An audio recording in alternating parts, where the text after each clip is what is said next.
everyone, welcome to the Excel full course by Simplilearn. In this live training session, you will dive deep into advanced Excel techniques and features that will help you master this essential tool. From complex formulas and functions to data analysis and visualization, we'll cover everything you need to become an Excel expert. Excel is crucial for efficiently managing and analyzing data, and it's used across various industries for tasks like budgeting, forecasting, and decision making. Mastering Excel can greatly improve your productivity and unlock your new career opportunities. In 2024, the demand for advanced Excel skills is at an all-time high as businesses increasingly rely on data for insights. Learning Excel not only boosts your data management abilities but also gives you a competitive advantage in the job market. Join us live and elevate your Excel skills to the next level. Craving a career upgrade? Subscribe, like, and comment below. Dive into the link in the description to fast-track your ambitions. Whether you're making a switch or aiming higher, Simplilearn has your back. Also, if you're interested in a professional certificate course in data analytics, begin your learning journey with Simplilearn and IIT Kanpur's Data Analytics Certificate course. Explore our learning management system, track your progress, and meet completion requirements. Learn to understand data and enhance your analytics skills through live sessions with industry experts, hands-on labs, and masterclasses by IIT Kanpur faculty. You can check the course link in the description box and pin comments. What is Microsoft Excel? So, Microsoft Excel is a software product designed and developed by Microsoft for storing data in an organized way, that is, rows and columns.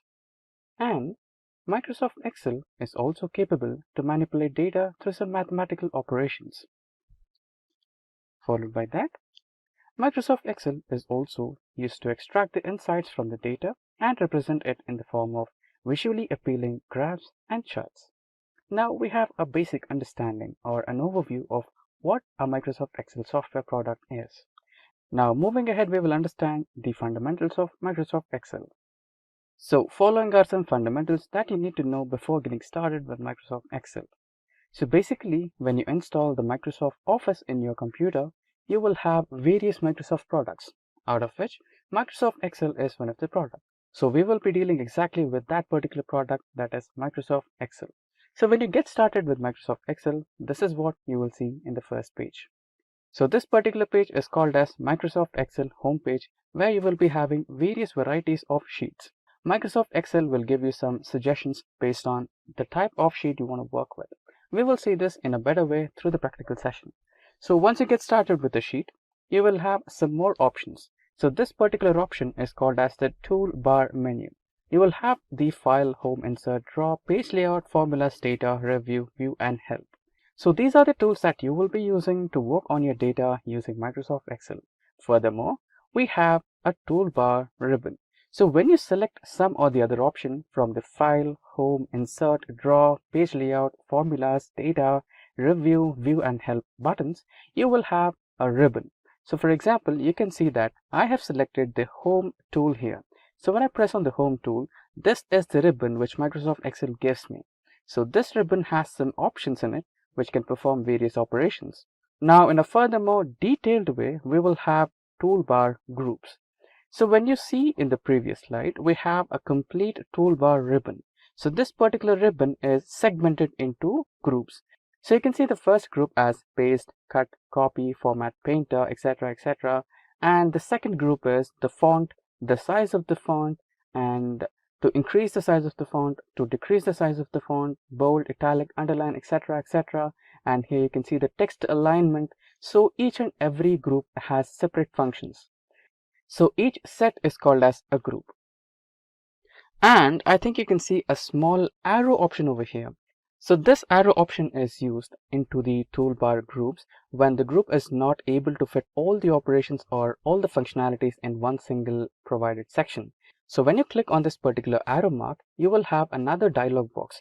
So this is called toolbar more options. So you can see that when I clicked on this icon, you can see a new dialog box which opens me a new set of operations which are not able to be fit in this particular group. So we will also see more about this in a better way in the practical session. Now moving forward, we have cell and address. So when you open a Microsoft Excel sheet, you can find boxes. So each and every box is named as a cell, and each cell has its own address. For example, the highlighted cell over here has an address B3. So B is the column name and 3 is the row name. And apart from that, you can have the sheet tracker in the bottom left corner of the Excel sheet, where you can navigate through different sheets. And in the bottom right corner, you have an option of increasing or decreasing the sheet size. So these are the basic fundamentals of Microsoft Excel that you need to keep in mind before getting started. So we will have more on this in the practical session. If getting your learning started is half the battle, what if you could do that for free? Visit SkillUp by Simplilearn. Click on the link in the description to know more. So now we enter the demo inventory in Microsoft Excel. So we will be using Microsoft Excel to create a sheet of the employees in a company. So basically, an employee in a company has employee ID, name, and designation, salary, etc., etc. So we will be trying to create the same table using Microsoft Excel. But before that, let us understand the fundamentals of Microsoft Excel through the practical demo first. So I have started my Microsoft Excel, and this is how the home page of Microsoft Excel looks like. So you have a blank workbook over here. If you want to create a new workbook, you can select new option. So Excel will provide you with various variety of sheets. You can see money in Excel, adjustable meeting agenda, streaming show list, small business cash flow, and many more. If you're not able to find what you're looking for, then you always have an option of selecting the particular type of sheet what you're looking for. So you have various options. If it's business, if it's personal, if it's planners and trackers, lists, budgets, charts, etc., etc. So let's imagine that you wanted something from business. So just by clicking at business option, the Excel will load a variety of sheets related to business options. So this might take a while. So you can see that the Excel is loading few types of sheets.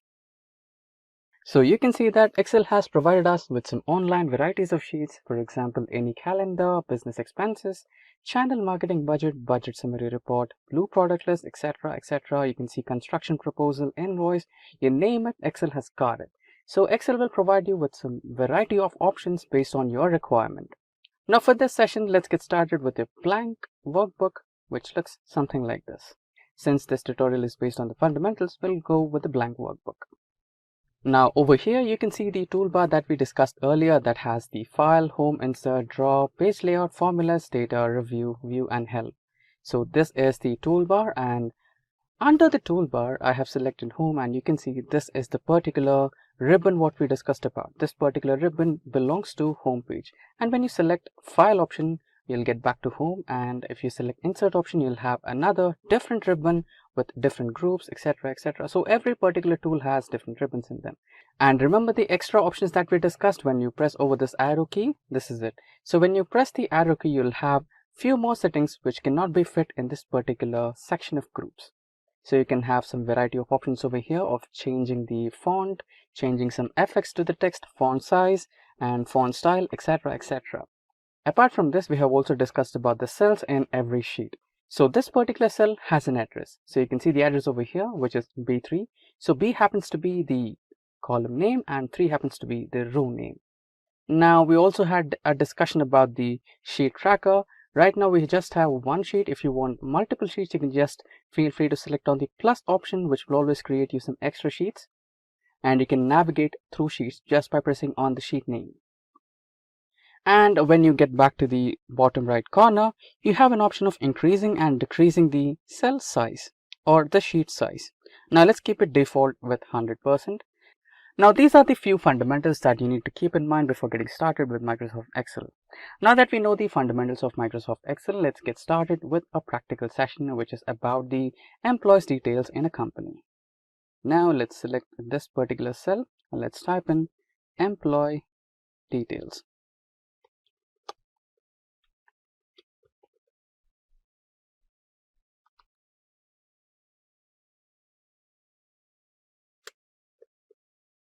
Yeah, we have the cell. Now an employee details table will have the information related to employees. So the information will be about name, it will be about employee number, it will be the designation, and maybe salary,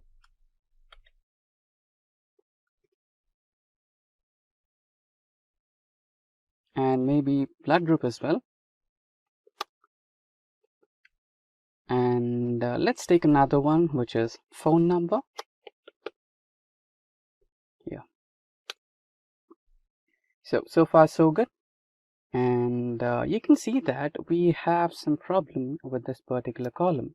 The designation, the name of the designation is practically good, but it is not visible. So when you're not on that particular cell, you can see that the name is incomplete over here.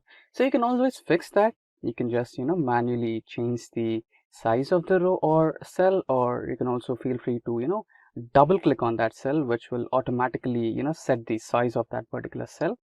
And same goes to the blood group. Just let's try to double click on that, and same goes to phone number. Great. So you can see that the employee's details are just confined to the first two cells. It's supposed to be somewhere in the middle, right? So no problem, we can do that as well. We can select all the cells, and we have an option of merging them. You can just select this one, which will help you with merging and centering that particular data to the center part. So that's how we do it. Now let's get started by adding the names of the employees. Let's add the names: Joe, John, Mary, Mark, Susan, and then Jennifer. Let's type in Mike. Let's type in Tim,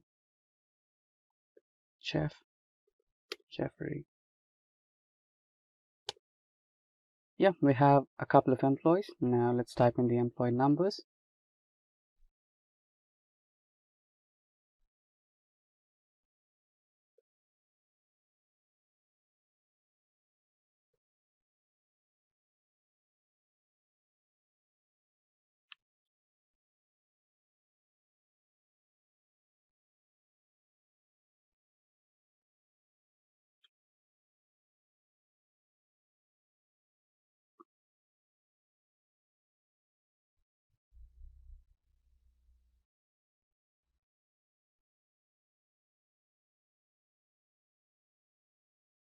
Yeah, we have the employee numbers now.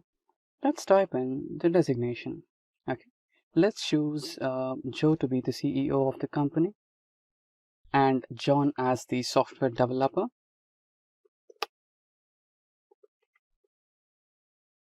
And Mary as tester. Mark in finance. Susan also in finance. And Jennifer in testing.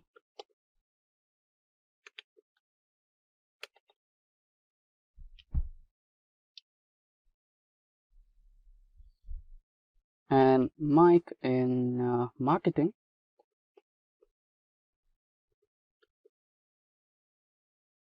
Same goes for Tim. And again, Jeffrey into software development.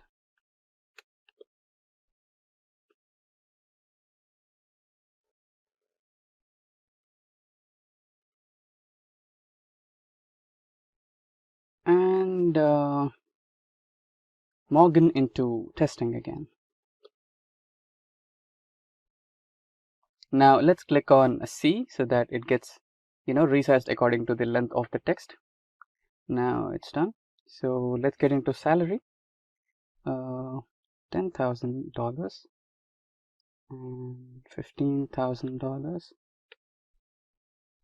and $19,000. Let's increase the salary of a CEO. So let's keep it $1 lakh. And finance again, 20,000.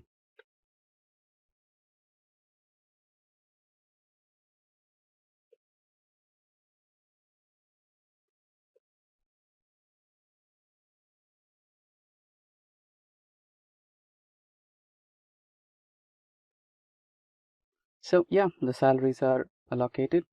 Again, the blood group.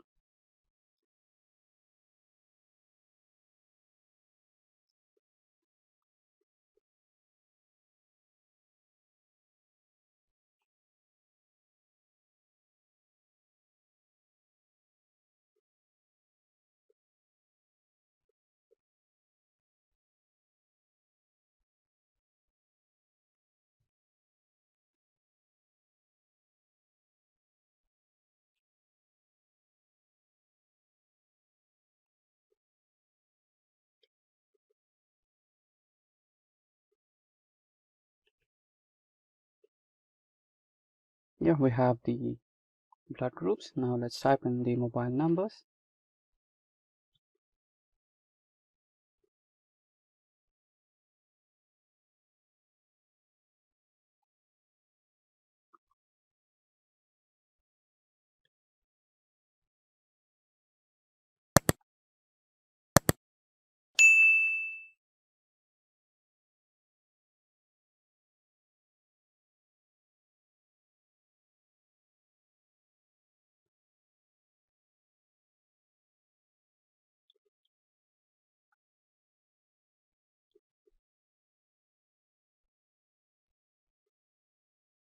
Yeah, now we have typed in some random mobile numbers as well.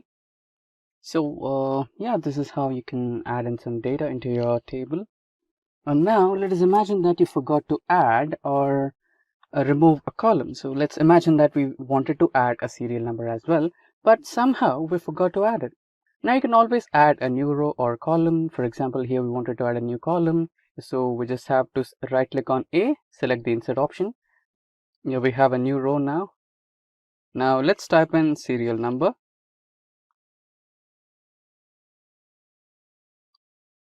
And let's type 1. Now can you see the small box option over here? If you just drag it, you can copy paste all those over here. And now let's right click and fill series. Now we have the employee number starting from 1 to 10. That's how you do it. And apart from this, you can also change the font of the entire row. You can change the font to say Aroni, and you can always also change the font. And same goes to the employee table. You can select it, bold it, and you can also increase the size, and again select a color for the text, maybe a different color. Green would be better. And you can also select the entire cells and align them to the center. Looks more good. And you can select or double click the row names, so you'll have the proper spacing between all the rows and columns. So we have double click on the column, right?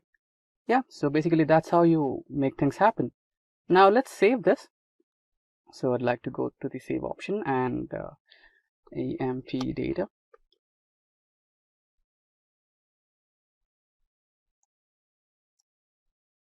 Let me save this in my local location and just save. It's done.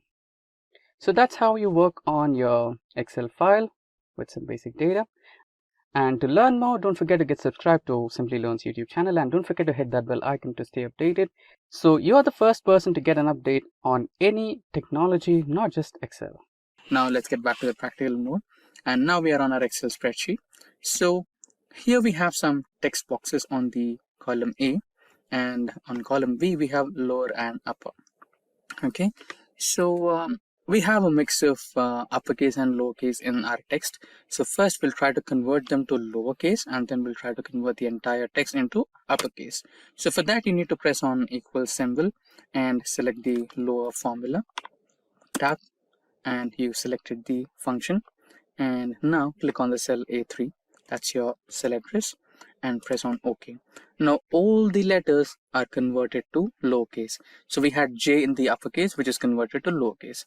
Now all you can do is drag the formula to all the cells, and it will be applied to all the cells, right? Now let's similarly try to convert into uppercase, and tap space, and there you go, you have selected the formula. Now the cell address, press enter, and drag the same address, drag the same formula to all the cell addresses, and there you go, all the cells are converted to uppercase.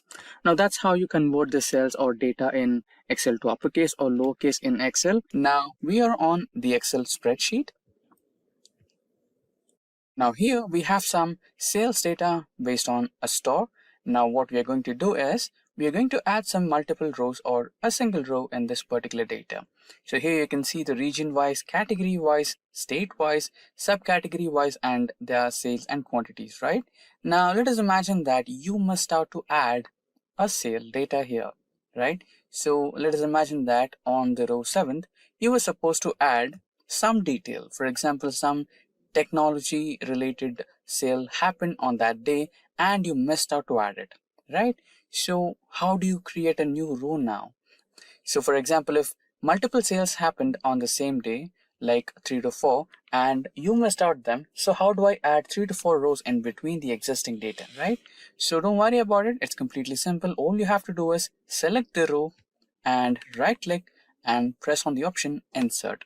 Now this will insert one single row if you wanted to add one single row or tuple. And if you wanted to add multiple rows, for example, you wanted to add 3 rows altogether, then it's also simple. All you have to do is select 3 rows and right click and press on insert, and then you have 3 rows. So there you go. So that's how you add multiple rows in a Excel spreadsheet, or that's how you add one single row in an Excel spreadsheet. Now we have started our Excel worksheet, and here you can see we have employee details on our worksheet. Now all of a sudden you wanted to add employee second name as well, or a last name, right? So you're a beginner and you don't know how to add a column, or you might be a little ambiguous, right? So instead of using this simple step, you might end up creating a whole new sheet, or maybe other approaches as well, which are time consuming. So let me give you this simple step. All you have to do is select the column. So here you wanted to add a last name, right? So B is your column with the first name, and here you wanted to add a second name or the last name, which is in between the columns B and C. So remember that Excel adds a column always towards the left side of a column. So here if you wanted to add a column next to B, then you want to select the column C and right click and select the insert option so that it can be added in between B and C, which is adjacent to B. So let's look at it, right? So you have added the next column, or a new column right next to the column B, and it's in between the designation and employee name. Now you can add your second name. So that's how you create a new column in Excel. Now in case if you wanted to create multiple columns altogether, so here we needed a second name. Also here you have a designation and you wanted to add another column which assigns managers to the employees, right? So let's delete it, delete the second column, and let me explain you what I want to do. So here you wanted to add the second name of the employee and also the manager of these employees, right? So here you wanted to add 2 columns altogether, right? And now you might be wondering, could I add 2 columns together, or will it work only for the 1 column thing, right? No, it works for 2 columns and also more than 2 columns altogether. So you wanted to add 2 columns here, right? So select the 2 columns. You can select, or you can click on the column C and hold that left key and drag it along the right side. Okay, so here I have selected 2 columns and here it's 3, right? So you can see here it's 1048567 cross 3C. That means you have selected 3 columns. If I navigate out of the 4, you can see we have selected 4 columns, right?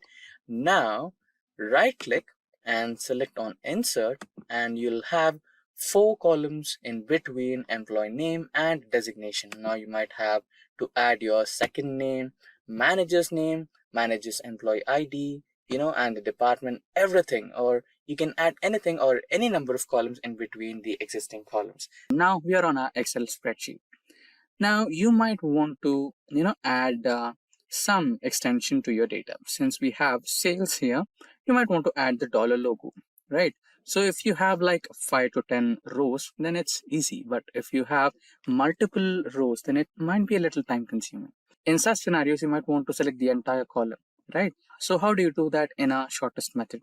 So there are multiple methods to do it. So the easiest one, the first and the easiest one is clicking on the column number or column name. So here we have the column name, that is E, and if you click on it, the entire column is selected. And here we have numbers. So let us imagine that you wanted to select the row number 2.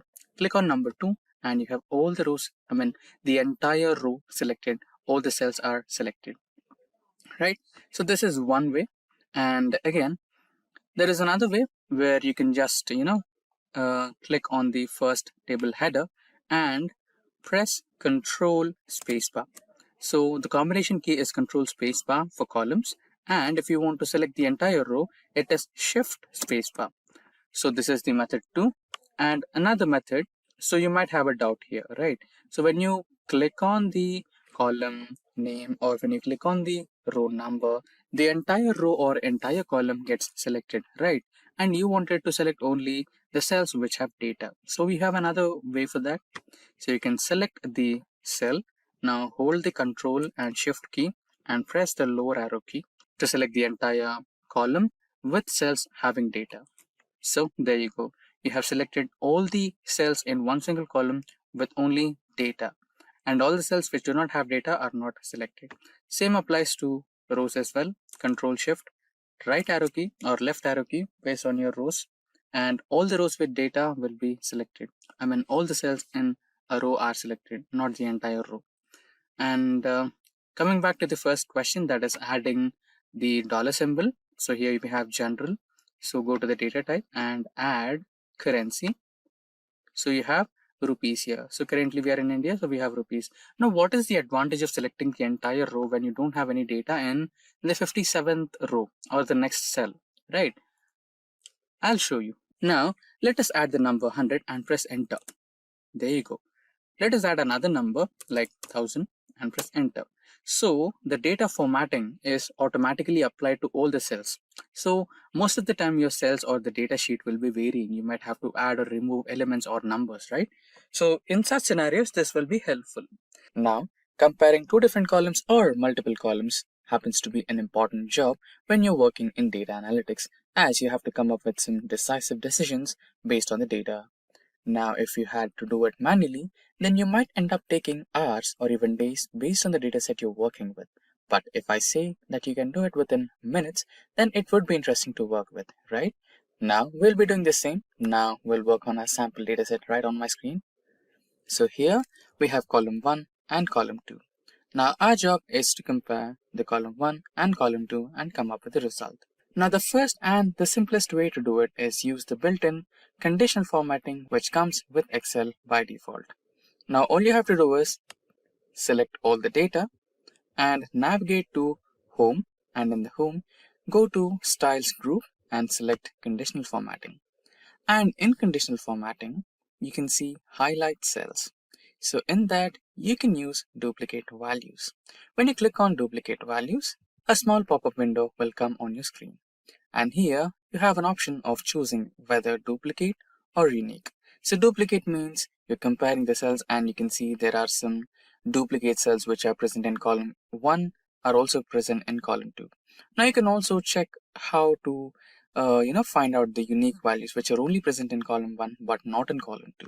So you can just press unique and there you go, you can find it. Now you can also try to change the color by filling with green for the unique columns and duplicate cells with color red.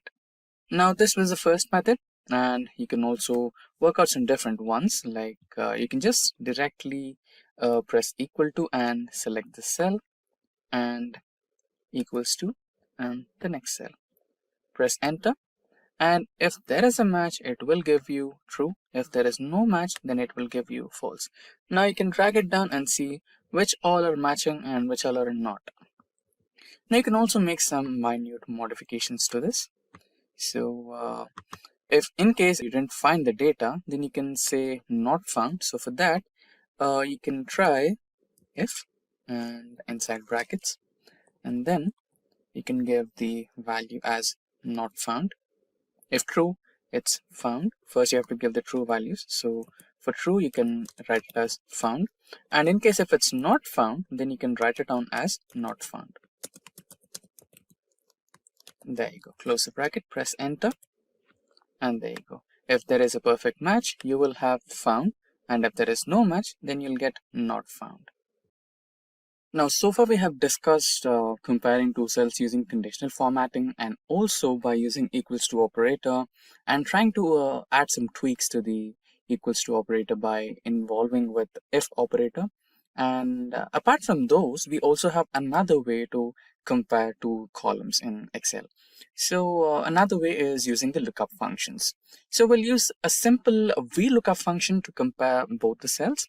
So for that, let's type in equals to VLOOKUP, type space and select the cell you want to check for, and then the range of elements you want to compare, and then I'll press F4 to log them. Now you want the data from column 1, and now you want the exact match, so 0. Press enter. So there you go. So the elements which are present in column 1 and column 2 are being displayed here. So but in case if the elements are not found, you'll get an error. So let's look at that. Simply drag the formula to all the cells, and there you go. So the elements which are matching will give you the proper result, but the ones which are not matching will give you not applicable or error message. This can be fixed. We can make some minor tweaks to the same formula. So we can add if error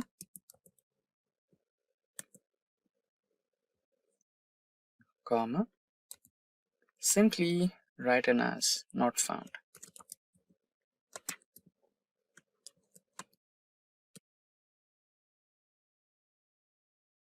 and close the bracket. So that should do. So we have closed the bracket and press enter. There you go. Now simply drag this, and soon you can see the data which is having no match is shown as not found. Now there is another possibility. Okay, let's get back to another different sheet. So this should work. So we already have the formula, so let's erase that first.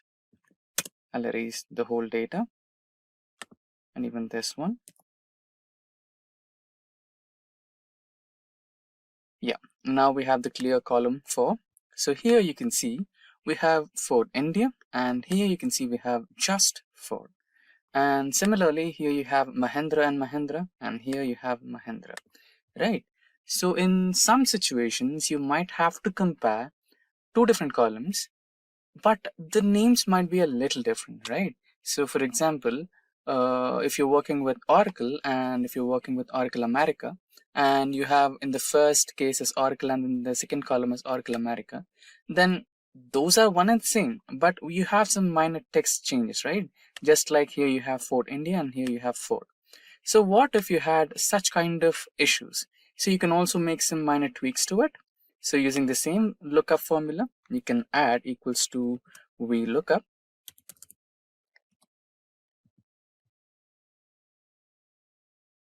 and also the comparison cell, which is this one.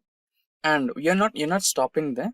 You're trying to add the wildcard here. So the wildcard is asterisk, which means if there is anything like if you get the comparison between the first cell and the second cell which matches, and if there is anything extra rather than the actual cell, please try to consider it. So that's what we're going to do. So after entering the wildcard symbol, you'll select the range of columns which you have to fetch the data from, and then try to fix them using function key F4. You're looking from the column number 1, and then you're finding the exact match. Now you can close it and enter. Now let's try to drag it. There you go. So you have the data, Mahindra and Mahindra, Hyundai India, Honda India. So that's how you try to use comparing cells in Excel. Now you can see I'm on my Excel worksheet, and I have one table on my worksheet right now. So you can, transposing or, converting rows to columns is a very simple task. I'll explain you in two different ways. So the first way, select all the cells that you have on your sheet and press on Ctrl C, so it will give you the copy option, and then you can also paste in the same sheet, or if you want, you can go to a whole new sheet and select the paste option over here. But before selecting the actual paste option, you can see a small drop down icon. Click on that and navigate to paste special, and in this you can see transpose option. Click on that, or make sure that it's checked and press OK. Now you can see all your columns are been converted into rows, and all your rows are converted into columns. So this was the first way. And what is the second way, you ask me? So it's really simple. select one cell somewhere, and you can, or let's create a new sheet as well. So here you can write down the formula as transpose and select the array which you want to transpose. So this is the array. So transpose is basically an array function in Excel. So once you are done with selecting your data, press enter. There you go. So all your rows are now columns and all your columns are now the rows. Now on my spreadsheet, you can see some data, which is the sales data of quarterly basis in the 4 different zones, that is north, west, south, east. So you can, make things look better by hiding these columns. And if you hide these columns, it's critical for the end user to identify which columns are exactly hidden, right? To make things a little easier for your end user, you can select the columns and then go to the data option, and in the data option, click on the group option. So this will group these columns, and you will have the symbol of minimization, which will help you hide these columns automatically and unhide these columns automatically. Now let's also try to group GHIJ columns, and there you go. Now similarly, let's also try to group the rows of north and rows of west. Then you have the rows of south and rows of east. Right, now all these rows and columns are been grouped. Now all you can do is just click on the minimize button and those will be minimized. Similarly, the rows, right? And to unhide them, all you can do is click on the plus icon and they will be unhidden. You can also try to ungroup the columns and rows. All you have to do is select the columns and click on the ungroup option. Similarly, the rows as well.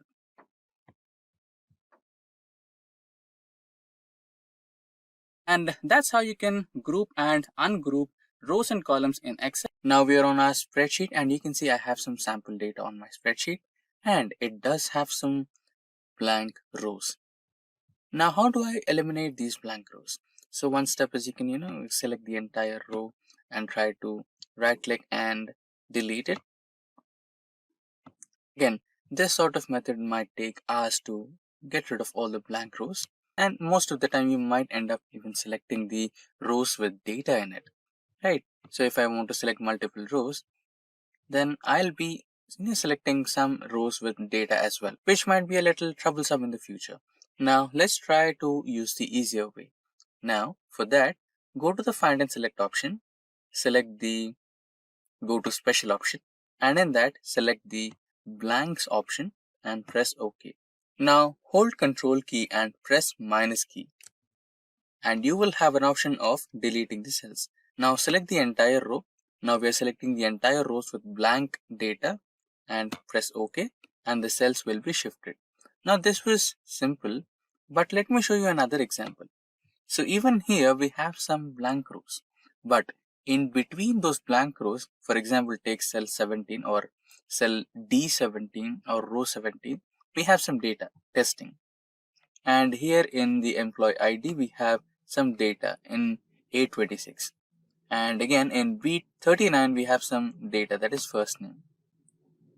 Right. In such scenarios, how do I eliminate data? So we have a simple logic for it. So all we need to do is add another row, which is to count the number of cells in the row. Now that can be count. Now here equals to, the function is count A.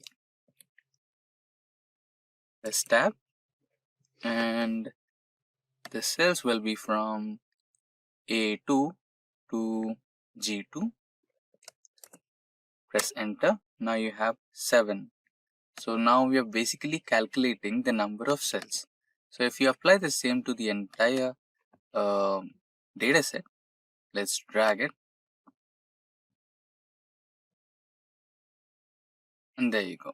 So there are certain places where you find 0, which are basically the empty columns, right? Now let's do some formatting if you need.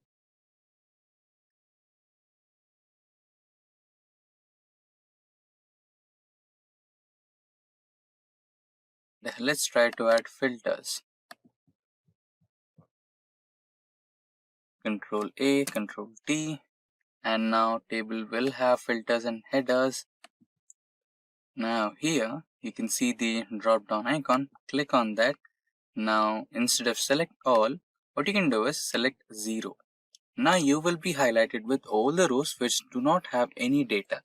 Select all those and press on delete, or what you can do is the same way, control minus. There you go. Now clear the filter. Now all you have is the data without any kind of blank rows. So all the rows that had some amount of data are retained, and all the data or all the cells or all the rows which do not have any data, which are completely blank, they have been eliminated. So here you can see columns and rows. So especially the fourth row and the column C, right? So currently we have data on our spreadsheet, and it is exceeding the number of rows currently visible on our screen, right? So when you scroll down, you can see that the header or the headers of all the columns are getting vanished or scrolled up along with the data, right? And you might want to keep that so that you'll have reference to every single aspect of or every single cell data you're referring to, right? So for that reason, you might want to freeze this. And also you might have a doubt, what if even I had this data in the column section, right? And what if I had to freeze that, and when you scroll this and keep that data set on the column as it is, right? So we can also do that. Let's look at both of them. So there is a simple process to do that. All you have to do is select the cell for which you want to set the or freeze the column adjacent to it or the row adjacent to it, right? So currently I want to, let me expand it. So currently I want to freeze this particular row, right, and this particular column. So the cell I would be selecting is the first cell here, that is D5, right? So when I select this particular cell, I can be able to freeze this particular row and this particular column. So now you need to navigate to the toolbar and then select the view menu, and inside view option, you can see there is an option of freeze panes, right? So click on the drop down. So you can see 3 different options. As we discussed earlier, we can either choose to freeze an entire row, that is the second option, or you can freeze the entire column, that is the third option, or you can freeze both, that is the first option, right? Freezing rows and columns. So let's select this one and see if our rows and columns are frozen or not, right? So now let's scroll down and you can see our row is successfully frozen there, right? And similarly, scroll towards right and you can see our column has been successfully frozen, right? So this is how you freeze rows and columns, or you can freeze panes in Excel. Now here on my sheet, you can see we have some numbers, that is $10 or $10.20, $22, $53.12, $12, and $110. Now the task is to convert these numbers into word format, that is representing the numbers alphabetically, right? This might be a little curious, and we also might end up searching for a predefined method which is not readily available in Excel, but there is a way where you can create a function using Excel VBA or macros. Now again, creating a macro is completely complex. Now identifying the trouble, Microsoft has already come up with a readily available macro code on their official website, which will support the various versions of Microsoft Excel, starting from Microsoft Excel 365 to all the way up to the older Excel version, that is 2010. Now you can scroll down and use this particular macro function which Microsoft has readily made us available, and use this to create our own macro in Excel VBA. Now let's get back to Excel, and you can create a macro using the developer option. Now developer options will not be readily available in Microsoft Excel. To activate developer option, go to Home and go to the options menu in the last, and here go to Customize ribbon And here in the second drop down menu, you can see developer option. By default, it will not be checked. Click on the check option to activate developer options and press OK. Now you have your developer options ready. Click on developer options, click on Visual Basic, and here to insert a new macro, click on the insert button, click on module, and a new macro window is readily available for you. Now Control V to paste your code, and your function is with the name number to text. Right, now close the macro, and here your function will be readily available. Equals to, and the function name was number to text. Press tab to select the function and select the cell where you have the data. Close the function, press enter. Now drag the same formula across all the cells, and here you have the text converted from numbers. So here we have $10.20 and you have $10.20, $22 and no cents, $53 and 12 cents, $12 and no cents, and $110 with no cents. Now that's how you can convert numbers to words using the macro, which is predefined for Excel in the Microsoft website. So, for example, let us imagine that you wanted to create one single cell for all the employees in your company, which stores the first name, second name, or last name, including their email IDs at one place, right? If you want to do so, like let me show you how it looks like. So let me copy this here. Then that's the first name. Now it's your second name along with the email ID. Now let us imagine that you wanted to store all the employees in the same way, right?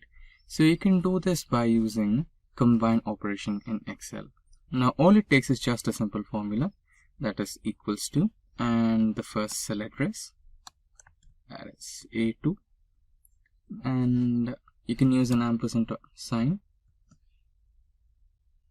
Now you can use the next cell reference, that is B2, and then colon, and the last cell address, that is E2. Now press enter.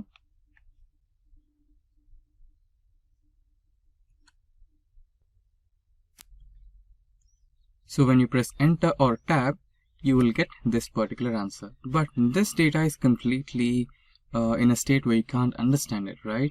The first name, last name, and the email ID has got combined all together.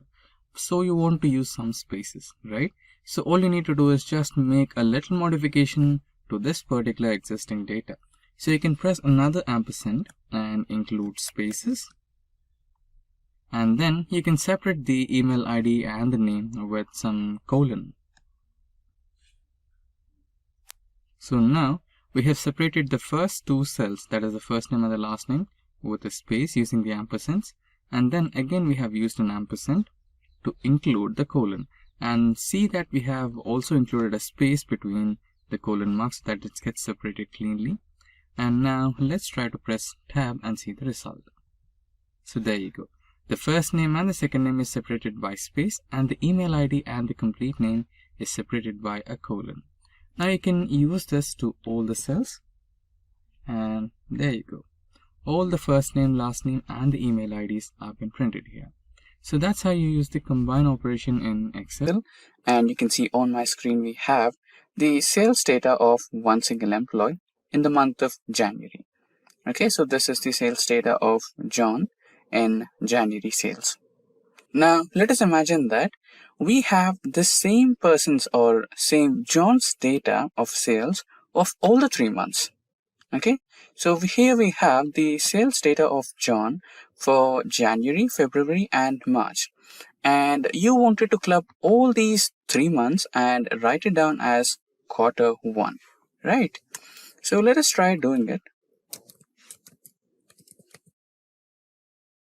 Now you can see that only January is replaced as Q1, and February and March are still remaining the same. So let us try to delete them. So we have deleted them, and I think now it looks like this is the sales data of one single quarter, that is Q1.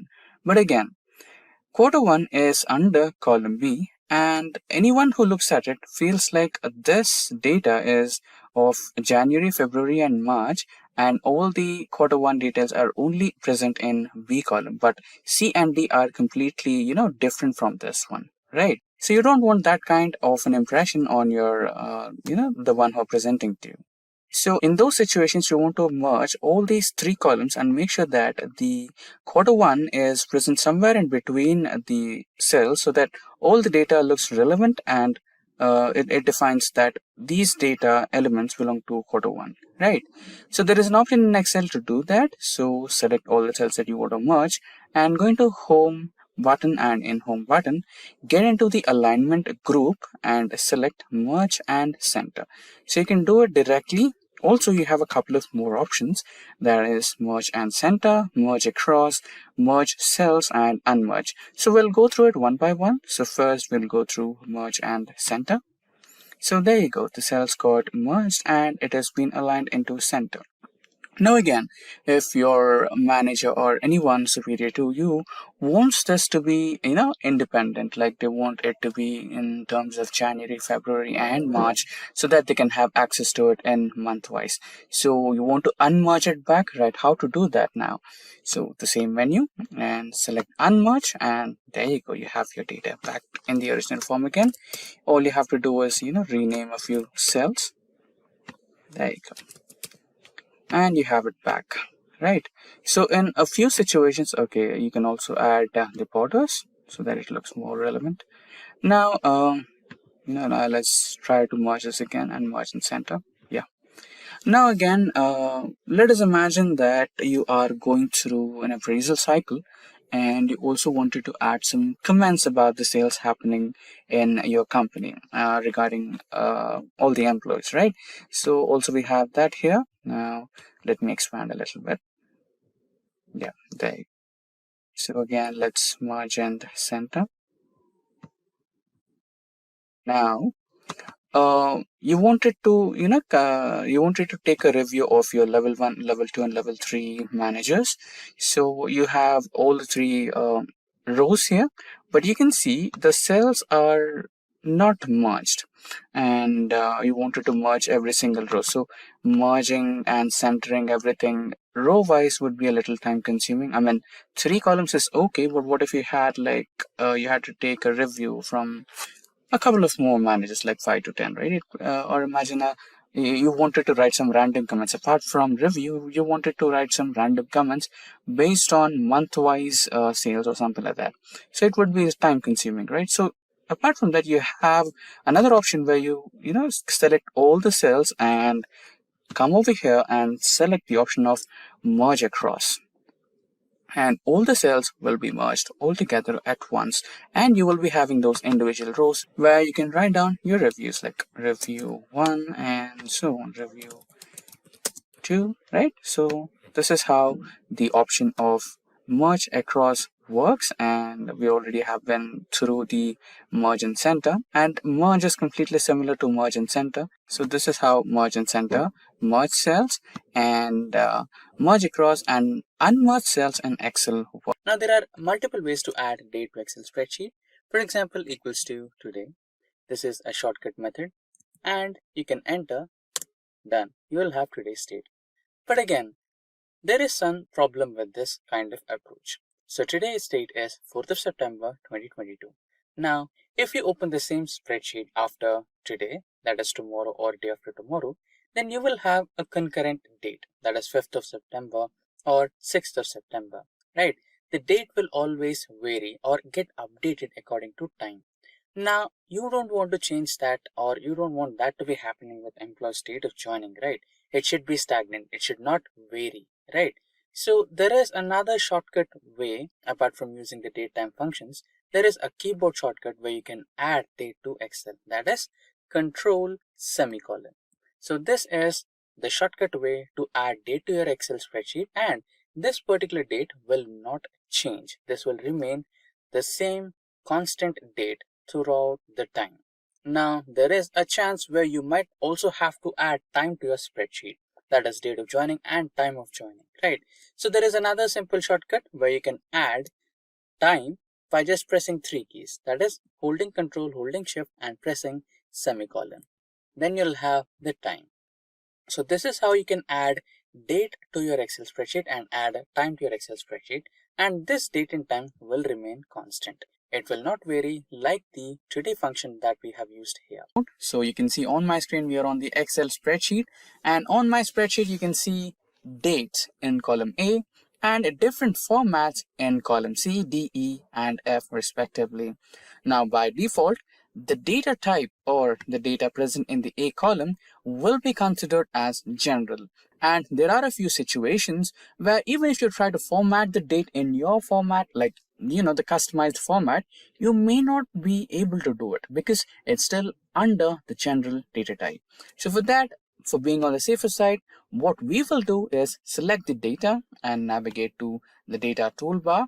And in that, you have the text to columns option. Press that and remember to have the delimited icon. You might be having the dash as your icon or slash as your icon for the delimited thing, and select that, and next, and here you can see, right, it's in general mode. So you can press on date and DMI will be your date format, that is date, month, and year.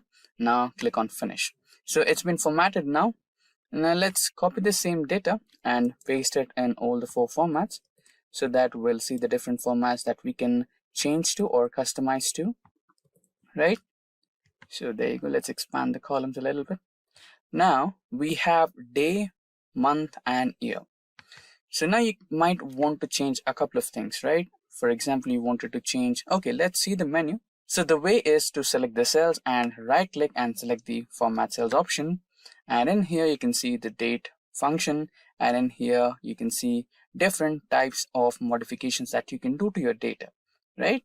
So you might want to also change your dates based on the location. So right now we are in India, and imagine if you wanted to, change something based on US, or if you are having your client in US and he wants the dates in US format, you can also change that. So here you can see English United States and press on that, press OK, and you can see it's been changed to US format where you have years in the first place, months in the second place, and dates in the last place, right?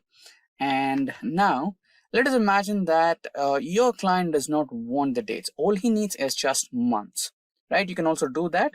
Get back to the format cells option, go to custom, and here instead of month, date, and year, all you can do is just write down month and year and select OK. So you'll have only month and year, not the dates.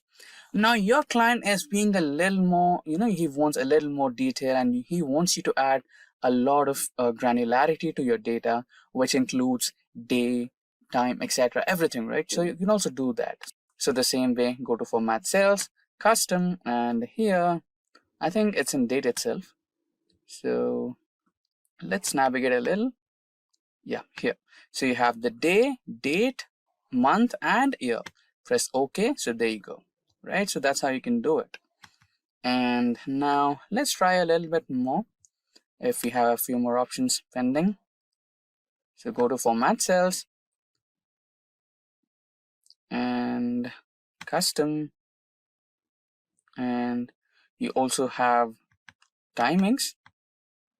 So here you have date, month, year, and the timings. Press OK, and there you have all the timings as well.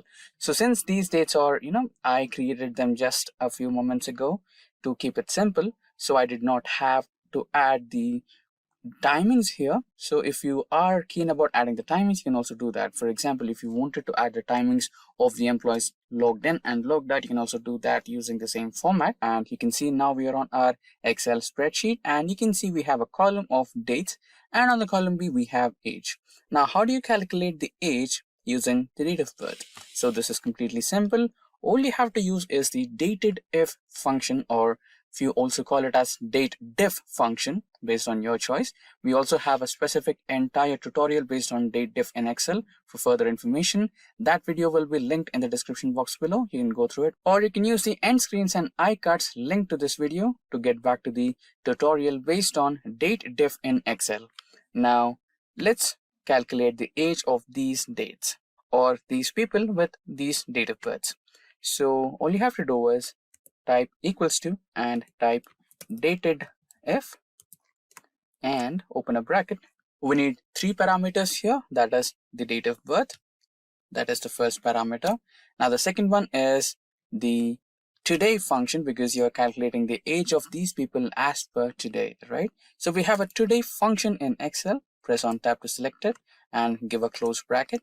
Now comma, and if you wanted to calculate the age in terms of days, you have to give D as the input.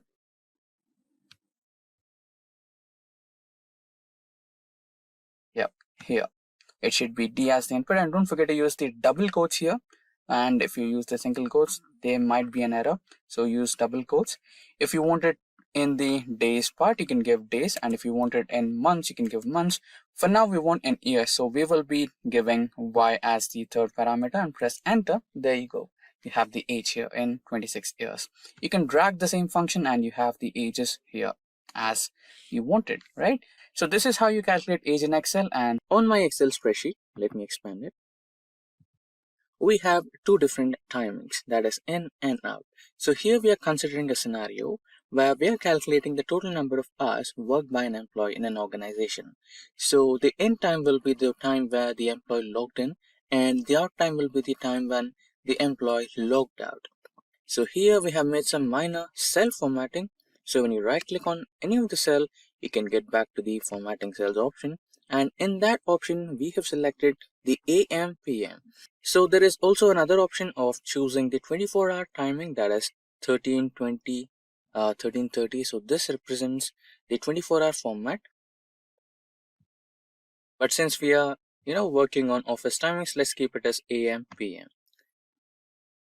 Okay, so there you go. So we have our timings of in and out. Now to calculate the time difference between the in time and out time. So this particular calculation is completely simple. All you have to do is press equals to select out time minus select in time. So there you go, press enter and you have the total number of hours the employee has been working in your organization. So here also we have made some minor cell formatting. So usually it comes out as AM PM, right?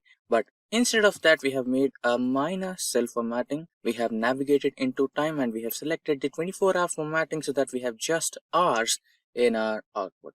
So that's how we have calculated the time difference between two in times and out times of an employee using Excel. Now, DAX in Excel is a sophisticated formulas type language that comes in handy while working with relational data and extracting information via dynamic aggregation functions. DAX in Excel stands for Data Analysis Expressions. DAX functions are completely familiar to the general and default functions that are available in Excel. Now, DAX allows users to perform slightly escalated and advanced and custom calculations upon various data types like character data, date time, time intelligence functions, and many more. And in DAX, there are a variety of functions such as DAX table valued functions, DAX filter functions, DAX aggregation functions, time intelligence functions, date and time, information time, logical, parent, and many more. Now in today's session, we will look into one such type of DAX function in Excel, that is DAX date and time function in Excel. Now without further ado, let's get into practical mode. And we have started our Microsoft Excel. Inside Excel, we have opened a new blank worksheet. Now navigate to data option in the toolbar, and in that, go to the Power Pivot window. Now we have entered the Power Pivot window, and inside that you can see the option of Get External Data. Click on that and you can see a variety of options. That is, you can get the external data from a database, you can get from web servers, that is from data service, and you have also other forms of data sources and existing connections. For now, we will take other forms of data, that is a Microsoft Excel data which is in our local system. Select next. Now provide the location of your folder. Just browse and we will select DAX employee data, open, and there you go, we have our data connected to our Power Pivot window. Click on next and there you go, you have the selected table and views. Click finish and you can see the data getting imported into your Power Pivot window.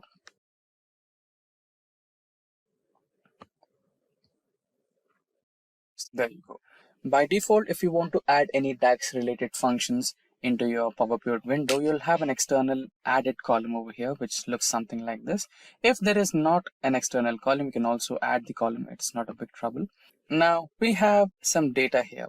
That is the employee ID, employee name, designation of the employee, department of the employee, salary, and joining date, etc. Right, let's expand this view and see what's more in it. So this column is the date of birth and this column is the employee joining date. Right, now we have so much of data. Now let us imagine that we want to calculate the retirement age of all the employees. So now let's rename the column to retirement date.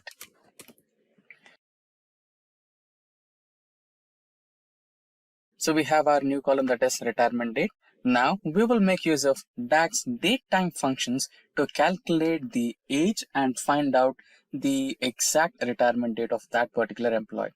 So let us imagine that every employee will retire after the age of 65.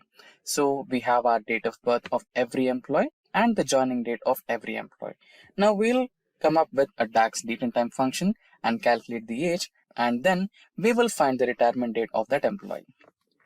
Now every DAX function starts with the same method or the same way as the simple Excel default method starts, that is by starting with an equals to, and then we will find edate, and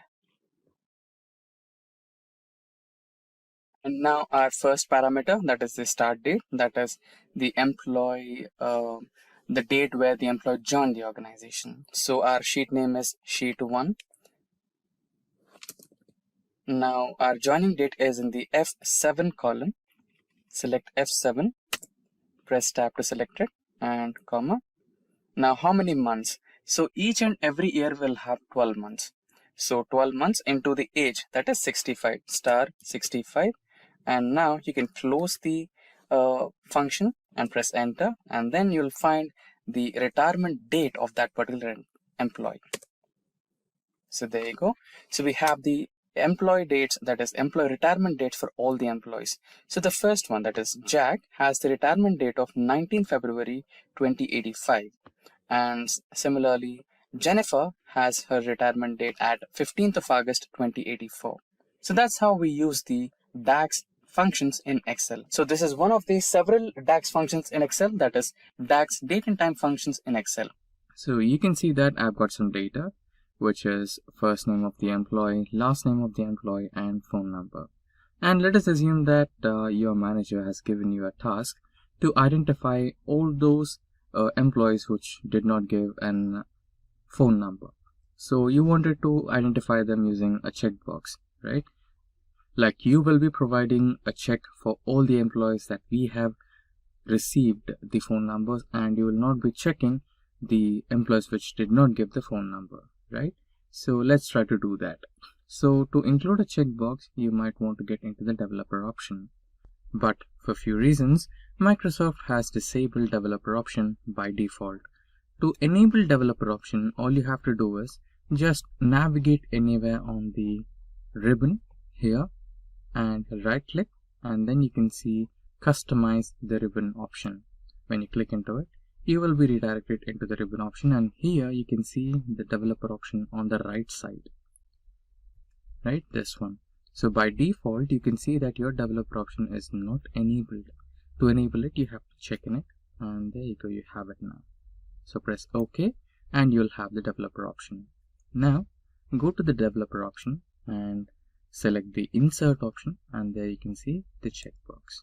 Now draw the checkbox anywhere. I'll draw it over here, and there you go, you have the first checkbox, right? Now if you want, you can even customize this. So carefully click it.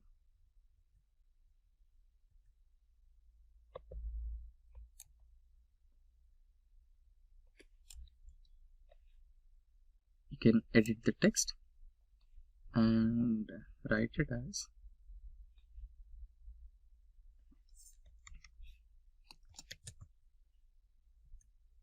done.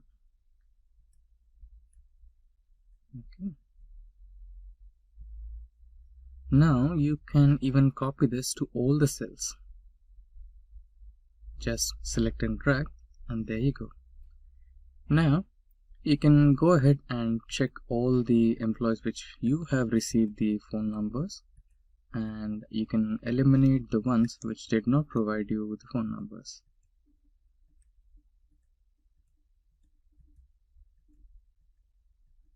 That's how you can do it. And there's also another option where you can use this to include it in a formula. Since this data is only of 25 rows, you can manually check in the data and you can leave the data which is you have not received. But what if you had 2500, right? Then you might need formula.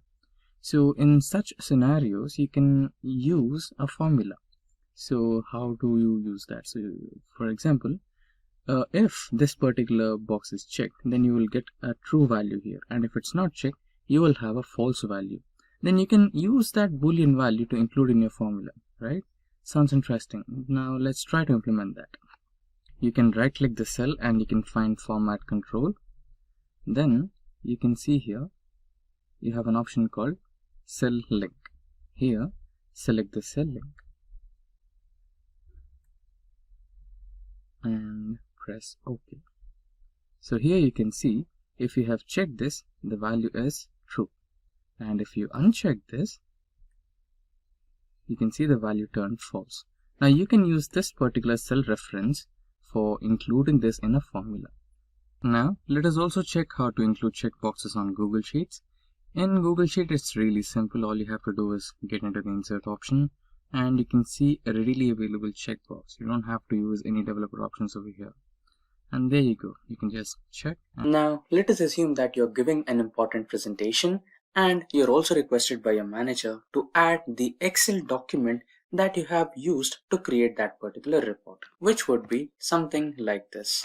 When you click on it, it will open a new Excel document or Excel window with all the data in it, right? So how do we do that? Let's look at the demo. Now let's have a blank slide and let's get back to the source where our Excel file is located, that is in My Documents. So we are currently in My Documents and we have the Excel file which we used for creating that particular report. Now if we copy and try to paste it on our Excel document, it would look something like this. And clearly it's not visible and it's not accessible, right? So instead of this, there is another way where you can directly add the Excel document in the form of logo, which is a rather simple idea. All you have to do is just click on the insert option in the toolbar, then navigate to the text group, and here you will find the option called object.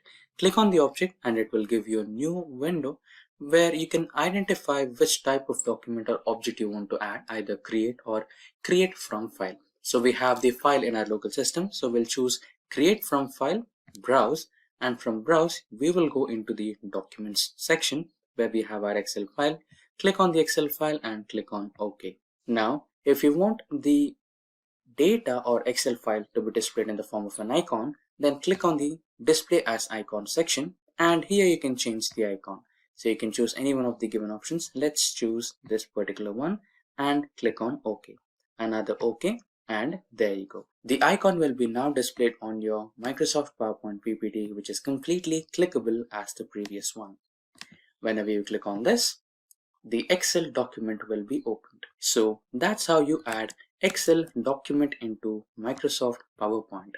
Now we are on our Excel spreadsheet and here I'm trying to insert some images onto my spreadsheet. So here we have company logos and company brand names. So since we already have the brand names, what we need to add here is the brand logos. Okay, so how do I add such kind of an image into an Excel spreadsheet? That you might be thinking that Excel spreadsheets are just for data, not multimedia image or files, right? So no, it's not. It's completely wrong. You can also add your images onto your Excel spreadsheets. It's completely simple. So click anywhere on the Excel spreadsheet, navigate to the insert button, select the illustrations option from the add-ins group, click on that, and in the drop down you can see the pictures icon or the pictures button. Click on that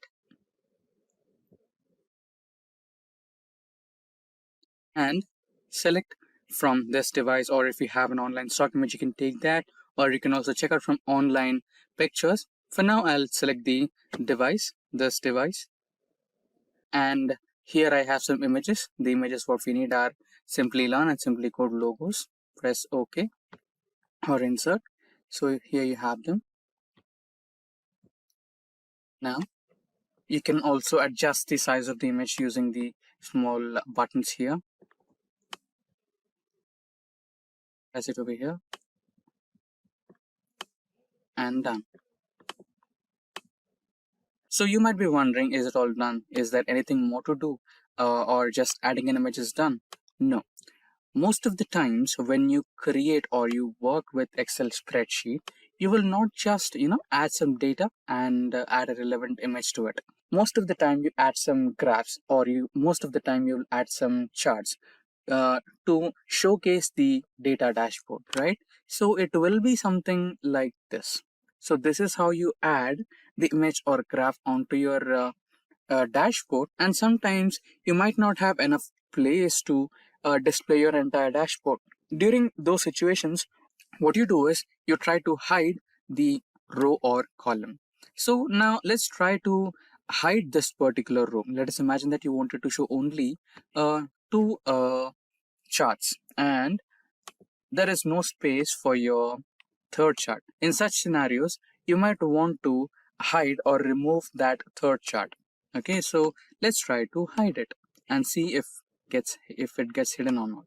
When you try to hide it, you can see the column A has no data and the row number 4 is been hidden. So we have 3 and 5.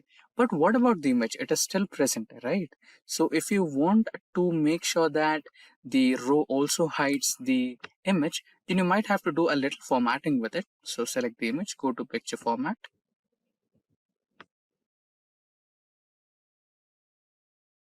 Or you can also right click and directly navigate to picture format. This opens up a set of options, and here you might want to go to the third one, which is picture format third, and select the properties, and here select the option of move and size with cells. So when you select this, when you try to hide this, it will also, the graph or the image will also hide along with the row. So that's how you do it. So how to insert PDF in Excel? Now there are multiple ways to insert a PDF into Excel. So we will go through a couple of ways. First is here, let us imagine that we wanted to insert some PowerPoint presentation in PDF format into our Excel sheet. So that it belongs to Excel Basics. Now click on the cell where you want to add the PDF, or just click any cell in the Excel spreadsheet. Then go to the option of Insert in the toolbar. Then navigate to Text option, click on it and select Object. And here you can select Create from File, and then you can browse. And here you have your Excel Basics PDF in My Documents. Click on that, select Insert. So here you can just press OK and the PDF will be inserted. Now you can minimize the size of PDF to fit the cell. There you go, the PDF got successfully inserted into your Excel spreadsheet. Now let's discuss about the second way. Now the second way is completely same. The only difference is you can add some logo to your PDF. So you can see it has been added in direct form of a PDF, like what's the first slide of the PPT. But instead of that, if you wanted to highlight it as an icon, then you can select the display as icon button here and press OK. Now you don't have to reformat the size of your PPT or PDF. All you have to do is add the logo to your PDF, and it will also include the title. So this is another way of adding PDF to your Excel sheet. Now another way. So a few times you don't want the first page of the PDF to be visible, or any kind of logo of that PDF reader to be visible on your spreadsheet. Sometimes all you want is some dedicated image or a dedicated logo, right? So this time let's try to add a dedicated image to our PDF. So go to Insert again. Here you can see the illustrations option. Click on Picture, and from this device, so I will select the Simplilearn's logo, and now you have to resize the logo a little bit to fit the cell. There you go. you can click on the right click button and select the option of link. Now select the existing file or web page option. So if you are interested to learn more on hyperlink in Excel, we have a dedicated tutorial on that.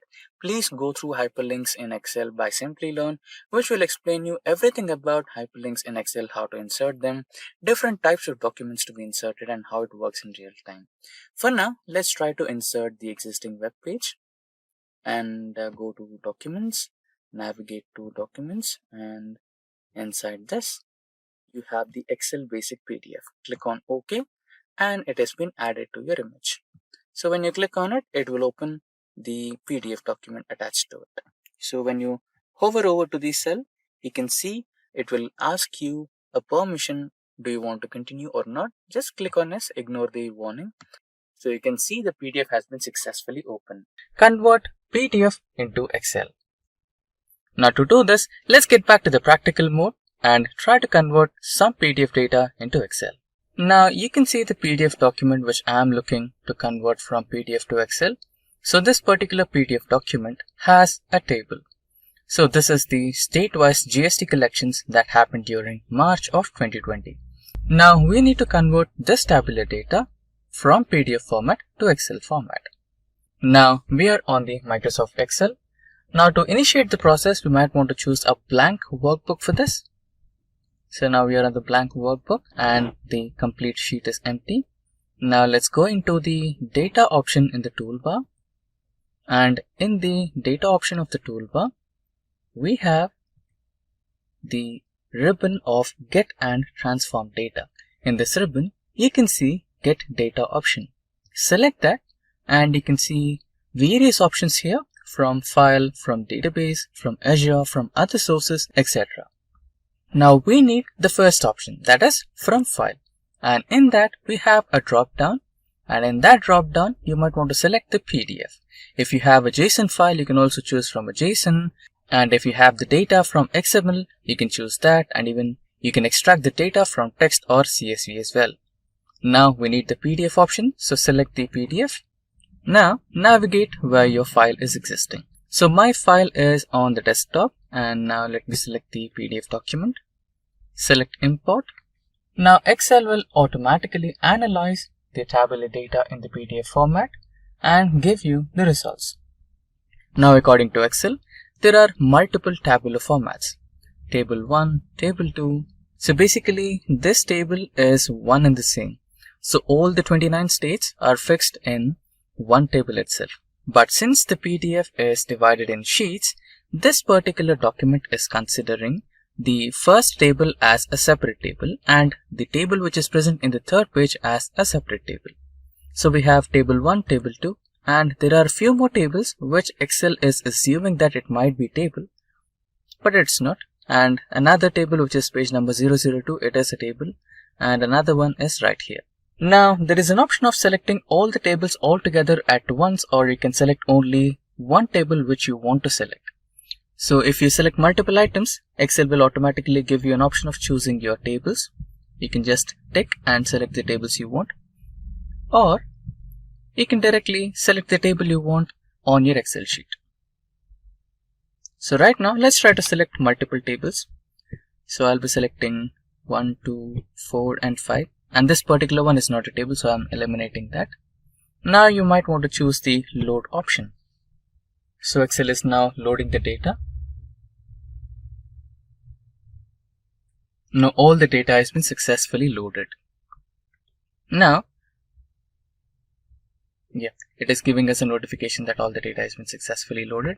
And now just right click on it and here choose the option Load To.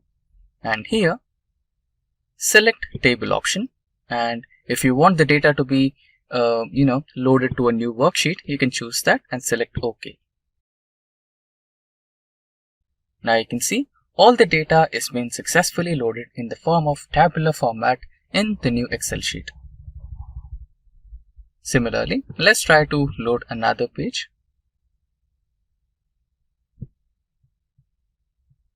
In the table format, new worksheet, select OK.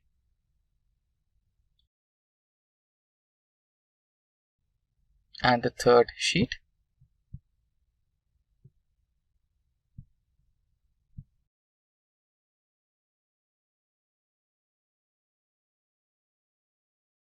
Now get ready to impress your boss by converting all the PDF data into Excel sheet just in a matter of few seconds with few steps. And there you go. All the 4 tables have been loaded successfully in the form of Excel in just a few steps. Now this is how you convert PDF to Excel. That is how to add tick mark in Excel. Now on my spreadsheet, you can see some employee data. So they've been assigned a task and they want to update the task status as done and not done using symbolic statements. That is tick mark and into marks. Now how to do that? It is really simple. We'll discuss 2 different ways. The first way is to do it by conditional formatting. So click a cell on the task status, go to conditional formatting, click on the new rule. Yes, of course, we can use the icon settings, but we want to automate it. So click on the new rule, right? So here, instead of to color scale, select icon sets. Now go to the settings. Here we don't want the third symbol, so select no cell icon. And here, instead of percentage number formula, let's add just a simple number. And the second one as well, just a simple number. Now, in the icon settings, select tick mark. You have various types of them. You know, the circular tick mark. Let's select the generic tick mark without any outer circles. And into here, generic X mark. And now let's set the values. When the value is greater than 0, it will be green. And when the value is less than or equal to 0, it will be X. And the reference value is 0, and here also the reference value is 0. Everything is okay. Click on OK and done. And here you cannot see the logos yet. We need to add some formula here, which is equals to if. Click on tab to select the symbol, and if cell address C2 is equals to done, then the value should be 1. Else the value should be 0. Close the bracket, enter. Right. Now you can see this particular logo here. Now drag the same formula, it's done. Now you can see we do have numbers. You can eliminate those numbers as well. Just edit the rules. And here you can see show icon only. Click OK and the numbers will be removed. Also edit the second one and there you go. The numbers are gone and only the symbols remain. Now what is the second technique? The second technique is available in the developer options. You can activate it by, going into the options here, go to file and here go to options and here go to advanced, customized ribbon, and in here on the right hand side, you will get developer options. Click on the tick box and it will be enabled. Now go into developer options and click into insert menu. Click on the form controls or active X controls, select the checkbox and now just place it over here. You can edit this particular checkbox, delete everything, drag it as checkbox as well. Now you can drag the same cell across all the functions and you will have the checkbox as well. Now you can click on it and say if it's done or not. That is how to add watermark to Excel. Now on my sheet, you can see some data. So here we wanted to add some watermark logo to your Excel spreadsheet so that it looks genuine and worked by you, right? So that's the overall idea of adding a watermark. Now go to the insert window and in the insert window, go to the text option, click on that, select header and footer. Once you select header and footer, you can see something on your screen like this. So in this box, which is highlighted by a cursor, is where you're going to add the picture. On my top in the menu bar, you can see header and footer elements. In this, select the picture element and it will navigate to you to a different option window.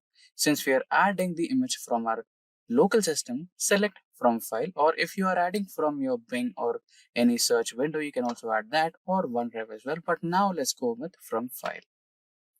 It will directly navigate you to the pictures folder in your local system. So here is my Simplilearn's logo. Click on it and select insert. Now you can see the image is added in this format, which is ampersand and picture. And you might wonder, where is the picture? It is actually present. To view it, click on any cell in the spreadsheet and there you go, you can see it. Now you might be wondering, the image is a little towards top and abnormally placed, right? So no worries, you can always format your picture. Just press enter and use enter to move your picture towards the center of your data spreadsheet. And also there is another option of format picture altogether. Here you can adjust the height and width of your image by increasing and decreasing width or increasing and decreasing height. Using the arrow marks also works. And apart from this, there is another option of picture formatting where you can choose your image to be washing out, black and white, grayscale or anything. So currently I'm going with automatic, which will automatically adjust the brightness and everything for your image. It looks perfectly fine. So click on OK and there you go. Right. So now this should be fine. Right. Now everything is done and everything is automatically saved if you are having that autosave option on your spreadsheet. And let's go back to the normal view from the header and footer view. Click on the view and go to normal. You might be confused, right? Where is the logo? It vanished. Did I have to save it? No, it's already saved. Everything is fine. Even the image is there, but you cannot see it in normal view. To see it, click on File, click on Print, then you can see the logo. It will be present only on the printed pages, not on the normal view. Okay, so that's how you work with watermarks in Excel, and that's how you can add and customize your watermarks using Excel. How to modify or increase cell size in Excel. Now, most of you might probably want to increase just the cell size or just to increase the visibility of the text. So one of the easiest way is just to press on the plus icon on the bottom right corner of your Excel spreadsheet. So this will automatically increase the text size and you can see the text more clearly.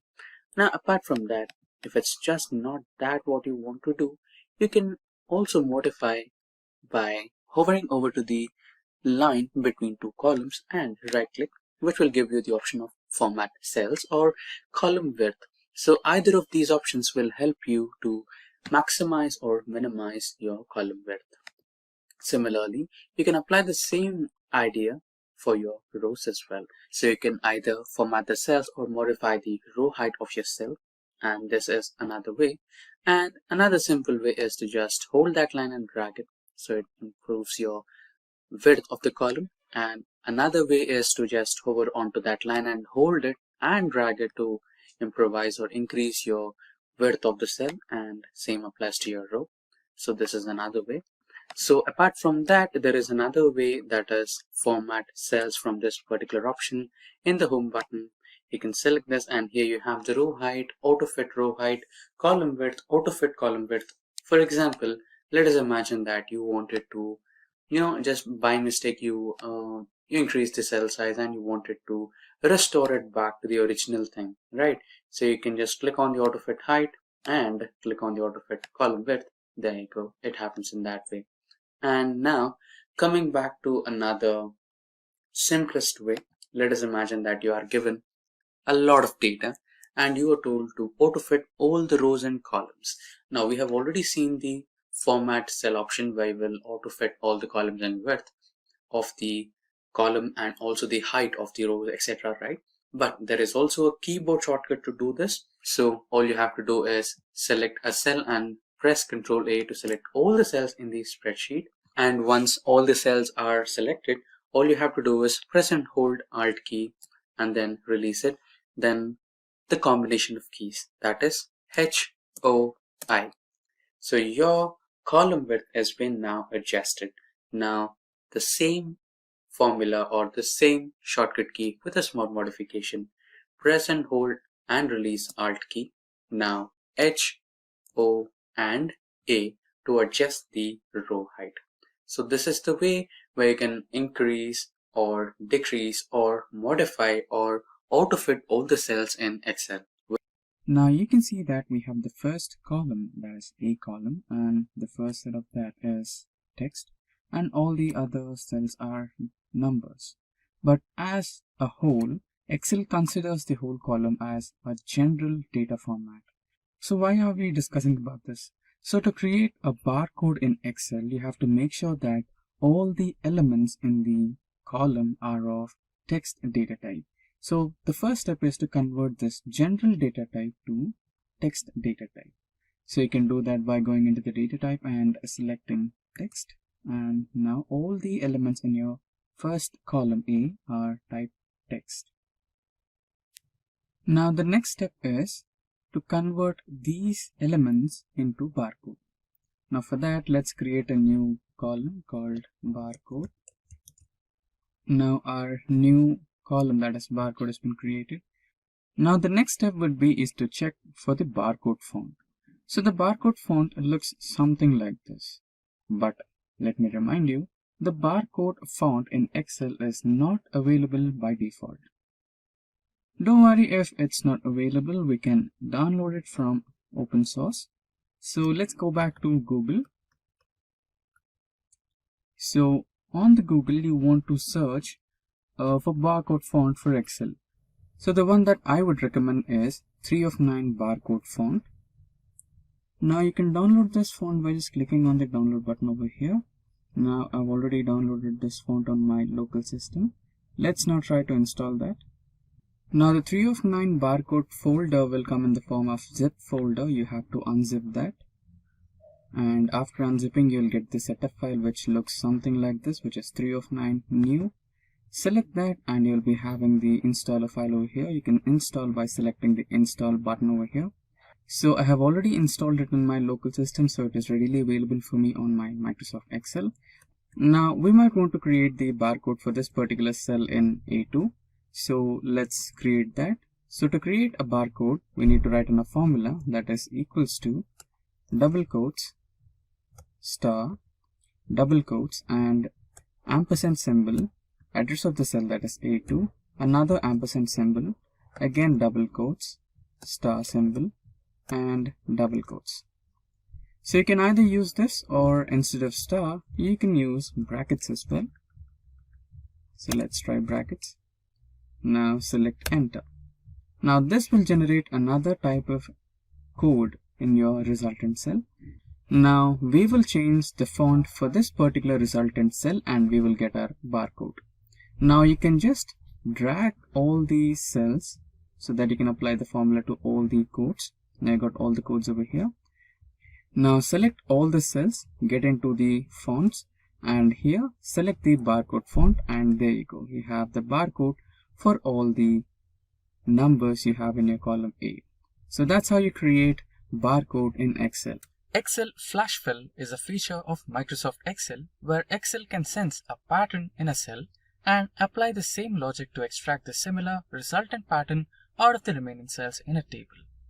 Might be a little confusing, right? So let us simplify it.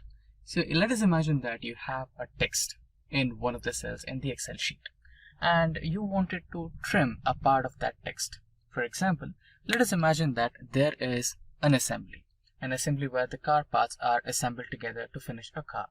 So each and every part has a code, the serial number, the product code, and the assembly code, etc. Right? And you wanted to separate all those three. If you wanted to do that, you might want to use the trim function, which might be a little tedious to apply to all the cells. But what if I say there is a simple key format using which you can fill all the columns in the Excel sheet within a fraction of a second? Sounds interesting, right? So that's exactly the flash fill function in Excel does. Now, before we get started, let me tell you guys that we have daily updates on multiple technologies. If you're a tech geek in a continuous hunt for latest technological trends, then consider getting subscribed to our YouTube channel and don't forget to hit that bell icon to never miss an update from Simplilearn. Now, without further ado, let's get started with the flash fill in Excel. For that, we might want to start the Excel to get in the practical mode. Now, we are on the Microsoft Excel and remember the example we discussed. So this is a similar example. Now, the first column in the sheet is the product detail. So this product detail consists of the product code, that is 112. Next we have the product serial number, that is 1002567, and lastly the assembly code, that is A, S and X. Now we want to separate this product detail into 3 columns, where we have the first column to be storing the product code, second one to be storing the product serial number, and the last one to be storing the assembly code. So now if you want to do that using trim function, you might want to apply the trim function here and trim out the left part. And again, for the product serial number, you might want to use the trim function again, which might go into a little complicated pattern. So to avoid the complications and decrease the time spent, we might want to use the flash fill in Excel. Now let us help Excel about the pattern that we might want to generate. So the pattern is 112 and the next one is 322. So now you can see that the text was highlighted. That was the intimation from the Excel that it understood the pattern. Now going into the next cell and holding the control key and pressing the E button will help us to fill the remaining cells in the column B. So that's how it is done. And similarly, let's try out for the serial number. For that, the serial number is 1002 5637. Now in the next cell, we have 1003 6582. Now we can go to the third cell and press Ctrl E for Windows, and if you're using a Mac operating system, then you have to press Command E and all these serial numbers will be filled. So this will reduce the time in separating the pattern and filling the columns. Now let's try the last column, that is ASX, which happens to the assembly code. Next we have F, G and V. Now the shortcut method, that is Ctrl E, and there you go. Now you might be wondering, will it work only for numbers, etc., etc., or the text which is properly aligned or separated using a hyphen? No, it can also be used for some random text which is like this.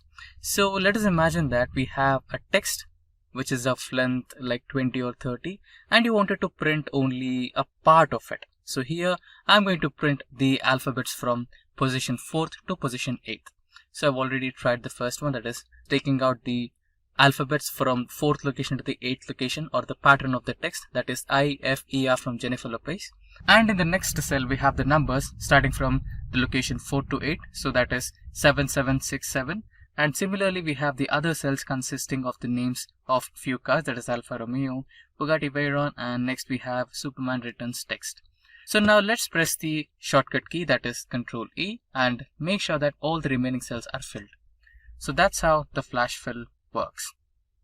So the flash fill in Excel will reduce the time consumed to fill all the columns by separating the text in your main cell, that is the column A, which we have here in this example, and it also reduces the complexity of using a trim function in Excel. There's hyperlinks in Excel.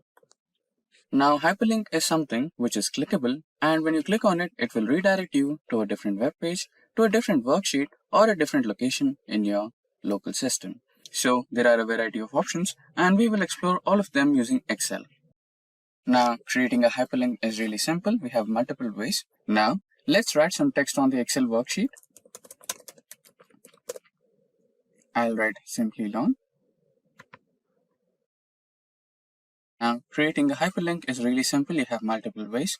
The first simplest shortcut is clicking on the cell where you want to place the hyperlink and holding Control key and pressing K.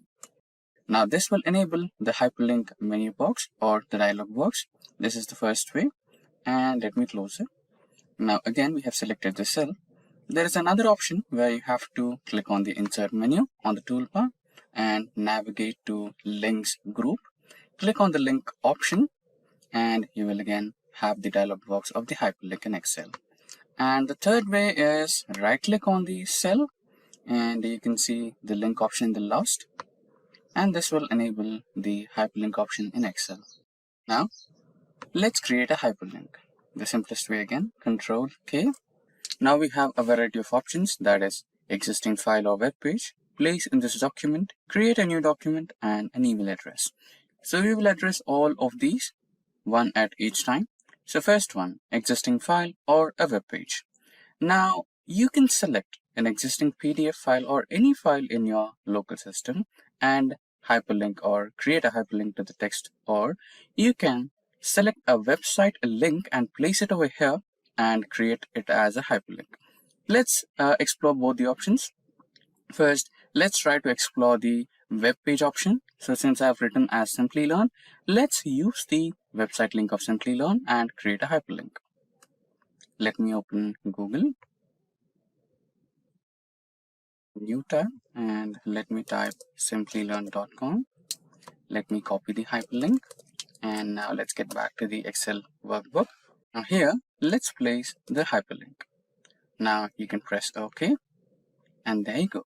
The hyperlink has been successfully created.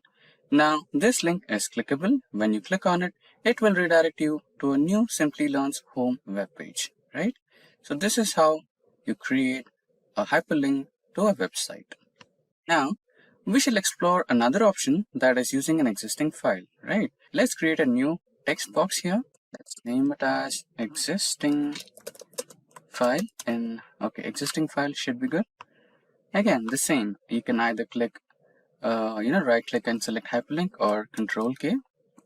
Now, let's select existing file or web page option. Now here you can see navigate key. Press on that, and let's navigate our files. Let's select all files here. Remember to select all files. Okay, by default it shows as office files. Now let's explore our file option. So let's select Fundamentals of Computer Programming option, which is a PDF file. Press OK, and there you go. We have created a hyperlink. So when I click on this, you can directly navigate to an existing PDF file in your local system, and it will be open as a web page. Click on it and you can see the PDF file. Now close. Now another thing, when you navigate onto this, you'll see the lengthier HTTP address, and same happens here, right? So if you're a little uncomfortable watching this lengthier link, you can also edit it. You can choose the option of edit hyperlink and see the screen dip option. Click on it, and here you can change the text to display option and write it as click here to know more. Press OK. Again, press OK, and now if you navigate onto it, instead of seeing a lengthier hyperlink, what you can see is click here to know more. Okay, I think I made a spelling mistake. So I think I forgot an E somewhere over here. Yes. Click here to know more and press OK.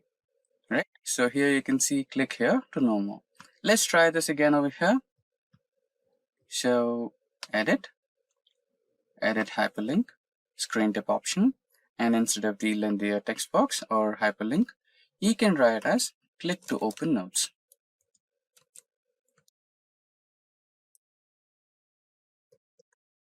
Or PDF. Click OK and click another OK, and you are done. So instead of seeing that lengthier hyperlink, you can see click here to open PDF, right? So far we have explored two options, that is existing file and existing web page, right? Now let's try to explore another option. Again, hyperlink, right click hyperlink, and here you have seen place this in document, right? So which is like, okay, let me show this to you instead of telling you. So here what it is doing is, you have the cell A5 and you wanted to refer to A1 or any other cell in the same worksheet. So you can do that, right? So now for your reference, let me cancel it and let me create a new sheet. And here, navigate me to here, right? Let me write it as navigate me to here. Okay. So now what we will do is, so here we will create that navigate link from using the hyperlink option. Place this in this document. You can see the sheet 2 option, and the cell reference is A1 where we have written navigate me to here. So when I click this A5 cell, okay, let me also rename it. Write it as navigate cell, navigating cell, right? Now create that, Control K. Let me select sheet 2 and the cell address is A1. Press OK. Now what's the change, right? When you click on this, you will be redirected to sheet 2 cell A1. Navigate me to here, right? So this can be like a shortcut when you have multiple sheets, like 100 sheets. Then you can have a different column over here and add the navigation address to all those cell links. You can just click on that cell and go into the different sheet and to the specific cell which you have given the address. In our case, I have given sheet 2 address cell A1, right? So this is another trick. Now let's get back to the hyperlink thing again. Control K, and another option is create new document. So you might have been through, option of having, let's say, some cheat sheets or clip-on clipboards, right? So let us imagine that you're working through a huge worksheet, and you wanted to have a track of everything and keep notes updating, right? So it might be a little complicated to understand, so let me show it practically. So let me write it down as clipboard or sticky note, right? Okay, I think this has a hyperlink. Okay, this can be used, no worries. Back to hyperlink option again. Create new document. Now here you can create a variety of documents, right? So it can be a text document, it can be an Excel document, it can be a PDF document, right? For now, we'll create a text document. Okay, we'll name it as tracker.txt. So this should create us a text document, and the location can be anything. So you can take it as a desktop documents download. So let me take documents here and select OK. So I'll be having this tracker.txt located in the documents folder, and you can also choose to edit the document later or edit the document now. Let us select edit the document now, press OK, and there you go. So you have your text tracker here. So let us imagine that we have worked on the Excel sheet and we wanted to write down as a sticky note so that we can remember what we have done on the Excel sheet. So update 1 and update 2. Now you can close it. So it'll ask for a save option, save it, and done. And let us imagine that you did something else and you also updated something else on the sticky note, Excel sheet, and you wanted to update that on your sticky note. So click on it and you'll see a minor notice over here from Microsoft Excel based on potential security concerns. You can select yes, and you'll be having access to your text document again, and write down your update again here, update 3, what you have written, right? The latest update, what you have. And you can save it and close.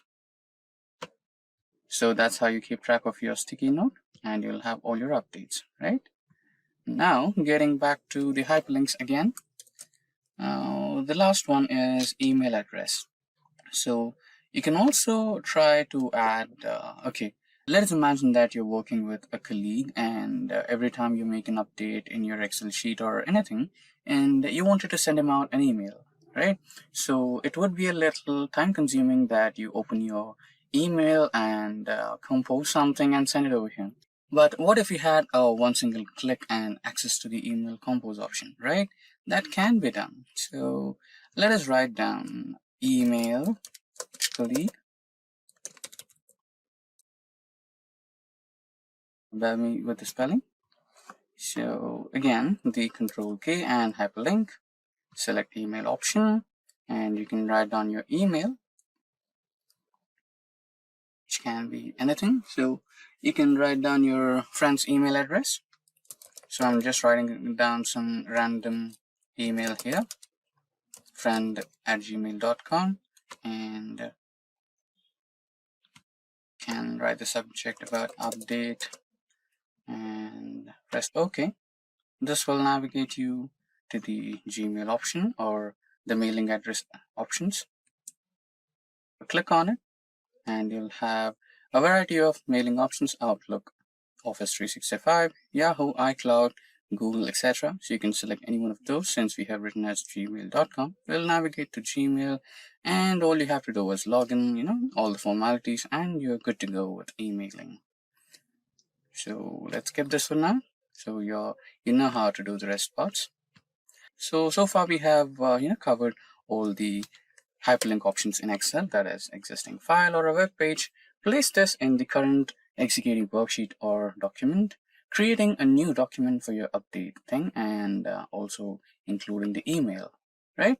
So far we have covered everything around hyperlink in Excel, and if you have anything to know more about, or if you feel that we have missed out anything important regarding hyperlink in Excel, you can feel free to let us know. Round off formula in Excel.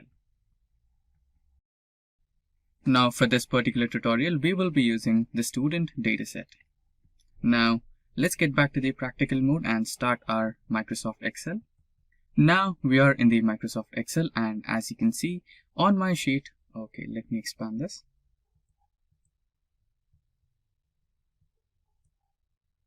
So as you can see on my screen, we have the dataset belonging to students.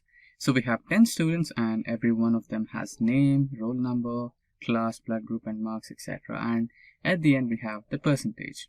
And as you can see, we have the percentage in terms of float values, and we have a lot of decimal values like 8 and above. So what if you wanted to just have 1 or 2 digits after the actual percentage, like 80.6 or 80.66, right? It would be a little bit more or good to read, right? So that's what a round off actually means. So now let's work on having rounded off values for the percentage. Now let's create a new column. Let's name it as round off percentage. Great. So to actually perform the round off formula, we do have a predefined method for that. For that, you just have to type in equals to round,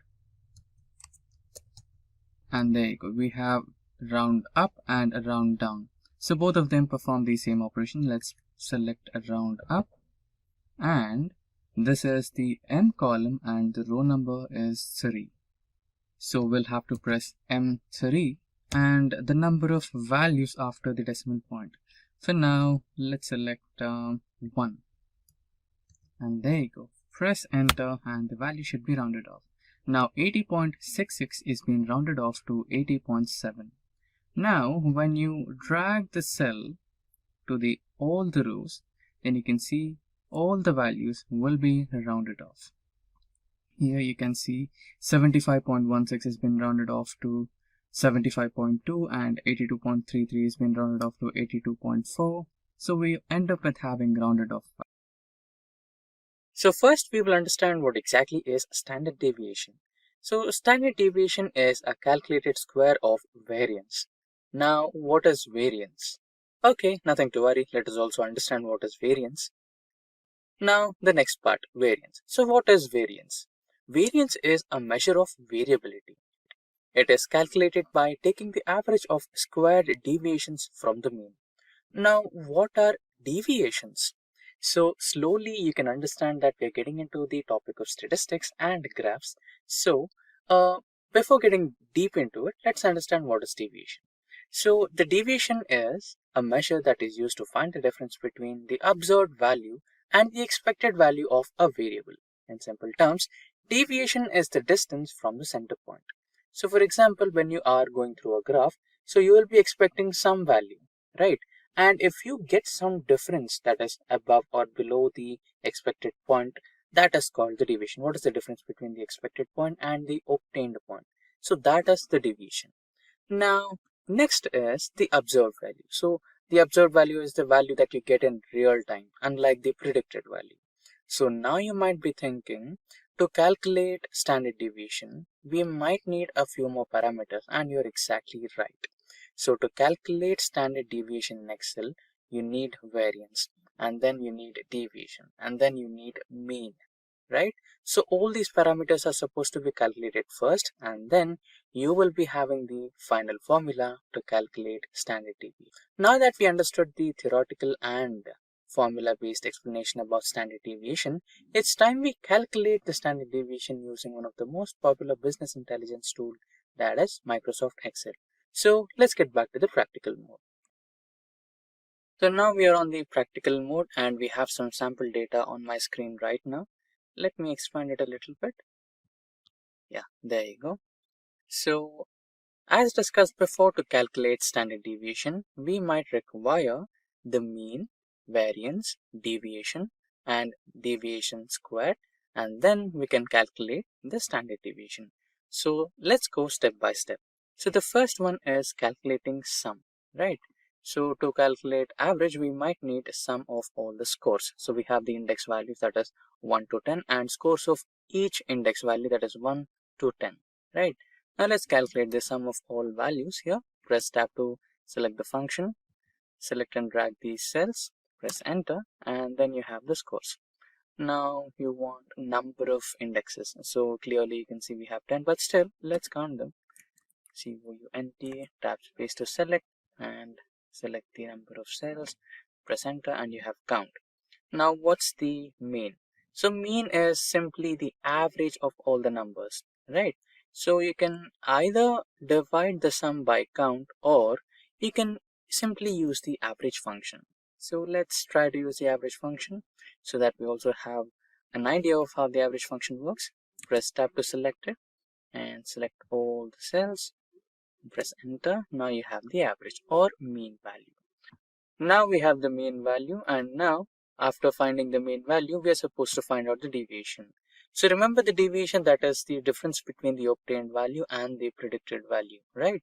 So the obtained value is this one, which is here in C2, and the predicted value is this one, that is 82.6. That's our mean, right? According to formula, we are supposed to eliminate the value of obtained minus the mean, right? So select the cell equals to C2 minus the obtained value, that is mean. Now press F4 to freeze the value, and now press enter so that you can freeze the value and drag the formula across all the cells. Now you have the deviation, right? Now the next step is to find the sum of all the deviation numbers. So either you can apply the sum formula to all these numbers, or you can just drag the cell over here and the formula will be automatically copied. Now similarly, the count function to count all the values, that is, drag it and you'll have it over here, right? Now the next step is to find out the square deviations, or the square of the deviations, which is really simple. All you have to do is equals to select the cell and see that small hat kind of logo on the number 6, use that. Now into 2, press enter, you have the square. Similarly, drag the same formula across all the cells and you'll have your squared numbers. Similarly, drag this summation function over here, so you'll have the sum of this and the count number as well. Now comes the final formula. Now we have the mean value, that is over here. Let's color it. And we have the variation square. Now that is, which is this one. Let's color it in a different shade. And we have deviation as well. Let's color it in a different shade. Now we need to find the variance, and after we find the variance, the last step is to count the standard deviation, or to calculate the standard deviation. So what is the formula to calculate the variance? So for variance, you need the sum of deviation square divided by total number of values minus 1. Press enter, and that's your variance. Now the standard deviation. So the standard deviation is really simple. You need to calculate the variance to the power of 0.5, and that's your standard deviation. So that's how you calculate standard deviation in Excel. I hope all the formulas and the explanation was clear. So you can see that we have got started with Microsoft Excel, and on the left hand side we have a simple table with all the teams in an IT industry, starting from IT admin, testing, development to client consultant support. We have got everything in this particular table. Now our main idea is to find out the index of these particular elements. For example, if you wanted to find the index of the element marketing, then how could you do it? So here, let's try to use the match function in Excel. For that, we want lookup value and position. So on the right hand side, you can see that I've created two separate columns as lookup value and positions. So in the lookup value column, we will be inserting the value of which you want to find the index. Now, for example, let us consider that we want to find the index value of team marketing. So I'll be writing marketing in this particular lookup value.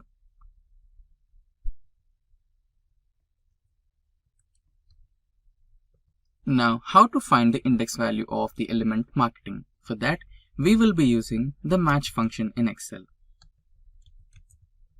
Now, after writing the match function, you can see that it is asking for three different parameters. So the first one is the lookup value, second is the lookup array, and lastly we have match type. So lookup value is the value of which you are trying to find the index, that is marketing, this particular cell. So we have selected the lookup value, which is the first one.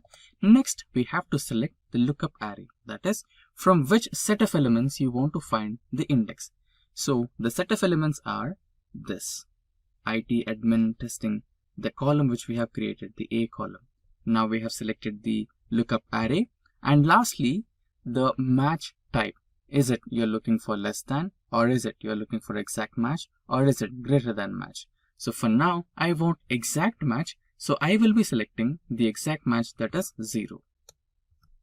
Now there you go, you have the exact index of the element, that is 5. Now we have selected all the 10 teams starting from IT 1, admin 2, testing 3, development 4, marketing 5. So that's how you find the index of a selected element in Excel. Now we just have like 10 elements, so we have got the writing of the elements, or choosing the elements in a easy way. But what if you had like 100 elements, right? Could be a little different. Okay, so let me put it simple. Now you wanted to find the index value of finance. So right now we have marketing and you wanted to type in finance and you missed out a letter A. Okay, now you're not finding the right index. To avoid such problems, you can always take the help of data validation in Excel. That is, using the list in data validation in Excel. You can see a small drop down icon here, right? You can choose that, and here you can see all the teams that we have created in the left column, right? So here I can scroll down and choose the finance, and there you go, I have the index value. Okay, again we need to copy paste the same match function in Excel over here.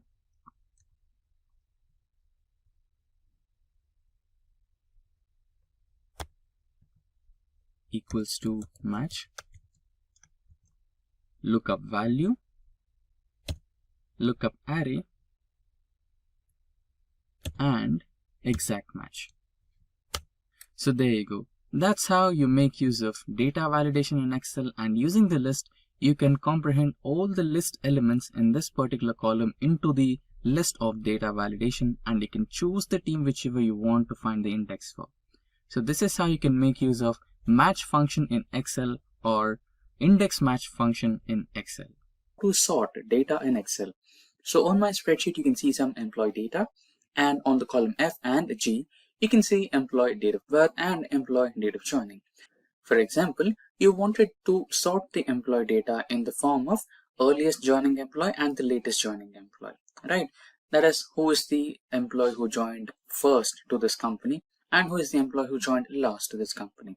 So for that, you just need to select the column of date. So let's select both the columns and go to home and check or verify if the data type is date or not. So generally the data type will be set to general by default by Excel. So we need to make sure that we have the proper data type, which is date. Now that we have the proper data type, select the entire column and go to the data option, and here select the sort option, and in the sort option select the expand selection.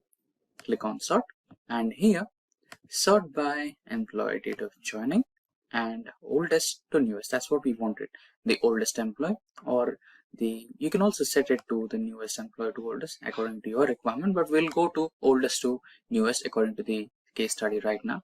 Just click on OK and that should be done. So Emily, who's a manager, is the oldest employee who joined the company, and Chris, who's a trainee in IT support, is the latest employee who joined the company. Now that's how you sort date in Excel. Now on my screen, you can see the sales of 4 quarters from different regions, that is East, West, South, North and Central.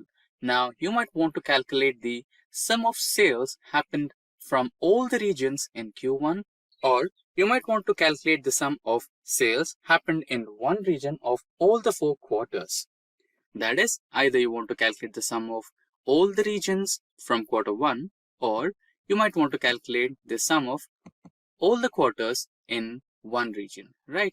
So to do this, you have some simple functions in Excel. So you might say you have some function, etc., right? For that, you might want to go into the, equals to mode and fetch sum option and subtotal or SUMIFS. You have to select the function from here.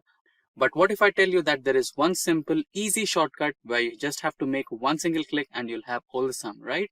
So that seems interesting. So on the top in the home bar, select home, and on the top right corner, you have the editing group. In editing group, you have aggregation function, that is summation. So you have different aggregations here, sum, average, count numbers, maximum, minimum, more functions. Here you might want to select the sum and you can get all the summation numbers here. So I'll select one cell. So the second query where we wanted to calculate the sum of all the sales happened in East region with all the quarters included, that is this one, C2 to F2, right?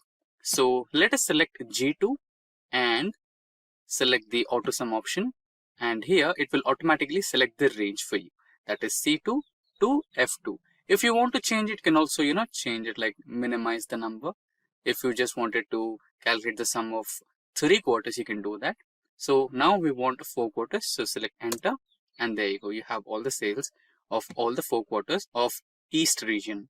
Now if you simply drag it, you will have the sum of all the 4 quarters of all different regions. Now let us calculate the summation of Q1 of all the regions, that is this one.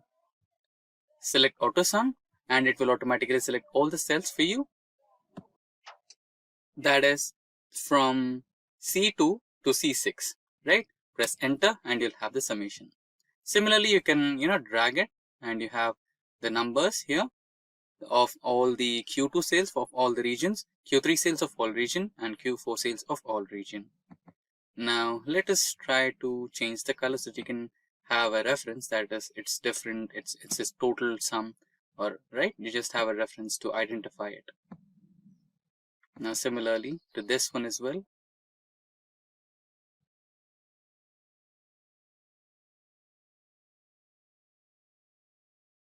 So that's how you implement auto sum in Excel.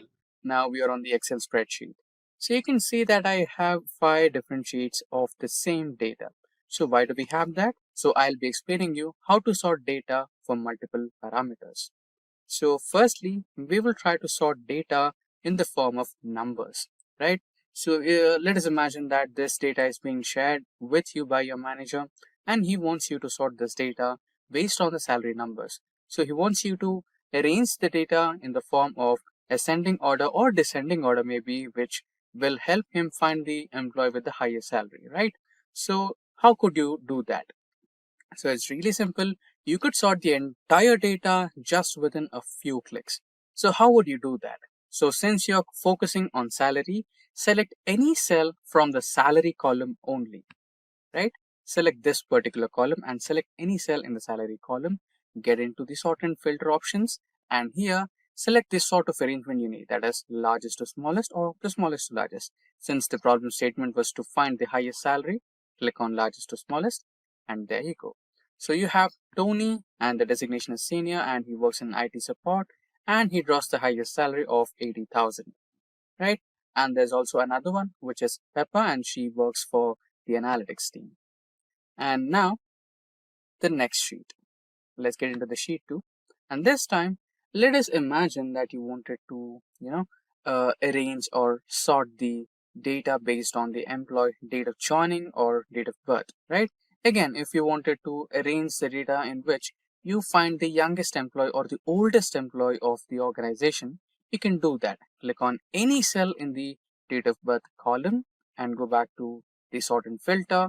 And here you will be seeing the options sort oldest to the newest or the sort the data from newest to the oldest. So since we want the oldest employee, select oldest to newest. And there you go. So the oldest employee is Alfred, who is an associate designation employee, and he works in the admin department, and he's drawing the salary of 25,000. So that's how you can sort the data when you are trying to sort the data based on date wise. So first we try to sort the data on the number wise. So you can apply the same for your employee ID, salary, and if there is any possibility you can do that as well. And if you want to apply the same sorting based on dates, you can do that as well using the sorting function in the same way. Now let's get back onto the third sheet, and here now single column wise is perfectly fine. There is no issues with that.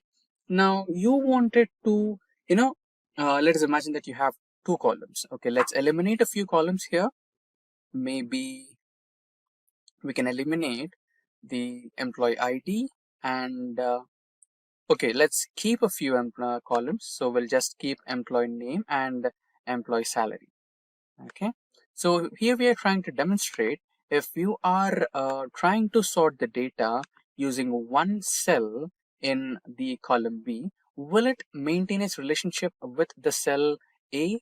Okay, that's our query, right? So let's see, I'll go a little detail. So let us imagine that you wanted to sort this data based on highest salary. Okay, so when you do that, will it also impact the cells in the column A? So it will basically impact, but just it's a query, right? Any of you viewers might have that query. Will I, if I try to sort the data based on this, will it affect the cells on the rest of the data set? Okay, so in basically it will impact. So I'll try to, sort the data based on ascending order.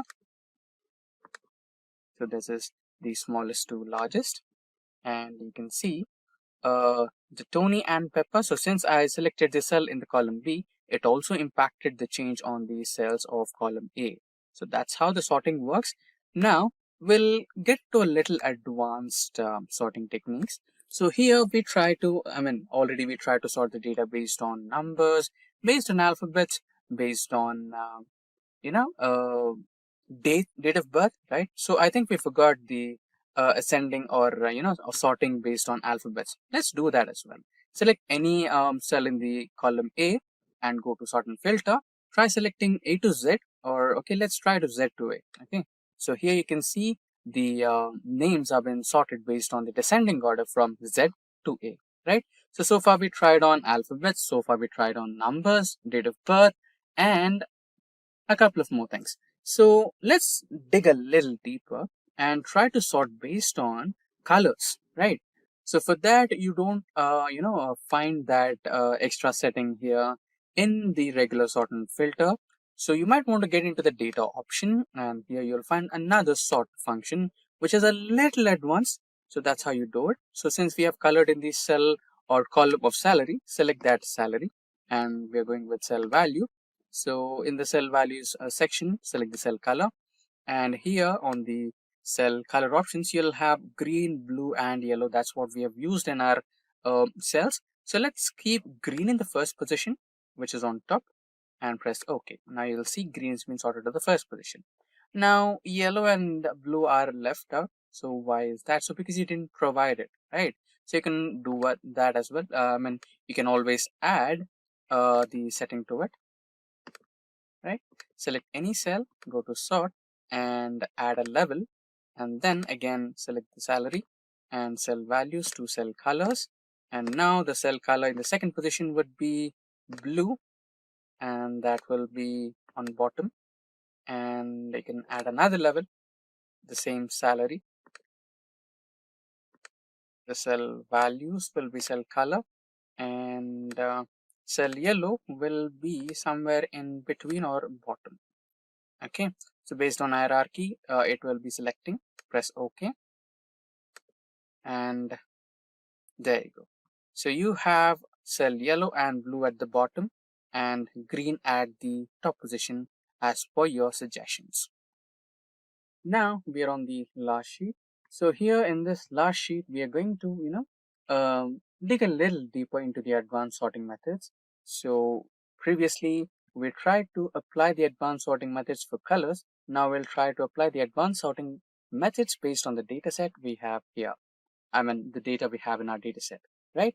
So select the sort option and let's add a few details, right? So firstly, let's sort the column employee ID. Okay, so let's have the smallest to largest, or yeah, now that would be good. Now let's add another level where we will sort. Okay, I think we will sort based on employee name. That would be a little better. So let's try to sort it on employee name here, and here will be employee salary. Okay, now the cell values, and this would be from A to Z, and the salaries will be from smallest to largest. So basically what we are trying to do is we are trying to sort the employee list based on employee names from A to Z. So the employee's name starting from A to Z will be ordered first, and another subset of the sorting will be done based on highest salaries, that is smallest to highest. So let us imagine that we have 3 employees with names starting from A and their salaries are 10,000, 20,000 and 30,000. So how would it sort? So it will sort basically in the alphabetical order first. So first 3 names will be sorted, and then it will also have another condition to sort the data with, keeping the lowest salary on top and highest salary in the last, right? So this is how the algorithm works for sorting. Now let's press OK and see the output. So there you go. The names are Alfred, and we have the highest salary here, smallest to highest. So this is 25,000. Next we have Banner, Barnes and Ben. So here you might be seeing why we have Ben in the 3rd position despite he has the lowest salary and name starts with B, right? So here it is trying to work based on the alphabets in the order, right? So B, A and B, E. It's not just comparing the first letter, it's also comparing the following letters as well, right? So N comes first, R comes later. So Barnes is pushed to the 2nd position. A comes first and E comes later. So B, A letters are pushed to the 1st position and Ben is pushed to the 3rd position. So that's how it works, right? So accordingly, the set for BA is created here, 35, 40. Next Ben, 12, and next you have Bobby, Brian, Brock, Chris, Clark, right? So that's how the data has been organized and sorted based on multiple levels of parameters you provide for sorting. So that's how you use sorting in Excel, slicers and filters in Excel. So slicers in Excel are software filters used along with Excel tables or Excel pivot tables over a large amount of data. Not just filtering out data, but slices also help you with an easy understanding of the information being extracted and displayed on the screen. Now, Microsoft Excel slices are compatible with Windows and Macintosh operating systems.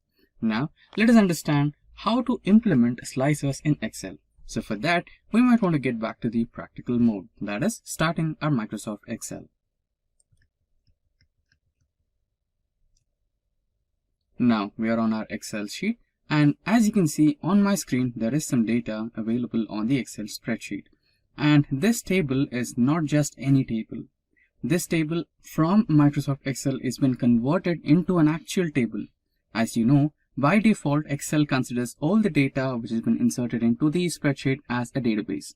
And to implement the slices in Excel, we might want to create or convert the format of database into a normal table. For that, you can select all your data and just press Ctrl T, and that will allow you an option called Convert the Data into Table. Now, since this table is already converted as a table, we can directly start implementing or inserting slices into the spreadsheet. Now for that, select all your data.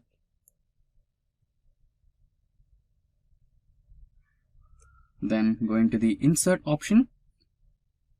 And in the Insert ribbon, you can see the Filters group. And in the Filters group, select the option called Slicer. Now you will be provided with multiple options. Since we have the columns Employee ID, Employee Name, Zone, Designation, Department, salary, employee's date of birth, and employee's date of joining. So we can choose any of the options available according to our columns and create the slices. Now let me select the first one, that is zone, next designation, department, and let's also select employee name. Now press OK, and there you go, we have our slices. Now let us try to rearrange these slices. All you can do is just select and drag them up.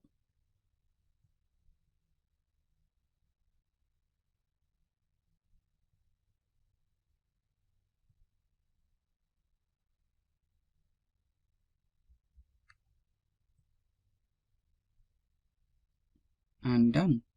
Now let us imagine that we want to see or take a look at the employees who are working in the East zone. Then we have all the information displayed on the screen who are working in the East zone. They are Jack, Tony, Banner, Fred, etc. and their department, designation, etc., etc., all on one single screen. So this really helps you while you're presenting your data in a presentation. Now for a change, let's try to select the department.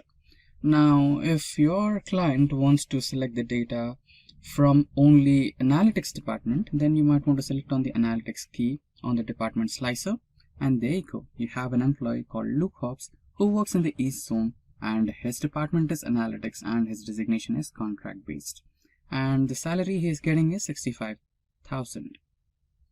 Now similarly, you can see that we have only selected analytics, and your client also wants data from IT support. Now you can see that analytics is gone. But what if you want both analytics and IT support? Then you have an option called select multiple. Then you can select analytics and IT support, and if you want HR, you can also do that. And in the zone, if you want West along with East, then you can do the same, East and West, and you have all the employee details. And in the designation, let's try to select senior, trainee. Okay, select multiple, senior, trainee, and manager. So that's how you do it. So that's how it's done, and that's how you implement slicers in Excel to simplify the filtering options using slicers during a presentation. It is really simple to add filters in Excel. So we are on a practical mode right now. So on my screen, you can see an Excel spreadsheet of sales data. So here you have various columns, regions, category, state, subcategory, sales, quantity, and much more, right? So now let us imagine that we want to add filters on the region part. So we have South, West, East, etc., right? So we want to, let us imagine that you want to extract the data of only West region and you wanted a filter. So doing it manually could take a lot of time. So using filters will be helpful. Now select one cell on the headers part and select the filter option in the data toolbar. You can see the data option in the toolbar, right? So click on the data option and navigate to sort and filter group, and in that select the option of filter. Now you can see the filters are being added to all the column headers: region, category, state, subcategory, sales, quantity, right? Now we wanted the West category. So when you see or when you click on the drop down icon, you can see all the options are selected, right? The central, east, west, south, everything, right? But now we just want West one, so click on West and select OK. There you go. So you have everything from the West region. Now let's imagine that you wanted to look into office supplies only or technology only, right? You can do the same with technology and press OK, and now you'll have all the technology related sales in the West region, right? So that's how you use filters in Excel, or that's how you add filters in Excel. Goal seek in Excel. So for this tutorial, we'll be considering the students database. Now let's get back to the Excel. So now we are on the Excel sheet, and you can see that in this particular Excel sheet, we have some student details. We have the serial numbers, names, roll numbers, class, blood group, and some subjects like math, science, computer, statistics, social, GK, and the final marks obtained, percentage, and total marks, right? So let us imagine that a company has come for an interview. So all these students are going to attend an interview, and the minimum percentage to attend the interview will be like 75%. So you can see that we have 75 here, and all the students have got above 75 except for the one student, which is Mike, right? So for Mike to attend the interview, he needs 75% or above. So he can make some modifications in one of these subjects, right? So there is always an exam after the exam called as improvement exam. So if you can like to score some extra marks in the subjects which you have scored less, so that you can make up to the percentage what you're expecting, you can do that. So here in this particular sheet, Mike has 6 subjects, right? And in 6 subjects, you can see he has scored 76, 91, 45, 71, 94 and 62. So out of these, he have scored less in one subject. Compared to all the subjects, one subject is really low, that is computers. So what if he can give an improvement exam and increase his percentage to 75, right? So that can be done. So we can do some brute force methods, like we can change the marks like 55 and then check this particular one, so it's getting 74, right?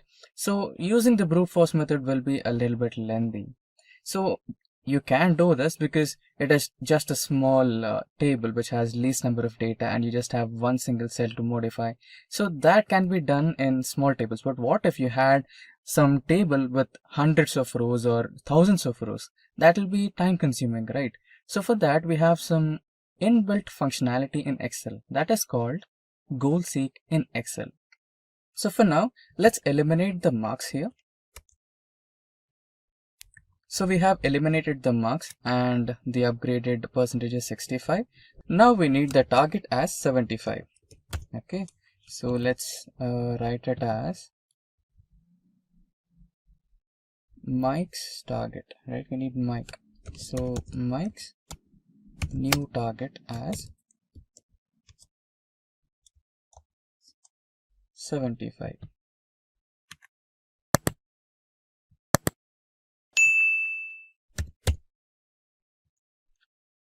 Okay.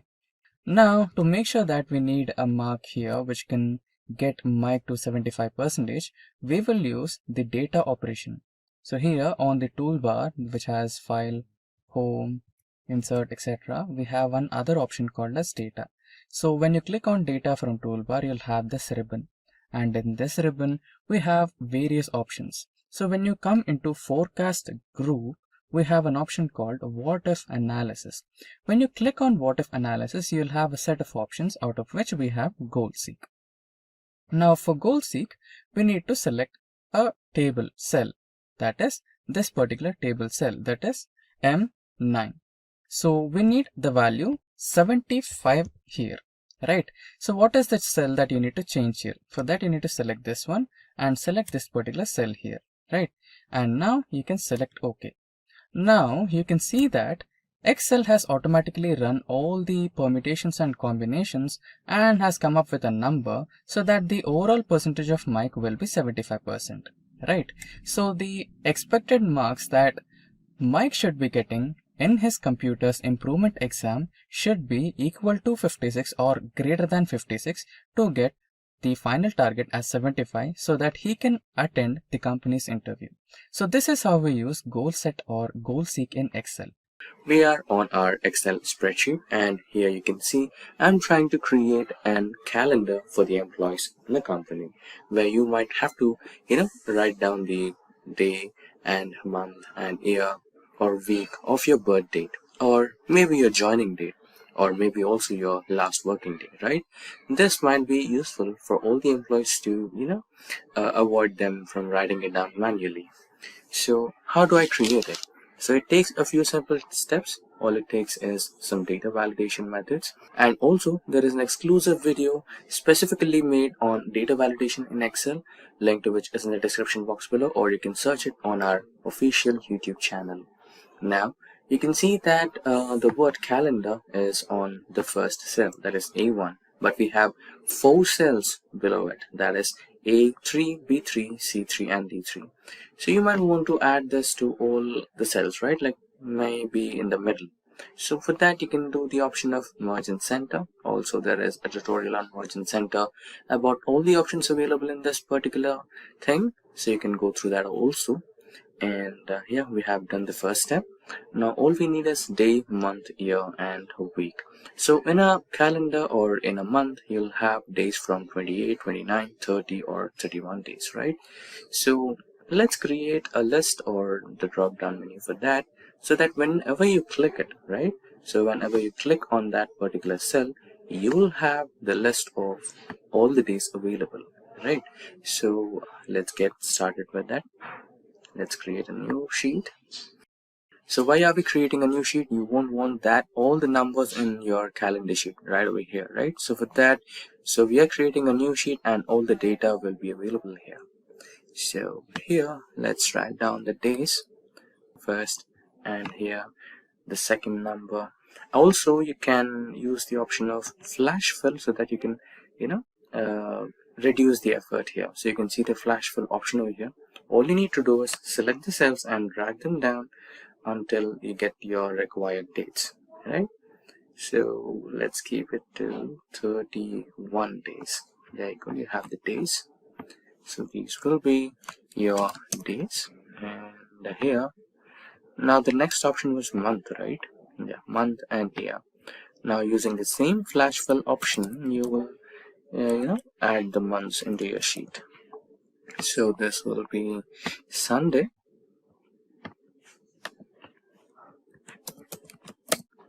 So Excel has this smart flash fill option where you can just drag the data and everything will be filled according to your requirements. So Sunday to Saturday. Now the next one, right? That is your month. So same as the before process, we'll create January. You can use the flash fill option and all the way up to December. Now the last one was the year. So 1990 and 1991. So you can select the cells and flash fill up to 2022 maybe.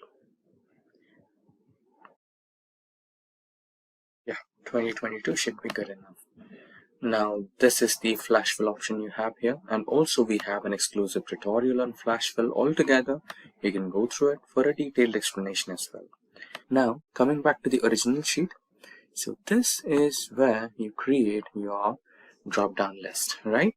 So select the cell where you want to add the drop down list, navigate to data, and then here is your data validation menu.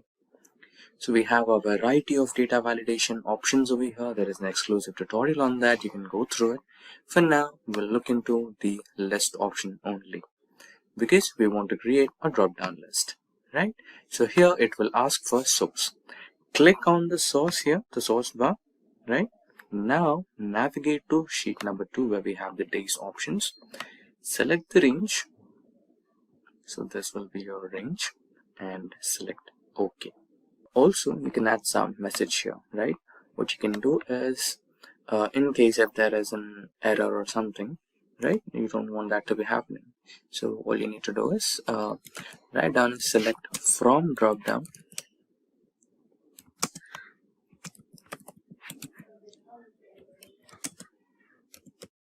Select from drop down only.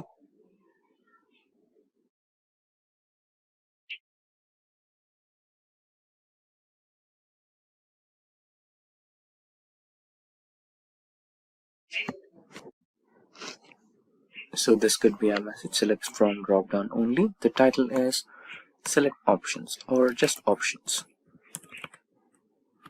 In case if there is an error, you can write down your title as invalid data and you can write down a message as please select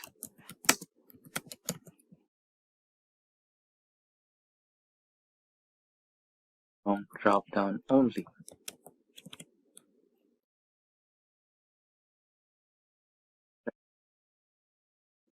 So in case if someone tries to write as 32 or 33 to check the integrity of your data validation, then they will encounter an error and an error message, and then they must be understanding what exactly they try to do and if it's correct or wrong, right? So this is to make sure that whatever the data you enter is correct and valid. So okay, and here you can see select from the drop down list only, options with option list as title, and let's try to enter 32, right? And when you press enter, you will see an error. So the error message is invalid data. Please try to select from drop down only. So you can go for a retry and select the drop down, right? So let's eliminate them and now select something from the drop down. So let's take it as maybe 10, right? So this is how you cleared the day one. Now let's try to do with the month. Same data validation option. Settings will be list and source will be this one.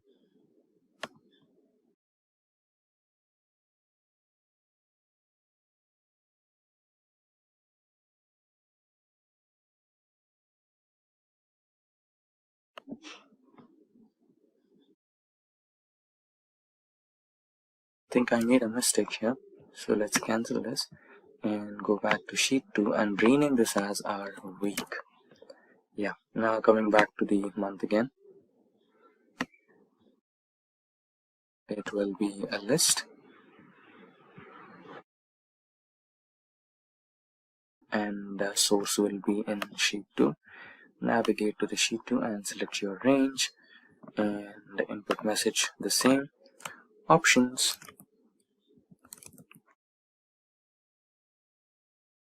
select from drop down only,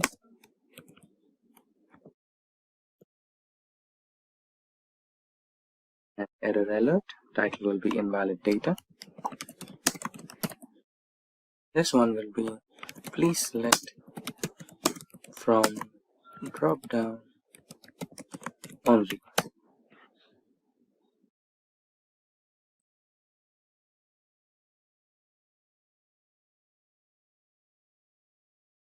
Okay, and that's done. Now let's continue with year as well. Let's quickly do the same.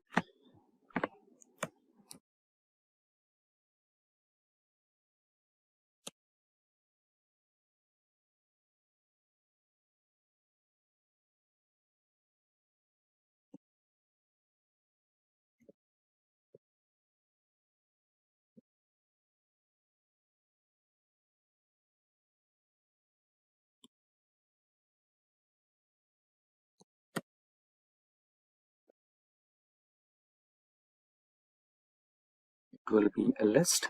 Source will be in sheet 2.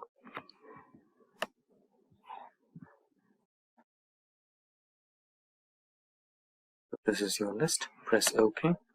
And lastly, the week. Same process. It will be a list.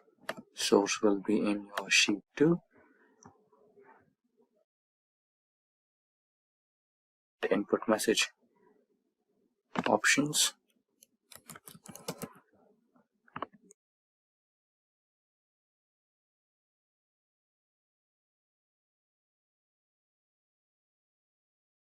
title invalid data. Let's drop down only. Right, so your drop down list is ready now. So the month will be anything. So currently we have May, and the year can be anything, anywhere. So let's take it as 1997, and a week can be, the adjacent week. And so what was 10th of May 1997? Let's check our calendars.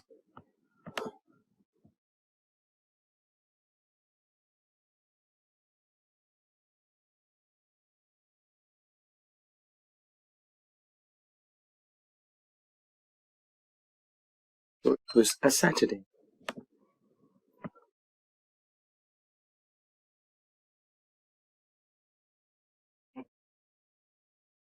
So it was a Saturday, and that's how you create a drop-down list in Excel.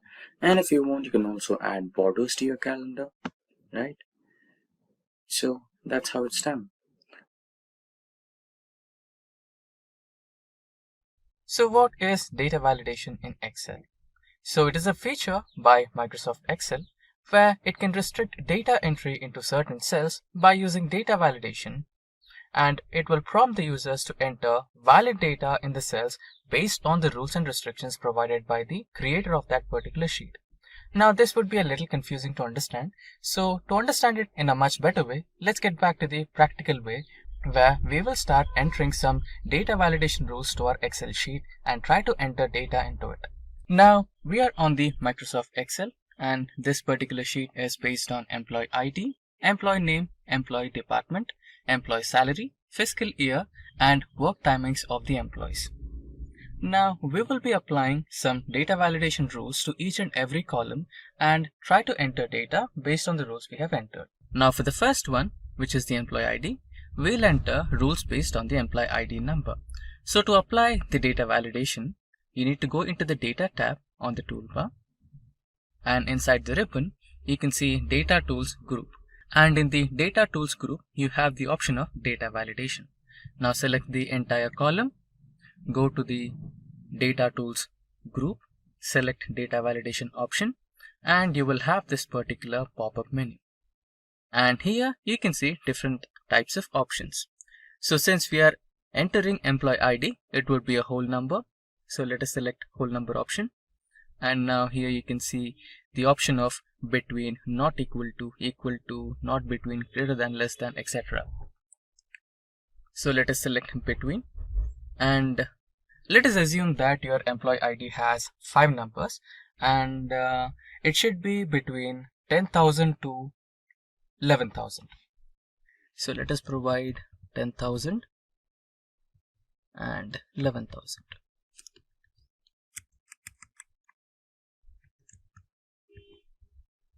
Now select OK, and now the new rule has been applied.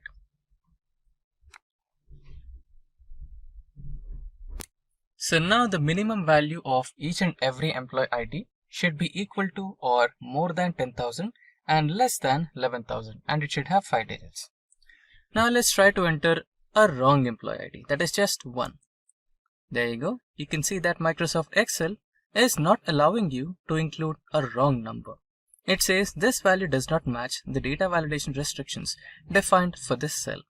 So now you can press retry and try to enter some number which is in between 10,000 to 11,000. Now it is 10,901, and this will take the entry. Now let us assume that because I am the creator of this sheet, I know what should be entered here. But what if I give this sheet to you and you are the person who is trying to enter the number and it shows the error and you don't know what was the error, right?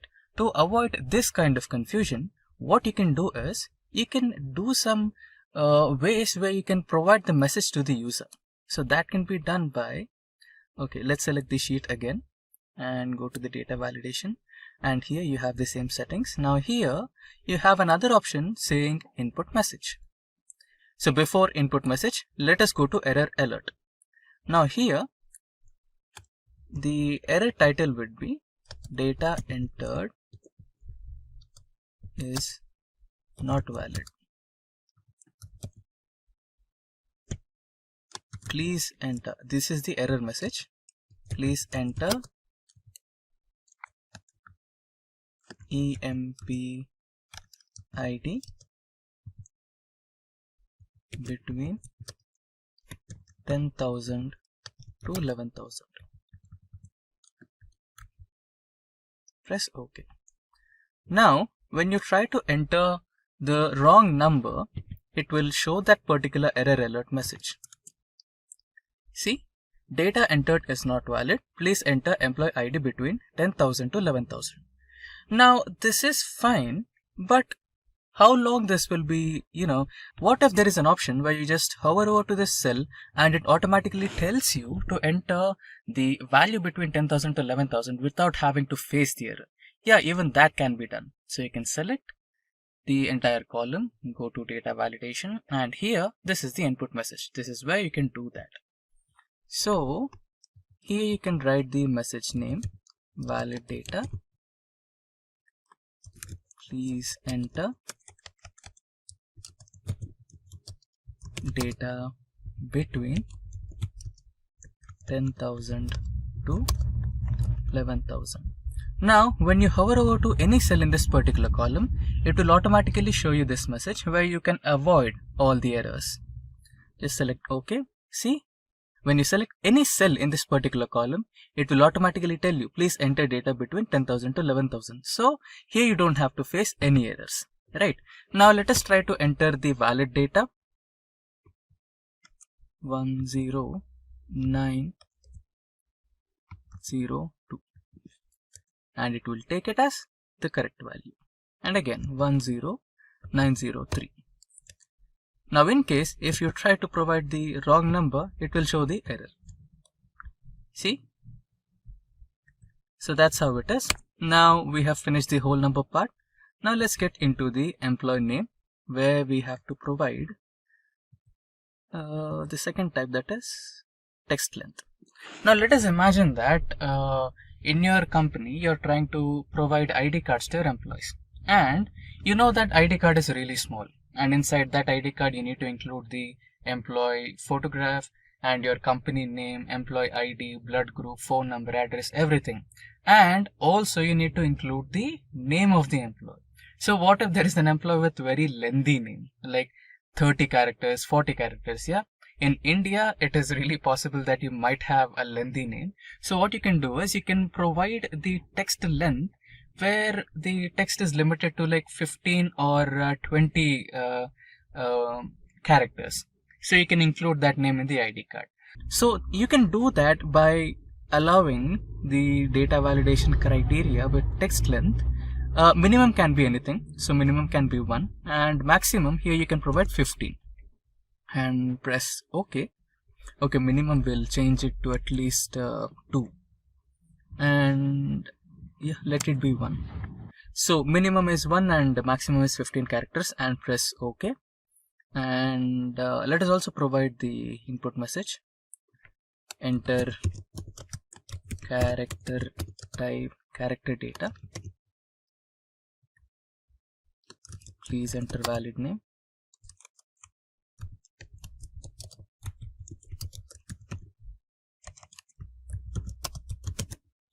And error alert. Invalid data. Please enter valid data. Okay, please enter characters less than 50. Press OK. Now let us try to enter a random name. Okay, we'll enter characters more than 15 here. QWERTY 0. Yeah, it's like 1, 2, 3, 4, 5, 11. Okay, now this is more than 15. Okay, I think it's not more than 15. Let's try to enter a little bit more characters. Yeah, now we have entered more than 15 characters and it is showing please enter characters less than 15. So now we can retry and try to enter some valid name.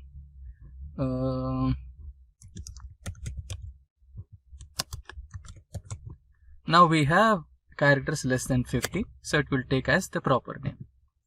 Now let us try to enter another name.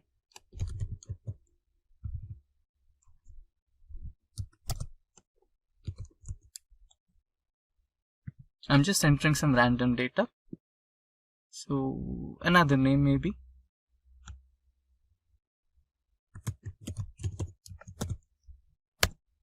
Great. Now the next type of data validation is also done. Now let us get into employee department.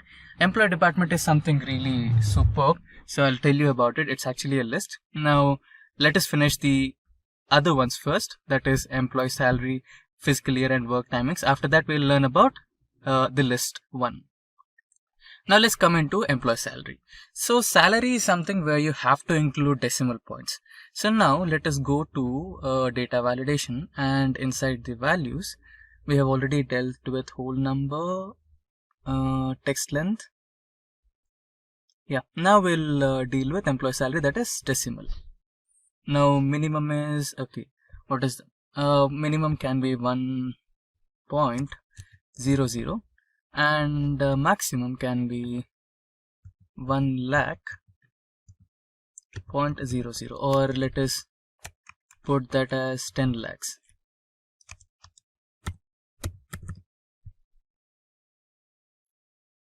Press OK. Okay, not just then. Enter valid salary. Okay, now let's change it to minimum as 10,000.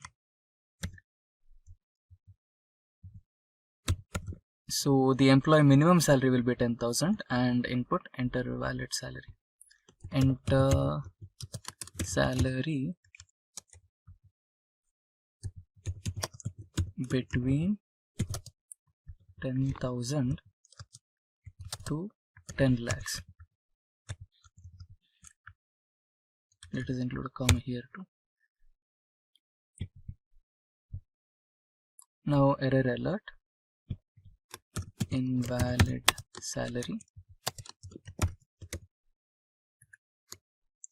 Please enter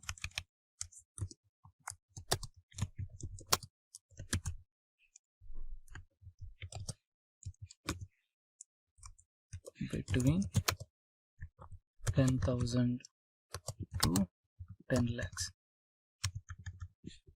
Press OK. Now the message and data validation conditions are applied to this column. Now let us try to enter some invalid data first. It will show the error. Now we need to enter the valid data. Yeah. Now it is taking the valid data. Let us provide 20,000 and this has 35,000. Now the next one is fiscal year. Let us imagine that we wanted to work on the employees for current working year, that is 2020 to 2021, and or you can consider 2021 to 2022, not more than 2021 and not less than 2021. For that you can provide the year option as well.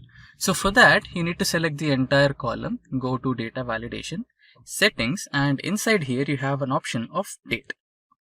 So let us provide the date option as between, and start date is 01/01/2021 and end date is 01/01/2022 and input message.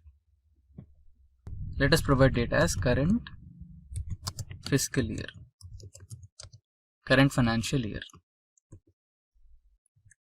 Enter date between 2021 to 2022. Let us copy this and go into error alert. Error message will be seen, invalid date. Select OK. Now the error message and the data input message and the data validation rule has been applied for this column. So let's try to enter some date here. You can enter 02 of February 2021. It will take as the correct data. Now let's try to enter some wrong data which is apart from 2022, 02/02/2022. It will not take this, it will throw error. So that's how it works. Now let us try to enter as 2021 and this as March. It will take it. Now another data, 04 this time and 2021. So that's how your data validation will work. Now coming into the next type of data validation, that is time. So we have time here. Let us imagine that you are providing some work timings to your employees. That should be from 9 AM to 5 PM, not more than that. So you want to keep your work life balance for all your employees. So you just want them to work between 9 to 5 and that should be fine. And anything apart from that time should be invalid. So you can do that by selecting time option between. It should be in between and the start time will be 0900 and this should be 17.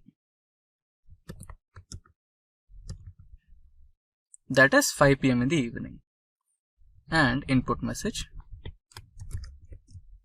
please enter time between 9 a.m. to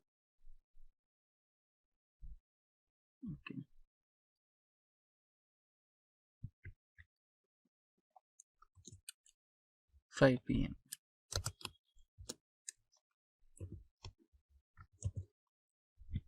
This should be the input message.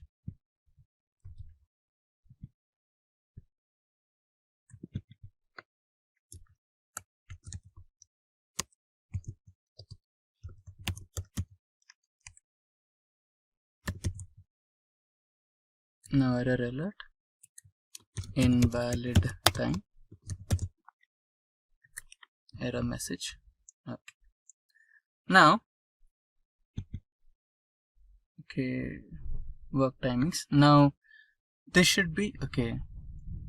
We can do this as 2 columns actually. Let us cancel. Let us copy this and paste it here.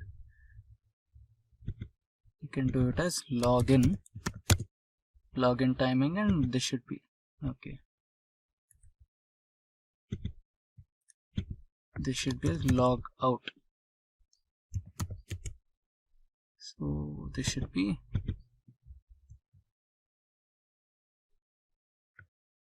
okay. So this will be considered as login and log out times. Now let us provide the login time. This should be the right time. And let's try to provide wrong timings, 08. Now it will not take it, it will throw as error. So it's working fine. Let us provide 10. Now let us provide the logout time. It should be below 5 p.m. So let us provide 5. It will take it. Okay. Let's try to provide something just 1 minute less than 5.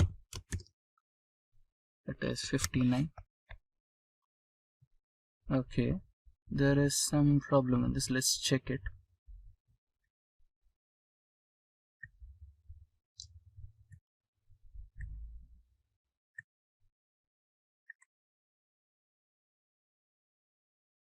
Okay, it is taking 3, that is including seconds. Okay, let's provide seconds as well.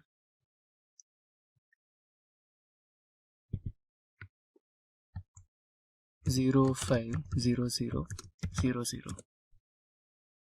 Okay, still there is some problem.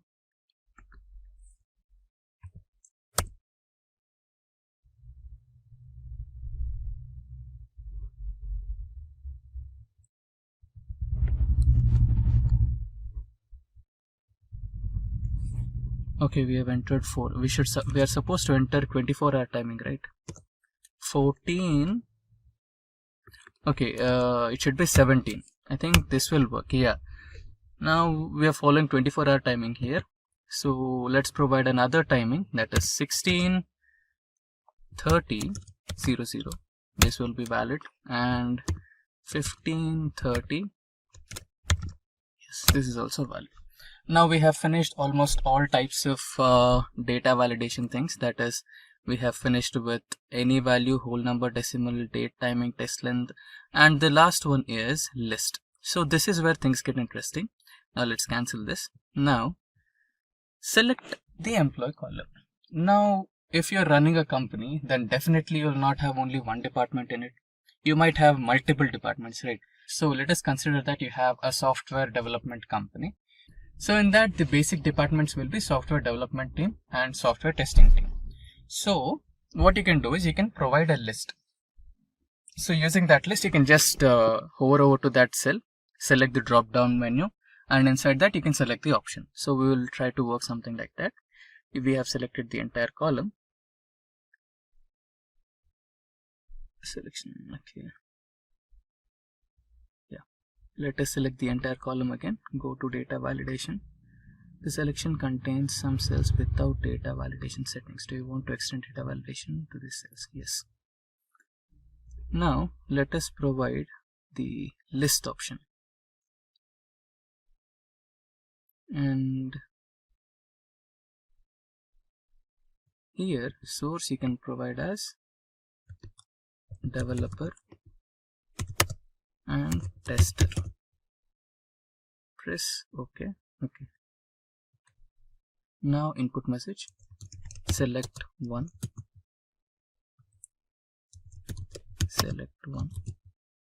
error alert, invalid data, select from drop down only. Press OK. Now when you select the cell, you can see small drop down icon, right? So when you press it, you will have developer and tester option. So you can select developer for first one, and for second one you can select tester, right? Okay, this is good for one or two options, maybe three, or even maybe like 5. But what if you have more departments? Okay, let's go to this second sheet where we have the department data. So here we have like 15 departments, or 15 employee type names. So the first one is CEO, second is developer, tester, quality analyst, system analyst, finance, human resource. So many options are there. So you cannot keep on typing all of them, right? So here it is 15. What if you have like 25, like 50 departments, right? It will be tough. So for this, you have another option. So let me select all this data and copy this from this sheet to our employee sheet. Let us paste it somewhere here. Let's expand this. Okay, now we have our list over here. Now let us remove the data validation from this column. Clear all. Okay, now everything is cleared. Let's select OK. Now let us erase this data as well. Now let us apply the list data validation again from scratch. Go to list. Now here we can select the source. Select this particular cell and drag it until here, and it has been loaded. Now go to input message, data options, select one from the menu or the drop down, copy, error alert,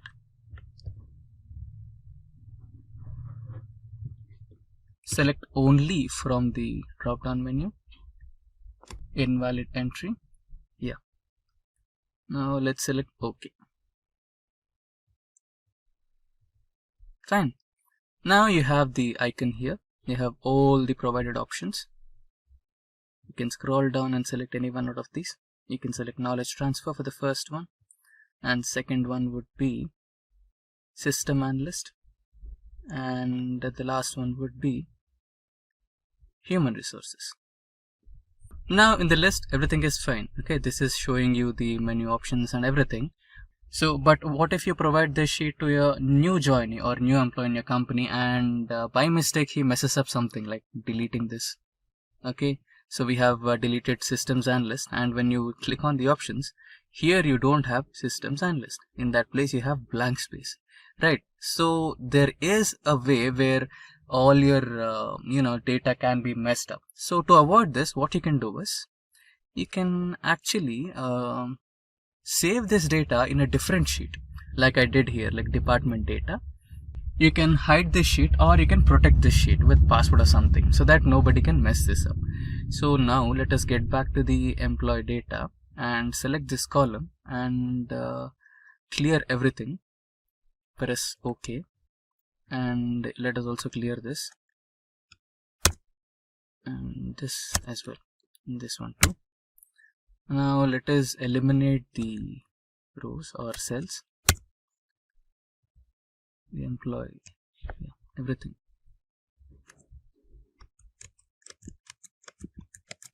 Okay, now we have basically removed this data from here. Now let us try to apply the data validation once again. Now here let us select as list, and here let us provide the option. Let us go to next sheet. Let us select all these options and press OK. Okay, let's provide input message. Data options or department options.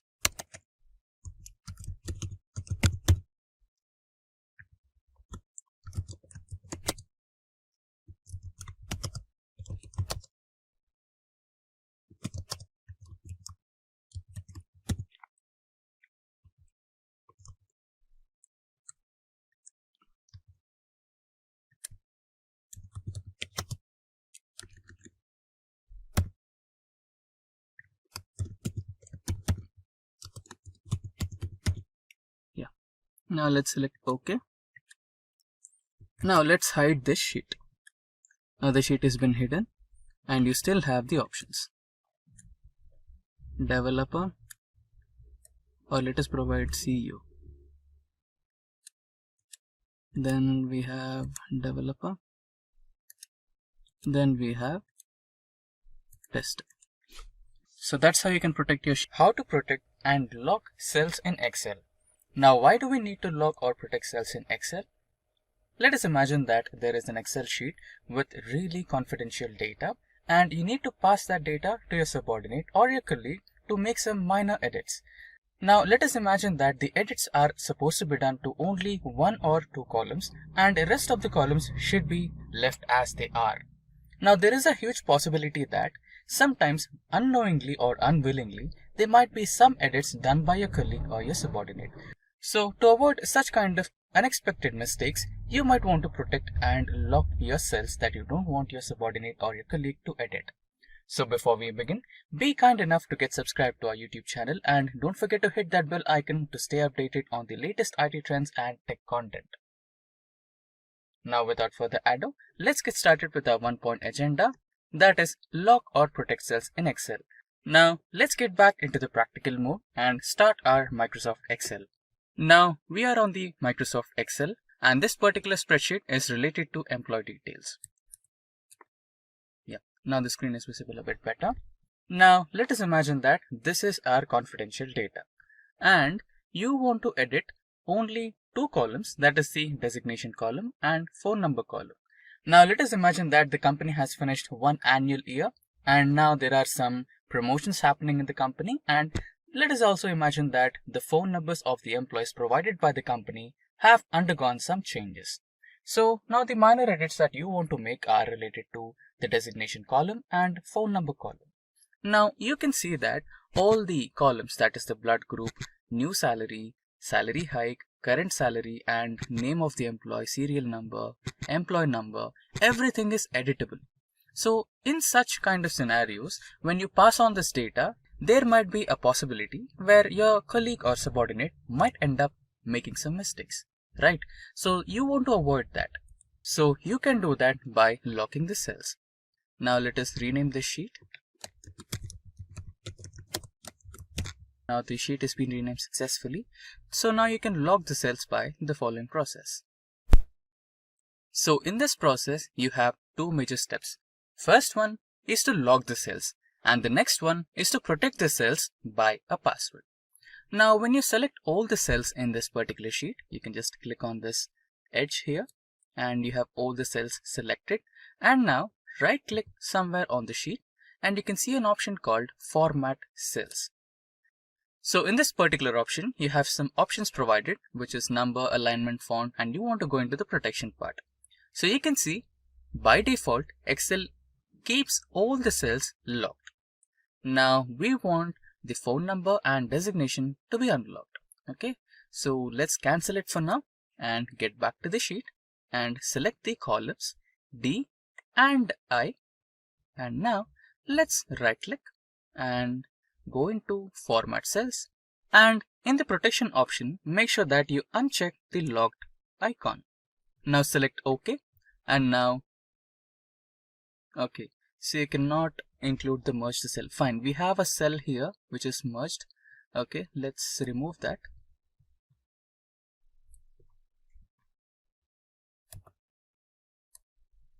Okay, now again select the entire column, right click, get into format cells and uncheck the lock option, select OK.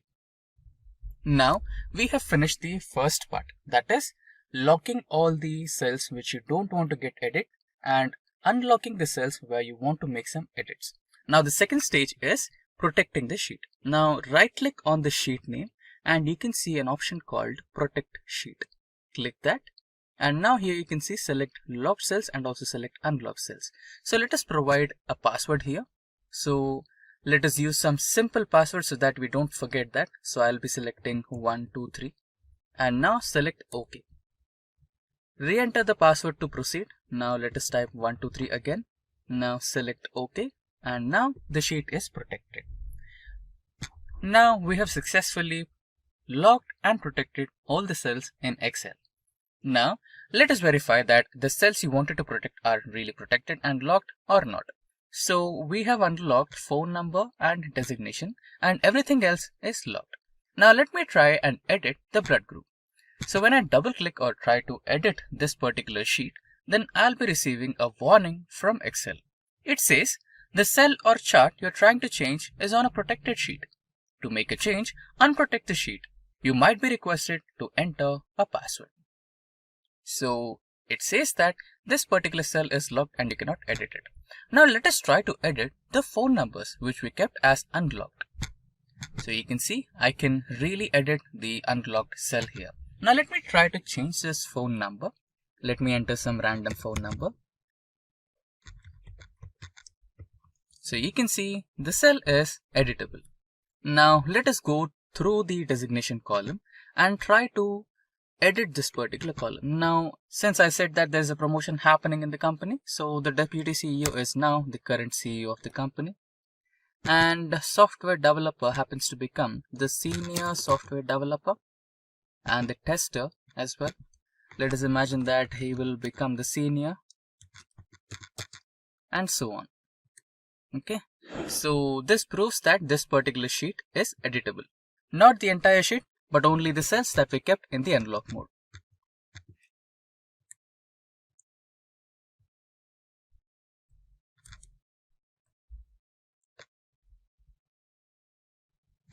Okay.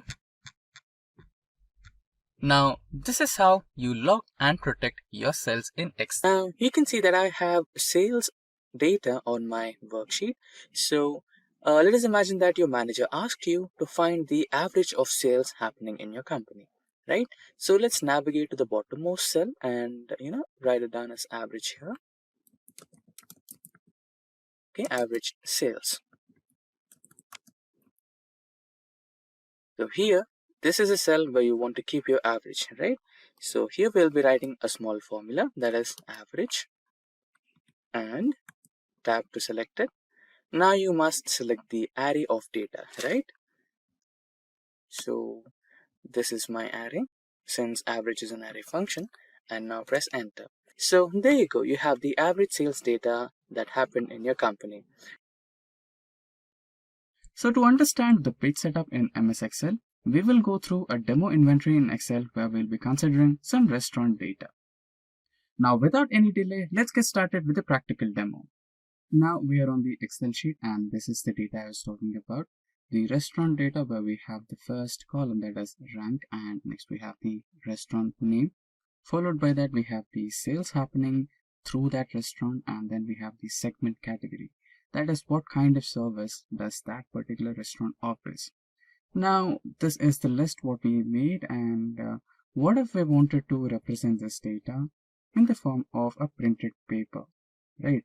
So I guess you can see all the columns and rows here.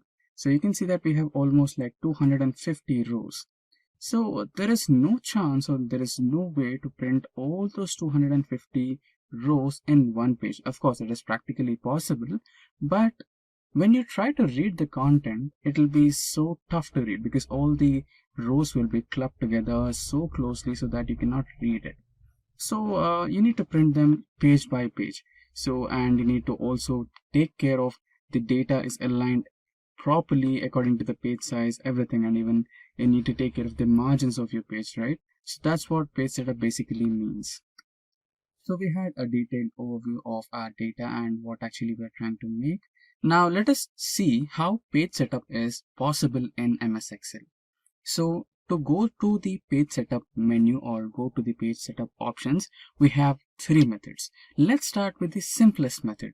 So the simplest method is by just clicking on File and go to Print option. And you'll see all the page setup options right over here. And you can also go to Print menu by pressing a shortcut method, that is Ctrl P. So you'll directly end up on the page setup options. Now let's look at the second method. So the second method is, you can see the toolbar over here, right?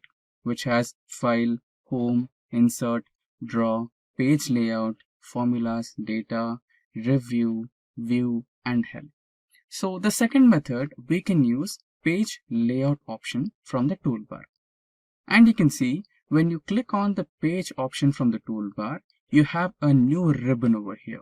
So this ribbon is all about page setup options. So it will offer you margins, it will offer you orientation, size, print area, breaks, background, print tiles, etc., etc. Right? So all these options or menus in this ribbon belong to page setup. Now let us look at the third method. So the third method is something similar. You have View option on the toolbar. So just select View, and you can see we have few page setup options over here as well. The normal, page break, page layout, custom views, and we have grid lines, formula bar, heading, zoom in, zoom out, select to zoom, freeze certain panes, right? So all these are also the page setup options. So we have the three methods to enter the page setup options. Now we are familiar with those. Now let's get started with the practical mode on page setup. For that, let me use the simplest method, that is holding the Control key and pressing P, which navigates me to the print option. Now we have various set of options here. We have no scaling, normal margins, letter, portrait orientation, collated, print active sheets, and Note 1 for Windows. You can see this option is the printers option. For example, if you're connected to a printer, which is the hardware printer, then your MS Excel will show the printer's name here.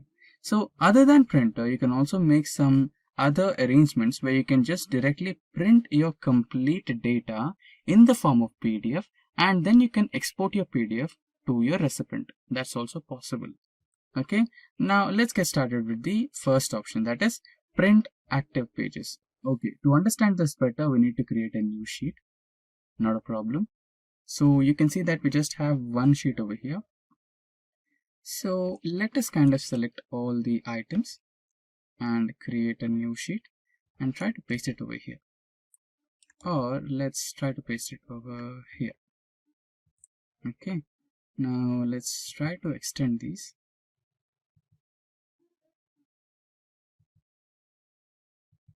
Yeah, this should be fine. Now let's rename this sheet. Or let's rename it as Restaurant Sheet 2 for our reference.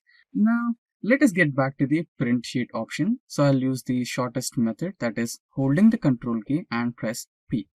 Now you can see that here we have 6 pages in total from the active sheets. So the current active sheet is the top 250 sheet. So this particular sheet is the current active sheet. So if we print the entire data in this particular sheet, then we will end up printing 6 pages. Now let us select the other option where you have to print the entire workbook. Right. So now you can see that there is a change in the number, that is 12 pages. So what is a workbook? So basically, workbook is the collection of entire sheets in your Excel homepage. So in this particular Excel homepage, you have the first sheet, that is top 250, and the second sheet, that is the restaurant sheet 2, right? So the combination of these two sheets make up a workbook. So when you select the entire workbook option, you'll have 12 pages. So that's how we use this setting where you select the active sheets, the entire workbook, and there is another option where you can only print a selected item. So if you want to do this, then let's get back here. Now, what if your customer or what if your client wanted the top 10 restaurants only? So you can select the top 10 restaurants by doing this. Now you have the top 10 restaurants. Let's go to print. So you can see Excel has automatically selected the selection only, print the selected content only. So you can see we have only the top 10 restaurants or top 11 restaurants that we have selected in our sheet, and it is ready to get printed. So this is how we use the first option. Now let's get back. Let's not select that. And let's make the pages normal. Now get back to the print option again. Now you can see the next option, that is collated. Right. So in collated you have different options. That is 1, 2, 3, 1, 2, 3 and 1, 2, 3.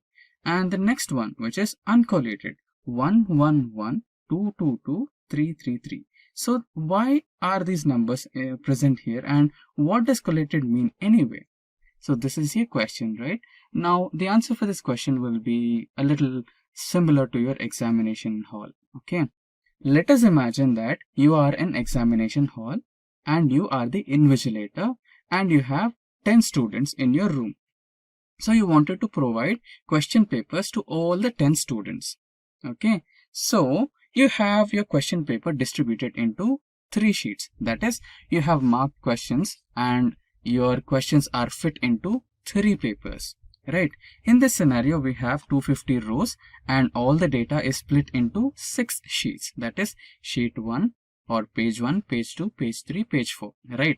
Now, if we wanted to print 10 copies, then the arrangement of papers will be page 1, page 2, page 3, page 4, page 5, page 6 in continuous order, right? That is collated.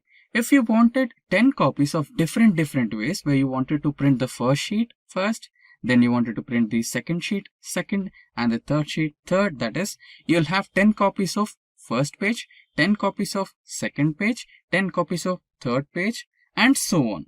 That particular approach is called uncollated approach, and if you're printing the pages in continuous order for 10 times, then that particular approach is called as collated approach. So this is what we had to learn about collated and uncollated. Now let's get back to the third option. Now let's press again print. Now we have our data over here. There's something wrong. Select all the elements, Control P. Yeah, now we have our data back. Now we have the third option, that is the portrait orientation. Okay, so when we click that, we have 2 options, that is portrait and landscape. So you might be having a good idea, like when you try to click a picture in your phone, we have 2 modes as well, that is portrait mode and the landscape mode. So when you click on the portrait mode, this is how your data will be looking. Now to understand the difference, let's click the landscape mode. So when you click the landscape mode, this is how your data representation will change. You'll have a wider page to print. So this is why we use the page orientation. For now, let's keep the page orientation as portrait orientation. And we have now the 4th option. So what is the 4th option? We have various sets of options in here, that is letter and A4 size. There are also some more page options over here where you can select the page types you want to print.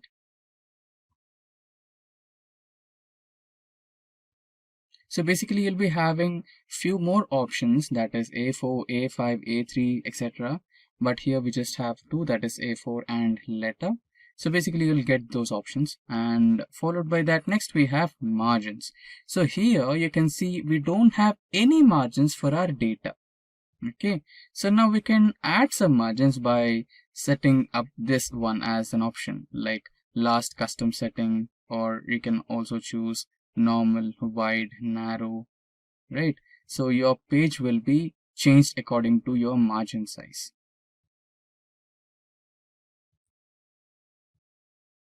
right? So this is how you can change the margins. Now let's keep it as default. Let's set the normal one. Now we have the next option, that is scaling option. So here you can see we are trying to fit the page. So when you're trying to print these sheets using no scaling, then the actual size of the page will be printed. Now you can also modify that. You can fit and print these sizes. So you can remember the first option that I said of printing all the 250 rows in one single sheet. This is how you can fit it. So fit the sheet on one page, where you can see all the 250 rows are fit into one page, but the data is not readable. So, but we don't want this type of an approach, right? So let's keep it as the default one, which is no scaling. So these are the variety of options in print. Now, if you wanted to print all the 6 pages into the PDF format and mail it to your client, you can also do that. I think I have explained it in the first place. So you can see we can do it by just selecting this option, where you can print all the 6 pages and into PDF format, and then you can mail them to your client. And you can also select the number of copies you want. You can increase the copies to 2, 3, and any number of copies you want. For now, I'll keep it as 1 copy.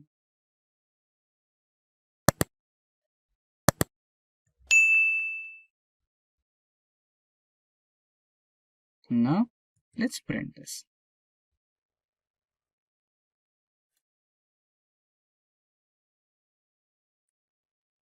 Now let us select the location, rename it, and publish.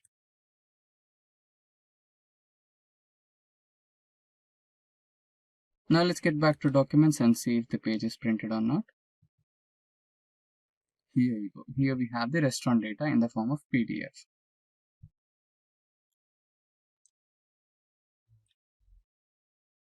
So we have our entire 6 pages of data in the PDF format.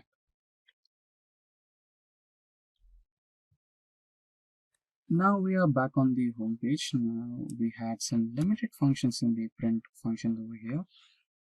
We had tried to export the data. So you can also export the data or try to print it from the print option over here. You can just select that as well. You can find PDF. Yes, the pages are printed now. There you go, we have the restaurant 2 PDF data. So that's how you can print all your data. You can either choose the export option or you can either choose the print option. Now when you see into the print option, we have limited number of page setup options over here. Now let's check out what we missed. So we are in the page layout here. So we had gone through the margins, we had set all the margins, and then we have also gone through the portrait and landscape. Now you can see the size. When we were in the print menu option, we had only A4 and letter. But here you can see there are a wide variety of options. That is, other than letter, we have tabloid, legal, statement, executive, A3, right? We have A5 and many more other options. And if you want some more paper options, you can go to more and you can always select a few more options. That's how you do it. And yeah, we didn't have the break option. So remember when we had been through the print option, we did not have the break option there. Let's select this to normal A4. So you cannot see the break option over here, right? So here we have the break option. So what does break option does? Right? You can actually break the page. Remember we spoke about the top 10 things or the top 10 rows. You can always do that. So you can just keep the top 10 restaurants in your first page and then break the remaining. And to set page breaks, you can select the cell. Now I need the top 10, so I'll select this particular cell, which is in the 11th position. And now I'll try to implement the page break. Insert a page break. And now you can see on my sheet, there is a thin line which is separating the 2 pages. That's how you can see the indication of a page break implemented onto your page. Now how do you say it? You can say it by selecting Ctrl P, where you can see the first top 10 restaurants being printed on your sheet. So there you go, we have the first top 10 restaurants printed on our sheets. So that's how you use the page break. Now let's try to eliminate all the page breaks. So you can select breaks and reset all page breaks. So the page break has been eliminated. Now you can always choose a background for your data as well. You just, if you want, you can add a picture to your background. I think that's not available for now. Okay, you can work offline as well. Let us select this one. So you can see that we have added a background to our data. We can select all the text files and then we can change the color so that the text becomes a little visible. Yeah, that's how you do it. Now if you don't want the image to be added on your file, you can also remove that, delete page background, and there you go, all the images are gone. Now the next important part, that is the print titles. Now why do we need print titles? For that, let's try to print this. So now you can see the first page. In the first page we have the title, rank, restaurant, sales, segment, category. But if you go to the second page, you don't have that title, right? You don't have the title, rank, name of the restaurant, sales, and their service category. So if we want that, then we need to add titles. Now for that, let's select the print titles option. Now let's select the rows to repeat on top. Now for that, we need the first row. Select the first row and this particular row will be repeating into all the pages. Now let's try to print it. So yeah, now you can see the titles are being added to all the sheets. You can see the page 2, page 3, page 4, page 5 and page 6. So you can see the titles added to all the sheets. Now we are on the spreadsheet. So here, what exactly are page breaks? So page breaks are something which help you during you're trying to print your data or present your data in the form of a web page, right? In those times, you cannot fit your entire Excel data in one spreadsheet or one paper or one web page, right? So in those scenarios, Excel will try to eliminate a few parts of your spreadsheet or it will try to split the spreadsheet. So how exactly it looks like? So go to the view option and click on the view and click on page break preview. Here you can see the dotted lines, right? So these are the things which separate your data in form of pages so that it can be printable on one single page. So some of the times the user or the ex-user manually inserts a page break, right? So how do you insert it? Just go to the page layout and here you can see the page breaks, insert a page break, and you have successfully inserted a page break. Again, go to the view, go to page break view, and here you can see the solid line. So these solid ones are the ones which are inserted by the users or anyone who had the access to the data. Now how do we eliminate them, right? So we can eliminate them and we can try to get the sheet back to the normal way. So all you have to do is click on the cell which has the page break, which is right under the page break. Go to the insert page break, page layout menu, go to the breaks option, click on remove page break, and there you go, you have successfully eliminated the page break. And page break preview to make sure that the page break has been successfully removed, so you cannot see that anymore. So that's how you try to insert or eliminate a page break in Excel. So conditional formatting is a method to visualize your worksheet. We already have the charts in Excel to visualize our Excel sheets in graphical form, but what if you had to see or visualize the data in your worksheet as it is? So that is where the conditional formatting comes handy. Now let's get back to the Microsoft Excel and try to implement some conditional formatting. Now we are on the Excel worksheet. This particular dataset is based on a store. Now we have various columns in this particular dataset. We have row ID, order ID, customer name, etc. And finally we have quantity, discount, and profits. Now let's go to profits. Let us imagine that we have provided this particular store with a target of minimum 15% profits. Now let us find out the stores that have hit the 15% target and the ones which did not. So for that, let us select the entire column. Now you can find the conditional formatting option in the home toolbar, and in that ribbon, the ribbon with styles has the conditional formatting option. Click on that and you have various options over here.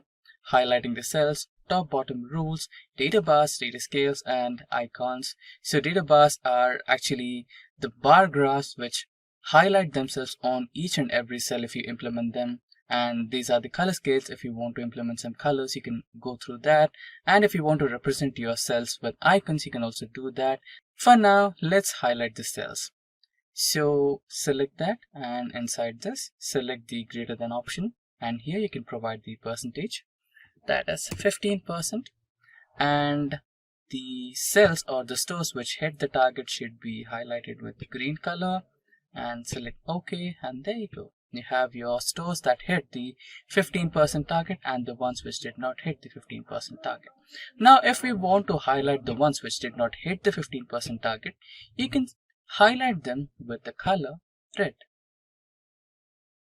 So, conditional formatting, highlight the cells less than 15% with color red and text dark. And there you go, it's done. Now let us consider another example. So this particular example is based on train dataset, and here we have the passenger ID, survived, passenger class, name, etc. Now we have a train accident incident over here. Now 1 is indicated that they are alive and 0 is indicated that they are not alive. Now let us use this column and conditional formatting, highlight the cells containing the text as 1 with color green. Okay. And highlight the cells that contain text 0 as the red, that indicates they are not alive. And let us select the icons. Now we have the icons over here. The X indicates that they are not alive and the green tick mark indicates that they are alive. Now that is how you use conditional formatting in Excel. Now here on my spreadsheet you can see some data. So this particular data has some color markings. So we have used color codes to mark the designations of all the employees with different colors. So for example, blue for manager, purple for senior, and so on. Right. Now our duty is to count the total number of employees present in a company based on the color code. This can be done using filters, but let's try with color codes. Now we don't have a readily available function in Excel to count cells based on their colors, but we can make use of macro. Now to make use of macro, you might want to enable the developer options. So by default, these will be disabled in Excel. To enable them, right click on the toolbar and you can see this particular option. Click on the customize ribbon option and you will be provided with various set of options. Now on the right side, you can see developer options. So make sure the checkbox is clicked to enable developer options and press on OK to completely enable developer window. Right. Now when you click on developer options, you can see various options here. Visual Basics, macro, etc. Now click on the macro to create a macro. Now just give a name to the macro function. So I'll give Simplilearn and press on create to create that particular macro function. So we have already created a macro, that is count colored cells, which we will be using in our current spreadsheet for counting the colored cells. Now let us erase the newly created function. Now getting back to the original code. So how does this particular count colored cells works? So let us understand the function first, then we will try to make use of it in the spreadsheet. So the function name is count colored cells, as you can see, and this particular function will have two parameters, current cell and spreadsheet area. So the current cell will be the cell address where the color you want to count is present, and then the spreadsheet area. So what is the range of cells where you want to locate that particular color and count the number of repetitions? That is the spreadsheet area. And then comes the variables used, colored cell range, color code, and color cell count. So the colored cell, which particular cell is having that particular color and what color code is involved in that colored cell, and colored cell count. So what is the total count? What is the total number of colored cells you have in that particular range? That is colored cell count. Now let us consider color code is equals to current cell interior color, that is current cell dot interior dot color. So this is the function which will identify the interior color of a selected cell. Let us imagine that initially color code is equals to the current cell's color code. Okay. Now we will have the for loop. And that for loop will include colored cell, which is the current cell in the spreadsheet area. And if the colored cell, the currently selected colored cell dot interior dot color is equals to the color code that we have selected, then colored cell count, the variable which is used to count the number of colored cells, is equals to +1.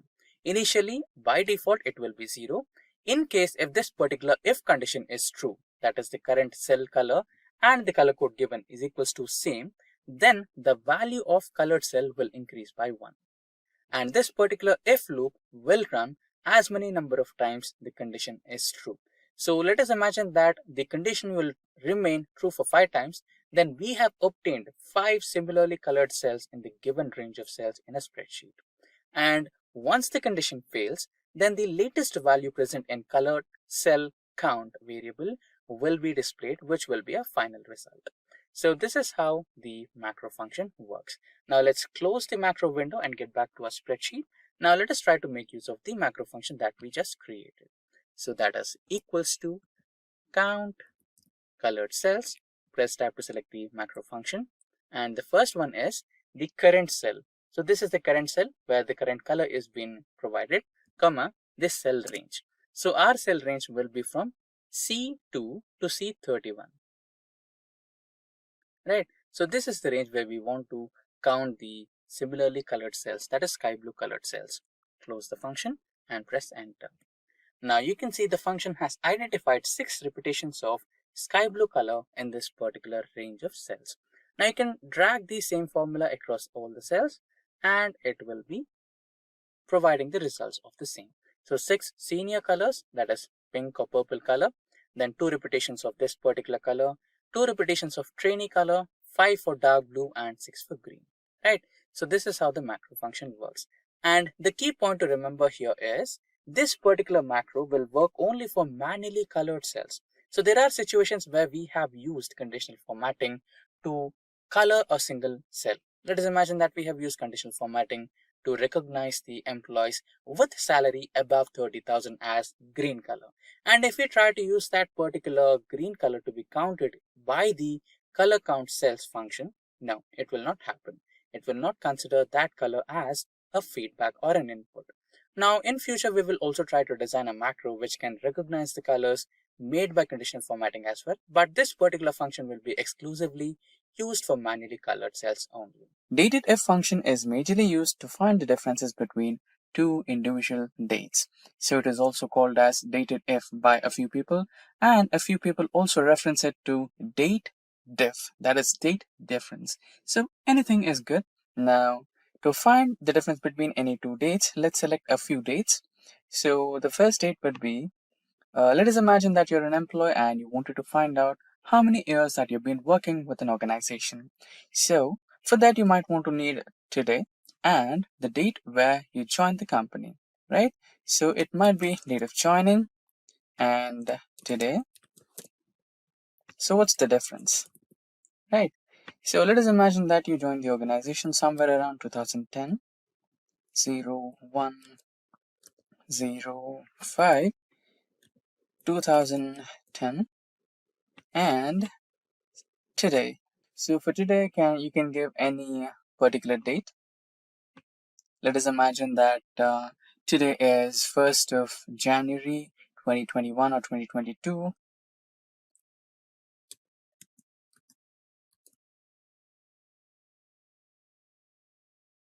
Now we have both the dates, that is the joining date and the current date, which can be the current date. So the day can be anything. So you might be watching this on a different date as well. So the date of that day for today would be a little different. So we'll imagine the today's date as an imaginary date. Now we might want to find the difference, that is in terms of years. So you wanted to find the difference in terms of years. So here you can find the difference in terms of years, days, and months as well. So currently, let's try to find out the difference in terms of years. So for years, you might want to specify the third parameter in the dative function as y. If you wanted months, you have to give the M as the third parameter, and if you wanted to find the days, you might want to give D as the third parameter. So we have discussed the third parameter. So what are the first two parameters, right? So the first two parameters are the first date and the last date.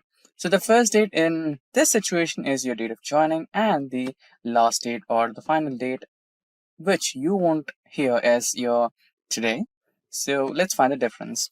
So for that, equals to, so it can be dated if or date diff. So date if, and the first date, which is the A2, and comma the last date, that is B2, and your parameter, third parameter in terms of years, that is Y, close the bracket and press enter. So there you go, you have your date here. So it's been like 11 years that you're working with your organization. So that's how you find out the differences.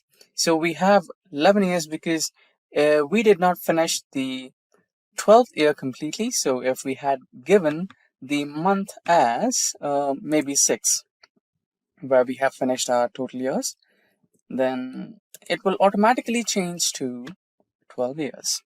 So now, for this particular task, we will be considering the student database.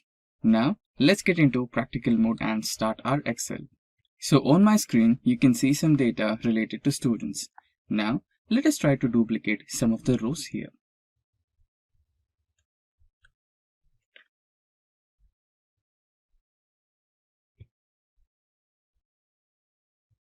So we have selected the rows 8, 9, 10 and 11.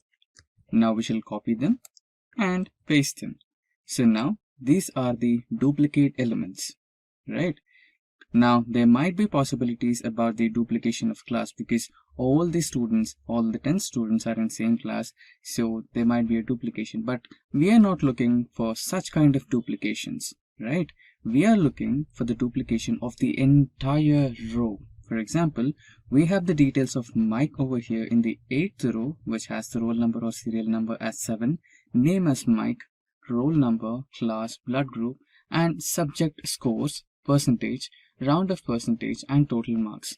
So the entire 8th row is being copied here, and it is in the row number 12. We have the exact same details. So what if you have the exact same rows duplicated? So that's what we're going to deal with. We're going to eliminate the duplicate rows all completely together.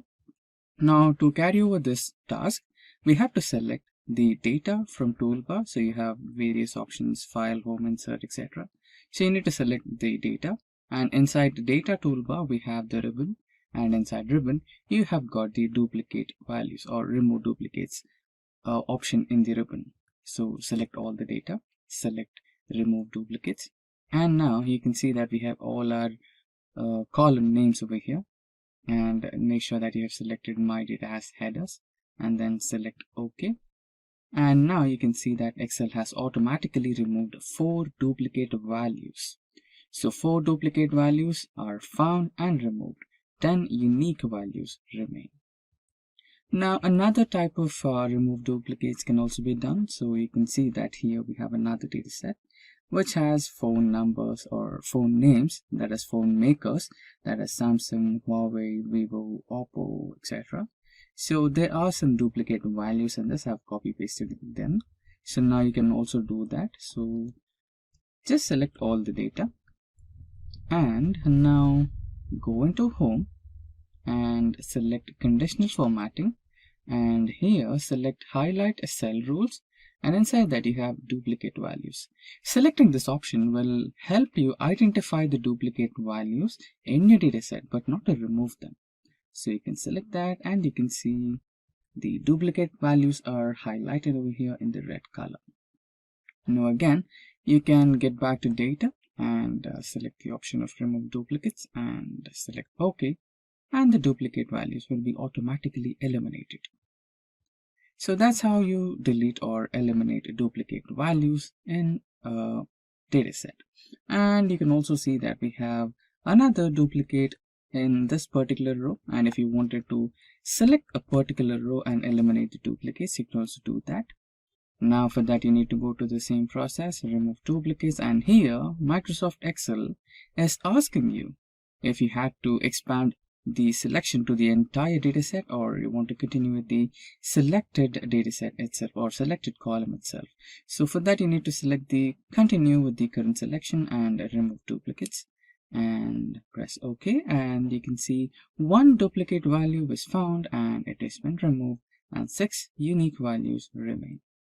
So that's how you use the function of removing duplicates in Excel. So what is SUMIFS in Excel?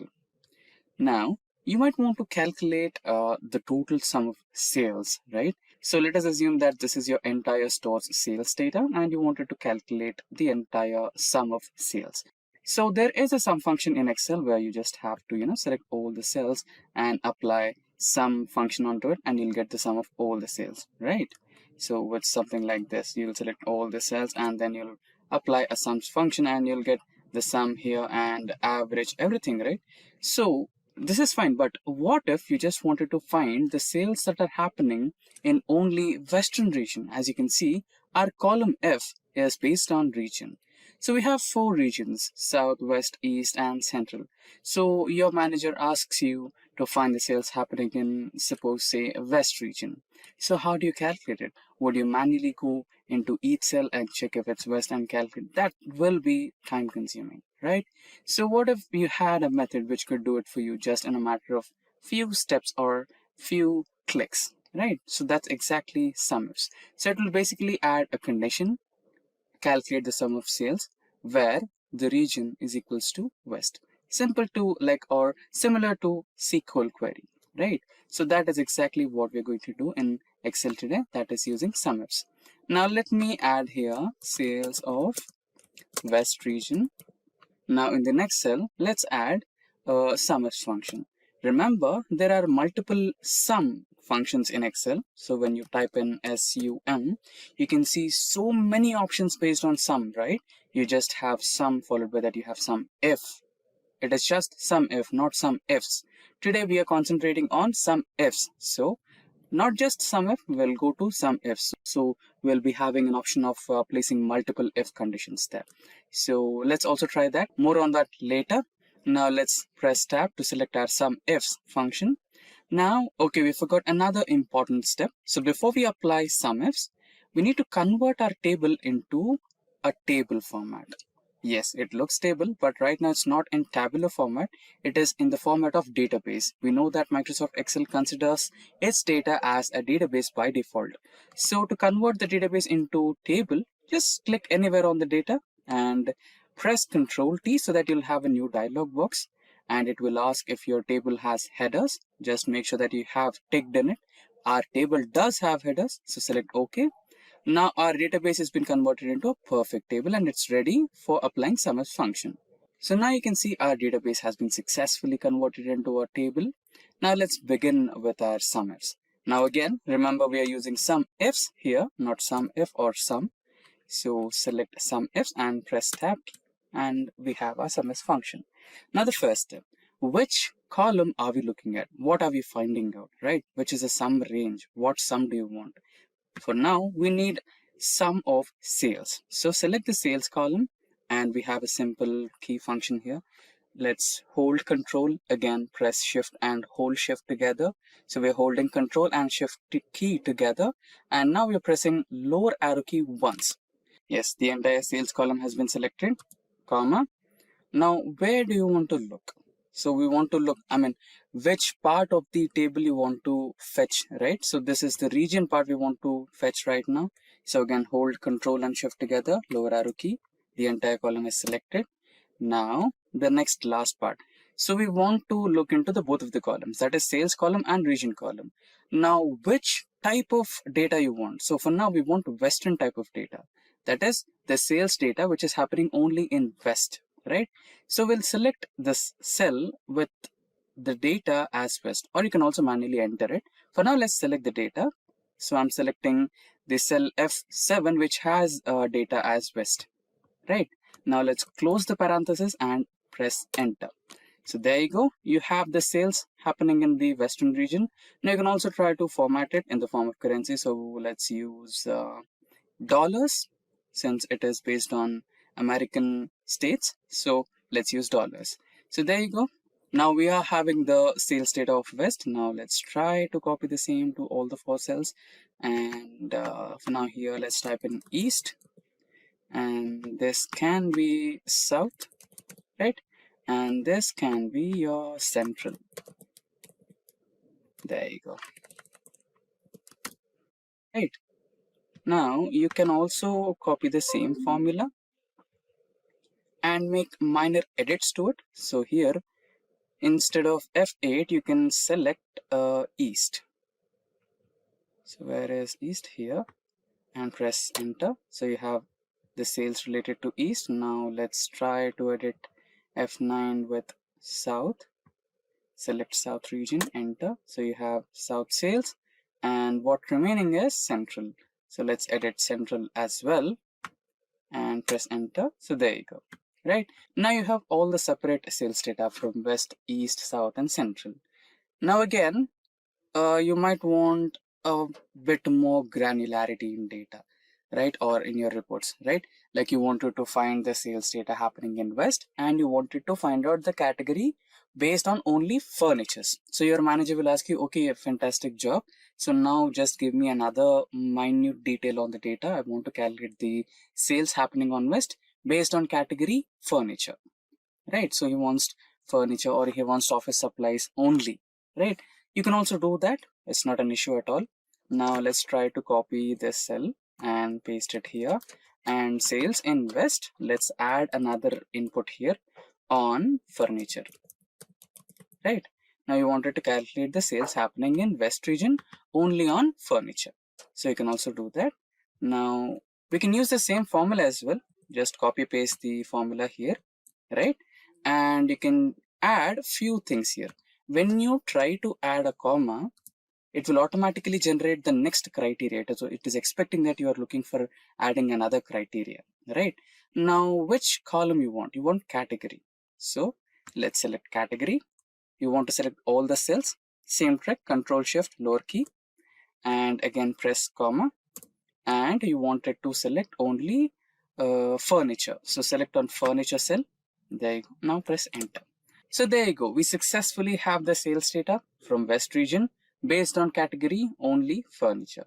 So that's how you do SUMIFS in Excel. You can also add a few more details to it.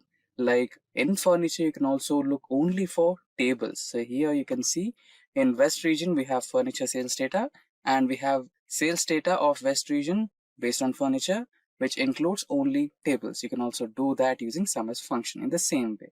All you have to do is select the subcategory column and select the cell which has the data as tables. So this is how you use SUMIFS in Excel. Now creating a pivot table is just away from a few clicks. Trust me, it is just a couple of clicks and you'll have your pivot table ready to operate. Now click any cell or select any cell on your spreadsheet which has the data and navigate to insert menu on the toolbar and select pivot table, and that's how simple it is. Now automatically Excel will choose your data. You can see the lines over here, dotted line. That means the Excel has already selected the range of data that you want to put into your pivot table, and you can either select the existing worksheet or a new worksheet. I'll select a new worksheet over here and just press on OK, and there you go, you have your pivot table ready. Now here you can see your pivot table is a little empty. All you need to do is drag and drop the data elements that you want on your pivot table.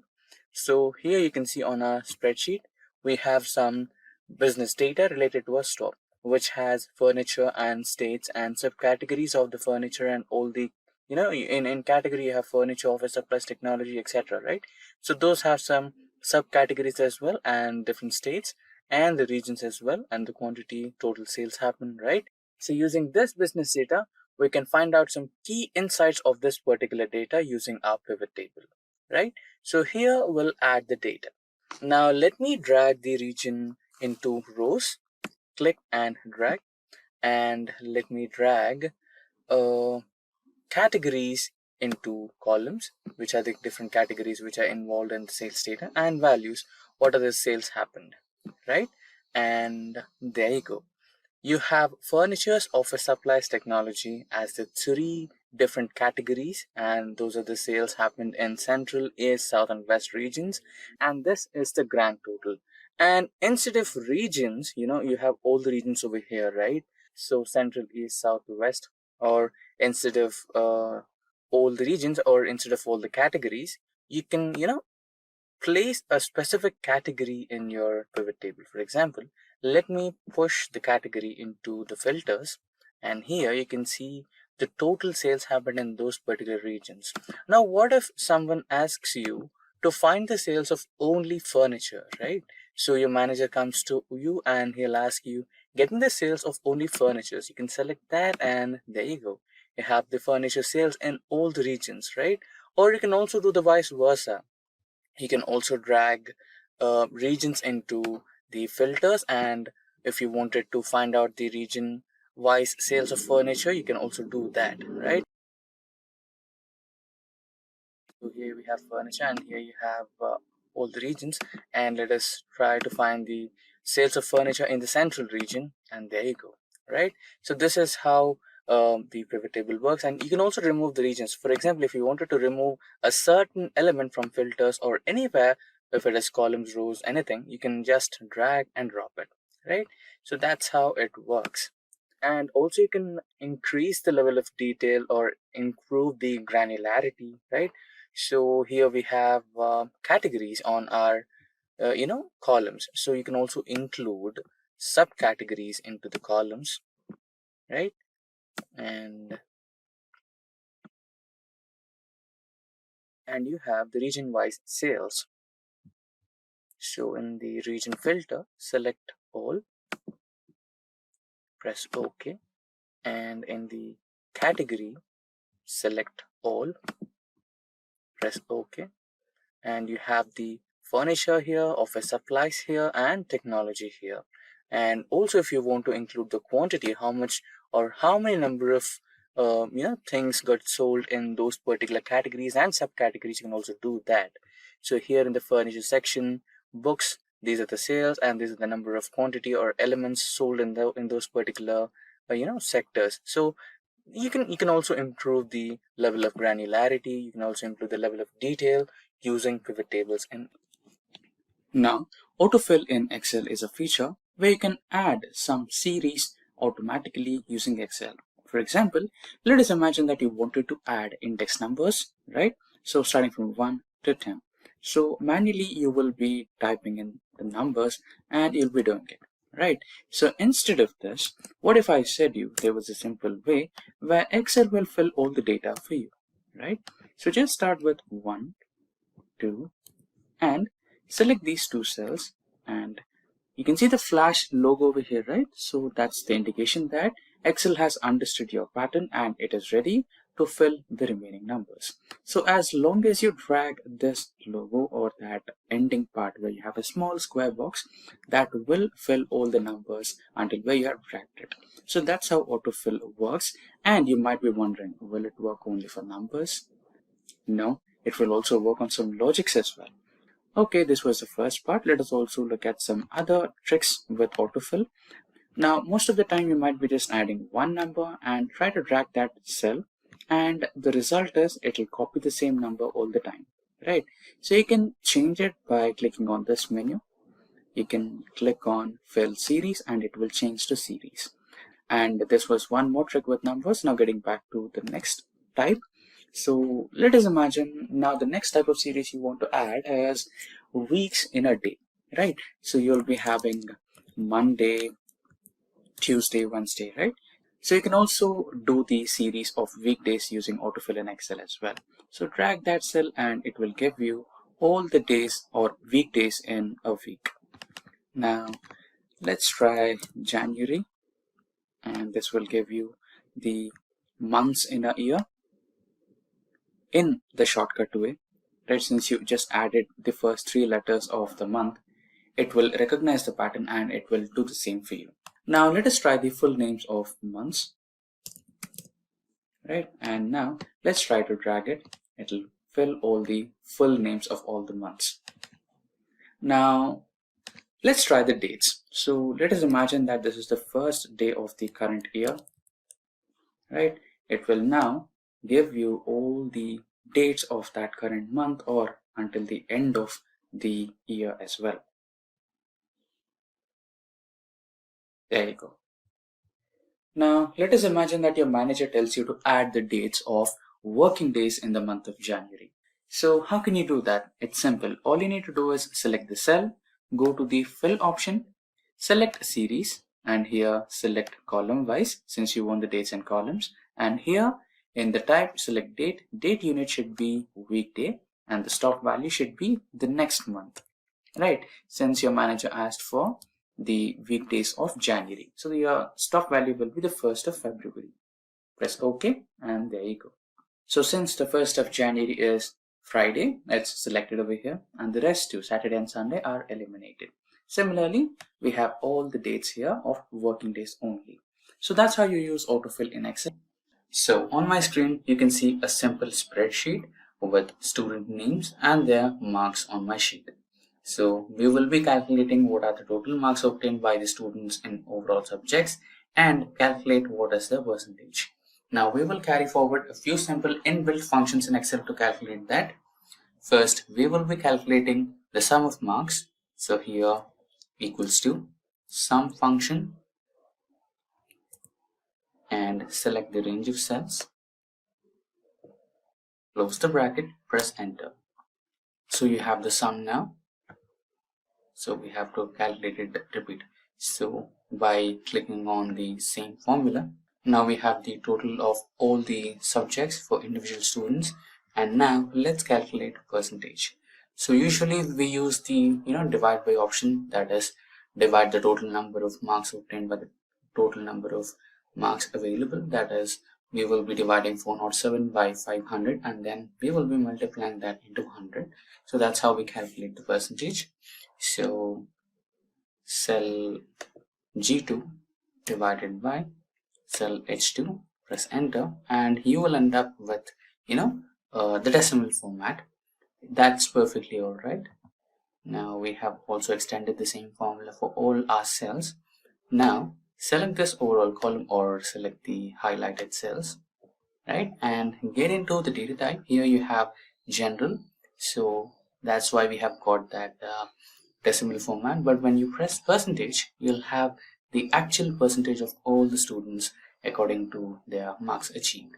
Now we are on our Excel spreadsheet, and this spreadsheet has some values of employees, that is their employee ID, name, designation, department, salary, date of birth, and date of joining.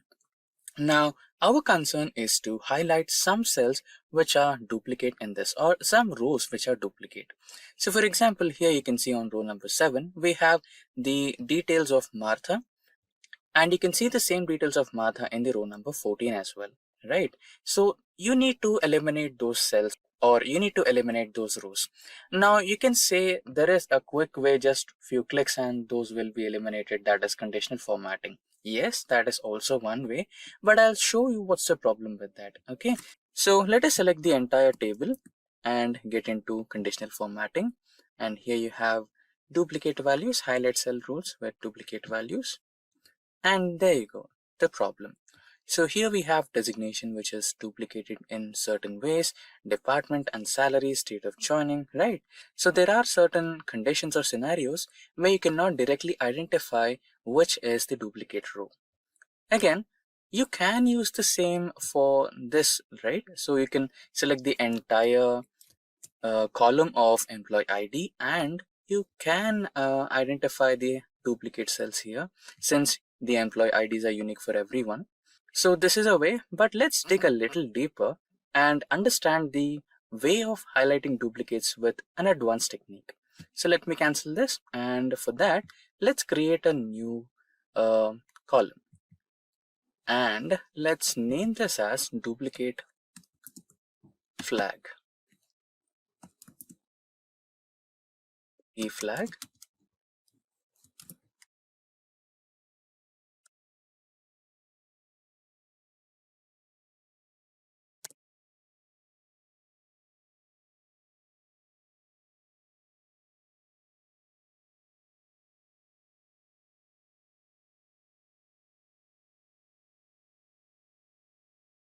So the new column has been created, which is D flag. So here we will be using a simple formula, that is countf, and here press tab to select the formula, and here we will be adding our range, that is which range are you considering.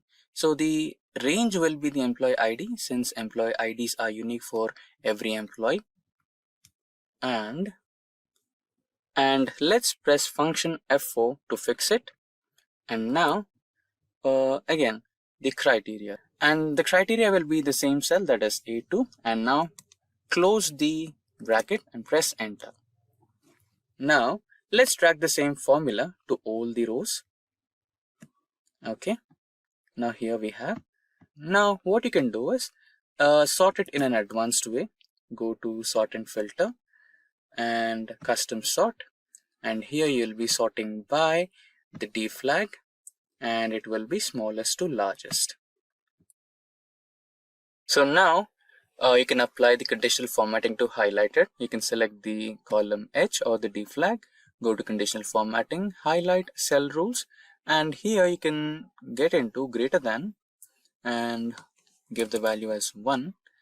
Okay, so all the cells which are repeated multiple times will be selected here, and they will be highlighted with a selected color what you have given. So I've given red. So now you can select these cells and highlight them or delete them from your spreadsheet. And now all your data in the spreadsheet is unique and clean.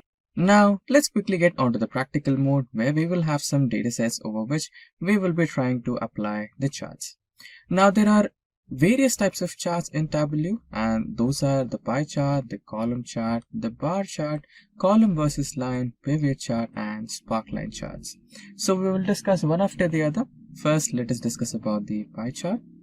So as you can see, we have a small data set on my screen which I have personally created, and this deals with the companies and this deals with the shares of the automobile industry.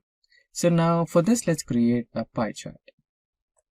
Select all the data and then get into the toolbar, and inside the toolbar you can see various options, and inside that we're going to use the insert option.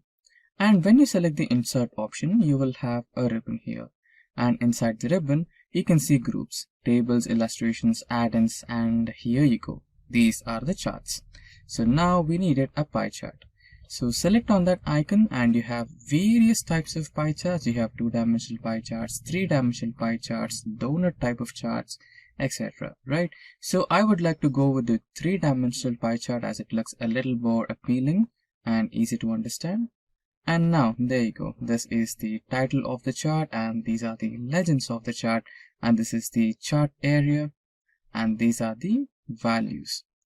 Now we can kind of add the data labels as well. So you can just have to press the plus icon over here and you'll have the options.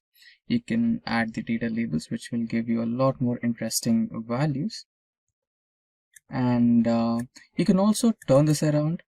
As you can see, on double clicking any part of the pie chart, you'll get this option which is called as format data point. And let's imagine that you wanted to show the information related to this particular one, which is Volvo, which has the biggest share.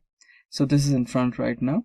Now what if you wanted to show the information related to Tata, which is over here, right? For that you can select this particular arrow key and you can just twist it, and there you go, it is coming in front. This will be a great way of presenting your data to your clients, right? Yeah. And there is another option where you can directly explode this, like you can pick it out. You can see this, right? Point explosion, where you can split it out and you can show that, especially like you can highlight it and show it. So that's the a great way of presenting your data. So that's how you can work with pie charts in Excel. Now let's quickly move to the next one, that is the column chart. And in the column chart we have the data related to some company and the profits of that company based on a year. So you can see that the year has started from 2008 and it has gone until 2021, and these are the profits of that company year after year. So since we are dealing with column chart, I'll tell you the simplest way to create a column chart. There is a shortcut key for that, which is Alt F1, and there you go, you have the chart right on your screen. Now you can expand the chart just by dragging it like that, and you can see that there is some problem with this chart. That is, we have numbers here instead of years, right? You can see that the first column is the years, which is 2008 to 2021, but here you can see we have 1, 2, 3, 4, which is not proper, right? So to change the axis, that is, you can see the axis which is 1, 2, 3. Let me expand my screen a little bit. Yeah. So if you look at my screen, we have two different columns. One column is about the years and the second column is about the revenue. Now what we want to do is we want to create a line graph where we have year on the x-axis and revenue on the y-axis, and we will be generating a line graph based on the data we have. Now for that, we have to select the entire data what we have. Then we need to go into the insert option in the toolbar, and then you can see a lot of chart options in the insert ribbon. Now here you can see that we have a line chart or area chart option. Select that, and here you can see 2D line graphs. Now let's select the first one, and there you go. You have the line chart here. Now let's rename the title.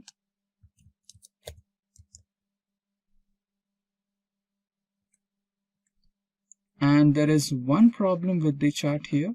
You can see that the x-axis is not actually pointing the years. You can make a change to that, no worries. Just right click, and then you can see the select data option, and there you go. You have the edit option here. Just edit it, and now select the range. I am selecting the years now. Let's select OK, and there you go. You have the years here. You can just try to expand it a little more. Yeah.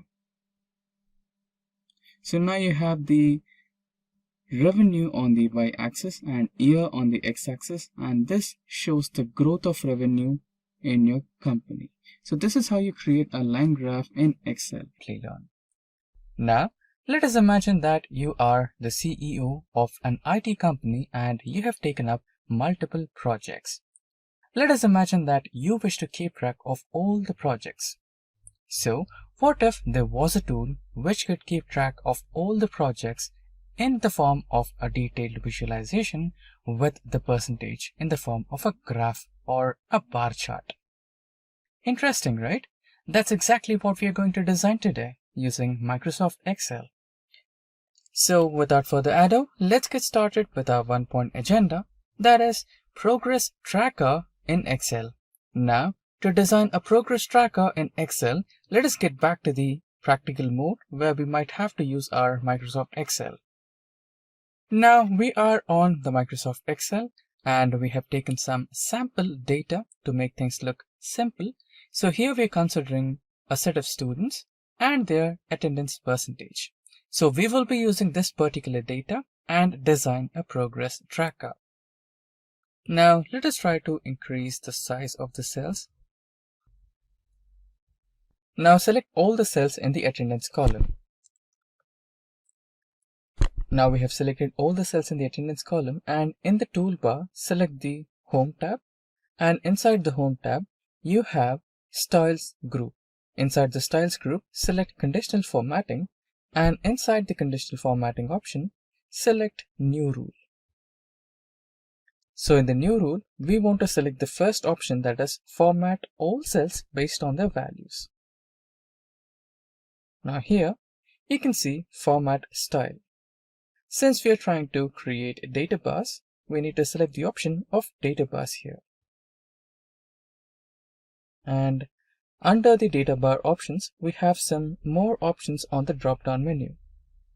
So here in the type, select number, and the minimum number is 0. It is automatically stored here. And the maximum value is again a number, and let us provide it as 1.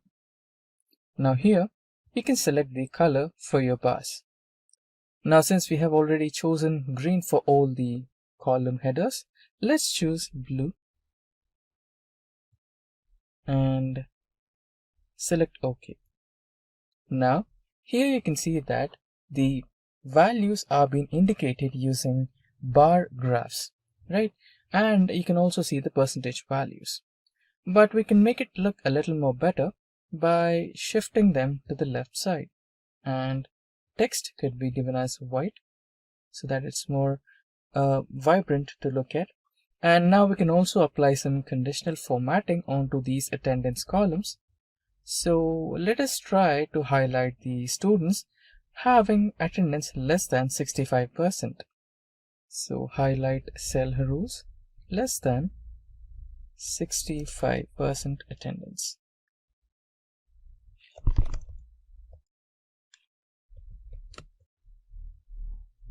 With red color. Select OK, and there you go. You have the progress tracker right on your screen, and using the same principles you can track the attendance for all the students, and also you can apply some conditional formatting onto all your cells and highlight the ones which are not on the track. Now this is how you can implement progress trackers using Excel. Now for this particular example, we are going to use the employees data. Now let's quickly get back to the practical mode and enter into Excel. Now you can see that we are on Excel sheet right now. So let me expand my screen a little bit so that the data is a little more visible. Yeah. So here on my screen, you can see that we have employees data. So the first column is the name of the employees, and the second column is the start dates of the employees, that when have they started working with the organization and when they have ended or resigned to their position in that particular organization. And the duration gives us the number of days they have worked in that particular organization. So to create a Gantt chart is really simple. You just have to select the data and then go to the insert option, and in there you can see the charts icon and select all charts, and in that select the bar chart, and here you can see the stacked bar chart. Select that and press OK, and there you go. You have the stacked bar chart right on your screen. Let's expand this a little more so that we have the clear visualization of the dates as well. Now you can, if you want, you can change the title as ORG data or employee data. And now we are partially done with our chart. Now the next thing we have to do is select the bar chart, right click on it, select data, and here select the add icon. Now you need to select the series name.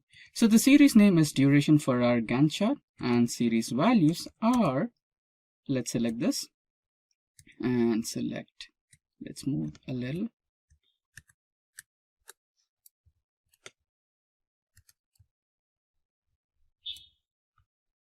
Yeah, so these are the data series. Let's select OK, and you can see the Gantt chart on my screen right here. Select OK and it's done. And still now it's not complete yet. So to finish it, you need to select the blue colored bars here and right click on them and select Format Data Series. Go to the fill icon and select No Fill.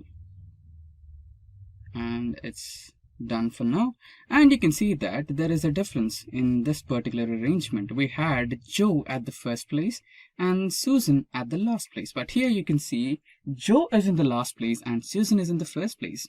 So we need to make some arrangements here. For that, right click, select Format, Access, and then here you can see Categorize in reverse order, and there you go, it should be done. And there you go, you have your Gantt chart right on your screen.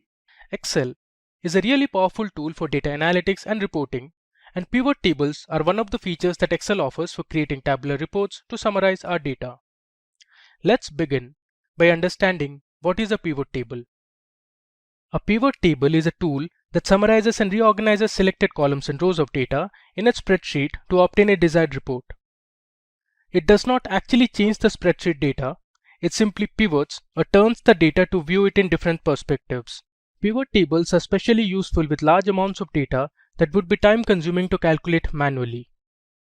Now, let's understand the different components of a pivot table. So there are four main components. First we have rows. When a field is chosen for the row area, it populates as the first column in the pivot table. Similar to the columns, all row labels are unique values and duplicates are removed. Columns is the second component. When a field is chosen for the column area, only the unique values of the field are listed across the top. Then we have values. Each value is kept in a pivot table cell and displays the summarized information. The most common values are sum, average, minimum, and maximum. Finally, we have filters. Filters apply a calculation or restriction to the entire table. So let's jump over to Microsoft Excel and let me show you the dataset that we will use in this demo. So with India being ready for its 16th census in 2021, that is next year, it is a good time for us to analyze India's last census data from 2011 and see where different states and cities across India stood in terms of population, literacy, and other socio-economic factors. We will analyze this data by creating different pivot tables in Excel and explore some of its features. So let's begin. First, I'll show you one of the features that Excel offers us. So suppose I click on any cell and hit Ctrl plus Q, you can see our entire table is selected, and at the right bottom there's an option of quick analysis. Now you can see by default Excel has prompted certain features such as formatting, we have charts, totals, and there's one more called tables. Now Excel by default has created some pivot tables for us. Now the first one you say is sum of district code by state names. Next we have sum of sex ratio by state name. Then we have sum of child sex ratio, sum of male graduates, and sum of female graduates by state name, and there are others. Before creating our pivot table, so let's have a final look at our data set. So first column you see is the city column. So there are different cities from different parts of India. Then we have the state code, we have the state name, district code, we have the total population followed by male and female population. Next you can see we have the total literates from each city. Then we have the male and female literates. Next we have the sex ratio. Then we have the child sex ratio. Next we have total number of graduates. And finally you can see we have male and female graduates. So using this table, we'll create several pivot tables. Now first of all, let's create a pivot table to find the total population for each state and sort it in descending order. So you can see here we have the problem statement. So our first pivot table will have the total population for each of the states in descending order. So to create a pivot table, you can click any cell in your data, go to the Insert tab, and here left you can see we have the option to create a pivot table. So let me select pivot table.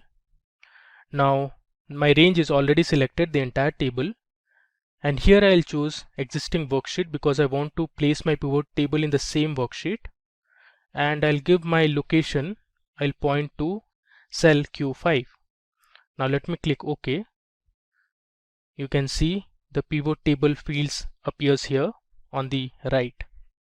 Now since we want to find the total population for each state, so what I'll do is I'll drag my state name onto rows.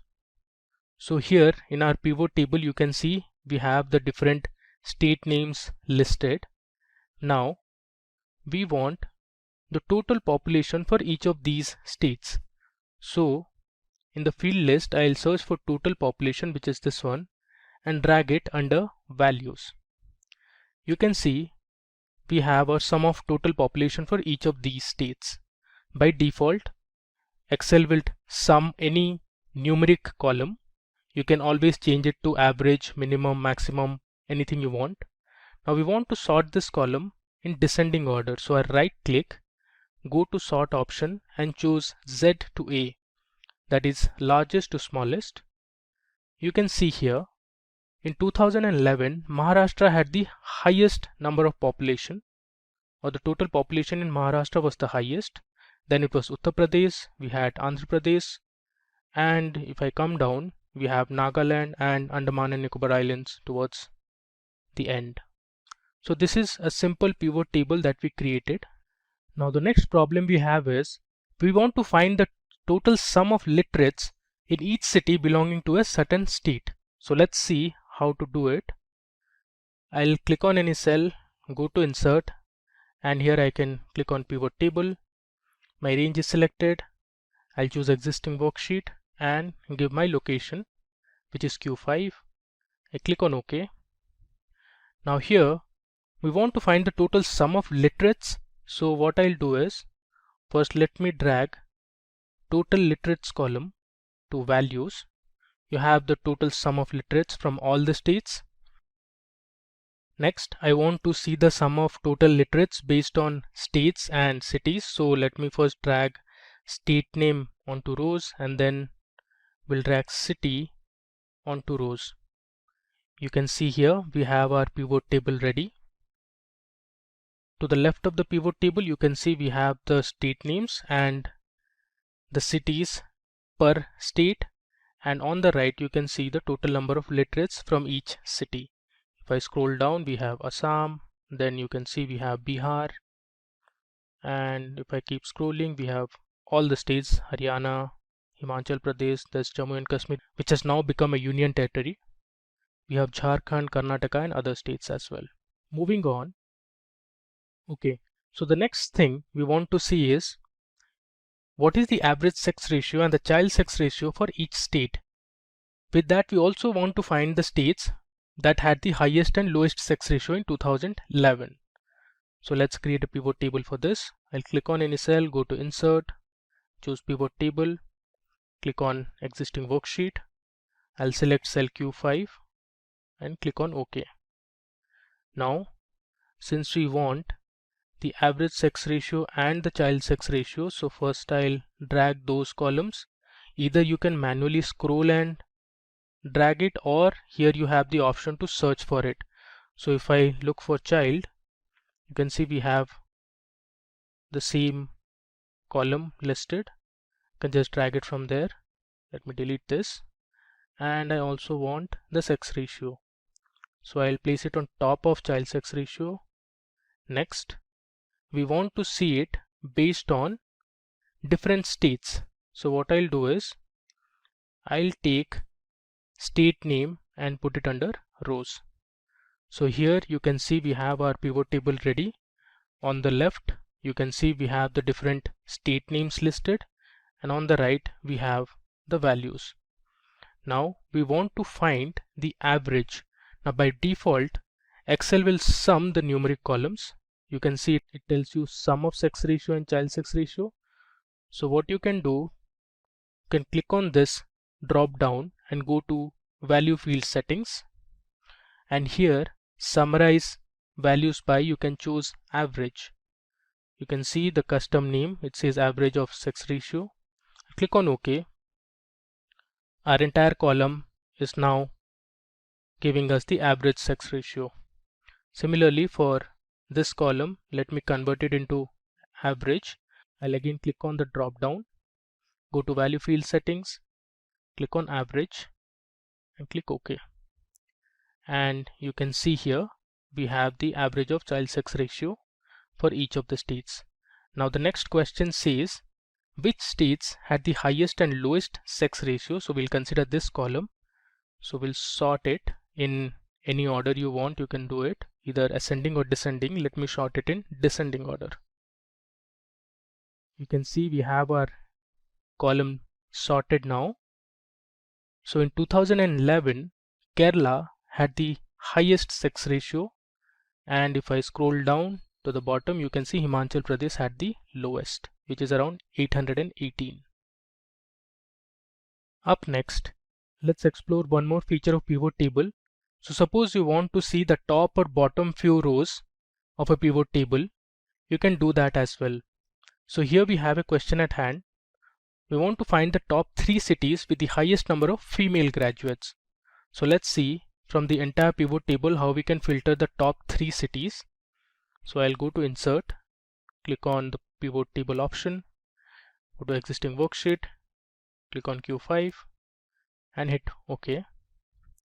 Now since we want to find the top 3 cities, I'll drag city column onto rows, and then we want the female graduates. So in the search bar I'll look for female and I'll choose this column that is female graduates, and drag it here onto values. So I have the sum of female graduates for each of the cities. Now, since we want to find the highest number of female graduates in the top 3 cities, so let me first sort this column. I'll sort it in descending order. Now we have it sorted. Now from this you can say that Delhi, Greater Mumbai and Bangalore are the top 3 cities, but it's displaying all the cities for us. So let's filter only the top 3. So what you can do is right click and go to filter. Under filter you have the option of top 10. I'll select this. Here I only want the top 3. So either you can go down like this, or you can directly type 3. Your column is already selected. Let me just click on OK. There you go. We have the required pivot table ready, and it only displays us the top 3 cities with the highest number of female graduates. Now the next thing we want to see is how to use a slicer in a pivot table. So we have a question here. What's the total population for all the cities in Rajasthan and Karnataka? So let's create a pivot table for this and see how you can use a slicer to filter the table. Click on existing. I'll click on a location, this time Q6. Click OK. Now since I want the total population, so I'll drag total population onto values, and then I'll select the city onto rows and then the state name also. I'll place it on top of city. So you have in the pivot table all the states and their cities, and on the right you can see the total population for each of these cities. But our question is, we want to find only for Rajasthan and Karnataka.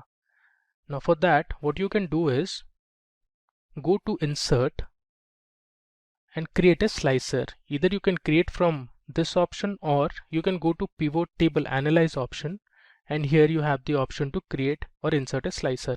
I'll click on this, and since we want to slice the table based on state, that is Rajasthan and Karnataka, I'll choose state name as my slicer field.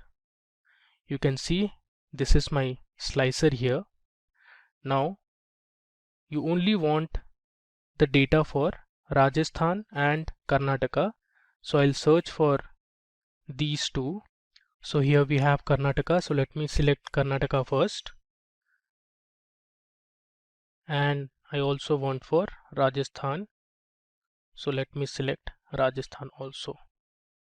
You can see in our pivot table we only have data for Rajasthan and Karnataka.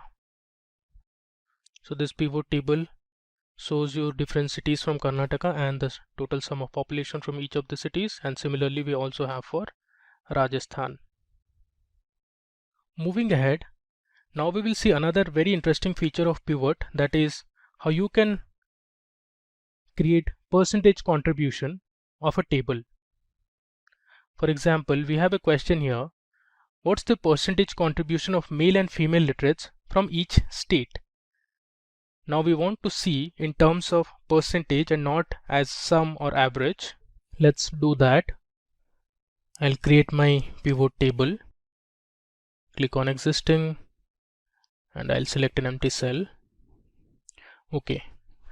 Now here, since we want to find the percentage contribution of male and female literates, so first I'll drag male literates onto values, followed by female literates onto values. By default it has summed up the male literates and female literates value, and also I want to drag state column to rows. So here you can see the sum of male literates and female literates per state. I want to convert this as percentage contribution. So what we can do is I'll select any cell and I'll right click and I'll go to show value as, and here I have the option to select percentage of grand total. So I'll select this. You can see we have the percentage contribution of male literates to the total. Now if I sort this, you will get to know which state contributed or has the highest percentage contribution. So we have Maharashtra for male literates. Then we had Uttar Pradesh in 2011. If I come down, we had Meghalaya, Nagaland and Andaman and Nicobar Islands as those states which had little or minimal contribution to male literates. Similarly, let's do it for female literates. I'll go to show value as and select percentage of grand total. So you can see here also Maharashtra, Uttar Pradesh, then Gujarat and all had the highest percentage contribution to female literates. So this is another good feature to convert your data and see it in terms of percentage. Now moving ahead, let's say we want to find the bottom 3 cities from each state that had the lowest female graduates. We can do that as well. I'll go to insert, click on pivot, go to existing worksheet, select an empty worksheet and click on OK. Now since I want to see based on states as well as cities, so let me drag the state name first onto rows and let's drag the city column onto rows. Next, we want female graduates, so let me look for female graduates in the field list. I'll drag it onto values. Now we have the list of states and their respective cities, and to the right of the pivot table you can see the sum of female graduates from each city. Now first I'll sort this column. I'll right click, go to sort and click on shortest to largest.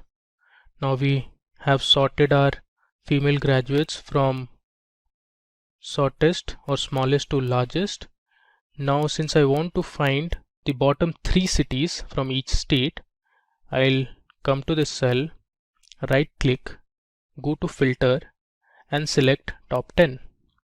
Now I'll replace top 10 with bottom and I want the bottom 3 cities from each state. I have my column selected, that is sum of female graduates.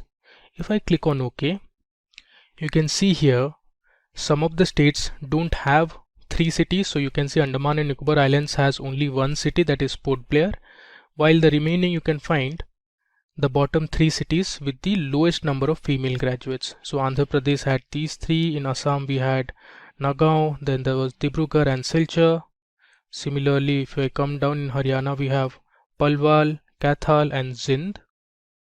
If I come further, here you can see for Karnataka there's Gangavati, there's Rani Benur and there's Kolar. Similarly, you can see for Kerala as well. Now moving ahead, now in the next example, I'll tell you how you can create a calculated field or a calculated column in Excel with the help of a pivot table. So in a pivot table, you can create or use custom formulas to create calculated fields or items. Calculated fields are formulas that can refer to other fields in the pivot table. Calculated fields appear with other value fields in the pivot table. Like other value fields, a calculated field's name may precede with sum of followed by the field name. So here we have a sales table that has columns like the items, which has different fruits and vegetables, and those have been categorized as fruits and vegetables. We have the price per kg, and this is in terms of rupees, and we have the quantity that was sold. Now let's see, if you want to find the sales for each item in the table, you can create a calculated field. So your sales column is going to be the product of price per kg and quantity. So let me show you how you can do that with the help of a pivot table. I'll create a pivot table first. Click on an empty cell, hit OK. Now, if you see on the top, under pivot table analyze and under calculations, we have the option fields, items and sets. If I click on this drop down, I get the option to create a calculated field or insert a calculated field. I click on this. I'll give my field name as sales and I'll select my formula. I'll first click on price per kg and hit insert field. I'll give a space, hit Shift 8 to give the product symbol, and then I'll double click on quantity. Now this is my formula for sales, that is price per kg multiplied by quantity. I'll click on add and I click on OK. If you see here, there's a calculated field that is present in the pivot table fields, which is sales, but it did not add it to our original table. Our original table is the same, but here we have added a calculated field which is present only in the pivot table list. Now we can use this. It has already taken it under values. Now let's say I want to find the sum of sales for each item under each category. You can see it here. We have our category fruit and we have our category vegetable, and under that we have different items like apple, apricot, banana. Similarly, in vegetables we have broccoli, there's carrots, corn, eggplant, and others. So this is how you can create a calculated field in a pivot table. Now there's one more good feature that Excel offers us in pivot table is to create a pivot chart. So you can use your pivot table and create different charts. So I'll show you how to do that. If I go to insert, here I have the option of recommended charts. If I click on this, Excel gives me some default charts which you can use. Let's say I'll select this. Let me drag it a bit to the right. Here you can see I'll close this pivot field list. This is a nice bar chart that Excel has created. This is called a pivot chart. Now here you can see the category fruits and vegetables and the different fruits and vegetables or the items. In the y-axis you can see the total sales. If you see from the graph, guava made the highest amount of sales. Now if I sort this, let's sort this first. You can see it here, fruit guava made the highest amount of sales. Now since I sorted and changed my pivot table, the pivot chart also automatically gets updated. Similarly, there are other charts also that you can create. Let's go to the insert tab and let's click on recommended charts again. Let's look for a pie chart. So this is a pie chart that you can create. Let me click on OK. So here is our pie chart, and each pie represents a certain item, and the pie that has the highest area represents it had the highest amount of sales. In this case you can see it is guava, and similarly we have other items as well. This is fruit banana, that's corn, and we have spinach and others. Let's explore a few other charts. So first I'll click on my pivot table, go to insert, and under recommended charts let's now select a line chart. If I hit OK, move it to the right. So this is a line chart. You can see it starts from guava, which had the highest amount of sales, then it drops, and in the x-axis you can see the different items. Similarly, when it starts with the vegetables, broccoli made the highest amount of sales with 2,800 rupees, and our lowest was eggplant at 900 rupees. For fruits, papaya sold the least at 700 rupees. Let's take another chart. I'll go to insert, under recommended charts, let's see, this time we'll see a bar chart. Now this is a horizontal bar chart and not a vertical one. We just saw a vertical column chart like this. This is an horizontal bar chart. Now you can always increase and decrease the size of these charts. Let's explore a last chart. Let's take the area chart for now. So this is an area chart. Again, it looks similar to the line chart. It starts with guava, which had the highest amount of sales. Similarly, papaya under fruits had the lowest amount of sales. Under vegetables it was broccoli, and finally eggplant made the lowest amount of sales under vegetable. Now let's go to our first sheet and summarize what we have done in this demo for pivot tables in Excel. So we had our data. This is 2011 census data from India. We had the different cities, the state names, and we had the total population, total literates, female literates, male literates, we had the sex ratio, total graduates, and other information. So we began by understanding how to create a simple pivot table where we calculated the total population for each state and sorted it in descending order. We found that Maharashtra, Uttar Pradesh had the total population in 2011.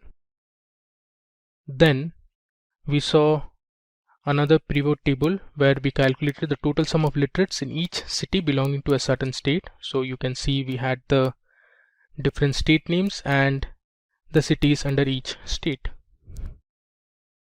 Then we saw another feature where you could calculate the average of a certain numerical column. So here we calculated the average sex ratio and the child sex ratio for each state and found out which one had the highest and lowest sex ratio.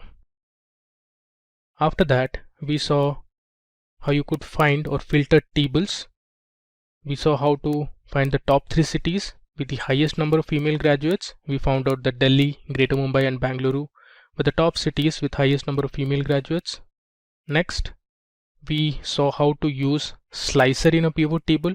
So we sliced our table based on Rajasthan and Karnataka state and saw the total population for all the cities in Rajasthan and Karnataka.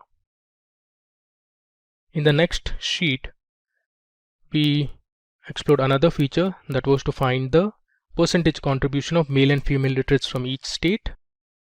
Then here we saw how to find out the bottom 3 cities for each state having lowest female graduates.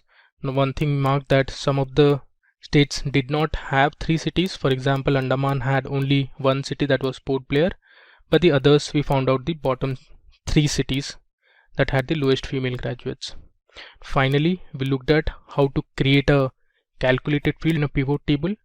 So we saw how to create a calculated field called sales, and then we explored how to create different charts and graphs. So this was an area chart that we saw. There's a column chart. We also saw or looked at a bar chart, that was a horizontal bar chart. Similarly, we saw how to create a pie chart as well. So how to create a pivot chart, you ask? It is really simple. All you need to do is just follow few steps and you have your pivot chart ready, which is completely interactive. Now all you have to do is select any cell in the dataset you have and rush into the insert toolbar. Then in the group of charts, you have an option called pivot chart. Select on it. Now you'll be asked to select the data range, and you can see Excel has automatically selected all the range that you want to include in your pivot chart. Then you have another option which is asking you to either create the pivot chart in the current worksheet or a new worksheet. For now, let's select a new worksheet. And there you go. Voila, the pivot chart is completely ready. You might ask me, this is completely empty. Yes, the default pivot chart, what you get from Excel, will be completely empty, but you can add the legends and all the data that you want to add onto your pivot chart just by dragging and dropping the data from the right hand side of your Excel sheet, that is from the pivot chart fields. So you can see we have various options: region, category, state, subcategory, sales, quantity, etc. Now I'll add region. I'll add region to access, and comparatively we will see the sales that are happening in those particular regions by dragging sales into values. Now you have all the data in the form of pivot chart, which is completely interactive, which represents the sales happening in those regions. Now you can also select a particular region, right? By default all the regions are selected, but if you want to select only central, then you can do that by deselecting everything and select only central and select OK, and there you go. You have all the data related to the sales happening in the central region. Now if you want to kind of see all the categories of sales happening in all the regions, you can drag the category into values again, and in the region part, okay, I think we have to add category into legends. Yes. Now select regions, that is all regions, and select OK, and you can see the category wise sales in all the regions at one single go. And I hope you did not observe it clearly. The Excel also gives you the completely prepared pivot table as well, right? Which is also interactive. You can also get to choose the data from here as well and select OK, and you'll see that being reflected on the pivot chart. So here you can see both pivot table and pivot charts are completely interactive. Now here we have 4 different sheets of the sales. So the first sheet is the West zone, next is South zone, East zone, and Central zone. So all this data belongs to one single sheet, that is Superstore dataset.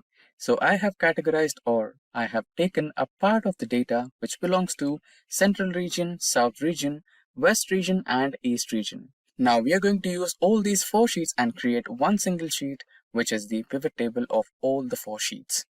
Now without further ado, let's start the process. Now for that, we might want to use the shortcut key, that is Alt-D. Now press P. Now this starts the pivot chart wizard. Now here we have to choose the option multiple consolidation ranges. Then click on next. And here you can see the pivot table is clicked by default. Now we'll go to next. Now here, click I will create page fields, or the pivot chart wizard will automatically create if you want that to create for you. Now click on next. Now here, let's select the range. Now I'll be selecting the range. Add it. Now next we'll select East.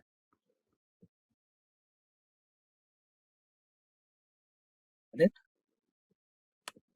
Followed by that we have South. And finally we have West. Now we will name these according to the regions. So the first one will be West. Next one will be South.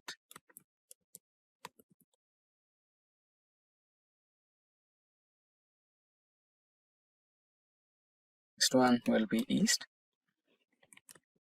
And the last one will be Central.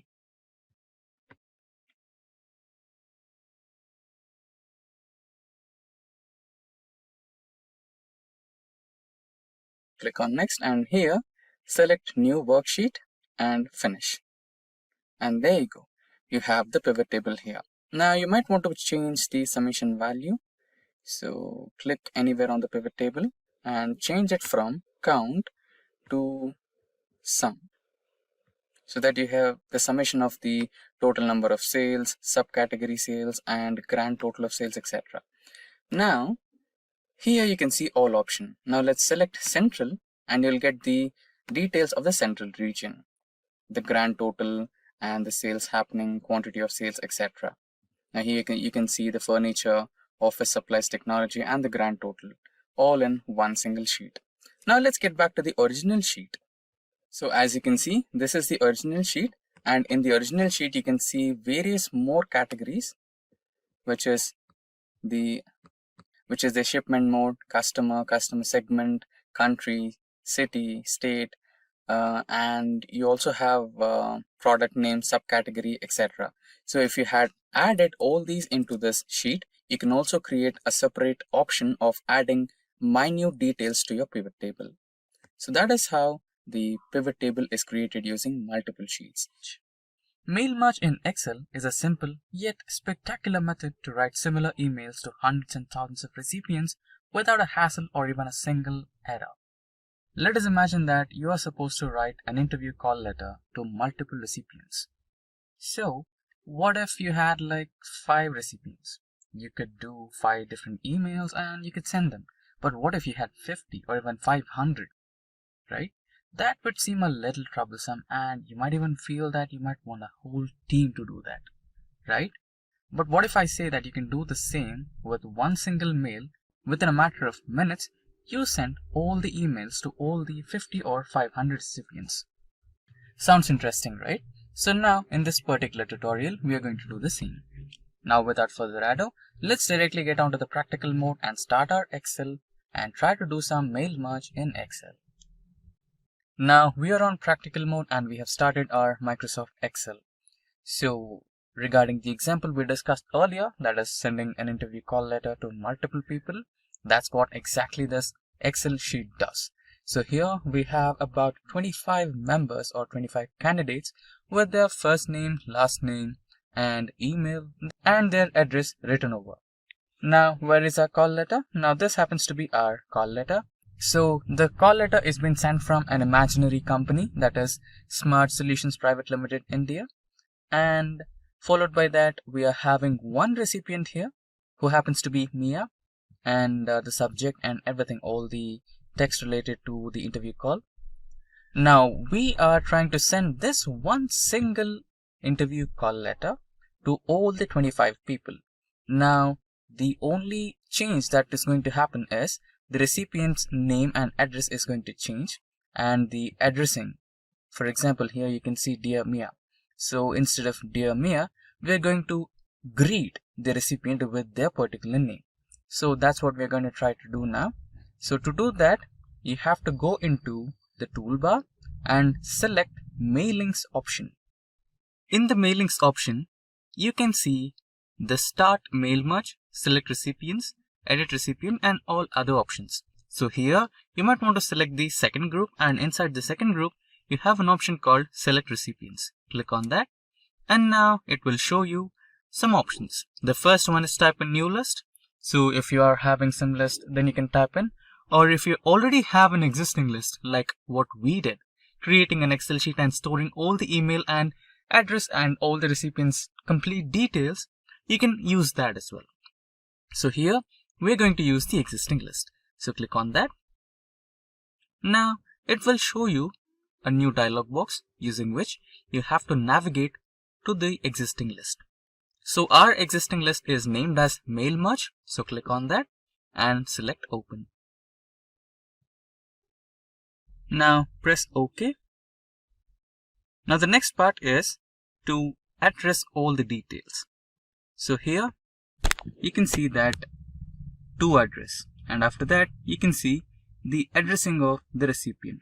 Now we have to encode this mail in such a way that to all the recipients, automatically Excel will replace the addresses, names, and the greetings. Right? Now let's try that. Now let's try to encode the address part.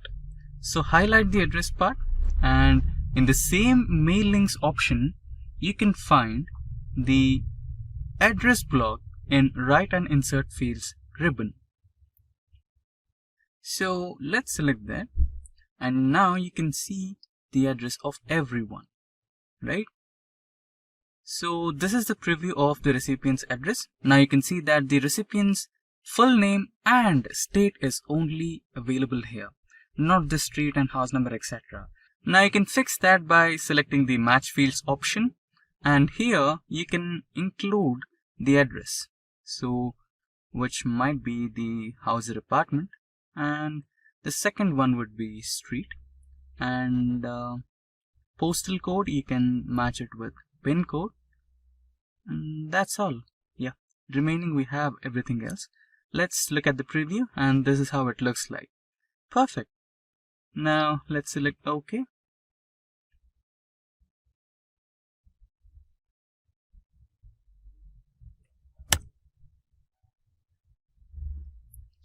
Now that's fine. And similarly, we will also try to match the, just a moment, yeah. Similarly, we'll try to encode the recipient's name. Now for that, let's go into the greetings line. Here you can see you can select the option Dear Sir or Dear Ma'am, or to whomever may concern. And here you have another option, to or just Dear, so we'll go with Dear, and this is how the preview looks like. And if you're happy with that, it's okay. And if you want to parallelly check for other things, other recipients, you can also do that. For example, the next recipient is Santosh Shastri, and followed by him we have Prabhakar Reddy, Rajesh Saho, right? You can also check everything. And here you can also see the address changing on the mail. So you can check for Jagadish Chari, his address and his name, right? So it looks like it's working perfectly. Now select OK, and that's done. Now we are in the final stage, and in the mailings option, you can see the last two options, that is the preview results and finish. So before merging and finishing the mail merge, we shall go through a quick preview to check if everything is fine or not. So here you can see we have the address block. This is how the encoding looks like, and if you replace the encoding with the actual address and name, this is how the actual address and name look like. And you can check all the letters. You can just click on the arrow key here and you can check all the recipient's address and their names, right? So if you can find any errors, you can replace them, and if not, if everything is fine, then you can just quickly press on the finish and merge option. When you finish merge option or finish and merge option, you get three different options, that is edit individual documents, print documents, and send all these to the recipients. Now if you had any queries, or if you had any doubts about, or if you find any errors on the mails, then you can go to that particular individual document and edit it with the first option. And in the second option, you can print all the documents. Like if you want to send a hard copy, then you can print it. So you can see here all and select OK, and then you can kind of save it as a PDF, or you can send the location of your printer and then just press OK. Right, you can just save them in the form of PDF, or you can directly send the emails.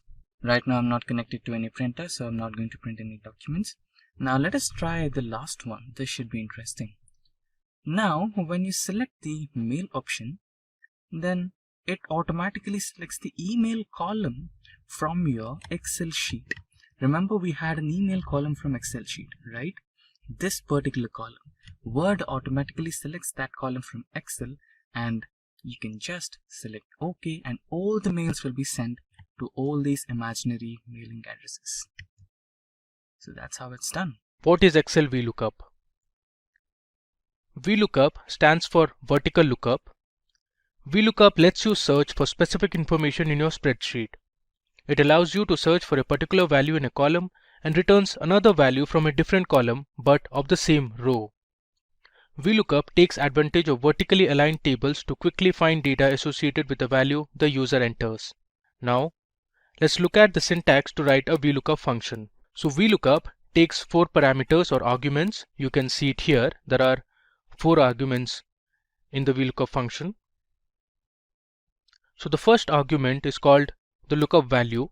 The lookup value represents the value that you are searching for. Next is the table array. The table array represents 2 or more columns of information. The third argument is called the column index number. Now this represents the column number in the table from which the value must be returned. The first column is 1, the second column is 2, and so on. And then we have the fourth parameter, which is called the range lookup. Now this parameter is optional. Now range lookup is used to find an exact match. So if you want to find an exact match, you need to enter false or 0. Meanwhile, if you want an approximate match, you need to enter true or 1. If getting your learning started is half the battle, what if you could do that for free? Visit SkillUp by Simplilearn. Click on the link in the description to know more. Now, let me give you a brief overview on what's going to be in our demo. So for our demonstration, we'll use a sales dataset. You can see the dataset on the left. Using this dataset, we'll understand how VLOOKUP performs an exact and approximate match. We'll see how VLOOKUP is case insensitive. Then we'll perform a wildcard character search. We'll understand how to handle errors when a match is not found. And finally, you will look at two-way lookups. Now here is a small example of how VLOOKUP works. So we want to find the units sold by Morgan using the dataset on the left. So here you can see I have the dataset. It has some rows and columns. So these are the columns which are order date, region, there's a representative column, item, units, there's unit cost and total. And from this table I want to find the units that were sold by Morgan. Now if you look at the table, at the bottom you can see the representative name Morgan, and Morgan has sold 30 units. Now I want to find this value using the VLOOKUP function. So here on the right you can see I have my lookup value, which is Morgan, and this is my VLOOKUP formula, and using this formula I'm getting the result as 30. Now let's go to our Excel workbook and perform all the demos one by one. So this is my Excel workbook that we are going to use for our demo, and here is the data set we'll be using. Now this is the same data set that you saw a while ago. So this data set has 7 columns. You have the order date, the region, representative's name, item, there's units, unit cost, and total, which is basically the total or the amount of sales that was generated. Now we are going to use a chunk of this data set and perform our VLOOKUP analysis. So let's see our first example and the problem we have at hand. Let me go to the exact match tab. Alright, so here I'm going to use this chunk of data which is actually taken from the original data set. So we have taken the first 11 rows from the data set. You can see from row 2 till row 12 is going to be our data set that we'll use. So we have a question here. We want to find the items sold by Thompson. So here Thompson is my lookup value, which means looking at Thompson I want to find the item that he sold. So if you consider our table here, you can see we have the representative's name Thompson right here, and from the table you can see Thompson sold pencil, and I want to get this value which is pencil using my VLOOKUP function. So let's go ahead and write our VLOOKUP function. I'll consider this as my lookup value, and here under item I'm going to write my VLOOKUP formula. To write the VLOOKUP formula, I'll write first equal to, and I'll write VLOOKUP. Now if I hit tab, it will auto-complete. Alright, now let's give the parameters. So first is going to be the lookup value, which is nothing but Thompson. So I'll just select this cell, which is J17, comma. Now it's asking to give the table array. So the table array is the table from which you want to retrieve a value. One thing to keep in mind is that the value you are looking for should be the first column of a table, and you can select the table array till the end of the dataset or till the column which has the value you want to find. So here I'll select my table array starting from the representatives column till the end of the item column, which is going to be my table array. Then I'll select the column index number. So the column index number is based on the table array you have selected. In this case, my column index number is going to be 2 because we have selected just 2 columns, and the value which I am going to find is in the second column. So I'll give 2, comma. Now the range lookup I am going to give is false because I want to find an exact match. So either you can hit tab or you can write 0, which means false. If I close the bracket and hit enter, it will return me the item that Thompson had sold, which is pencil. You can verify from the table that Thompson had sold pencil. Alright. Now let's try to change the table array and see what result are we getting. So this time I'll slightly change the table array. So again we are trying to find the item that Thompson had sold. So I'll write my formula equal to VLOOKUP. I'll hit tab to autocomplete. I'll give my lookup value as Thompson, comma. This time I'm choosing my table array starting from the representatives column till the end of the dataset, which is till P12. Again, my column index number is going to be 2 because if you consider this table array, the item column is the second column in the selected table array. So I'm going to write it as 2, comma. The range lookup I want to give as false because I want to find the exact match. If I close this and hit enter, you can see it has returned me the same result that we saw earlier. Now suppose, let's say this time I want to start my table array from the region column, which is this column. So I want to select my table array starting from the region column. Now this is going to show me an error because your table array should always start from the lookup value column. So if you consider Thompson as the lookup value, my table array should always start from the representatives column. So let's just try this example. So I'll write VLOOKUP. My lookup value I'm going to give it as Thompson, comma, the table array, as I mentioned earlier, I'm going to choose from the region column, and let's say I'll select till the item column, give another comma, and this time my column index number is going to be 3, because since the table array has 3 columns and my item column is the last column, so I'm going to give my column index number as 3, comma, I want to get the exact match, so I'll give 0. If I close the bracket and hit enter, you can see it has given me an error. Okay, now let me just show you another method to use VLOOKUP in Excel. So here on the top you can see there's a formulas tab, and under formulas tab, under function library, you see we have an option to select lookup and reference. If I click on this and if I scroll down below, you can see there's an option called VLOOKUP. Let's choose this. Alright, now here you can give your lookup value, your table array, column index number, and the range lookup under this function arguments dialog box. So here I want to select my lookup value as Thompson. My table array is going to be from the representatives column till, let's say, the end of the data set.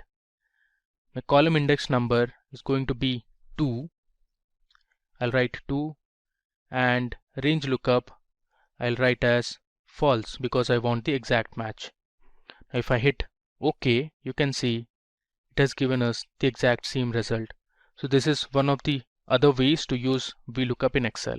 Now let's move to the next sheet, which is regarding approximate match.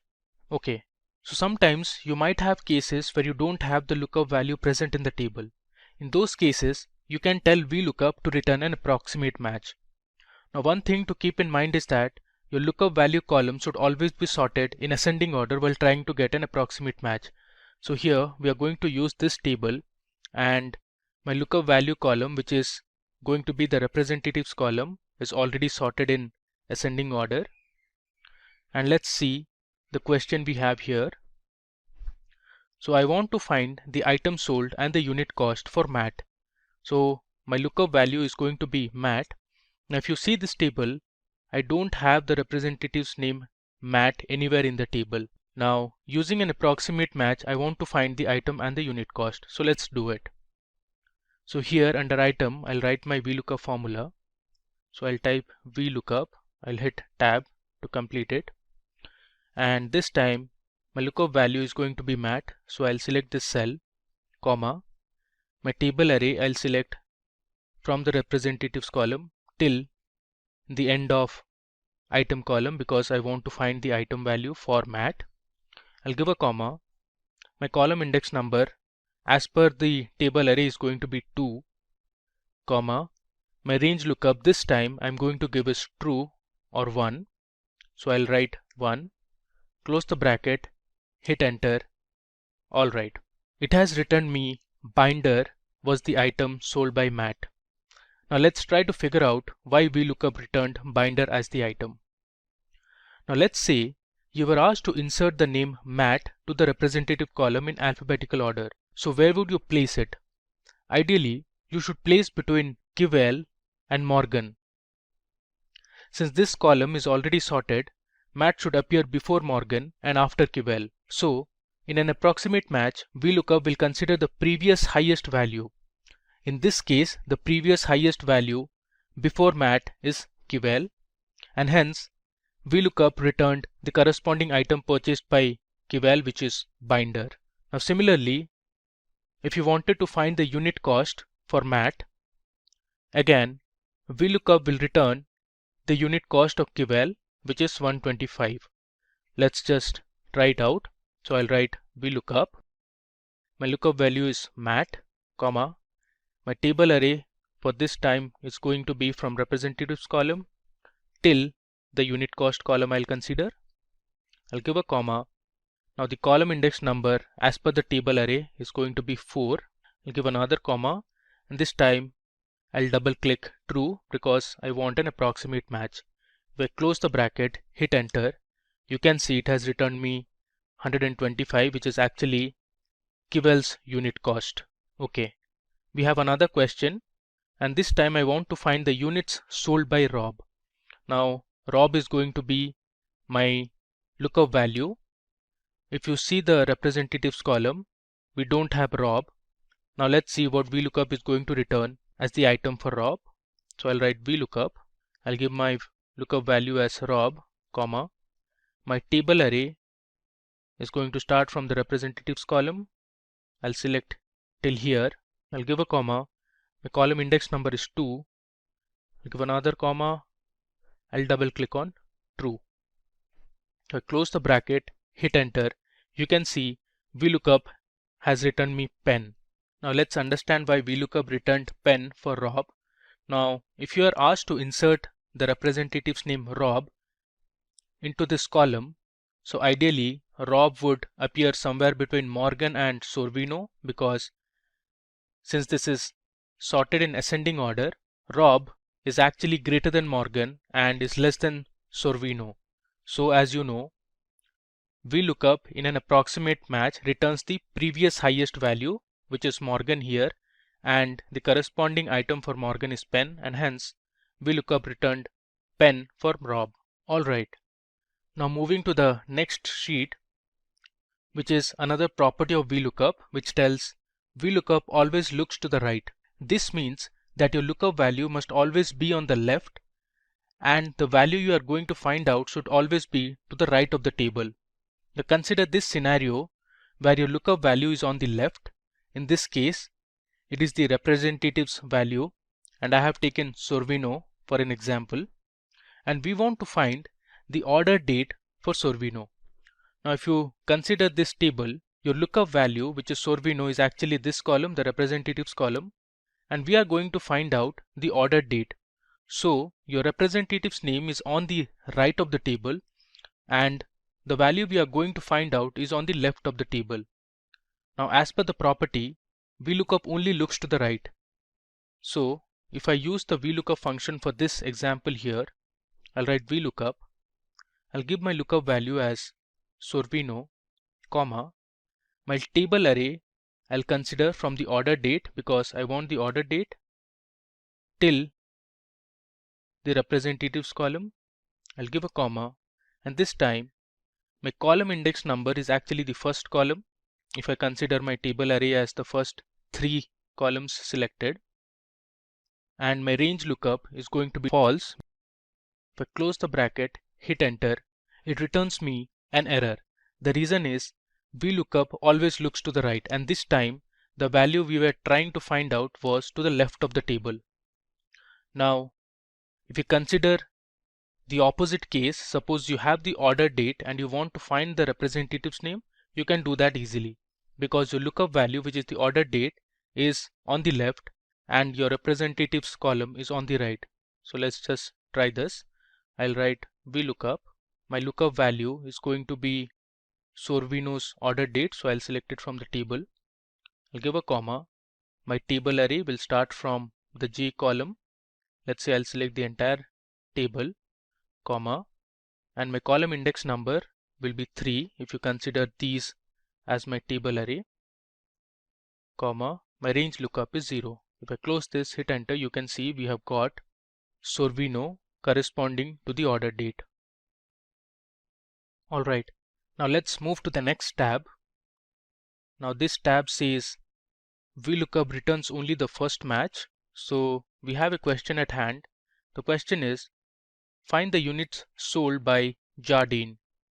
If you see this table, we have the representative's name Jardine twice. You see here, and if you look down, we have Jardine here as well. But the item sold by Jardine at the first instance is pencil, and at the second instance it's desk. Now as per the property, VLOOKUP always returns the first match. Now ideally, when we write the VLOOKUP function and look for the units sold by Jardine, you will see VLOOKUP will return 36 instead of 3. Let's just try it out. I'll write the VLOOKUP function. My lookup value is Jardine, comma, my table array I'll select from the representatives column till the end of units column. I'll give a comma. My column index number based on the table array is 3. I'll give another comma. Now I want the exact match. So I'll select 0, close the bracket and hit enter. Now, as you can see, it returns me the first match of Jardine, which is 36. So VLOOKUP did not consider the second match. Now similarly, if you consider this table, we have Jones repeated thrice. So you have Jones here, you have Jones here for the second time, and also we have Jones for the third time. And let's say you want to find the unit cost for Jones. So if I write the VLOOKUP function, I'll consider my lookup value as Jones, comma, my table array, I'll select from the representatives column till the end of unit cost column. I'll give a comma. Based on the table array, my unit cost column is at the 4th index, so I'll write 4, comma, the range lookup is 0. If I click on this and hit enter, you can see it here. VLOOKUP has returned the first instance of Jones and it did not consider the second and the third instance. So our unit cost for Jones is 1.99 because VLOOKUP only returns the first match. Okay, moving ahead to the next example we have here is VLOOKUP is case insensitive. If you consider this table, I've added another row in green. So if you see here, I have a representative name called Gil, which is in proper case or popularly known as sentence case. Here I have added Gil's name in capital letters or all in uppercase. So I want to find the total revenue generated by Gil. The total revenue is basically the total column. Let's do it. I'll write VLOOKUP. My lookup value is Gil, which is actually in uppercase. I'll consider my table array from the representatives column till the end of total column or the sales column. Based on this selection, my column index number is 5, comma, the range lookup is false. So I'll just double click on false. If I close the bracket, hit enter, you can see it here. Our VLOOKUP function has returned the total as 539.73, which is actually the value for this row. So clearly VLOOKUP did not consider Gil, which was present at the bottom of the table in uppercase. So this shows that VLOOKUP is clearly case insensitive. Alright, now moving to the next example. The VLOOKUP function supports wildcards, which makes it possible to perform a partial match on a lookup value. For instance, you can use VLOOKUP to retrieve values from a table after typing only part of a lookup value. To use wildcards with VLOOKUP, you must specify the exact match by giving false or 0 for the last argument, that is range lookup. Now we have a question here. I want to know how much sales did the representative whose name starts with KI make. Now here sales represents the total column actually. So I want to find out the person whose name starts with KI. So if you consider the representative column, I have one representative whose name starts with KI, that is Kivel. So using KI as my lookup value, I want to find the total. So let me show you how to use wildcard characters and find the value using VLOOKUP. So I'll write my function VLOOKUP. Okay. Now in lookup value, I'll give KI. After that, I'm going to write ampersand followed by double inverted commas. Then I'm going to write a star and close the inverted comma. This means the value starts with KI, ampersand actually represents concatenation, and star represents anything followed by KI. So this is going to be my lookup value in total. I'll give a comma.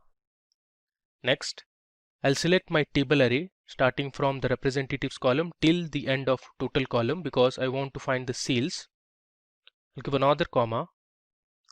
My column index number based on the table array we have selected is 5, comma, the range lookup is 0 because I want to find an exact match. I'll close the bracket, hit enter. You can see it here. VLOOKUP has returned me 999.5, which is actually Kivel's total. Now there's another way to do it. Instead of selecting the cell in which we have the lookup value, I can directly write it in the VLOOKUP function. So I'll write the VLOOKUP function something like this. So my lookup value, I'll pass ki within double inverted commas because ki is a character value. So within double inverted commas, I'm writing ki followed by ampersand, which is for concatenation, followed by a star within double inverted commas. So this is going to be my lookup values. This in total means anything that appears after ki will be considered as the lookup value. Again, the table array I'll select as these rows and columns, comma, my column index number would be 5, comma, the range lookup is 0. If I close the bracket, hit enter, you see we have the same value. So this is another method or another way of using VLOOKUPs. Okay, now moving ahead, let's explore another feature of VLOOKUP. So if the VLOOKUP function cannot find a match, it returns a #NA error. Now if you want, you can use the IfNA function to replace the #NA error with a friendly message. So suppose you want to find the region in which an order was placed on 10th of May 2018. Now if the order date is not found, I want to return a message that is invalid date. So if you look at the order date column, we don't have any value for 10th of May 2015. You can see these values. We don't have any value corresponding to this date. So if my VLOOKUP function cannot find this lookup value, I'll return invalid date.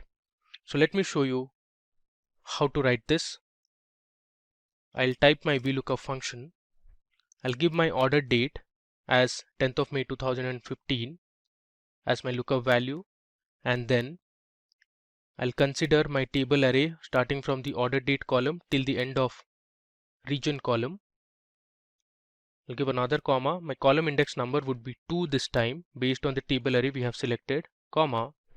I want an exact match. So I'll give 0, close the bracket and hit enter. There you go. It has returned me an error. Now I want to convert this error to a friendly message saying invalid date. So let me show you how to do it. I'll do it here. So to return a valid message, I'll use the IfNA function. And within IfNA function, I'll give my VLOOKUP function. So let me type IfNA. I'll hit tab. Now for the value parameter, I'll use my VLOOKUP function. So my lookup value is going to be the order date, comma, my table array I'll select from the order date column till the end of region column, comma, my column index number is going to be 2, comma, my range lookup is 0. I'll close the bracket, give another comma. Now if this expression results in an error, I want to display a message that is invalid date. So I'll put invalid date within double quotes since it is a text message. I close the bracket, hit enter. You can see the result, which is invalid date. Now moving on to the final section of the demo, we have two-way lookup. Now in the VLOOKUP function, the column index parameter is normally hard-coded as a static number. However, you can also create a dynamic column index by using the match function to locate the right column. Now this technique allows you to create a dynamic two-way lookup matching on both rows and columns. Now let me first show you how a match function works. So suppose I want to find the index where unit cost column is present. So here I'll use the match function. I'll give my lookup value as the unit cost column name, comma, suppose I'll choose my lookup array starting from representatives column till the unit cost column, comma, I'll give my match type as 0 for exact match. If I close the bracket, hit enter, it returns me 4 because my array was selected from the representatives column till the unit cost column, and in this array unit cost is at the 4th index. Alright, now using this idea, let's solve the following problem. I want to find the cost of each item sold by Morgan. So let's write our VLOOKUP formula. I'll write VLOOKUP. My lookup value is J5, which has the representative's name as Morgan, comma. My table array, I'll select from C2 till F12. I'll give a comma, and this time I know that my column index number is at 4, but I'll be using the match function to find the same. So I'll write match. My lookup value is unit cost, comma. My lookup array is from C1 till F1, comma. My match type is 0. I close this bracket, give another comma, and I'll give my range lookup as 0. Close the bracket, hit enter. You can see for Morgan the unit cost is 19.99. You can verify from the table. For Morgan the unit cost is 19.99. Alright, now we have another question here. I want to find how much sales did Andrews make in the central region. So here I have two lookup values. One is central, one is Andrews. Now looking at these two values, I want to find the total. To solve such problems, let me first create another table. I'll place the table somewhere here. Okay, so let me just paste the table here.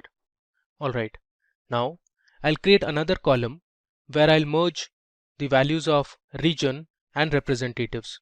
So here, let me create another column. Okay, I'll just name this column as region rep.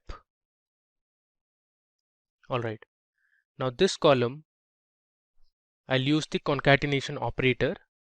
So I'll select East, use ampersand, and then select Jones. I'll hit enter. Now the same thing, I'll just duplicate it for the other rows as well. So I have my new column created. Now using this table, I can easily solve the problem. Now to find the total, I'll write my VLOOKUP formula.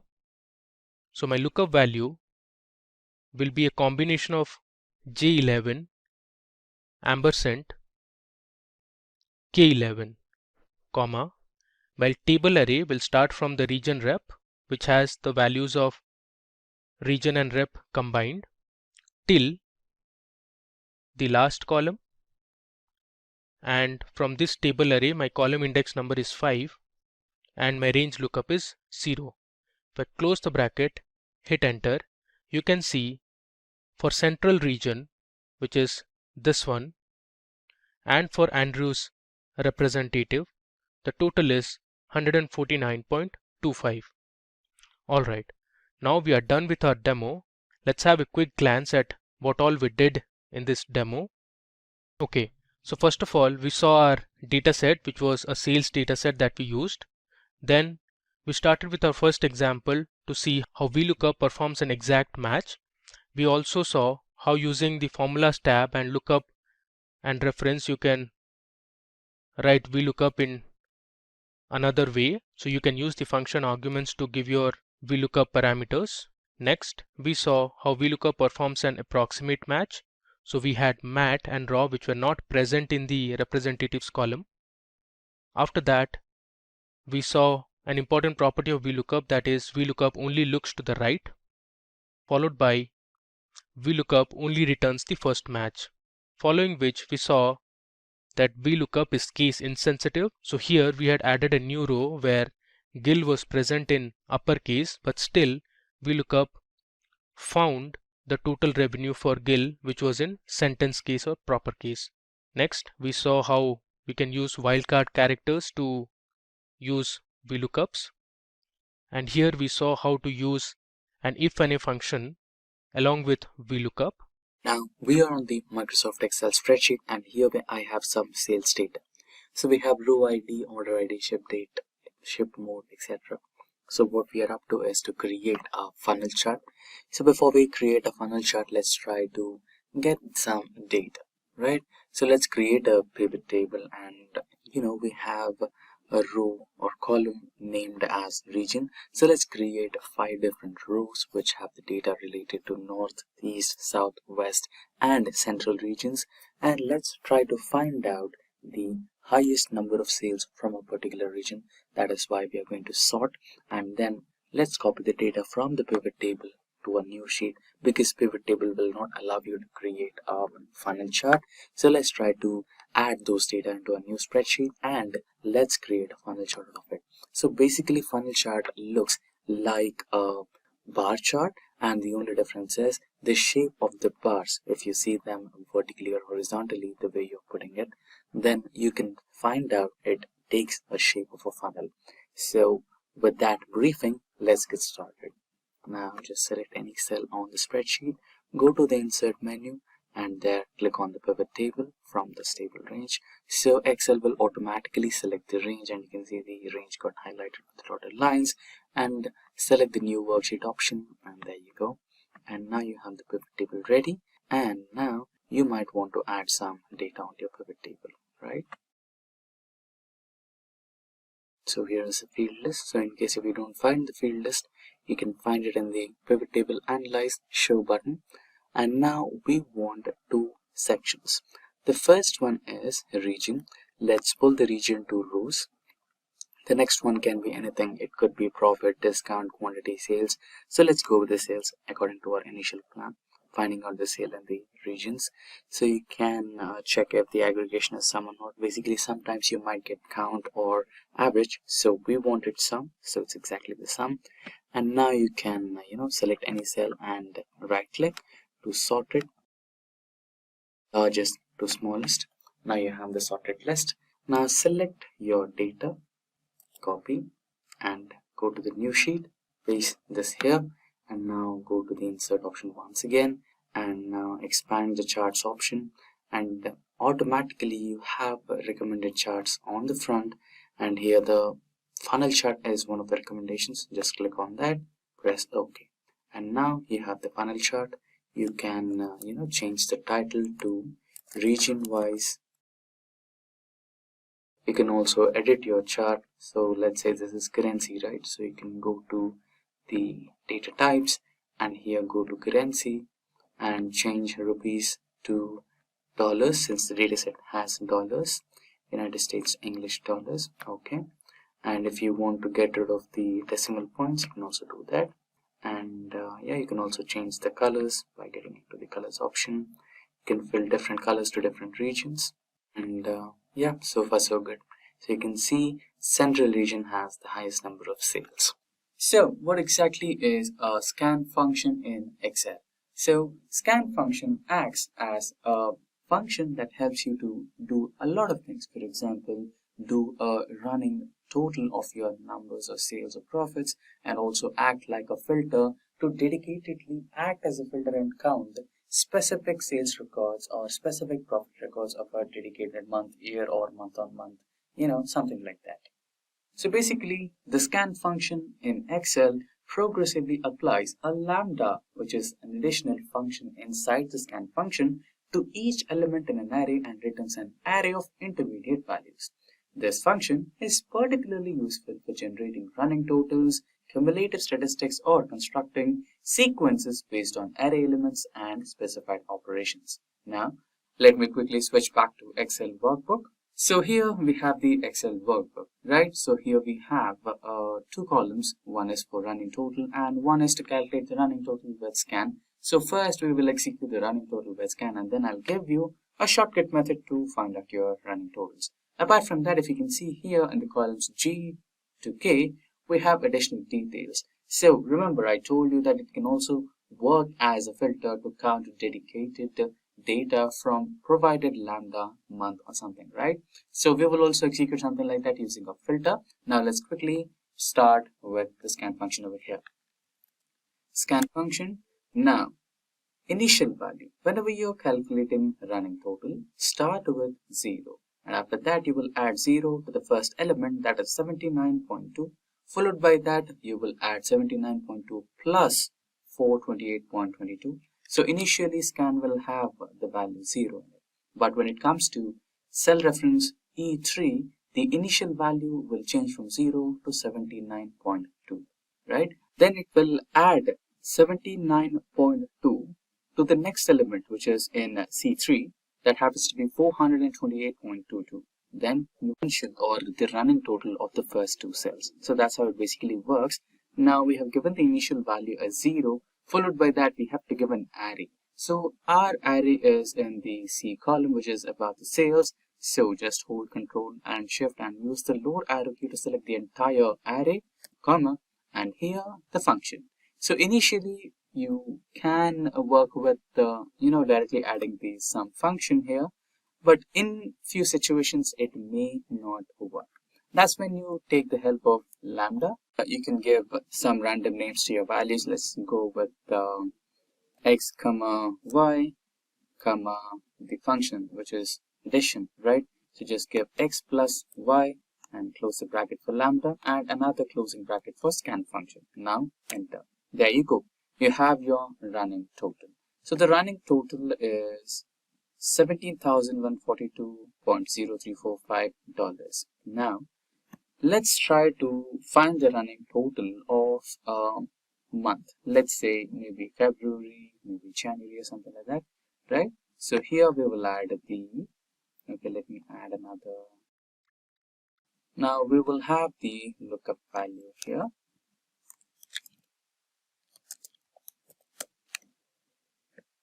And here you can add a lookup month. Now equals to, let's go with the filter function. Now the first requirement is array. So give the array is basically your table here. You can just place your cursor on the corner so that you can get an inclined arrow where you can just select the entire table. Let us go with the manual process. Just Control Shift lower arrow key so that you can select the entire data set that you want to give it, and that's your array. Now comma. Now we want to calculate let's say the sales that happened in the month of February, correct? So you can use the month function to extract the month. Now the month data is in the same table. You can get the first array here. Close the month function is equal to the lookup month over here and close the filter.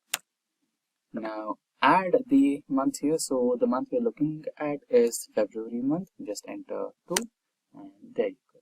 Now you have the values or sales that happened in the month of February. Okay, a small mistake here. Let's try to change the data type so that you have the perfect date, right?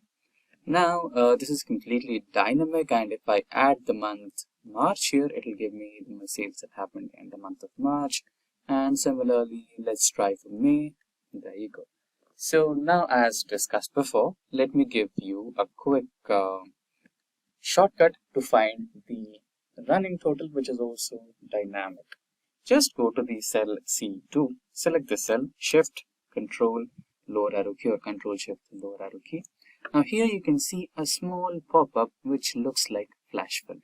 Just open that, and here you can see various options. Go to the totals option, and here you can just scroll. Yeah, there you go. You found the running option. Just click on the running total and you have it over here, right? And let's say I change some values here. I change 79 to 85, and this is dynamic. It will also give you the dynamic results. There you go, right? So that's how you can use. So you can see the same number we have with the scan function as well as the shortcut method. Now I have started my Microsoft Excel, and you can see I have a really small data set. So let's get started with the simple if function as we know it. Let's say we want to find out the result of the following students, and there is a criteria. Let's say less than or above some number, they pass, and less than or above some number, they are fail, right?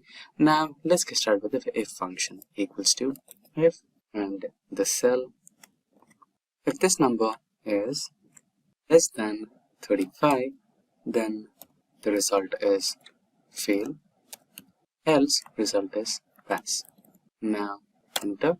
the answer is passed. And now if you drag the same formula across all the cells, you have the results. So this is how we basically know the if function. Now let's advance to a higher level where we have multiple criteria. You also want the result like we got in the first sheet, which is pass or fail, and along with the result we also want the grade in one single if function. Let's try to do that. So let's revise the simple if function is less than 35, then fail, else pass.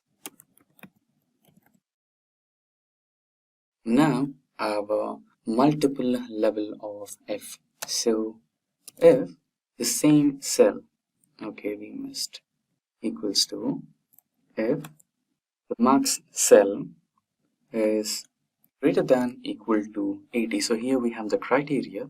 So if it is greater than equal to 80, then it should be an A, comma, another if. It's similar to a nested if which you use in programming. So another if, select the if function by using tab key, and then the same cell which is E8. If it is greater than or equal to 65 according to the criteria, then you should be printing B, comma, another nested if function.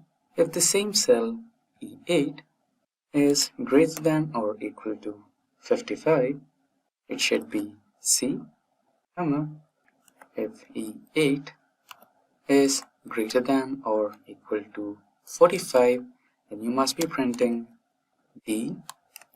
If E8 is greater than or equal to 35, then you must be printing E, else it should be an F. Now close the bracket. Just ensure that you get the black one, which means that all the brackets are in the right place. Just press enter and drag the same formula across all the rows and you will have the grades. And to make life easier, you can also choose if-s or ifs method. So let's also try to explore that. Drag the same cell across here and add lines and equals to, instead of a simple if, you can go to the last one which says ifs, right? Now ifs will make things easier. Instead of using if inside a nested if, you can just write your conditions and your grades. So the same cell which is E8 should be greater than or equals to 80. Then in such scenario you can just print A, comma, the second condition which is the same E8 should be greater than or equal to 65. Then you can get a B, comma, if the same marks is greater than or equals to 55, then you can print me C, comma, if the same E8 is greater than or equal to 45, then you can print me D. Just make sure that you're placing the commas in the right place, comma, if the same E8 cell is greater than or equals to 35, then you can print me E. And if it is none of those, then if it is none of those, so you're indicating that with a number 1, then you can print me F. Get enter. There you go. Drag the same formula across all the rows and you have your grades. And with that we have covered 3 methods: the simple if, multiple nested if, and ifs. Now let's go to the next sheet where we have another one. So far we have concentrated on one particular cell. Let's say if E8 is greater than a number, then pass or fail. Now let's say we have multiple criterias. The marks should be above certain number, and also along with it you should also have attendance. Let's say we have a rock in the last section, and if we consider the result only by number is passed. But if we have a condition that, let's say if you're an engineering student, you already know that you have a minimum criteria of 60% of attendance, right? So let's say we are judging the result of Rock based on both numbers as well as attendance, then Rock is a failure candidate, right? So how do you decide based on two conditions? So that's our condition here, that's our criteria here. So let's try to investigate with the same if function. So equals to if, select the function by using tab, and before you get ahead with the condition, try to include an AND function. Press tab to select, and now select the cell for marks which should be greater than, let's say, 35, and also comma the attendance cell, which is F8, here to be greater than percentage. So we have the percentage in the F column, so give the decimal numbers. So what's the minimum number which we are looking at is 0.6, so 0.6. If both these conditions are satisfied, then print me pass, else print me fail. Bracket, enter. Now drag the same formula across all the cells, and here you have the results. So you should be getting both numbers above 35 and the attendance should be above 60. Now this was the next type of condition or tip for using advanced level if conditions. Now coming here, so we will be using the next tip for using if conditions. So the only difference is in place of if we will be using the function choose. So here we have list of professors and days of a week. So let's say we need to find out which professor will be scheduled to your class on a specified date, right? So here we have dates, and based on this particular calendar you will be receiving professors Jenny, Albert, Shravan, Gilbert, Swati, John and Karen. Now let's try to use the choose function. So first we need to extract the weekday. So equals to weekday of the date, comma, and here you have numbers. So number 1, Sunday, which means it is considering Sunday as the first day of a week. But according to our calendar, we have Monday as the first day of a week. So we need to select the second one, press tab to select. There you go. If you close the bracket, you will be receiving the number 4, right? So on 1st of February 2024, we have Thursday, right? Now this is not what we need. We need which professor is going to come here. So Professor Gilbert is expected to arrive on 1st of February. So we need to make minor changes to this. So we need to be using choose a function over here. Press tab to select and comma. If it is first, then it should be Prof. Jenny. Second one is Prof. Albert. So on.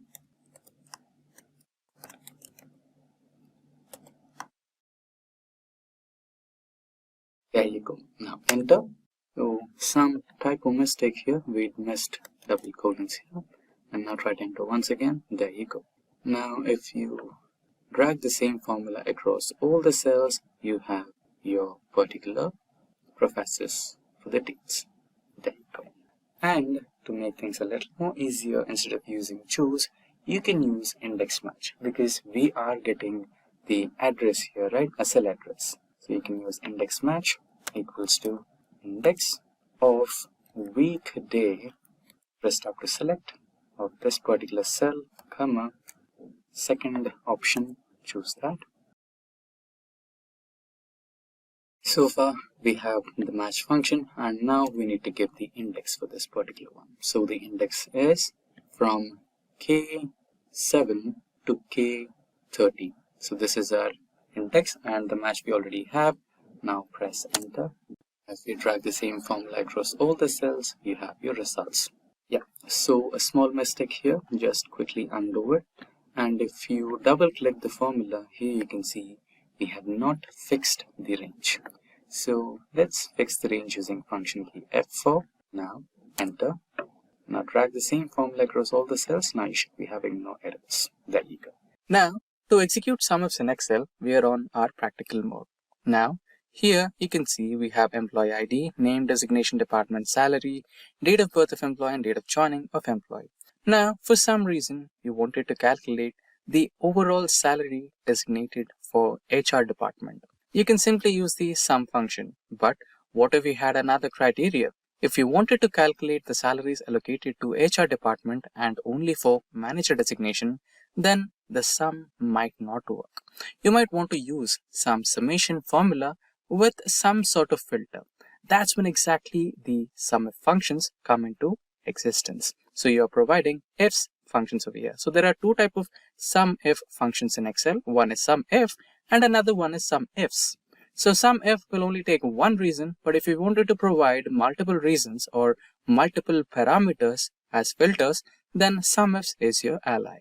Now let's try to use directly the SUMIFS function.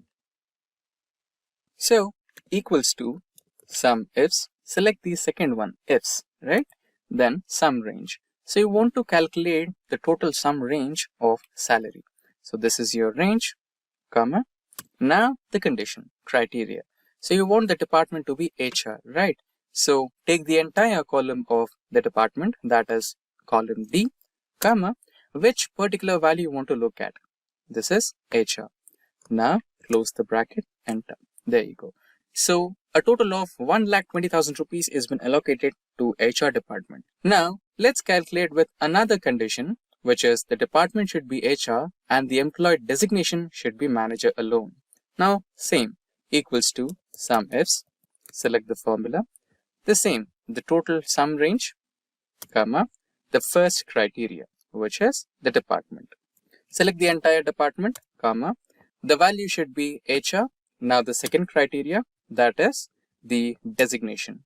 Select the entire designation column C, comma, the value should be manager. Close the brackets, enter. There you go. So a total of 40,000 rupees has been allocated to HR department and to the manager section or manager designation. So that's how you can use SUMIFS in Excel. Now we have opened the Microsoft Excel workbook. Here, let's say we have a fingerprint ID for all the employees in a company. Now we have about 500 fingerprints here, 501 fingerprints right over here, right? All these employees belong to different departments. Let's say HR department, development, testing, sales, marketing, etc. Right? Now here in the second sheet, I have a specific list of employees from HR department. Let's say I have about 42 fingerprint IDs here, right? Now what I have to do is I have to create a match function and identify all the 42 HR department employees in sheet 2 and tag them in sheet 1. Let's say this particular ID belongs to an HR department, then I should be writing here employee from HR department, correct? Now we have 42 entries, it is fine, but let's say we had 440 or 450 entries. Now would you manually go and copy this and go to this sheet, find, control paste and find all? Would you do this task manually? Would you do this match list manually, right? 440 times. This is truly time consuming, right? If there was one single formula which you can use and identify all those 450 employees in one go, it could be a miracle, right? Now that's exactly what we are going to do today. So we will be using an if condition, we will be using an isNum function, and along with that we will use the match function. So these are the three functions that we are going to combine together and try to identify the match between the two lists and give an end result if the employee belongs to the HR department or not, right? Now let's do that quickly. Now let me write the formula, equals to if condition, press tab to select it. Now the logical test is at number. So you might be having a question, is number, since we have the data in a mix and match, it's a number plus text. Will this work for only numbers or will this only work for alphabets? No worry, it works with both numbers as well as character type data types. Now I'm going to select the isNumber function. Now comes the match function. So use the match function, press tab to select. Now the lookup value. So the first lookup value will be this particular value which is in the cell A2. Don't worry, it will automatically change when the formula enters to the next cell, right? When it enters to A3, when it enters to B3, this A2 will become A3. So note out on that. Now it will be A2, comma, the lookup array. Which array should I look to find the match? So the lookup array is right over here. I'm ignoring A1. We are starting from A2 to all the way up till A43.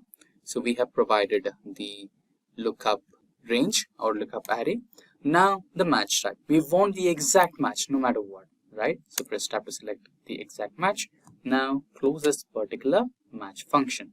Now if this condition matches, then we should be typing it as, or we should be getting an end result as employee belongs to HR department. And if not, you can just kind of write another text. So the formula is not completely closed. Okay, just ignore it. Okay, now we have to close the brackets with the leading values. So the match function is closed, and after that we need to close the isNumber function. Now comes to the if condition. So if it is true, then add this particular value, that is employee from HR department. If not, other department. Okay, other, or you can also leave it as blank. Okay, so this is the formula. Press enter. So this particular ID belongs to other department. Let's eliminate this. Now let's drag. Okay, let's name it as EMP department details. Now let's drag the formula across. There you go. Now you can also add a boundary border, and now you can add a filter and filter this particular table for employee from HR department. And there is a small error in the formula, but no problem. Let's remove the filter and check the error. I think it should be about fixing the ranges. So let's fix the range function F4. So we want the column to be fixed and the row numbers can change, and here the range what we are looking at. So let's give the range once again. Now let's fix the range. F4 to fix. There you go. Now enter, and we can also remove this. For now I don't think we need this. Enter, and now drag the formula. Yes, there you go. We have all the 42 entries. So previously there was a small fixing error. So we need to fix the range of elements that we are looking at. Now just eliminate the blanks and just select employee IDs, and there you go. You have all your 42 employees present in the HR department. So that's exactly how you use the match function to match a list of elements from one array and match it with another array. Now I will quickly switch back to Microsoft Excel where we have some sample data. So there you go. We have switched to Microsoft Excel and we have a very small sample data to create a general chart. Now let's go with the first ops team. So we have a list of multiple brands here and the number of laptops that belong to that particular brand and to the team. Now just go to insert option over here and you have a lot of charts. Now you can just pull up any of the charts available here, or you can extend this particular option here to get the multiple chart options, and here you have this one, right? You can just go with the first bar chart right here, or you can also go with this particular option. This is also called a bar chart. I would now go with this, which has multiple colors which specify the different brand. Now if you feel like maybe you should reorder this particular chart so that the topmost one comes in the first place, that is the highest number comes in the first place and the lowest one comes in the last place, then you have the option of formatting it.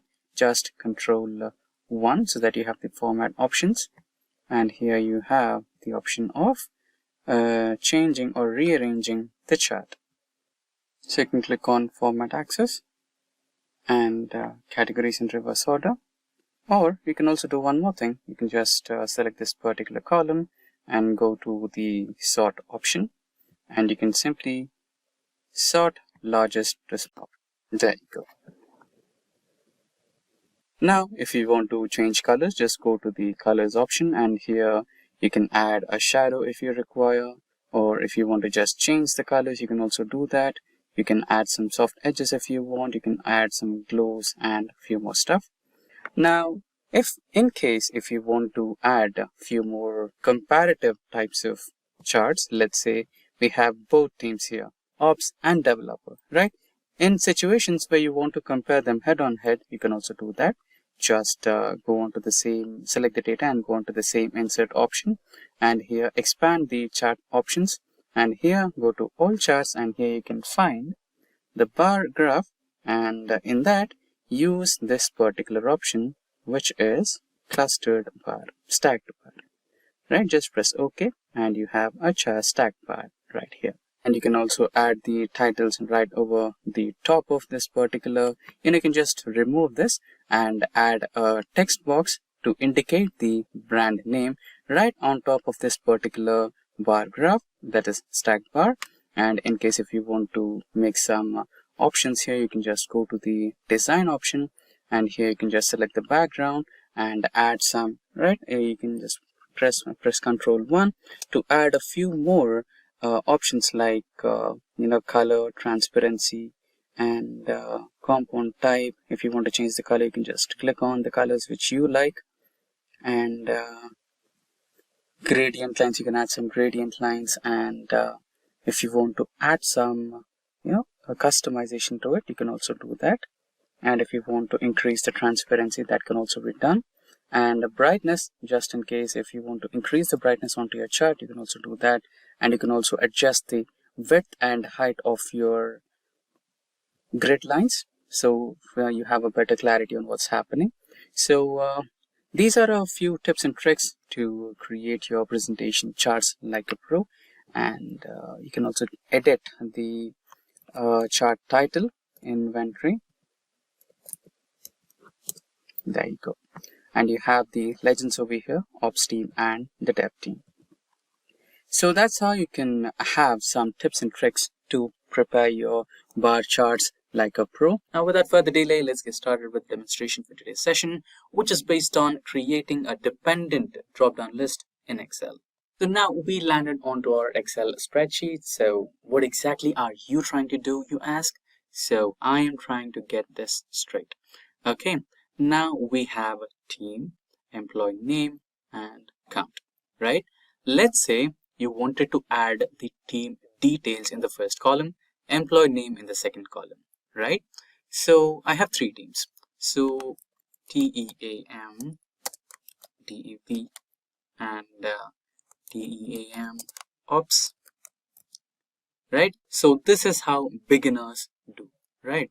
And if you want to automate this, we can do this using data validation. Similarly, let's say I am adding details of team developer, and employee name is, let's say, Ivan. Okay, so I want to add something like this into this particular data set or table. So let's erase the column B. Let's try to figure out column A first. So quickly go to, select the cell first, quickly go to data validation, go to the data options, and here you can see data tools. Select this particular data validation option, and here go to list and the source. So select this particular source. This is the source of our list. So press OK, and there you go. Excel has automatically fixed the data for us. Now the operation has been automated, and I can directly select whatever the team I want. And let's try to expand this to all the cells that we have in our table. So whichever you select, whichever the cell you select, and you can have the options there, you select the team. Now let's say I select team testing, right? And now here I want a similar data validation option, which will give me the list of employees from the testing team, right? Let's say you give me a solution which tells me to create a new data validation option that suggests me to take the list from this particular cell or column. Okay, now let's say all of a sudden I change the cell. Let's say Chris Cortes. Let's say I add Chris Cortes to employee name here, and he is not attending the team meeting. now, or let's say he got a better opportunity and he left the organization, is with a different organization now. I want to eliminate this particular cell, and all of a sudden I get team developer in the first row. Now, does Cortis belong to this particular selection, development, right? No, he doesn't belong to team development. He used to belong to testing, right? So similarly, if I swap the rows, if not eliminate an employee, if I swap the rows, then I should be getting this particular options, not from testing. So based on this particular cell, my data validation, which is present in the column B, should change. So that is exactly the meaning of dependent drop-down menu in Excel. So that is what we are going to do here today. Now for that, you might want to use something called as an offset. So before you create a data validation formula for this, let's go to the here. So here you will be choosing list. So instead of just giving a routine list, we will give a formula over here, which will select the list based on the offset or based on the cell which is present over here. So we will be using the help of offset function over here. So equals to offset. So the reference, this is the reference of the table of the end, the entire data table which has the teams options, the employee options, right? So this is the offset reference or the beginning cell, which I will be giving to my offset formula. And let's fix that cell by using the function key F4 on the menu keyboard. So we have fixed it. Now the rows. Now you want to extract cells from one row. You will be giving one option over here. So you give one, and now the columns. So far so good. We don't know from which column do we select the data, right? We have 3 columns over here. So we don't know from which column do we have to select the data. So for that, you might remember the index match function, which is one of our tutorials in the Excel playlist. So you will be using the part of that index match function, that is the match function, to recognize which column we have to select. So type in match and press tab to select the function, and now is your lookup value. So based on this particular selection, which is over the A2, right, whichever data is present here, whichever team is present here, based on that lookup value, you will be selecting the column from these sections, right? If I give ops, you should be selecting this column. If I give testing, you should be selecting this particular column, right? Now fix that column and cell using the function key F4. We can fix the column, but the row number might change. Let's say A2, A3, A4. So based on the position of the cell and the column, you can change, you can select it. So lookup value is there. Now the lookup array. So this is your lookup array. Let's fix it using function key F4, comma, you need the exact match. It's done. So before getting on to the columns and the height and width, etc., you need to understand offset takes things differently. So index match and lookup, they will count the columns as is 1, 2, 3. But in case of offset function, it will count numbers starting from 0. So team DevOps or team dev, it counts as column number 0, team ops as column number 1, and team testing as column number 3. So you need to subtract one value from the number which match function gives you. Let's say the match function gives you 1, then 1 minus 1, 0. So the offset function will understand I need to select the column 0, which is team dev, right? Now, the next part of the formula, height and width. So what do you mean by height? Basically, F column 1, 2, 3, 4, 5, 6, 7, 8. So here we are having 15 number of employees in the developer team, and 1, 2, 3, 4, 18 number of employees in ops team, and 12 number of employees in testing team. So basically, the height of the column is nothing but the number of employees which are present in that particular column, right? So you can see we have colored a few cells in orange color, which means that those positions are vacant, or that particular team is populated with only limited number of employees. Now let's say I give the height of 15 here in the formula, then the employees from ops team, Sean, Susan, and Mick, are not going to be present when I select the ops, right? So in those scenarios, what you want to do is you might, just add the whole, the height of the largest column, the highest number of columns, right? So I have 19 as the highest, right? So I'll give 19 here, and how many number of, what's the width you want to select? So I want to select one cell, so my input for that particular cell will be 1. But now this creates a chaotic experience to us. What is that? Let's see. Now before we enter the cell, let's select all, cut, and we have the formula in our hand. Now go to, select the cell first. Now go to data validation tools, and here you will be selecting list, and here you will be pasting the formula and press OK. Now, okay, let's not drag the formula at once. We have a few more modifications to do. So now here we have developer, team developer. So we have the list from developers, right? We have Aaron, Ellis, etc., etc. And when you go to the last one, we have Toby as the last one. But wait a minute, we have another selection, an empty cell, which is these. We don't want this, right? So let's say you wanted to select Toby, and by mistake you end up selecting the empty cell, and now you don't have data, right? That is not supposed to be happening. So how do you change it? Now basically what you're trying to do is you want to count the number of employees present in that particular department, and you want to give that particular exact count to the position where you have the column height, so that your formula doesn't make a mistake, right? So that's exactly the thing what we want to do. Let's say we use count a function over here and select this, and what you get is 15. And let's say I use another count equals to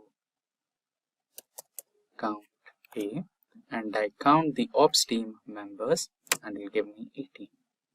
And now another count, and count the number of employees in testing, that'll give me 12. So these are the numbers which I want to pass onto my offset function, and that particular number should be present in the height. So I can't do it every single time. It's again a manual task. I want to automate it. So how do I do it? Simple.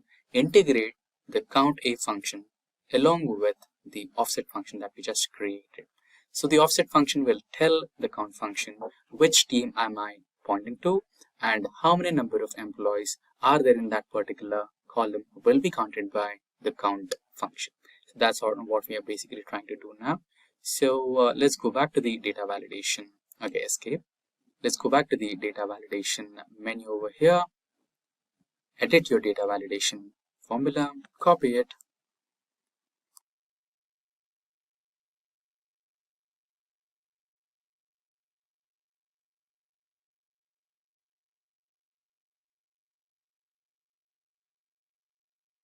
equals to count A, paste the formula you have. Now close the function. Remember, copy the formula only until C. Don't copy equals to, else you'll be finding an error. Now erase it completely. Now go back to your data validation menu, and here where you have the 19, which indicates the column height, paste that formula you just copied, and now it's okay. Right now, when you are on data team developer and press on data validation option over here, you can see the last Toby is the last one, and you don't have any more blank cells. So that's how you create a dependent data validation or a dependent drop down list in Excel. Now the main task is to copy. So remember, you just dragged the formula or data validation, and there you have it, right? So will the same thing apply for this particular formula? No, it will not. Okay, it did. But anyways, let's say we don't have a team developer over here, then how do you do it? So you can select the formula, press copy, and now select a new cell, in the same column B. Just expand that selection to all the cells. Now right click, go to paste special, and now here select the validation and press OK. So you have that validation selected over here. Now I have the people from developer. Let's say I'll select Kelly here, and in this particular option I'll select ops. Now here in my drop down I can see team members from ops: Thomas, Mark, Ivan, right? So all the employees from the ops team. And here let's say I select testing team, and I will have employees from the testing column: Kathy, Michael, Tim, Bobby, Chris, right? So that's how you basically create the dependent drop-down menu in Excel. And with that, we have come to an end of this session on how to create dependent drop-down menu in Excel, which is about SUMPRODUCT in Excel. So SUMPRODUCT in Excel. So it's a combination of both sum and product function. So for this, let's imagine you're in a store and you are supposed to calculate the price tags of certain products or the overall products. Let's say a customer or a client come to your store and he purchased like 10 items, and you have to calculate the rate and price and the total price, right? So individual item might have its individual rate and into number of quantity of products he purchased and the sum total. So you're conducting two different operations here, right? So SUMPRODUCT is a replacement for those two. So I have the same example here. So these are the clients, these are the products, and quantity, rate, and you need to calculate the price and total sum, right? So ideally what you would do is you would multiply this with this and you will get a number. And similarly, you would drag it all to the end, and here you would summarize this. That's how you usually do it. But what if I said you there is a shortcut where you can do this all the way in just one click? All you have to do is just SUMPRODUCT, select it by pressing tab, and now give the arrays, this one and this one. You will get the same number. Now SUMPRODUCT is a little brilliant. So what I mean to say is, let's say if you wanted to calculate for only product 1, quantity of product 1 or the price of product 1. Can you do that? Yes, absolutely. Just a minor change in the formula. Select the same SUMPRODUCT and ensure that you are giving the products column as well. But ensure that is encapsulated inside a bracket. So give the entire column, close the bracket, and now the quantity. Ideally it should work, but it will not because we are providing a comma here. Because, okay, let's see it. So you get 0, which is not the right answer. But why? Because we are giving two different parameters, and out of the first two, the first one where we have B3 to B8, this particular parameter is acting, or it is returning a Boolean value. So to make sure that the Boolean value yields into an actual value, instead of comma, you should be providing a star. Now it will work. Okay, we forgot to encapsulate this one inside a bracket as well. You know, it's really simple. We have to give a referencing cell. So let's say I'm adding the referencing cell over here, and this particular value should be equals to this cell, and now I think it should work. There you go. So that's how you can use SUMPRODUCT in Excel. And if you want to calculate the price tag, the value or the formula is a little similar. Again, SUMPRODUCT, press tab to select the function, and the array should be equals to this particular value. Make sure to encapsulate that within a bracket, and then you finish the formula by giving a star and the rate. I think we also need the quantity here. Enter. Yeah, that's the value. Yeah, and that's how we use SUMPRODUCT in Excel. So AVERAGEIF is basically an average function, but with an if condition. Let's say if you have multiple departments in your industry or in your office, and your HR asked you to find the average salary of all the employees who are present in a certain department, let's say development team. Then you might have to create a new table with all the employees in the development team and then find out the average. But what if I say there is one such average formula which comes with a condition called if, and using a combination of average and if, you can find out that average number just within a few clicks. Yeah, that's exactly what we are going to do today. So for that, let's get back to Excel spreadsheet where we have the data set ready. So this is our employee data set, and here we have the same use case. We have a lot of people from a lot of designations or a lot of departments. Now let's try to find out the average salary of all the employees who are present in development team. So the formula is really simple, equals to average if and range, comma, you want the value as to be present as department. So we will be adding it in between double quotes. So development, closing it. Now the salary range.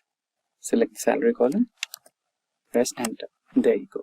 So the average value of or average salary of the employees present in development team is around 38,333 per annum or per month. If you're considering this in rupees, this could be per month. If you're considering this in terms of dollars, it can be per annum. And that's how you use average if in Excel. So how to load spreadsheet data or Excel data to SQL. Let's quickly get back to MySQL Workbench. So here, let's say you wanted to create a table and load the data. So if the data is minimalistic, maybe the data about 10 rows or 15 rows, you can manually create a table and insert the elements into your table using such insert commands. But this is like mine, which is in the Excel spreadsheet and has about 10,000 rows. Would you like to, write 10,000 insert commands?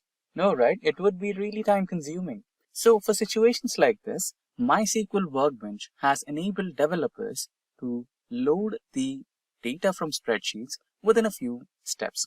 But before we get started, let's check our column headers. So here you can see it is not compatible with the MySQL Workbench or SQL commands, right? So it has a space and it has a word row and it is a keyword in MySQL, right? So we don't want that confusion. So for that reason, we will try to modify this maybe using an underscore, right? Similarly, for the row ID, you can eliminate space and use an underscore. And when it comes to order ID, the same. So just let us quickly change all the column headers so that they are SQL compatible. There you go. So we have replaced all the row headers with underscores and made them SQL compatible.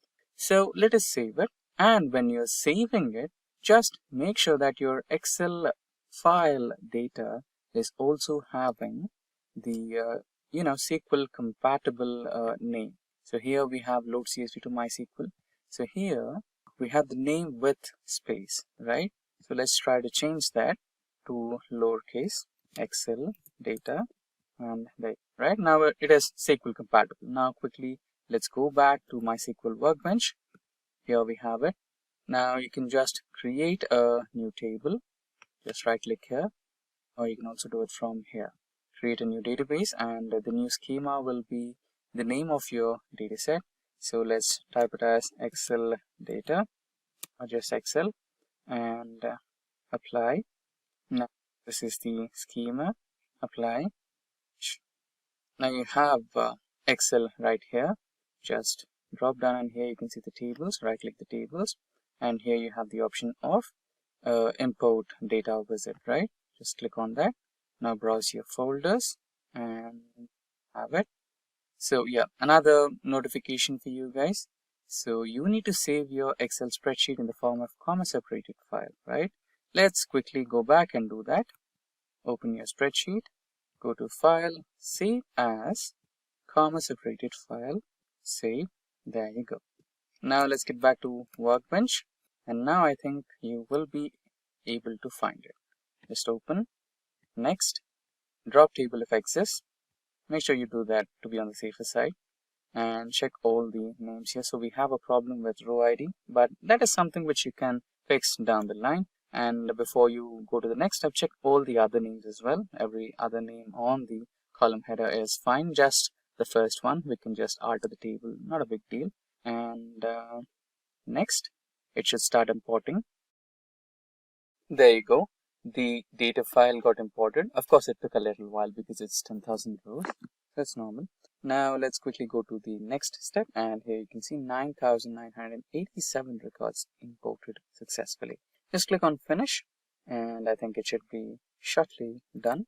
Let's close the schema, go to the query table, and yeah. So you can quickly refresh so that you will have the Excel data over here. Now let's use the database, that is Excel. Now we are in Excel database. Now the table we are looking for is select star from the data name. The data table name is Excel data without a space, semicolon. Just quickly run it, and I think we should be shortly able to see all the data sets right over here. Yeah, about the first column ID, we can simply use the alter table function or query to change the name. Let's quickly do that with the table name, alter table, rename. Okay, what was this? Can you copy that? Copy field name, rename row ID to. So a small syntax error there. So I think they should be sorted. Yeah.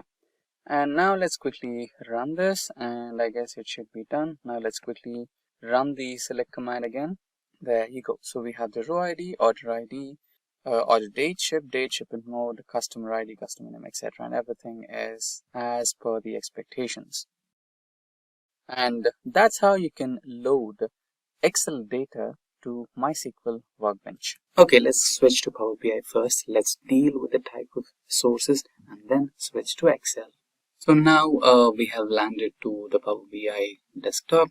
So here we have a wide variety of options. Excel workbook, you can get the data from hubs, you can get data from SQL servers, and you can also enter the data manually. We have another option called Dataverse. It's another story for another day. And you can also customize your inputs here. You can get some data from web pages. You can do some data, website crawling and get the data. So apart from that, coming back to today's subject, which is about importing data from an Excel sheet. So Excel can be a little tricky sometimes. So here we can see an Excel data file. So here we have sales data for 4 years, 2020, 21, 22, 23.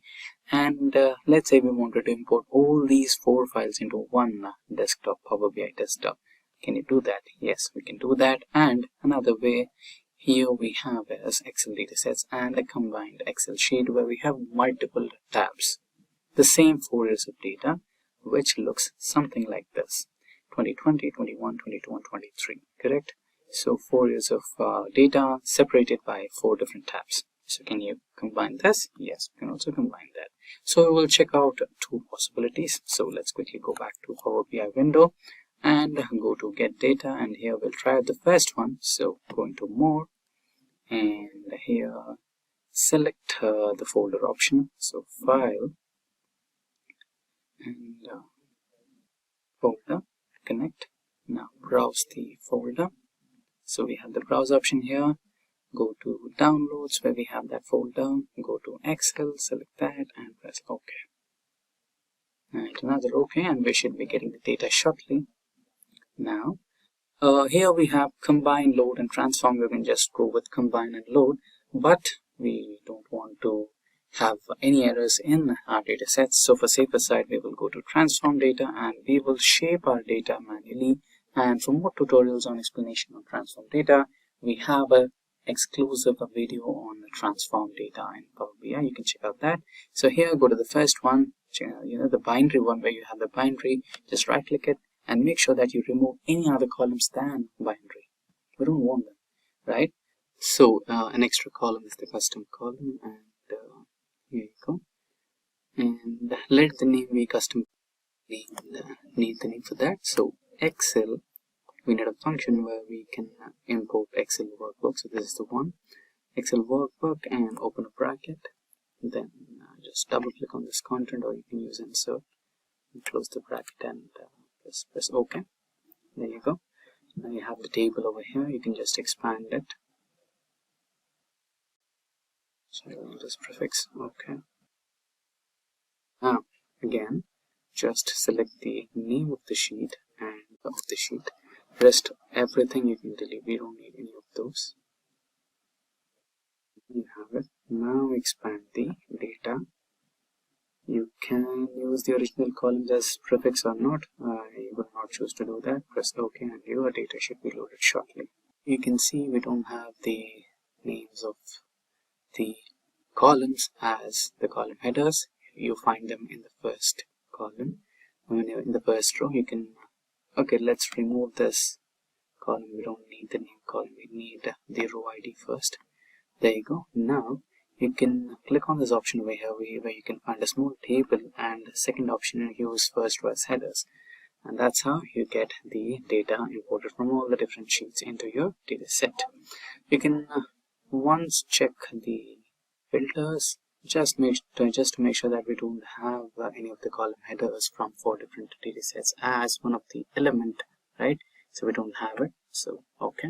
Now this is one way of importing data, and another one, let's say go back to home and we wanted to import a few more data sets, like the other one where we had the combined one, right? So you have the applied steps, right? You can just go on eliminating them just for demo purposes, so that we go back to the home page where we didn't have any of the data set, right?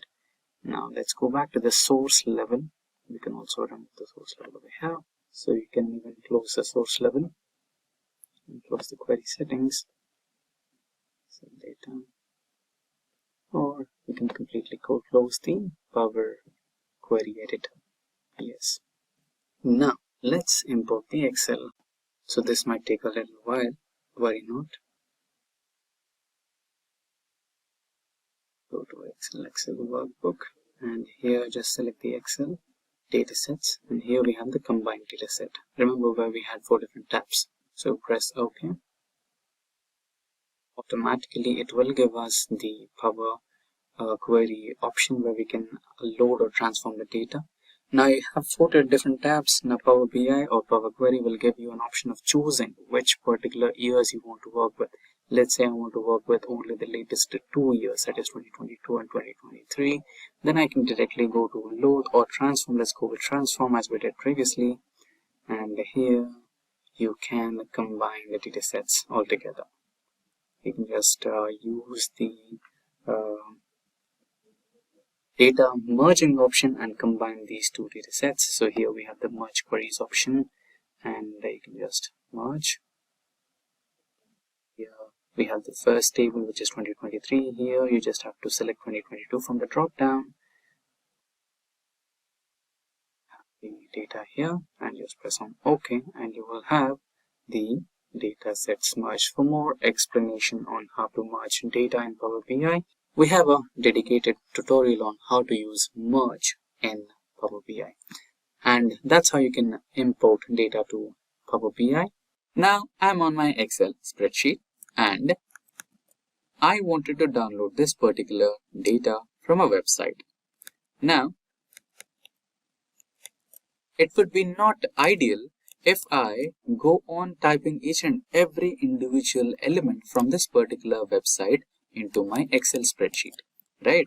That would take all day, or if in case the dataset is a lot bigger than what it has been shown on the website, or it might be next to impossible, right? Basically, it's way too hectic. Now, there is a simplified way where you can do the same, right? You just have to go to the website where you want to download the data from, copy that URL as it, and now back to Excel. Here in the data section, go to import option where you can find the option which says from website. Just click on that. Now paste that URL.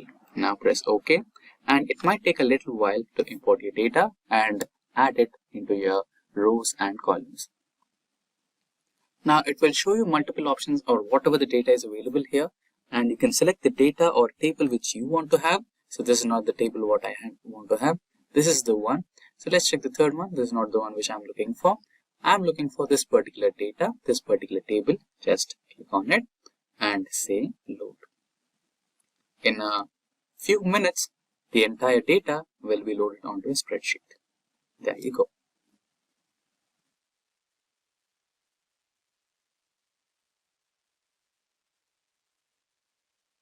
So that's how you can import data from web pages into your Excel. So for today, we will deal with this particular data set, which is New York Airbnb Open Data 2024. So this happens to be the latest Airbnb dataset uploaded to Kaggle on Jan 5th, 2024. So we will download this particular dataset, and let's presume that we are going to conduct some data analysis using this particular dataset, and we find some errors or discrepancies in this particular dataset, and we'll try to clean it, right? So I have already downloaded this dataset, and I've already extracted that particular zip file, and here we have it. Let's try to open it.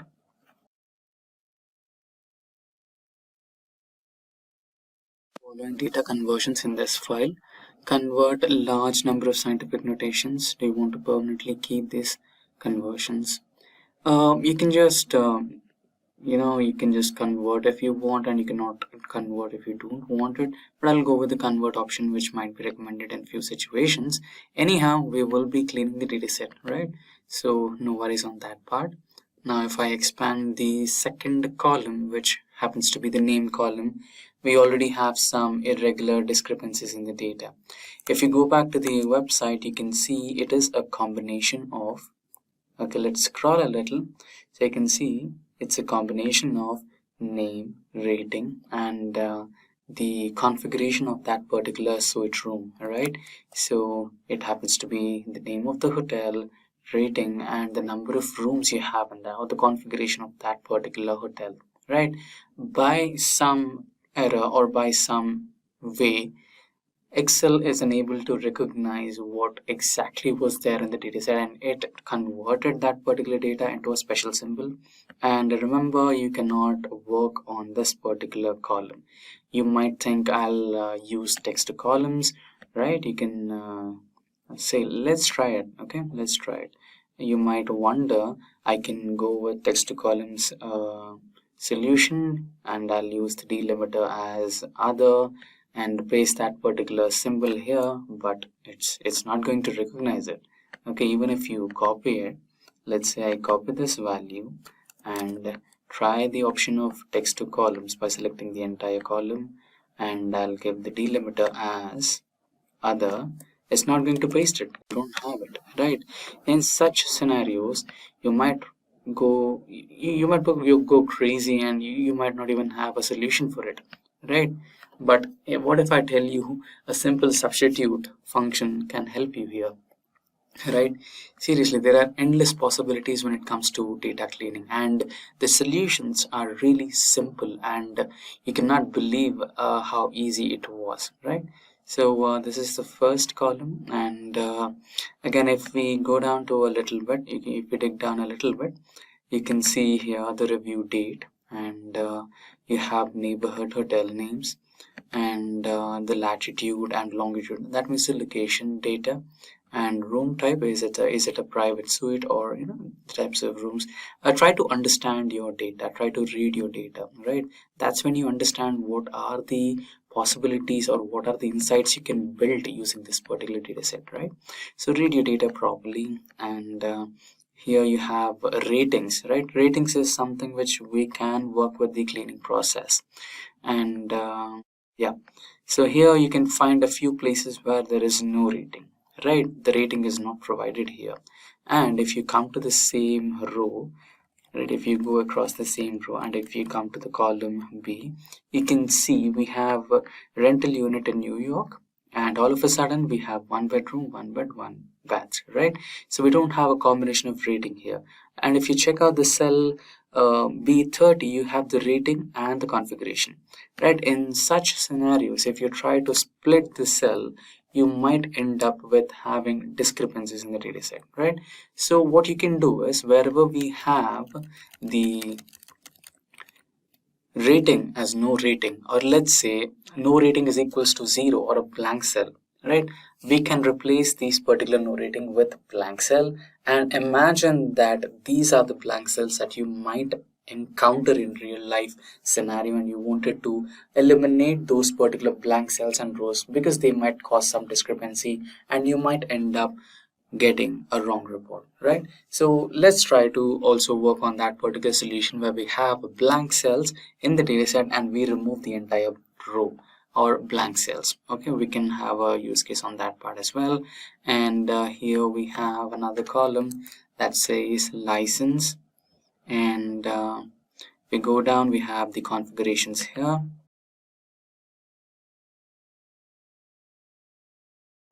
right? So that's it with the data. Okay, and here if you check out, we have a column called price, right? So it gives you the pricing details. Let's say I come from a different country, right? Let's say I come from India and I pay in terms of rupees, or I come from UK and I pay in terms of, let's say, pounds, right?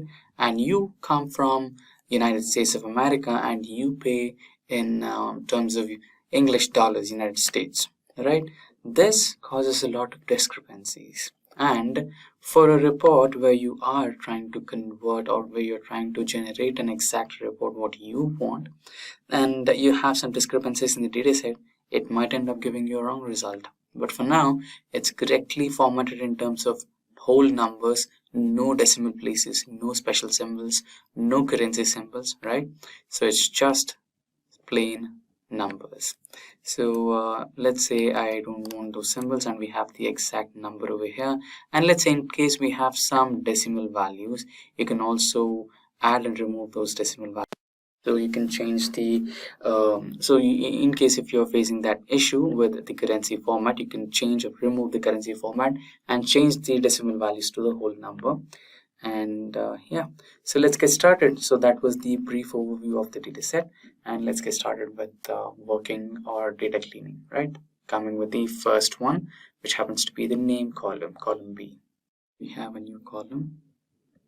Let's try to add a few more. You might want that. There you go. Now, since we are creating a new column and trying to eliminate the special character, let's not name this. We have multiple symbols, right? So let's try to use that. First, let's copy it, the symbol we want to eliminate, and here let's use the substitute equals to substitute function. Text box, let's try to fix it with F4. Column B is fixed and the cell numbers will change, and old is this particular text. So we're going to insert a text, right? So let's try to insert that symbol in double quotes. And what you want to replace this with? Nothing, just 2 double quotes, enter. Now get across all the cells, and we have eliminated this particular symbol, which was capital A. Now we have another type of symbol, right? So if you clearly check the entire data set, we just have one more special symbol, which happens to be the lowercase a, alphabet A, and followed by that we have few full stops, right? Now let's try to replace that as well. We are going to use the same substitute function, cell address. Let's try to fix it with function key F4. Column C is fixed, the cell numbers will change 2, 3, 4, 5, 6, comma, the old text, since we are keeping text, so double quotes. Inside that we have the text, close the double quotes, and what you want to replace it with? Nothing, 2 double quotes, close the bracket and enter. Now we have the name of the hotel, rating, and the bedroom, right? The configuration of that particular hotel rooms. Now drag this across all the cells, and there you go. Now you have the data in the way you wanted it, right? Now you can just simply copy the entire column, new column altogether, copy the entire column. Let's try that once again. Go to the new column and here go to the paste special. You just need to paste the values over here and there you go.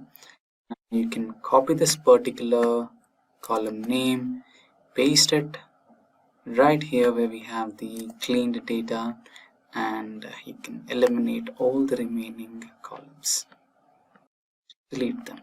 Right now you have another catch.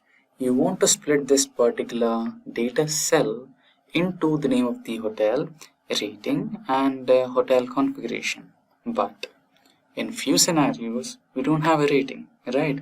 In this particular column B15th cell we have the name and configuration, but there is no rating, right? This might end up in the wrong data. And again, another catch is you have spaces, right? Rental unit in New York, it has space rating, space 1 bedroom, right? So we have spaces in between and we have a full stop for rating.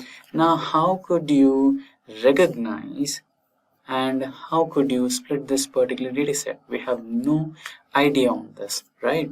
Now let's say we want 1, 2, 3 columns, right? So we want one column for the name of the hotel and one column for the ratings and one column for the configuration, right? We have created this particular configuration, but we don't know how to split it, right? How do you split this particular cell into 3 different columns? Now comes help from ChatGPT. Just copy any of the cell. I'll copy this particular cell and go to ChatGPT, which is in my tab over here. Start ChatGPT and explain your problem to ChatGPT.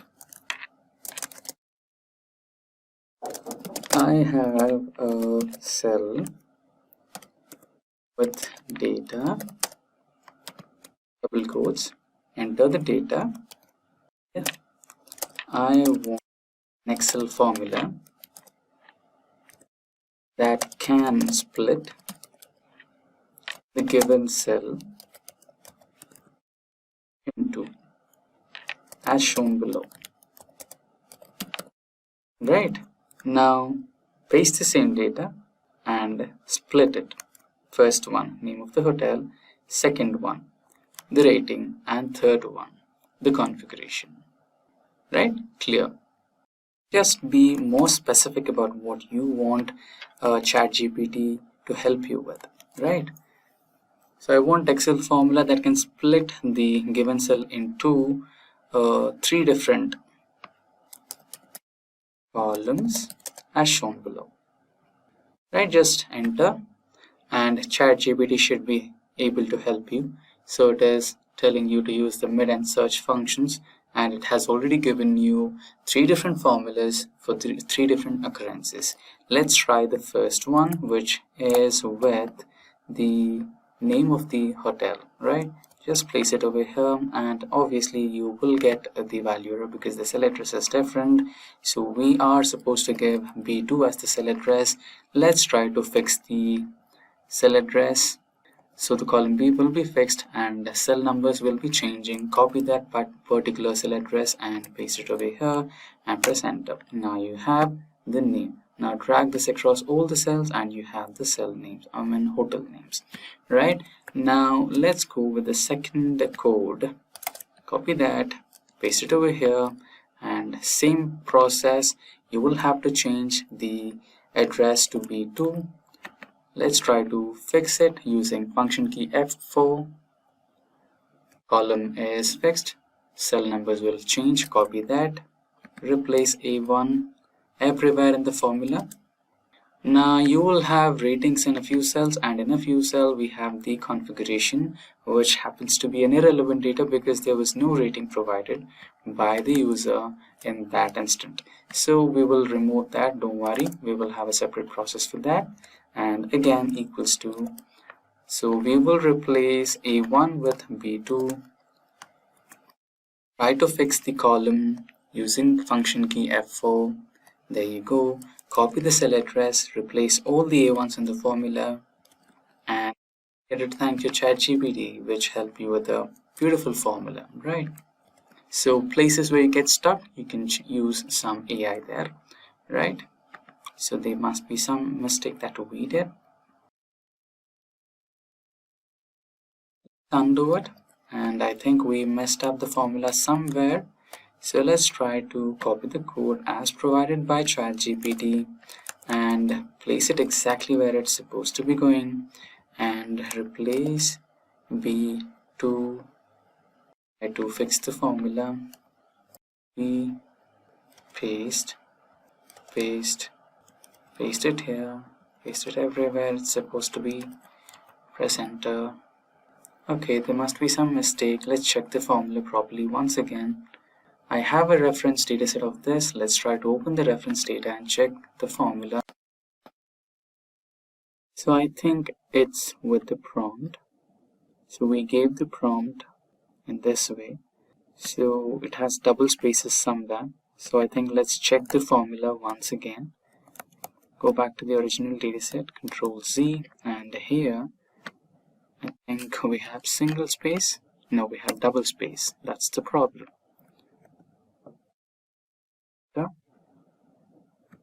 Okay, so we can ask ChatGPT for a different formula and try a different formula in this particular location. In case if it's not working, then equals to the formula. So in place of A1, we will have B2. We can fix the address, F4, copy, place it right over here, and this over here, enter, right? Okay, it's not working properly.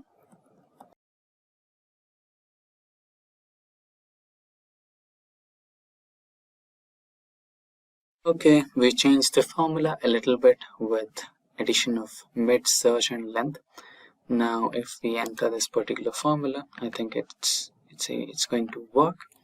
Just replace A1s with B2s everywhere with fixing, and enter. There you go. Now you can drag the same dataset across, same formula across all the cells, and you should be having it. Now this is done.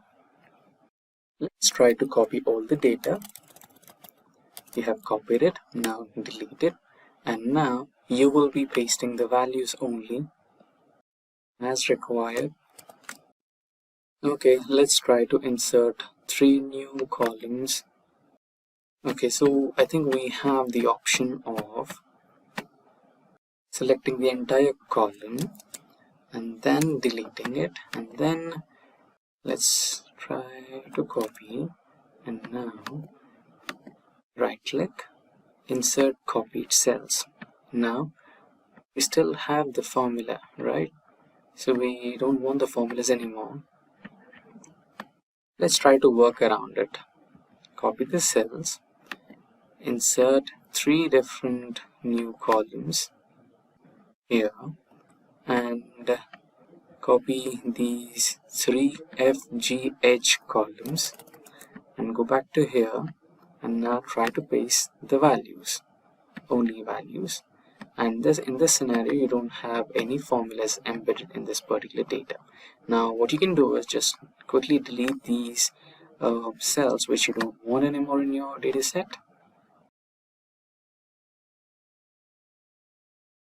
Okay, so I think you don't want E, F, G, H, I, J, K. So I think we mistakenly inserted the data twice. So let's check the original data just for reference. So I would always recommend you to keep a copy of the dataset that you're working with, so that anytime you have a problem, just go back to the original dataset and have a look at it, right? Now I think we don't even want this particular column over here. So we have the name of the hotel, rating, and now if we come back to the rating section. Remember the blank cell elimination process we were discussing about? That's the one. So you can quickly select the entire data set and go to sort and filter option and filter, and here you can select the rating section and deselect everything and go with the last one, new and rating. Okay, now you have only the new and no rating options over here. You can just quickly select the entire column and delete it, which will end up giving you the approach of having blank cells. Now quickly remove the filter option. Now you have some blank cells, right? Now what to do with the blank cells? Simple. Control A, go to Control G, go to special, and here you have blanks. Select that, and there you go. Now all the blank cells are selected. It might take a little while because we have around some thousands of rows. The blank cells are selected. Now press Control and hold it there, and then press it. It's the minus symbol, right? Now you have different options. Just select the entire row. You can just eliminate entire row with any discrepancies. It might take a while again. Just give Excel its time to delete the unnecessary blank cells and rows in the dataset so that we have a completely formatted dataset. There you go. I think we're good. And now for verification, if you check the configuration section or the rating section, you will not have any discrepancies which fall into or they are spilling into the rating section. The configuration section should not be spilling into the rating section, and that's how we do it. So far it's good enough, and I think there is one problem over here, right? So I think this particular row is having some errors with this particular cell splitting function. Okay, that's not a problem. So we can quickly check for that discrepancy, and we did the filters option right, so quickly filter out, and it should add a new filter. So if it has anything else than numbers, you should be having in the end. So yeah, I think we have a couple of cells with some irrelevant entries. You can just quickly select those cells and eliminate them as well.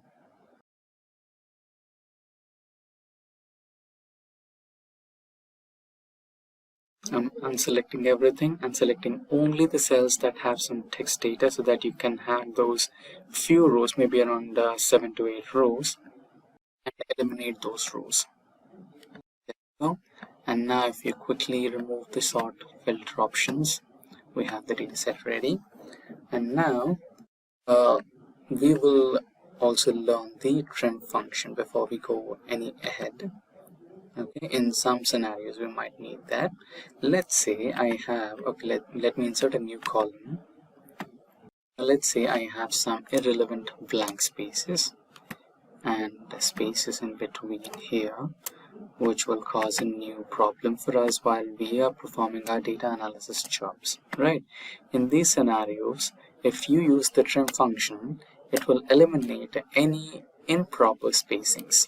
Just try trim, tap to select, and enter.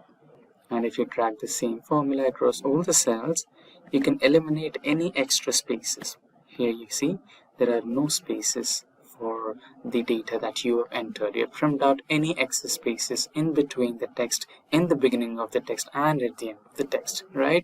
So this is again a good option for us. You can just quickly undo everything so that you don't have to worry about the extra spaces. Right, there you go. And that's one way of removing extra spaces from your dataset. And let's say if you want to keep this in the form of uppercase, let me insert a new column.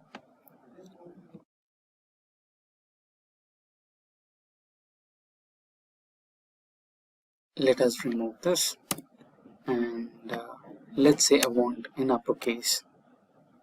Just tap to select, there you go, and you have it in uppercase, right? Just drag the same formula across all the cells, you have it. and let's say you wanted the same in lowercase, you can just type in lower, tap to select, and there you go. And in case if you had the same problem, let's say the name is all in upper or lower and you want it in proper case, you can just press proper and select the function proper, and there you go, you have the proper case, right? That's another way of doing things. Okay, in the text cases. And now so far we have dealt with splitting text into columns and converting the uppercase to lowercase, and also trimming the extra spaces, and also using the substitute function. And yeah, we have also dealt with the currency format, and we have a few more. Let's say we wanted to work with data. Okay, I think this particular data set does not have the date column. Okay, we do have it here, last review. Okay, so I think it's uniquely formatted. It does not have discrepancies with date, with AM, PM, right? Okay, we'll try to look at that from a different perspective, different data set altogether. Don't worry about it. Now, another common factor. Let's say I have some duplicate entries. Let's go back to the bottom section, and let's say I have a duplicate entry of these three rows. Copy and paste it over here. Now we have some duplicate data entry. Now you can select the entire data set, go to data option, and here we have something called remove duplicates option, right? If you click on that, it will remove, it will select all the columns. Okay, and remember to check this particular function, check on my data has headers, select all the columns, don't forget any of the columns. Okay, what it does is it will check all the columns, and if there is an entry which is similar to all the columns, right, all the column headers are same to same, and all the entries in each and every cell are under the column header are same to same, then it considers it as a duplicate entry and eliminates it. So far, according to our knowledge, we should be having at least 3 duplicate entries. Let's see. When you click on OK, no duplicate, and I think so it has already eliminated it. So I think we did paste it properly, but that's how you can eliminate the duplicate entries in your data set. Let's try to do that once again, and select all, remove duplicates. Yeah, one did not paste the values properly previously, but that's how you can remove the duplicates. One duplicate value is found and removed. So that's how you can eliminate duplicate entries in your data set. And here, so far so good. We have learned the formatting thing, we have learned the split to cells, we have used ChatGPT to get our formulas, we have formatted cells from upper, lower, proper, and we did substitute functions, we did the currency formatting, and yeah, what remains is about the date formatting. So let's work on a different data set altogether. If we go to file and open this particular data set, I think that should be beneficial for us. Or let's go to, yes, this is the one I was talking about, right? Now let's close all the previous data sets, don't save anything, and this I think you might want to save. Let's save this for reference. Now we have this particular data set right in front of us, and you can see we have date and time formatting in 24 hours. And if you scroll a bit to the bottom, you can find we have the same data in terms of date, time, that is 12-hour timing, and AM and PM, right? Now you might wonder, you can just directly split the data set into space, by giving the delimiter as space, and you can eliminate the timing. But if you see the data set title, it's about crime, right? So if you are going to perform some proper data analysis based on time, location, and date, you might require the date in the form of date, time, AM, and PM, right? You might want that time section. You don't want to miss that, right? So in such scenarios, you can take the help of custom formatting. See, here we have date, month, time and hours and minutes, and AM and PM. Just select the entire column, go to this particular formatting and go to custom, and here remove general and paste the dataset formatting you want in terms of date, month, year, hours, minutes, AM and PM. Select OK, and there you go. 000 got replaced with 12 AM, which is the beginning of the day, and the entire column is been now in having a uniform date time format. So these were the few tips and tricks about data cleaning for data analysis, and should you feel that we missed out on any of the other important aspects of data cleaning, please do let us know, and let us know by your information or data or any of the help that you can help our learners to learn about a few techniques by adding that particular suggestion in the comment section below, and help our community to learn new techniques of data cleaning for data analysis. So you might have wondered that Microsoft Excel is just another data storage tool which saves your data in terms of rows and columns. But what if I tell you it's a lot more than that? It cannot just only save your data, but also perform some exploratory data analysis on your dataset and create some impressive charts, graphs, and interactive dashboards. Exactly, we are going to discuss that data visualization part in Excel.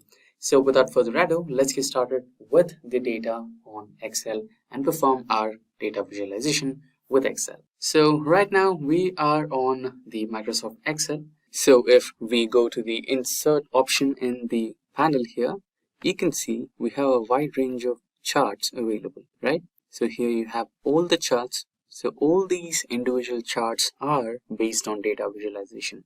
You just have to give the data set that you want to work on, and here you can see the recommended charts option. Here what Excel does is it will read your data set and it will understand which of the following charts that are available here will be the most recommended ones, or which are the ones which can help you with the best data visualization, right? It can automatically read your data set and it will give you the recommended charts, and you can choose one of them. For example, here we have a list of charts, right? So we have column, line, pie chart, bar chart, area, right? All these charts. So today we will be working on the most important ones, or most of these available charts here. So I have got a list of charts lined up here. So I've got a small data set for each and every one of these, so that we have a brief understanding of how exactly these charts work, right? Now we'll get started with the waterfall chart over here, right? Let's quickly close this and let me select the entire data set what's present on the data sheet here. So if you kind of zoom in a little, you can see this is just another business data which is dealing with revenue, investment, gross margin, admin expenses, net income, right? So if I select the data and go back to charts over here, you can automatically see it is recommending me different types of charts here, right? It's giving me a cluster chart, it's giving me a pie chart, it's giving me some other type of chart which is here a clustered bar, right? It's also giving me a funnel type of chart, right? So right now we want to create a waterfall chart. So if I click on this particular one, it will give me the waterfall chart which looks something like this. If I click on OK, there you go, you have your waterfall chart. So here you can see the increase and decrease. So if there is an increase, it will be represented in terms of blue color, and if it's decrease or decline in terms of profit or loss, it will highlight in terms of orange color. So it's called the legend, which gives you the total briefing of what exactly is going on with your chart. So this is the first type of chart that we worked on. You can ignore the chart title, and in case if you want to modify this, you can go to this particular option which gives you all the edit access to your charts. You can do some background edits, and you can also change some fonts, etc. And if you want to do some more of that, you can see you can eliminate access lines, you can add some legends, grid lines, etc., right? So you can also do that. So with that, we have done with the first type of chart, which is the waterfall chart. Let's go back to the spark lines. So you might wonder, what do you mean by spark lines, right? Now we have a list of business data with the regions. We have North region, South region, East, West, Central. Now let's say your manager wants a brief result or report which will tell about the performance of the individual zones, right? And if you give him numbers, he might not understand what exactly is going on with your business. But what if there was a way which could visually represent the performance, right? And you might wonder, how can I create, you might have to create 5 different charts for all these, and you have to add them onto 5 different pages, and this might be complicated. No, that's not the way. You just create one single bar graph or a line graph right over the sales of your node zone, right in front of your node zone from Q1, Q2, Q3 and Q4, and you can give them the performance report right next to the numbers over here. So that's what I'm talking about, the sparkline charts. So if you click if you select all the data over here and go to insert option and the recommended charts, then you can find spark lines over here. You can just go to the line type of spark line, or you can also go through the column, right? You can select any one of those. I'll try to select the column one. So it's asking me for the data range. Give the data range right over here and press OK. Now you can also drag this across all the cells. It will take the cell data from this particular cell according based on it will reference the cells right over here, and it will give you a report. And in case if you don't want the bar type of graph, you can change it directly to a line graph, which will be a little more easier to understand if there is a growth or dip or drop, right? So here you can see the east sales are going down, and every other sale except for the central, every other sale has seen a dip, and now it's slowly growing, right? So that's how you can create a sparkline chart. And the next type of visualization that we will be dealing in Excel is about the heat map. So heat maps are another good way of representing the performance of your data, whichever is, let's say you wanted to calculate the revenue, or if you wanted to visually represent the growth of revenue or the drop of revenue of your sales through a visual representation, then heat maps are the best. You can find out which is the highest performing month, or which is the highest performing year, and you can also identify which was the lowest performing year just by looking at the colors, right? Now we can either select the entire data set, right? So we have the 2013 over here. So you can either select the entire data set and perform the heat map analysis, or you can just individually select a row, a column, or you can select an individual row and find out which particular month or which particular year perform best. So now we will be trying to calculate, or we'll be trying to generate a heat map for individual years. So let's get started with 2013, and you can just go to data, or you can just go to home to conditional formatting, and here you have data bars, right? You can go, yeah, we have the color scales. So here we have the heat maps, right? So you can go with the first one, which will say green is the best performing and red is the worst performing. So click on that, and you can see in 2013 we have July as the best performing month, right? And the worst performing must be the June, right? So similarly, let's try to create a heat map for 2014. It's same color scales, heat map. Just take a little while.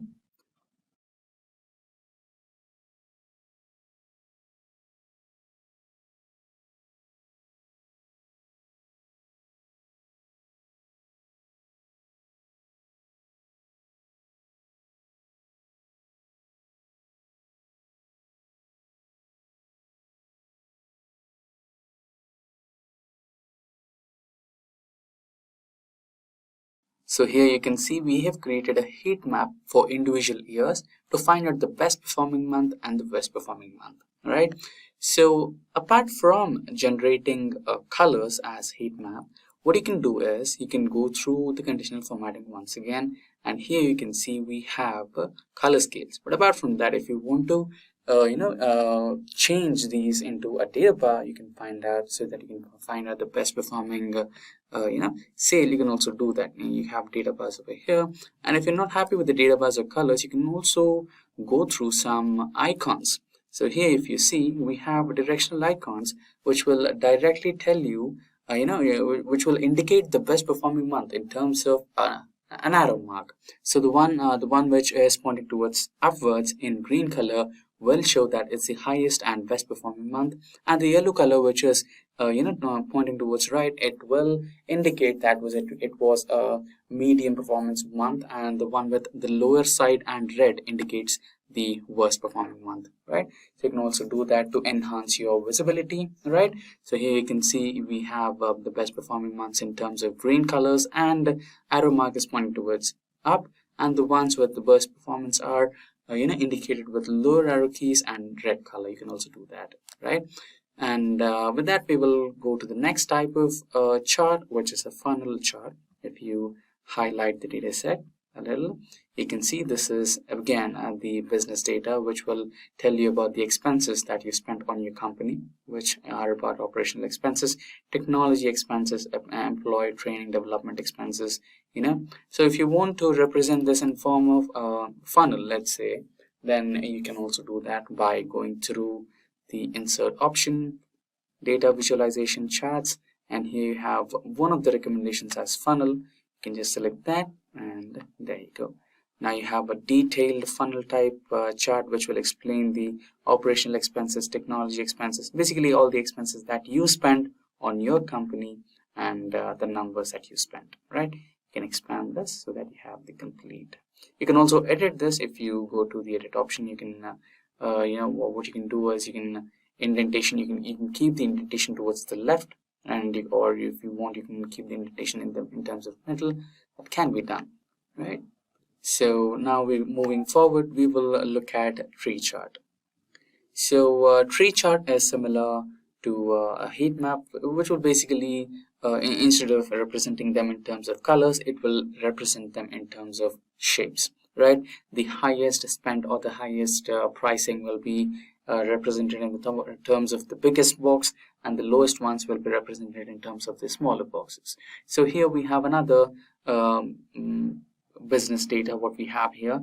So we might have a small store which works on electronic items, and it might be a bill kind of data which you have over here, which will represent what type of device you are selling spares, and what type of spare that you have sold, what's the rate of each and every spare item, and how many number of units you have sold, and what's the price that you made as revenue, right?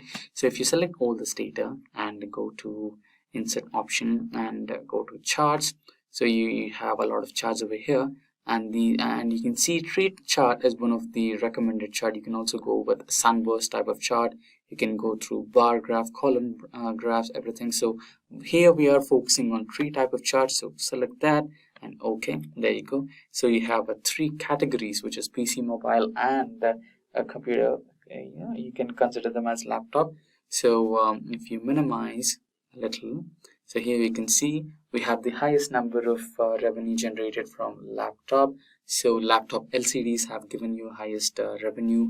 Next one is the hinges, and then you have laptop keypads, mobile displays at the 5th position, right? So that's how you can create a tree type of data visualization chart using Excel. Next one is area chart. So area chart and line charts are similar to each other. The only difference is if you are going with the area chart. Okay, let's go with the line chart first so that you have a brief or better understanding. So we'll deal with the same data set here. Let me expand this a little. So again, this is a sales data of North, West, East, South, and Central. So based on years, so select all the data, go to insert, and the number of charts over here. So if you see, both line graph and area graphs are one of the recommendations over here. So the area graph looks something like this, and line graph looks something like this. So the only difference is, in a line graph, the lines will be used to represent your profits and gains, and in area graph, the lines what used to represent that particular profit or drop will be covered with some color, a dedicated color, and it will represent that in terms of an area. Right, that's the only difference. So if you click on this line chart, it will give you a line chart, and here if you click lines, you will have the color filled. So individual colors will be filled for individual types of data set that you have. So you have 5 different data sets, so 5 different colors will be representing 5 different zones, and you will have an area for that. So that's how line chart and area chart works. The next one is a bar graph, right? Bar and column graph. So The difference is here we have the same south, east, west, it's a summation of the total sales that happen in terms of these zones. And if you want to identify which of the zones perform best, then the best way to do that is using a bar graph or a column graph.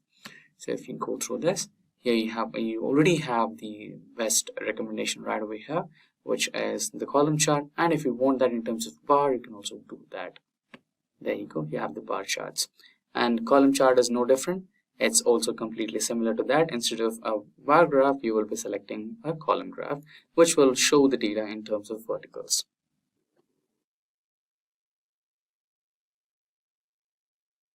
That's the column graph. And apart from that, you might have got clustered and combination charts, etc. Now the next one is boxes and whiskers. So boxes and whiskers will show you the individual performance variations of a student, right? We have okay, here we are dealing with student data set. So we have 5 different students and 3 different subjects: physics, chemistry, and maths. So we will find the variation between the marks of every student, which is the lowest marks obtained by a student in a particular subject and the highest mark obtained by the same student in that particular subject. Let's say we have student 1 in physics. He has scored 80, 75, 92, 78 and 88. So we will have a boxes and whiskers chart which will explain the highest mark as 92 and the lowest will be as 75. So we have 5 different students and we will understand the variations of each and every student in each and every subject. Select all the data set and go to insert option over here and drop down and go to all charts, and here we have boxes and whiskers. So this is what I was talking about, the highest number of marks scored by a student in individual subject and the lowest number of marks scored by a student in individual subjects. So each and every color will represent one of the students: blue for student 1, orange for 2, and the hash color for student 3, so on, right? Just click on OK and you have the box and whiskers charts right over here. So the next type of chart is the maps chart, where you can physically create a map which shows you a physical map, how exactly is going on with the, right? So here we have the countries as, the state as the first column and the population as the second column. So we can basically select the entire data and create a physical map which will show the density of population in that particular state. So the highest or darkest color will represent the highest population and the lowest or the lightest color will represent the lowest density of population. So how you can create is that simply select the entire data, go to insert option, and here you can see the maps option. Just select that particular map, and here we have the first recommendation as filled map. So we'll go with that, and we have a map which will show the population of that particular state. So here we have California as the highest densely populated state, and here we have Montana as one of the lowest or less densely populated states. So here we have the legend which will describe the highest populated area and the lowest populated area. There you go. So with that you can create the maps. And next, going ahead, we have scatter plots. So you must be well aware of the scatter plot, which will show you the graph in terms of scattered nature, and you have the highest rainfall, and so here we're dealing with the rainfall data. So the the serial numbers which will describe the location, so the location which has the highest rainfall and particulate. So you can basically create that using a scatter plot. Just select the entire data, go to the insert option, and here you have the scatter plots. Just click on that. You can try to select the type of plot you want, so I'm going with the first option. There you go, we have the scatter plots which will show you the rainfall and particulate. And now the next type of chart we have is combo, which will be the last for this particular tutorial. And if you want us to create a few more data visualization, you have a lot of charts over here. So we have line graphs, pie graphs, and if you expand the selection of the entire data, and if you expand the selection, you have a lot of charts over here. We have sunburst, we have histogram, we have combo, right? So we will be going with the combo chart over here, right? So if you click on this, you can either go with the first one, clustered column and line. or you can do any one of those. So I'll select both, press OK. There you go. So we have the combo chart, and that was the last chart for this tutorial on data visualization with Excel. So in the window here we have some data set. So we have row ID, order date, ship date, etc. So these are the rows over here. Let's quickly select the entire data set and remove any filters that we have. So the filters is gone, and at the last you can see country, region, product, category, subcategory, and extending further we have sales data, quantity ordered, discount, and profit. So now let's proceed and try to build one single dashboard. Okay, now imagine yourself in a situation where you're working for this particular store or a company which sells products, and you have a team meeting with leadership, and you are supposed to be hunting for simplicities in complexities, and you need to present an interactive dashboard which gives a visual representation of what exactly is happening with the company, the sales, the quantity ordered, profit, etc. Right? And if you show this particular data set as it is in the form of named rows and columns, your leadership might not be able to understand it, or they might not be able to justify what exactly needs to be done in the future to keep the numbers same or improve the sales, right? So in that scenario, an interactive dashboard could be beneficial. So in today's session, we're going to create the same, and creating a chart that is an interactive chart or a dashboard which is interactive, everything lies on one single point.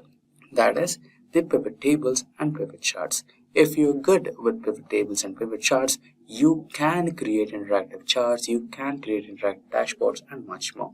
So the process is simple, but in case if you need a quick overview of how exactly a pivot table is created or performed, then you can check out the link in the description box below, which will give you a complete detailed description and to understand how to create a pivot table and a pivot chart in real time and move further. Right? Now we will continue with this particular topic for today, which is creating a dashboard. Now click anywhere in the cell, select the entire dataset using Ctrl A, and go to Insert option over here and choose Pivot Table. Right? From the table range should be the option. Here you can see the table range has been selected, and you also have two more options which will help you understand where exactly to create your pivot table. So we will be creating that in a new worksheet. So click on a new worksheet and press OK. There you go. You have the pivot table here. And let's say we want a few charts. So here we have a region-wise sales, country-wise sales, and shipment majorly used, subcategory, category, segment, and let's say we also want quantity wise, country and quantity, right? Or let's say country and quantity. So how many number of orders basically you receive from each country, right? So let's say we want all these charts. Now how many number of charts do we have? 1 2 3 4 5 6 and 7.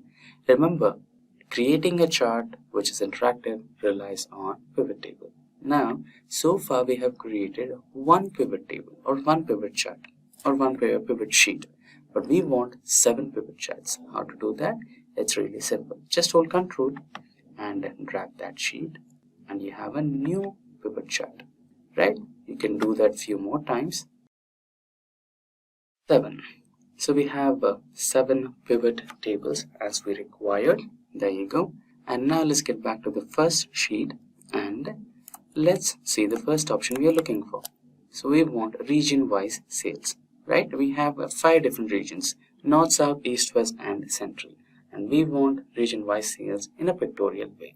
For that, let's go to the options over here. We have the row names or the metadata. You can drag region into either columns or rows, wherever you want. I'll choose to just drag and drop it in the columns. And now go back to sales, and you can drag sales to rows, sales in each region, right? Now you can go back to this particular pivot table, go to home, eliminate any, and go to pivot table analyze, and here you can see pivot chart. Click on that, and now you have all charts window on your desktop, screen. You can choose the one which you feel is good, right? So I'll prefer a bar chart, column chart here. Click on OK, and there you go. Now you can edit this particular data set and chart, and you can also remove any of the things you don't want. So for example, I don't want legends, so I'll remove legends, and this is what I have here. You can also edit from a few more things, right? Now I can simply copy this particular chart and go to the dashboard. So let's create a new sheet and name it as dashboard. Margin center. You can add a color. So now here you can paste the first chart. Now you can rename this chart title. So you can rename this as region wise sales. So therefore you have the first chart over here. You can also increase or decrease the size of the chart by just dragging the corner points. And let's go to the second pivot table. We have the second pivot table right here. What was our second request? So the second request was country wise, right? Now close this, choose the country and drag it to columns or rows. Let's go with rows this time, and sales. So go to pivot table, analyze, pivot table chart, and here you can choose a pie chart since you're going with the country wise, and click OK. Now you have the pie chart over here. You can rename that as country wise. You can copy this and paste it onto the dashboard. In case you want to keep the size of the pie chart and the column chart in the same width and height, you can do that. Just go to format. Here you can 5.6 and it can be 9.9, and similarly you can go with 5.6. This can be 9.9, just so that you can accommodate a few more charts in the dashboard. You can align them. There you go. Right now our next request is subcategory shipment. So go to shipment. So this is the fifth sheet, so we need to go to the third spreadsheet where we have the pivot table. So close the format shape, and we have shipment here, ship mode. So select the ship mode, drag it to rows or columns, sales to here, and we have or you can count it, right? You can change it to count. Okay, so you have standard class with the highest number of sales happening. So many sales which are happening in your store, choose the standard class of shipment, right? So very least people choose first class or same day shipment, which is highly expensive, and the standard shipment will take minimum pricing, and most of the customers have chosen that. Now you can choose the same data here.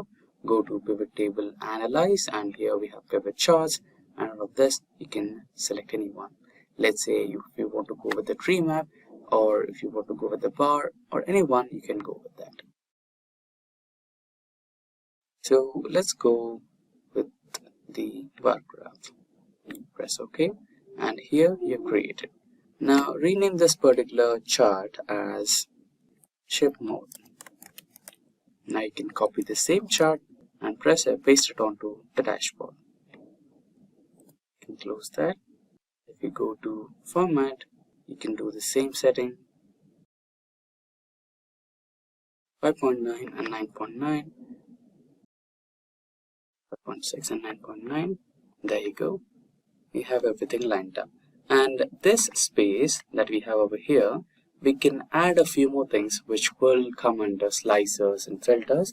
So we'll have to wait for that until we can finish the rest of the charts. Now we will go to the fourth sheet. So what was the fourth request? Let's check our list here. So subcategory wise sales. Now we can check the categories, subcategories over here. Yeah, we have the subcategory. Select that and drag to rows or columns and sales to values. Okay, and there you go. And if you want to sort, you can also sort by right clicking and sort it to minimum and smallest to largest to smallest. There you go. So the highest number of sales are happening through mobile phones. Next comes the bookcases, next come copiers, etc, etc. Now select this and go to pivot table analyze, pivot chart, and you can choose any one of those. We can go bar chart or the column chart, and you can also rename this as subcategory wise. You can copy it, paste it on the dashboard, and you can also make few arrangements if you want. You can resize it 5.6 and this will be 9.9. The next request is about the category wise sales and segment. So we have the category here, drag it to rows and sales here. You can keep it the way it is, or you can go to pivot analyze and here go to charts, choose the one you want and proceed. Copy it and go to dashboard. You can paste it over here. There you go. Country wise and segment quantity. So now you have country over here. I got country to rows and sales to columns, or you can, yeah, let's go with sales. Since this is a sales dashboard, this should be beneficial. Now we have, we can also sort it again, sort to largest to smallest, and we have France with the highest number of sales. I can copy that or go to pivot table analyze and here pivot chart. I can go with pie chart. You can rename it as country wise. So there you go, and copy this, paste it on the dashboard. I think we already did a country wise sales, so I think we can proceed with the next type of chart, which is segment wise. Let's go to the same sheet where we created the country wise sales and close the format, delete the chart. Instead of country, we can select segment.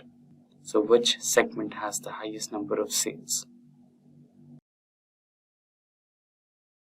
Paste it over here. Format to adjust the size of the chart. There you go. So we have region-wise sales, country-wise sales, ship mode, subcategory-wise, category-wise, and segment-wise sales. Now we have a dashboard, but to make it a little more interactive, we might require a few filter-like options, which are also called as slices. So when you add slices onto the sheet or the dashboard, what you can do is you can select the options you want. Let's say I want the region-wise sales in Belgium, then you can identify that. Let's say you want Australia's or Austria's shipment modes. What kind of shipment mode is most used in Austria? You can find out it. And let's say you want to find out the Finland segment-wise sales, then you can find out. This is only possible when you try to include a slicer into the dashboard. Now let's go ahead with it. Now if you select any of the charts, let's say I want to go with the first one. Now go into insert and here you can see filter options, right? So here you want to insert slices. Now here you have a slices right now. Okay, so you can select the slicer you want. So I want the slicer for region, I want the slicer for country, I want the slicer for ship mode, which is right here, and I want subcategory wise slicer. I want country or category wise slicer. So category and segment wise, which is here. So I want 6 slicers. There you go. I've got the 6 slicers created. Let's minimize to make it look a little more better. There you go. And we will paste the slices right here. You can also, modify the size of the slicers. Let's try to make them fit here. And the next one should be right here. There you go.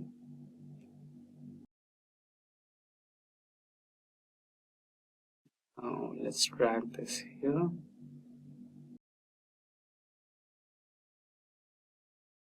The last slicer in the last section. There you go. Now we have a dashboard, but is it interactive? I guess not. So how to make it completely interactive? So you might have a doubt. Let's say I want to click on machines. Now only 1 out of the 6 charts is reacting. Let's say I want to click on papers. It is giving me the data for phones and etc. And if I click for Belgium, you can see only 1 chart is being interactive, right? Now what should I do so that every chart which is on the dashboard gets completely interactive and shows all the data in real time? That can be done. All you have to do is select any of the slicers, right click and go to the option which says report connections. So select all the pivot table which are present in your chart right now: sheet 1, sheet 2, sheet 3, sheet 4, sheet 5, sheet 6 and sheet 7. Press OK. Now all the charts are interconnected with each other, and now if you click on any one of the options, so let's say I want the data for Austria country, and every data changes. Correct? Report connections. You need to do that with all the slices. Press OK. There you go.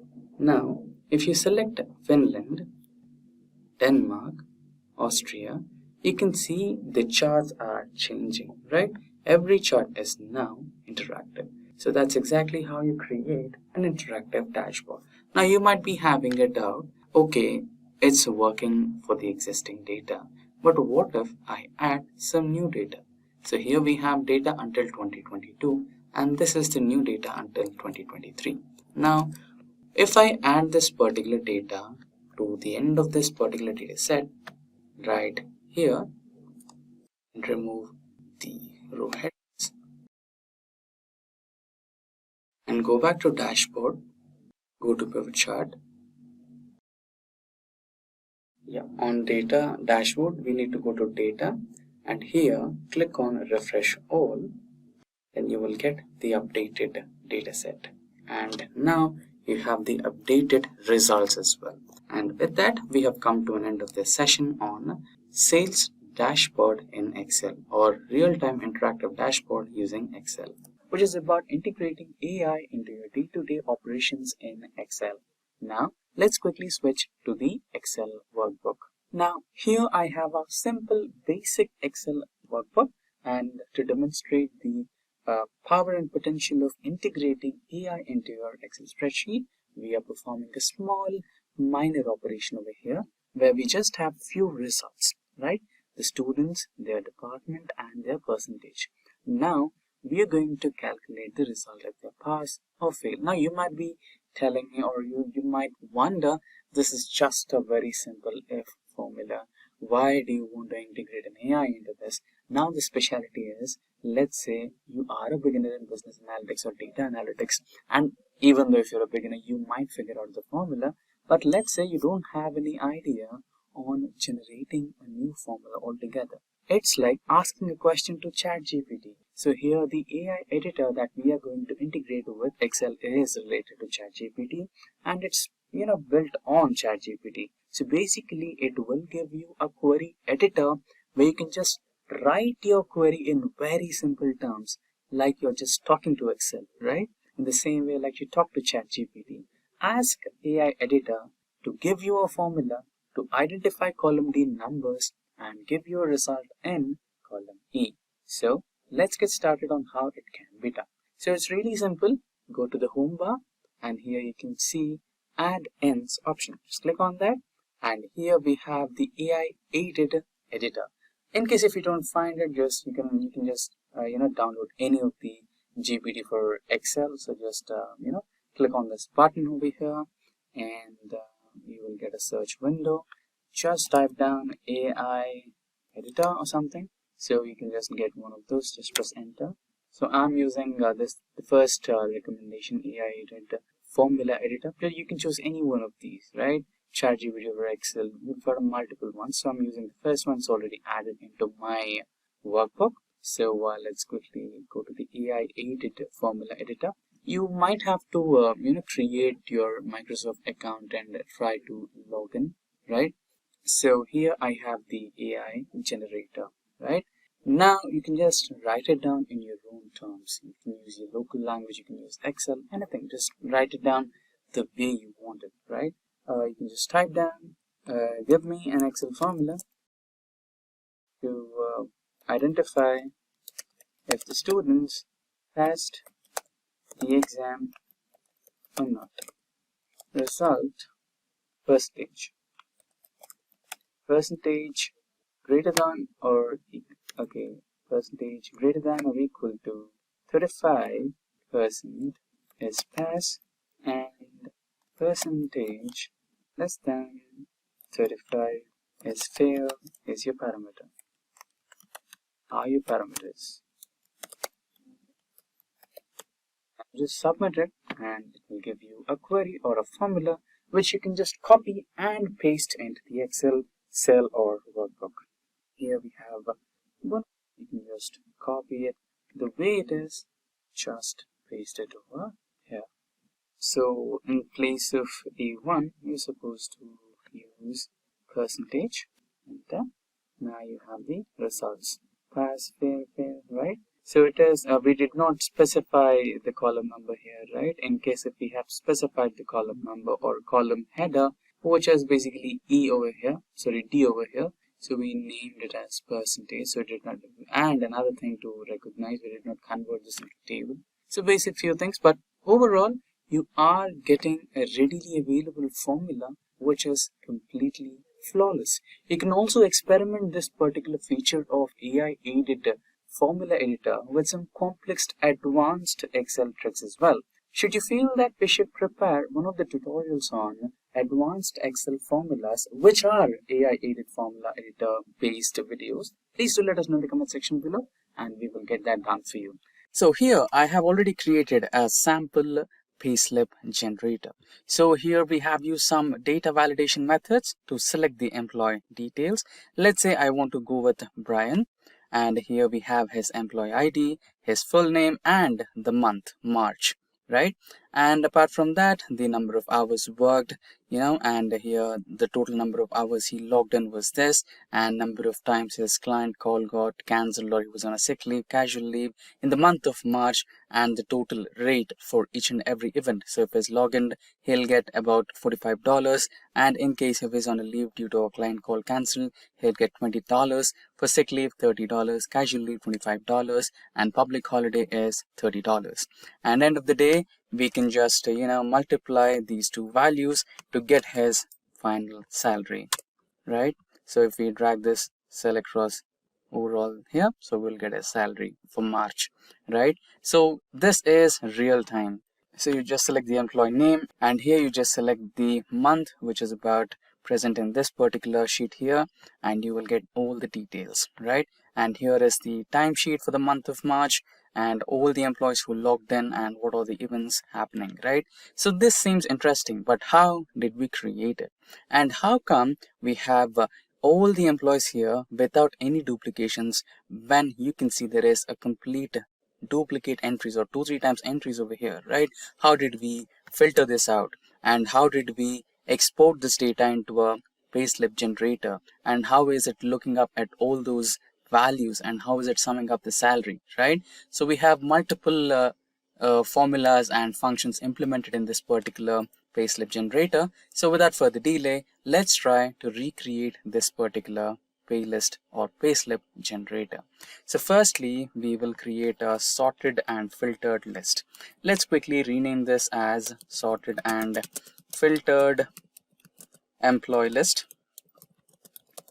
So what we're going to do is, firstly, we will try to import entire list of all the employees present in this particular organization by using the unique function. You guessed it right. So we are just fetching the unique values one time, only for once, into this particular list.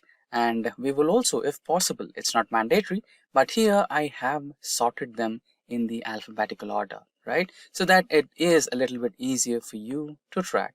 Now, let's try to name this as employee, correct? And here I will use the unique function UNIQUE. Just tap to select the function, and the array is here. So we have converted this particular table into an actual table using the control T function in Excel. And I'll select this particular, you can see that highlighted downside arrow, right, in the bold black color. So that means it is pointing to select the entire column. Just click that line and there you go, your entire column has been selected. Now this is one way of or one part of extracting the unique functions. Now another one is to try to sort these employees list in the alphabetical order, right? So I'll be using the sort function over here. Press tab to select. Now close the bracket over here and press enter. Now you have the entire list of employees in the alphabetical order, and there is no chance for any duplication in this particular list, right? So this is part one. You can just quickly save your file so that you don't miss any track, right? And the next one is the activities. So one, they have logged in. Second one, they have logged in, and by some reason the client call or the business meeting has been cancelled, so they are sitting idle or they don't have anything to do. Maybe they are logging off early, right? So that is the second situation. Third one is an actual sick leave. Fourth one is a planned casual leave, and the fifth one is a public holiday. So mostly many organizations 5 events. Now we will copy and paste these activities or events into this particular sheet over here, which has sorted and filtered list of employees. Now we are going to calculate the month here, so you can add month, and here you can deal with the same March data that we have used here. You can just copy and paste that value over here as well. So you can also manually write it down as March 2024, April 2024, anything, correct? Now we are dealing with this particular March data, so we will proceed with March data as well. Now the last one, this can be named as Payslip generator, right? So if we check the Payslip generator over here, what we have here is the first one, employee name, right? So you can first add that particular employee select option over here, right? Select employee, and here you will name, or you will try to add the employee name. So if you check this particular sheet too, I have the data validation option enabled here. I can just select the employees from the drop down.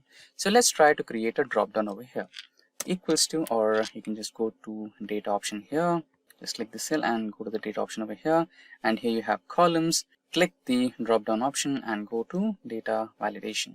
Now here, instead of any value, go to list, and here you can give the list of employees that you recently filtered. This is one way of doing it, but what's the downside of it? Let's say I add a new employee over here. Okay, let's cancel this operation right away, and let's say I add a new employee right over here, maybe as Jonathan. He's a new joinee, he's an intern, or he is a new joinee, something like that. So when I add Jonathan over here, the data validation from this particular section would not be able to identify him as a new joinee. The list will end at this place, which is this one, right? So we don't want that to be happening. Now we need to operate on a different approach for creating this particular data validation option. So the approach is really simple. If you just get into this particular sorted list over here, and if you check this list, you can see we have the first column as employee, starting from Snooper to all the way to the last Jonathan, right? Now what we need to do is create a new formula. So just enter into the formula option right over here and use the define name option so that you're defining a new formula altogether. And here you can type it down as employee. So you list of employees. You can write an underscore so that the formula doesn't get confused. So here we have, so where it is referring to, right? So it is referring to this particular column, so A to A. So just add an hashtag over here so that it will automatically update if there is any new addition to the list. Now here we'll create a data validation. Go to data and data tools, data validation, and instead of any value go to list, and here you will type the source as equal to employee. There you go. Maybe we have to do a light change over here. Okay, now go to sort. So here we generated a formula. So okay, let's try to review that formula over here. List. Okay, and so let's go to the employees list. Select the first cell over here. There you go, and define a name. So the name will be EMP list, sorted and filtered employees. So here you will be adding a hash. So we have written the hash after this. Now we want that to go along with the entire spell from second cell to the entire existence of that particular list, right? In case if there is a new addition, you can enter that new addition and consider that as an employee, right? So I've done that. Just press OK. There you go. Now go to the payslip generator and here create a data validation option. Let's clear this. Now go to data validation, and here you will be selecting a list, and here you will be writing EMP list that you just created. Press OK. Now you have the employees list. And in case if you add a new employee at the end, he or she will also be considered as an employee. Now part of the job is done. The next is a few more details like the employee number and employee name, and let's check the month. Correct. So now how would you generate the employee number? So employee number is like fetching. When it comes to fetching, nothing is better than a lookup function or an index match.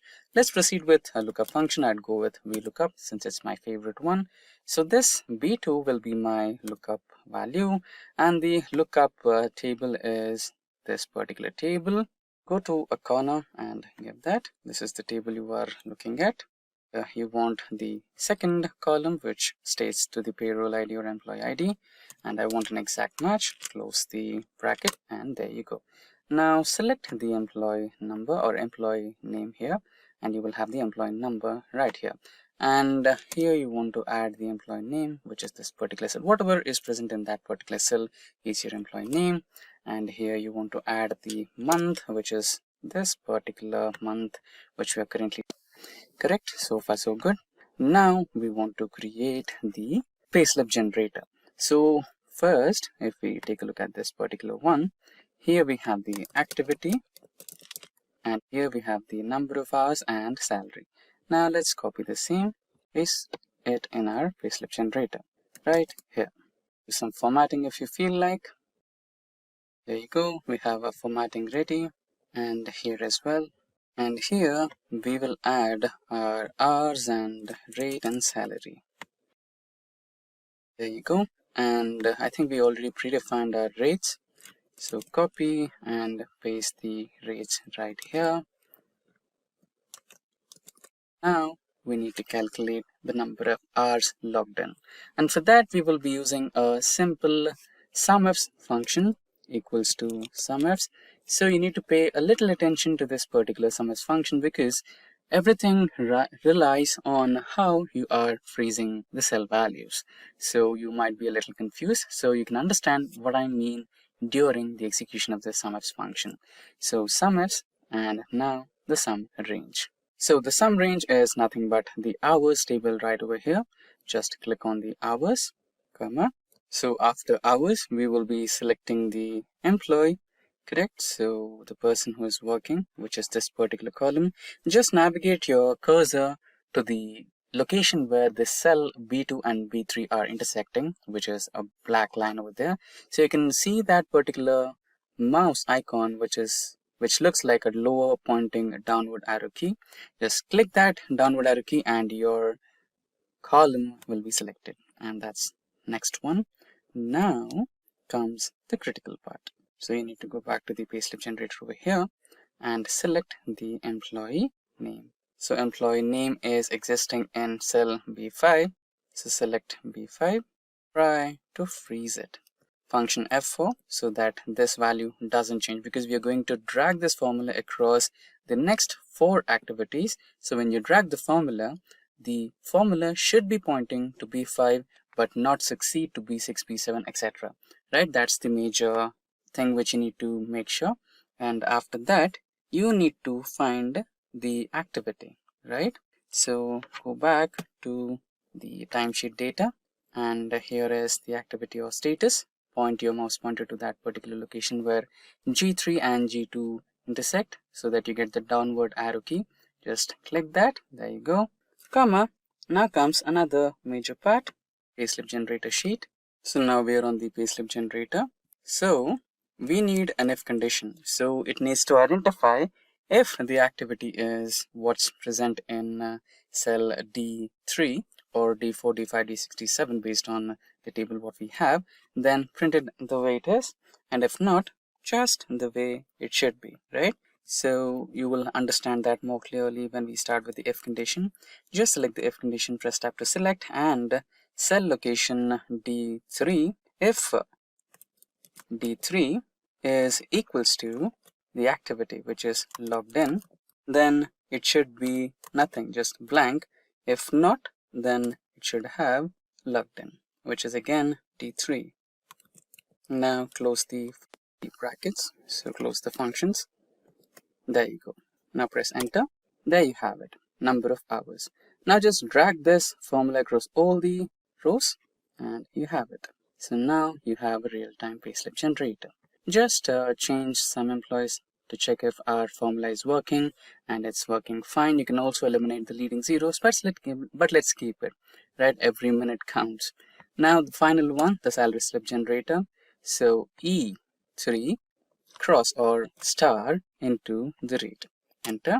Now you can drag the same formula across all the cells to find the total salary.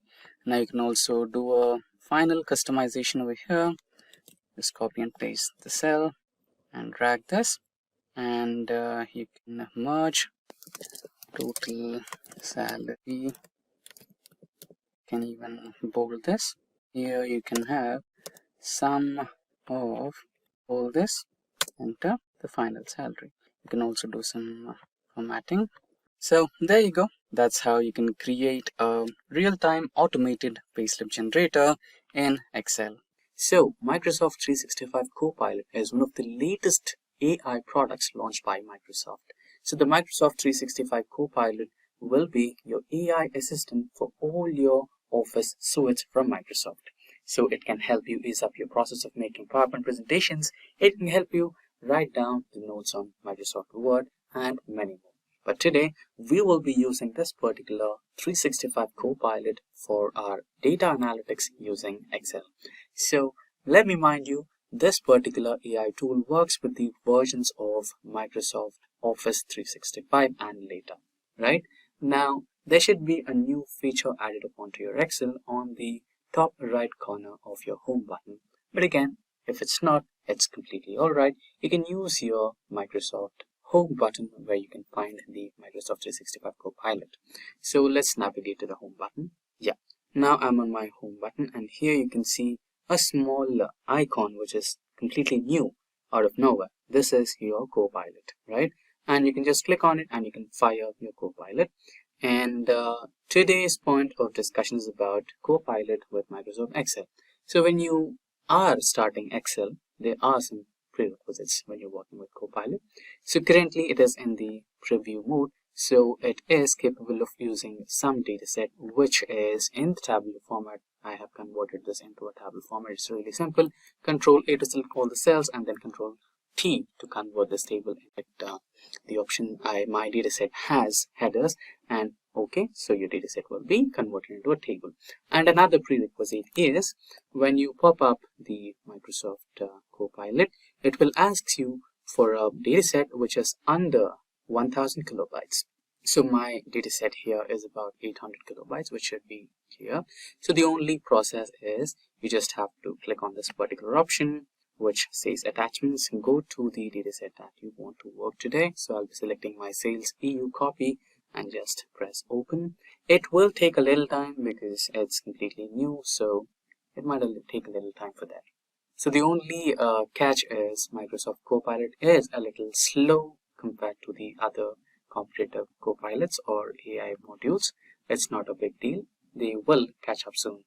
Let's wait for some time while the dataset loads, and then you can fire some of the commands. Let's say I have given my command here, please help me create a regional-wise sales report for this dataset.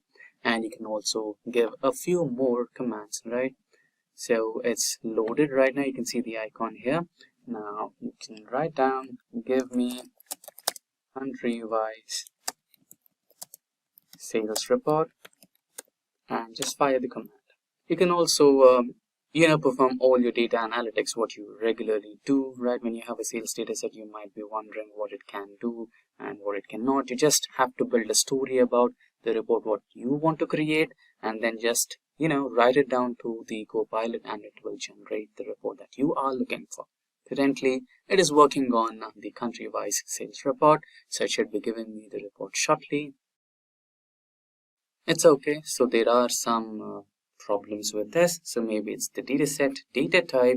So here we have country and the data is general.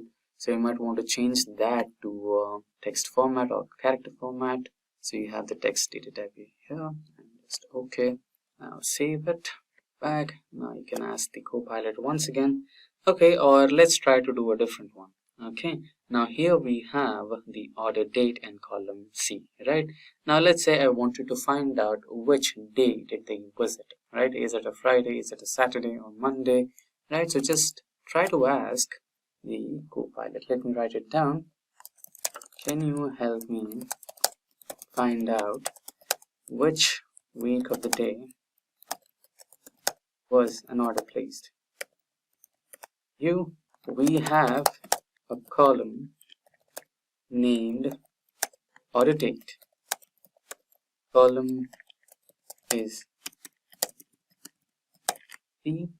We need a new column that tells me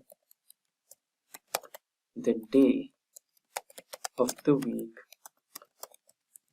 when an order was placed.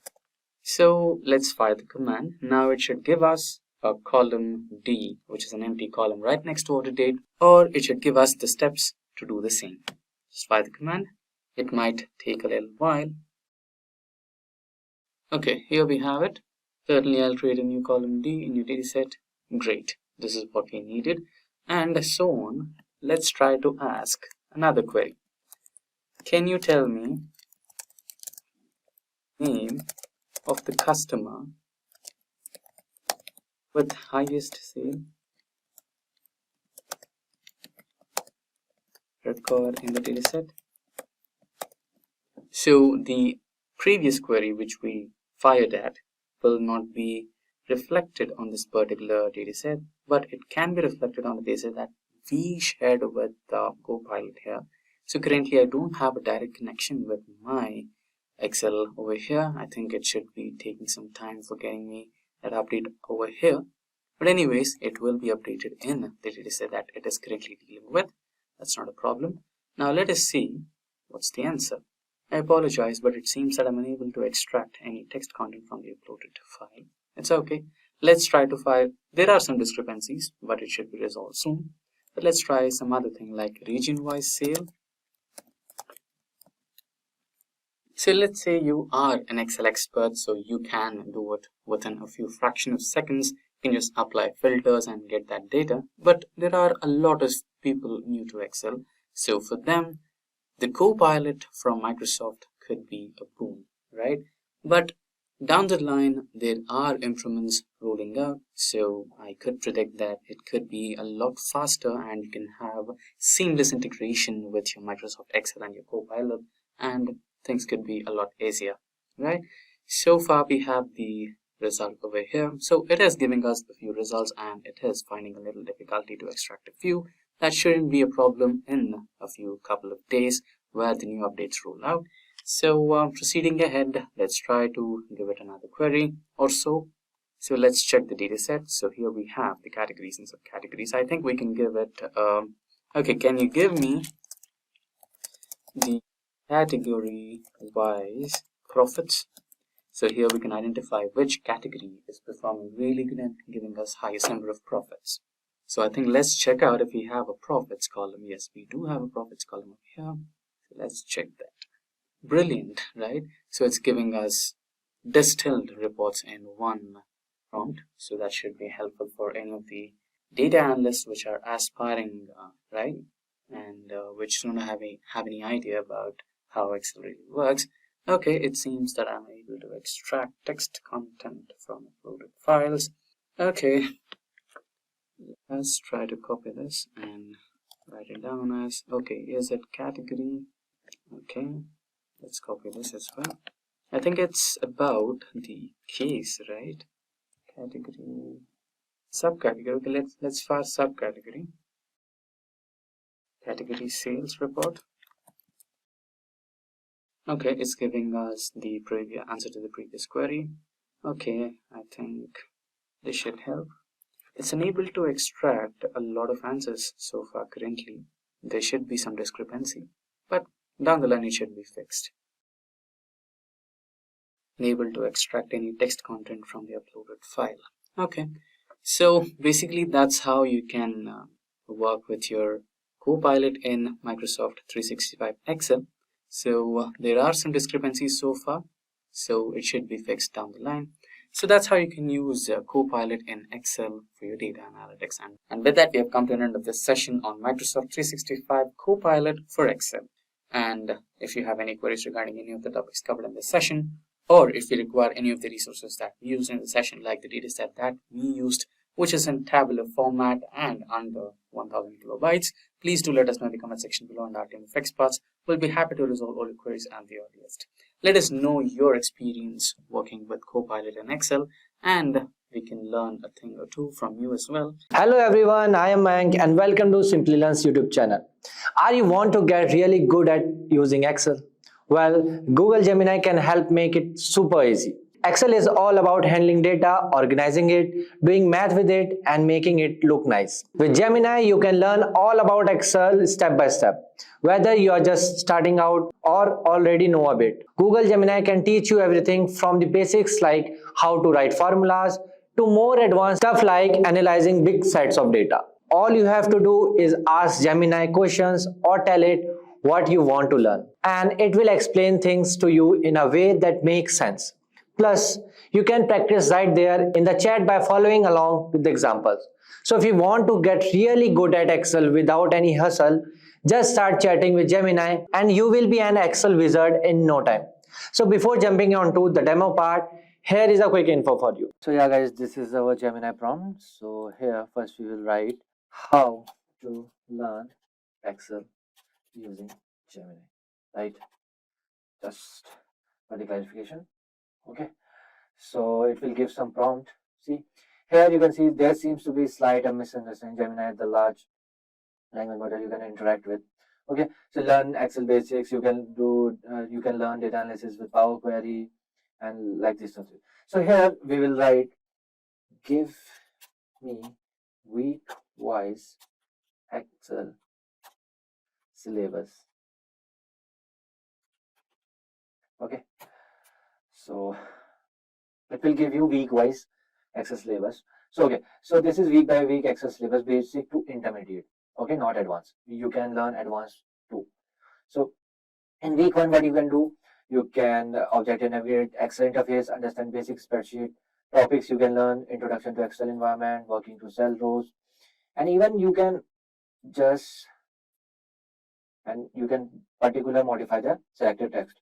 So in week 1, you can learn these type of things, entering data, text, number, dates, and in week 2, you can learn building formulas with references related and absolute, and you can learn lookup functions, VLOOKUP, index match. Okay, in week 3, you can learn conditional formatting, and in week 4, you can learn a little bit of data analysis like this. Okay, so here we can write. So this is like you are chatting with someone. Okay, so you can write here, give me brief about the week 1 syllabus briefly for the same. Okay, so see, it elaborate particular thing for you. So see, master the interface, data entry and editing, formatting fundamental, formula fun. Okay, so what if you want to learn particular only logical function? Okay, or you want to learn building formulas with references, or you want to learn lookup function, or you want to learn date and time function particularly. So here you can ask Gemini, give how to work with date function in Excel, explain me with example. Okay, so till then, let me open the Excel file for you, Araf. Okay, so yeah, so see, the date function is Excel is a handy tool for creating specific dates or working with existing ones. So here is a background. So year, month, day, example, right? So enter today date in a cell, let's say cell 1, even. Okay, so Excel is now here. Okay, so what he's saying, so what it's saying, enter today's date in a cell, let's say cell A1. You can type directly, that is 2024, this. Okay, let me copy it directly. Okay, and paste it here. Okay, why it is not? Okay, or use today function. Yeah. Okay, fine. Or else you can write today function, right, like this. So if I want to write here equals to today, enter. See, you can see the same date, exact date. Or in another cell, that is B1, either enter the following formula. You can use this formula, date, year, A1, month, this. Okay, so what it will do? So this part extract the year cell from A1, which has already did this, then month from cell this, from cell this. So this is how you can learn any formula using Excel. Okay, so I will write, give me example of data in which I can learn basic formulas of Excel. Okay, so we will sort some try to formulas of Excel. So this is our particular data set. So as you can see, export to sheets. So either you can go directly to the sheets, and you can say sheets and this Excel are both same. Okay, so after that, what you can do, first let me try to copy it. Okay, if possible. Okay, I'm not sure. No, it came in one cell only. Okay, so I can directly. So it's creating a spreadsheet. Fine. Open sheets. So yeah, so this is the data. So now, what learning with formulas. So this data allows you to learn practice. Okay, what I will do, I will just copy everything. Copy it and paste it here. Fine. So now the thing is that I want to learn sum function. So calculate the total quantity of each product sold by using the sum function on the quantity sold column. Okay, so what you have to do, formula in cell E2 for choco chips cake, right, equals to sum B2. Okay, so I can write here in which column? E2 column. E2 column equals to sum B2. B2. Enter. It's 50. As you can see, 50 is here. Okay, so this is how you can learn. You can learn average function.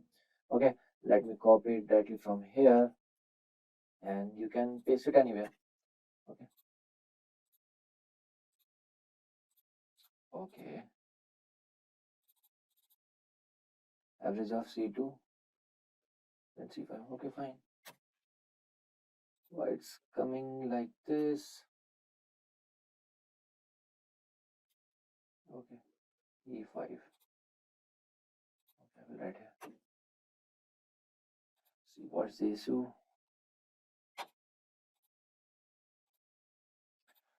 Okay, what if I can do equals to average of average. Okay, my bad. Average of this, comma this, comma this, comma this. Okay. Okay, so because of dollar, it's happening. Okay, so this is how you can learn. Or you can find across all using a function on the price per unit column, formula in cell E5. E5. E5. If I will copy it.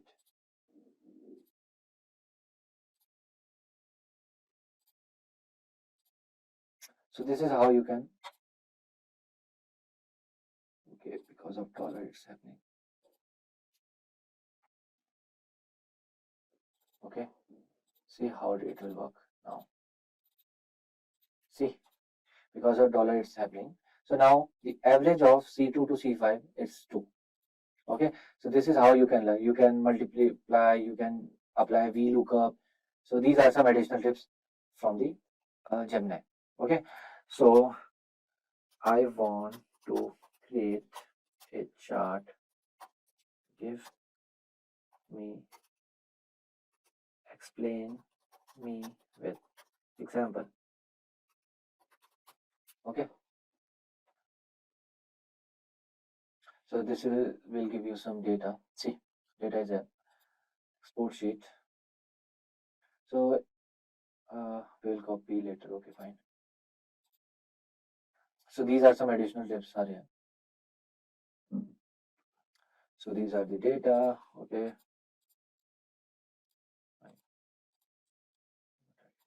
copy it and paste it here.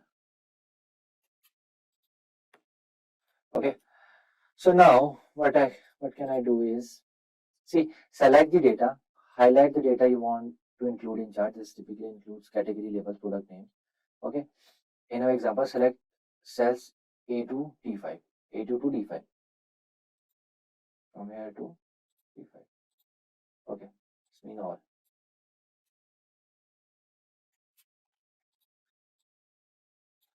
Right, select data. Then what you can do, you can choose a chart. So go to Insert tab on the Excel ribbon and locate the chart section. Go to Insert. Then, okay, these are some charts. So what you can do, I want this chart. Okay, 2D column chart.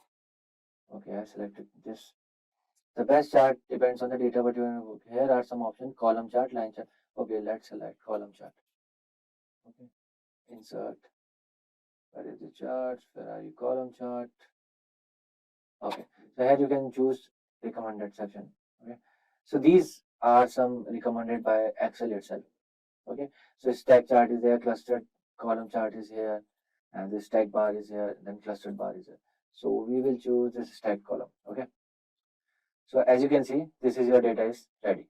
Okay, chocolate chip cookie, cupcake, bread lovers, muffin. So this is how you can learn Excel using Gemini. You can ask anything from beginner level to advanced level from Gemini. It will give you through. It will explain you with example. Okay. Welcome to Simplilearn. In this video, we are focusing on ChatGPT and its groundbreaking role in data analytics. In a world where data is the new gold, understanding and analyzing this wealth of information is crucial. But as the volume of data grows exponentially, traditional analysis methods are being pushed to their limits. Enter ChatGPT, a revolutionary AI developed by OpenAI that's transforming how we approach data analytics. But what makes ChatGPT stand out in the crowded field of data analytics tools? How can it not only streamline complex processes, but also uncover insights that were previously hidden in plain sight? Stay tuned as we unravel the capabilities of ChatGPT, share real-world applications, and show you how it's being used by analysts and businesses alike to make smarter, data-driven decisions. And whether you are a data scientist, a business professional, or just a tech enthusiast, curious about the future of AI in data analytics, this video is for you. So let's dive in and discover how ChatGPT is not just revolutionizing data analytics, but also how we understand and interact with the vast universe of data. And don't forget to hit that like button, subscribe, and ring the bell to stay updated on all our future explorations into the fascinating world of technology. Now let's get started and unlock the potential of ChatGPT for data analytics together. So guys, an Excel data analyst always looks for ways to improve their efficiency and gain deeper insights from the data. That's where ChatGPT comes in handy. So ChatGPT is an AI-powered language model that can assist you in various tasks, including Excel-based data analysis. And for that data analysis, let's dive into some demos to see how it works. So guys, as you can see, this is the ChatGPT 4, and you could see this has the support of DALL-E, browsing and analysis, and usage limits may apply. Like we have the version that has some usage limits. And for the data, I have downloaded the data from the Kaggle. I will provide you the link in the description. If you want to download the same data, you can. And I have that in my downloads. So this is the data that we'll be using. So the first thing we'll be doing is data cleaning and preparation. So firstly, let's explore data cleaning and preparation. Before diving into analysis, it's essential to ensure our data is clean and ready for processing. So for that, we will write a prompt in ChatGPT and ask him to clean the data. ChatGPT has the feature to insert the files, provide the Excel file to the ChatGPT, and we'll ask him that can you help me identify and remove duplicates in this Excel spreadsheet. So let's ask him, can you help me identify and remove duplicates?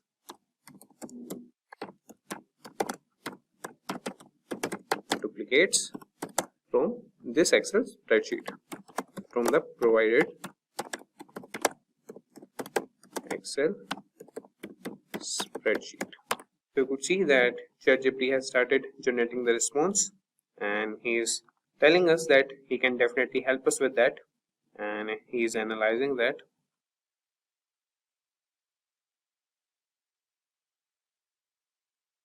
So you could see that ChatGPT has provided us the response. So let's first go to our spreadsheet. So this is the spreadsheet: order number, quantity ordered, price of each quantity, and order lines. So you could see that first ChatGPT has encountered an error, and that is with the character and coding mismatch. And then he has loaded the spreadsheet successfully with the second attempt, and you could see that he has provided like the smaller or the briefer version of the spreadsheet. That is, the dataset consists of sales data with columns such as order number, quantity order, price each, order line, sales, order date, status.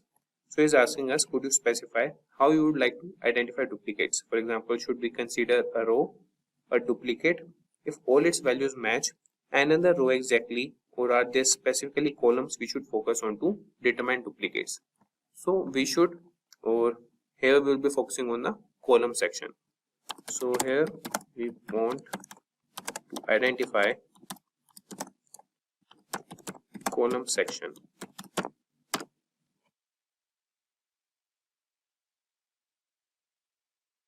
So is asking which columns they should identify duplicates. So we want the duplicates in order number.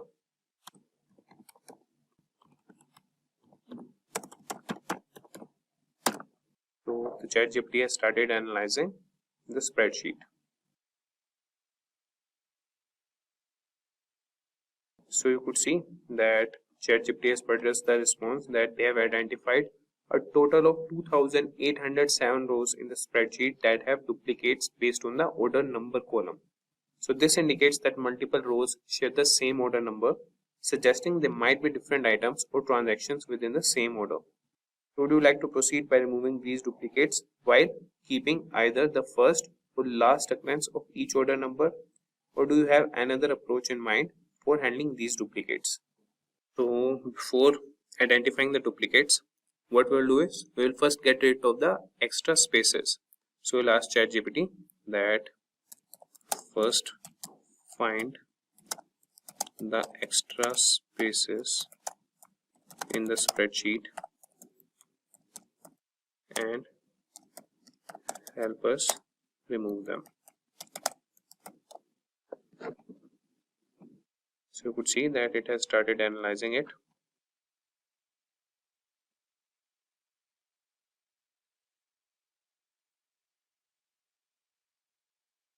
So he is asking us that would you like to proceed with any further cleaning or data manipulation? Yes, we want to proceed further with data cleaning only. And now we will treat all the blank cells if there are any. Now treat all the blank cells if there are any. So the spreadsheet contains blank cells in the following columns with the respective counts of blank entries. That is, address line 2 has 2521 blank cells, then the state. So depending on your preference or the requirements of your data analysis, we can treat these blank cells in several ways, such as filling them with a placeholder value that is not provided using a specific value that makes sense for data. That is, example, a default state or territory, but potentially leaving them as if blanks carry meaningful information in the context of your data. So what we will do, we will provide a placeholder. Provide a placeholder instead, that is not provided or not applicable. Okay.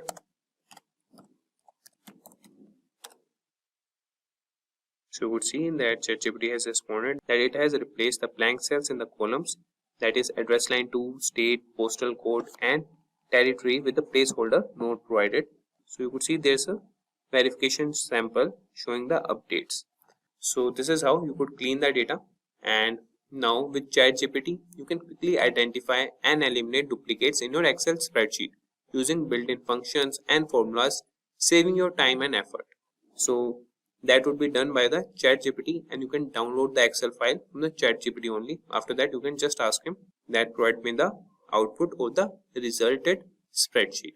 So if we talk about now data analysis and visualization, let's delve into that. So Excel offers powerful tools for analyzing and visualizing data, and ChatGPT can help you make the most of them. So for this also we'll write a prompt to the ChatGPT, and we'll write, for example, we'll write, please create a pivot table and a corresponding chart to analyze sales performance by region. So let's see, like this prompt, what output does ChatGPT show to us? So let's ask him, please create a pivot table and a corresponding chart to analyze sales performance by region.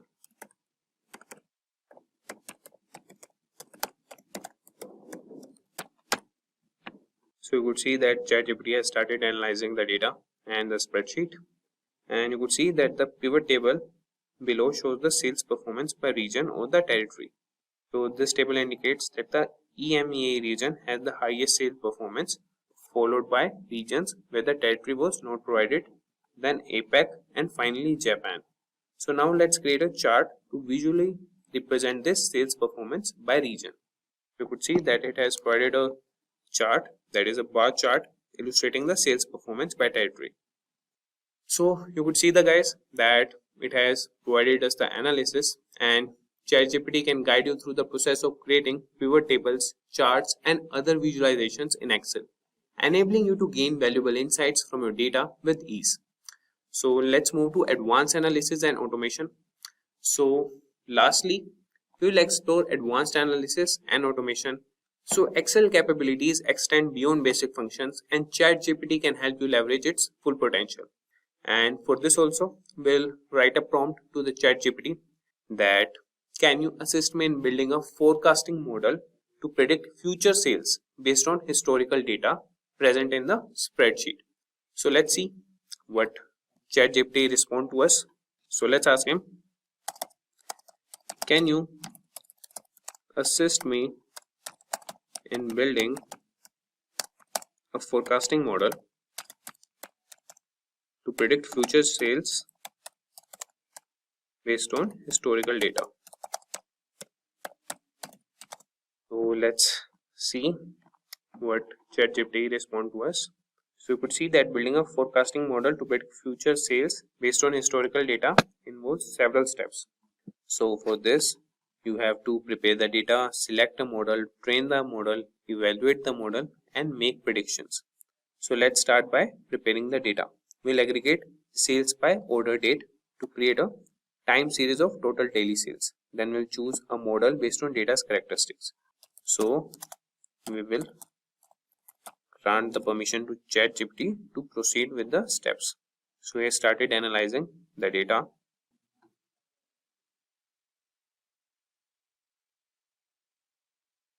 So you could see that the data has been prepared into a time series of total daily sales. And before choosing a forecasting model, it's helpful to visualize the sales time series to understand its characteristics such as trend and seasonality. So ChatGPT has plotted a daily sales data, and then he has given the visual trends and the possible seasonal patterns. And the next steps would include testing for stationarity, model selection and parameter tuning, model training, and then forecasting. So you could follow all these steps with the help of ChatGPT and could create a forecasting model. If you want, we can move to the next step. So you could provide a prompt to the ChatGPT that move to or proceed with next step.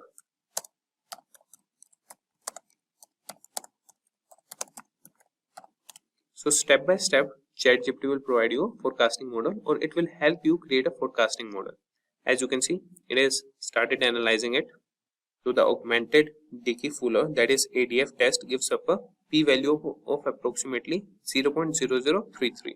Since this p-value is less than the common significance level of 0.05, we can reject the null hypothesis that the time series has a unit root, meaning the time series is stationary. So you could see that he is asking us, shall we proceed with the SARIMA model parameter selection? Yes, here is the model parameter selection. So you could select any based on the trends and the bar graphs plotted by the ChatGPT. So you could see guys that the ChatGPT has analyzed the spreadsheet and provided the response that the grid search for the optimal SARIMA parameters based on the lower ACLI information criterion, suggests the best fit model uses the parameter 011 and for ARIMA and 01112, that is for the seasonal component. So you could see that it has provided the model and the parameters. Now it's asking us, shall we move on to forecasting future sales with this model? Yes, proceed with that. So you could see that with ChatGPT's assistance, you can build complex forecasting models in Excel, allowing you to make informed decisions and plan for the future effectively. So ChatGPT is a valuable tool for Excel users and data analysis, offering assistance in data cleaning, analysis, visualization, and automation. And by integrating ChatGPT in your Excel workflows, you can enhance your productivity and uncover new insights from your data. So you can try ChatGPT for Excel data analytics today and take your Excel skills to the new level. And you could see that there's an error in the analyzing, and he has encountered an error while trying to plot the forecast with its confidence intervals. So this type of error can occur due to data type issues, particularly when handling data indices and forecast. And despite this hiccup, the forecasting process using the SARIMA model was completed and we were able to generate forecast for the next 12 months. Unfortunately, due to the plotting issue, we couldn't visually display it. So we'll ask him, can you try once again? So you could see that this time ChatGPT has provided us the forecast for the next 12 months. That is, the forecast have been successfully plotted along with the historical daily data. So here we have our forecast model, and with the ChatGPT's assistance, we can move with other analysis also. So now you can see some data on my spreadsheet. So we have a row ID, order date, and a ship date, ship mode, etc. So this means that this particular data set belongs to a sales data set for a store or something. So what I have done is, if you look out the videos on our channel, we already have created one of the interactive dashboards using the same data set. So we try to extract month-on-month sales, region, category, subcategory sales, country-wise sales, shipment type sales, etc. Right? So I have kept the data as it is and all the pivot tables as it is. Now let's say we do not know how to create all these pivot tables and pivot charts and slicers, etc. We just know that we have the data and you're new to this and you want to analyze your data. How do you do that? ChatGPT is here for the rescue. So before we get on to ChatGPT, let's quickly remove all our reference pivot tables. About pivot table, so I'm quickly deleting all these. We're left out with only the data, right? And again, you can do this dashboard using ChatGPT 3.5, or in case if you have a premium version, which is ChatGPT 4, you can directly attach your dataset onto the ChatGPT prompt and ChatGPT will do all the analysis you need, right? But for now, let's experiment using the ChatGPT 3.5 version, which is basically open source and free to use. Now let's quickly hop on to ChatGPT. So there you go. We have ChatGPT version 3.5. We are not switching to 4. So now let's quickly explain what we are up to. Hi ChatGPT. Just keep it simple, as if you're talking to your friend.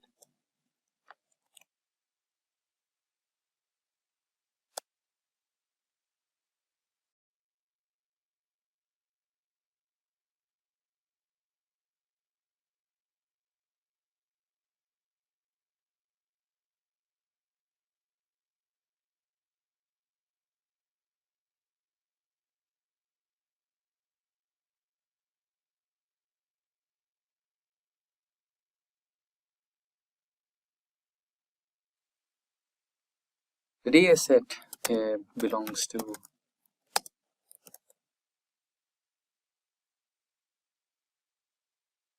Superstore sales, or is about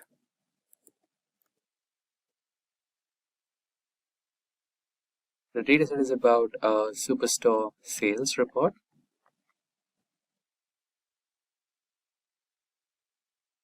And I need to create a dashboard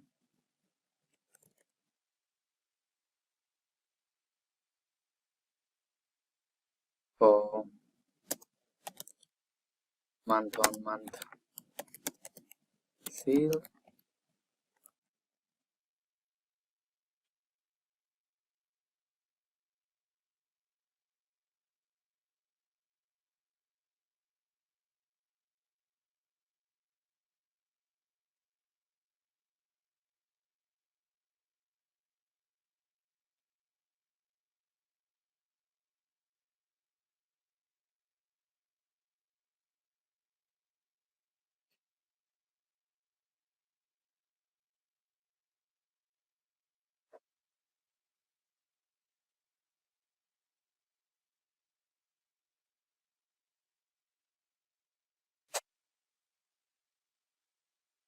So this is the prompt, and basically I just explained in a brief way. I'm not giving a detailed information, but hope this works. So basically what you are supposed to do is give the requirement one by one, but I'm giving it in a single prompt so that I'll get the results in one single prompt. Let's go for that. So what you're trying to explain ChatGPT is that you have a sales data set and you're using Excel for storing it and for manipulating the data and trying to build some innovative, interactive, visually appealing charts, and you don't know how to do it. So you explain that to your ChatGPT, and what are the things you are looking to build, what are the charts you're looking to build. So I'm looking to build a month-on-month sales report, which can be a quarter-on-quarter, month-on-month, year-on-year, date-wise, however the way you like it, right? So make sure that your data is properly formatted first. So here, let's check out that your date column is formatted to date data type, right? Sometimes what happens is the representation of date changes to user by user. Let's say this particular data set or this particular inventory has been allocated to 5 different people to enter the data, right? Somebody might use this type of, here you have, let's create a new sheet and try to, let me elaborate what I'm trying to explain. So let's say person 1,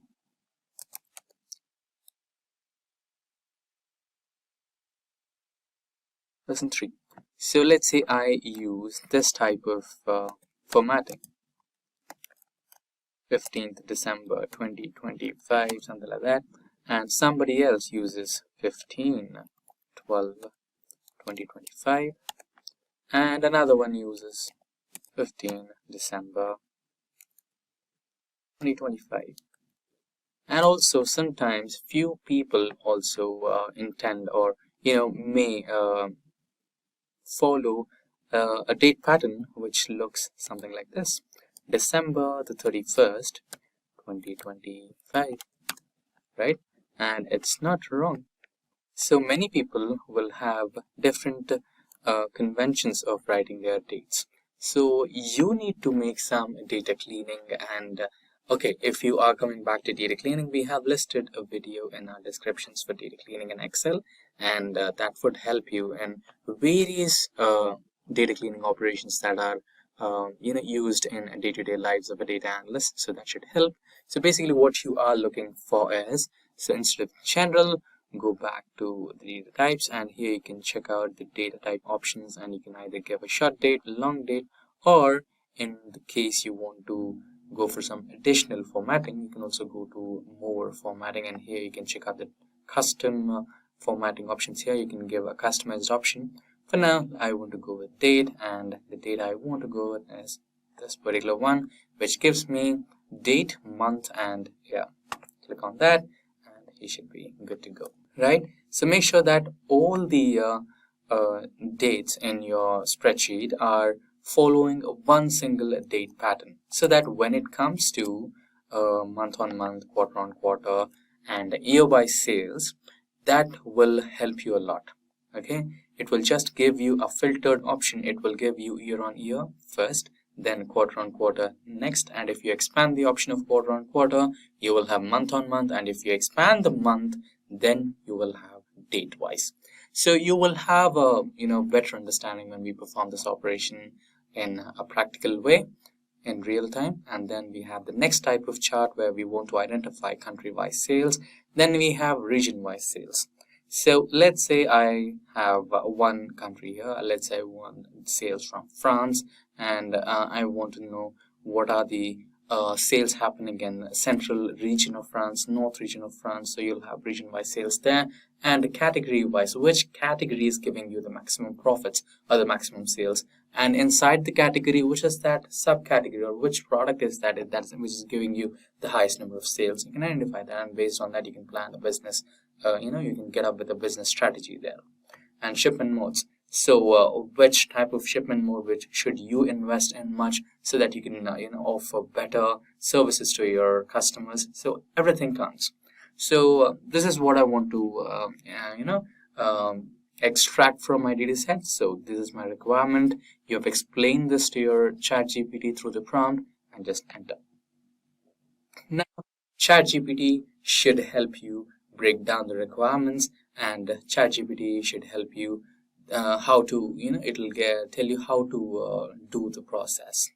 So here it will tell you the line chart. So basically it's a rule that month on month sales or quarter on quarter sales, basically wherever the time is involved, the line chart is the best to represent your numbers.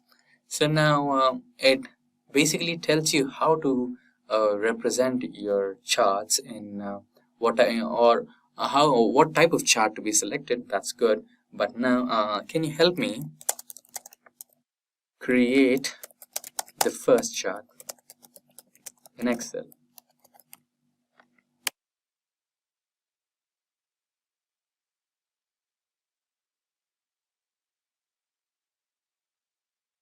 There you go. So it tells you how to create it. Ensure you have a column for dates and other corresponding values. So basically it is telling you to have a properly mentioned or properly defined metadata or column headers. Then select the data, go to the insert tab, choose the line chart. Okay, and let's say you wanted to create an interactive dashboard, right? So to create an interactive dashboard, or to basically create a dashboard, you need pivot tables, and you don't know how to create a pivot table. You can ask ChatGPT to help you create a pivot table. Help me create a pivot table for the first type, for all the types, okay, or for the data set.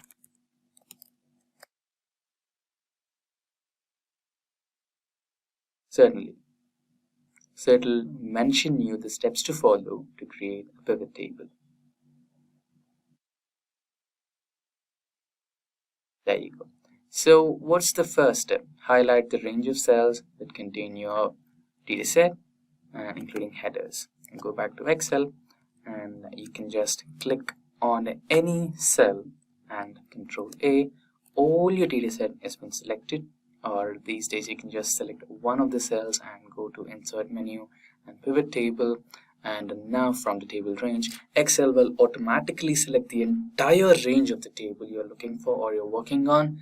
And in case if you are having any doubts on that, you can just select all the range and go to the same insert option and select the pivot table. Now click on OK in a new worksheet, and there you go. You have your new pivot table. Let's delete this. Now remember, we wanted to create the month-on-month sale for the first pivot table and pivot chart. So, and remember about the date formatting. So we'll be looking on that. Now we will drag order date onto rows here, and you can see here. So this is what I was talking about. So Excel has automatically segmented your dates. We have about 10,000 rows in this particular data set, and it has segregated all the 10,000 rows into 4 different years: 2020, 21, 22, and 23. And if you expand the selection of year, it has segregated again into quarter 1, 2, 3, and 4. Right? And if you expand quarter 1, you have month-on-month sales in quarter 1, month-on-month sales in quarter 2, and month-on-month sales in quarter 3, and so on. Right? So this is why I was requesting you to have a proper data formatting for all your dates, right? Which could be really helpful when you want to extract the quarter-on-quarter sales and date-wise sales and year-wise sales, right? So now we wanted to find out month-on-month sales, right? Or year-on-year sales. So where is the sales? Yeah, here we have the sales parameter. Just drag that onto the values, and there you go. Now format this into the currency type. So the currency is dollars, American dollars, and you can eliminate the leading zeros here if you don't want them. There you go. Now you have the whole number here. You can also do the same for this.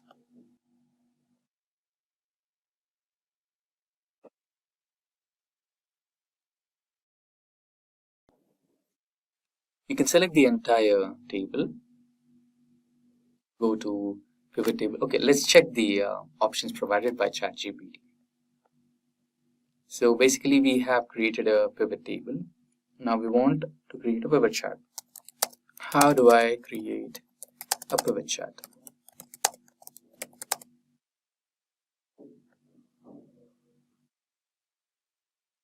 So again, it's making really clear statements and really clear steps. So it's again making sure that you create a pivot table first, right? So we have a pivot table, and Highlight pivot table data. Click anywhere on your pivot table to highlight the entire range. Insert pivot chart. With the pivot table selected, go to the Insert tab on the ribbon and then click on Pivot Chart and open the Insert Chart dialog box. Choose the type you want and customize the chart. Select the chart. So customizing the chart, we'll look onto it. And fields, if you want to keep a few fields, you can, and if you want to eliminate a few fields, you can also do that. Refresh data. Let's say, why refresh data? See, ChatGPT is so brilliant, right? So let's say I have the sales data until 2023 and now we're in 2024. Let's say we update 2024 onto this particular spreadsheet. And now we have that particular data in the original spreadsheet, but that is missing here. In that scenario, what you can do is just go to data and here you will find the refresh all option. Once you click on this, you can find the 2024 data updated here. For now, we have not added yet, but in case if it's added, all you can do is just refresh your sheet and everything will change. So brilliant suggestion from ChatGPT, and save and share in case if you want to share. So let's follow the same steps. Select any cell in the pivot table, select all the sheets, go to Insert tab, and here recommended charts, or go to the charts option and select the chart that you are looking for. So we are dealing with time, so I would go with the line chart. Just click OK. But in case if you want to create an interactive dashboard, just go to Pivot Table Analyze, and here you have the pivot charts. And again, it will give you the same option. Just select the line chart here and press OK. So you have your line chart over here. So again, if you are editing this, so you can remove the legends if you want, remove anything else, or you can customize that. Okay, there you go.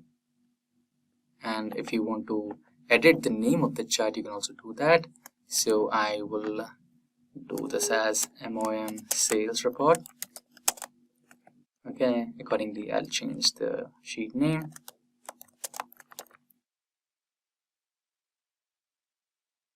Okay, right now quickly we will create the other charts as well.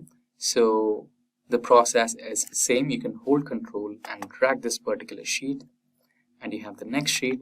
So the next requirement that we had, that we requested ChatGPT, was the country-wise sales.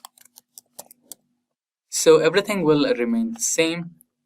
What changes is, okay, let's close this, and here instead of order data we will have, okay, let's remove this from rows and quarters, months, right, country. So we will drag country into rows, and there you go. Now we have countries. Now country wise, so you can select the cell, go to Pivot Table Analyze, Pivot Chart, and you can select the bar graph. So it automatically gave you the first suggestion as bar graph. Click on that and you have the bar graph over here. And you can also edit the chart.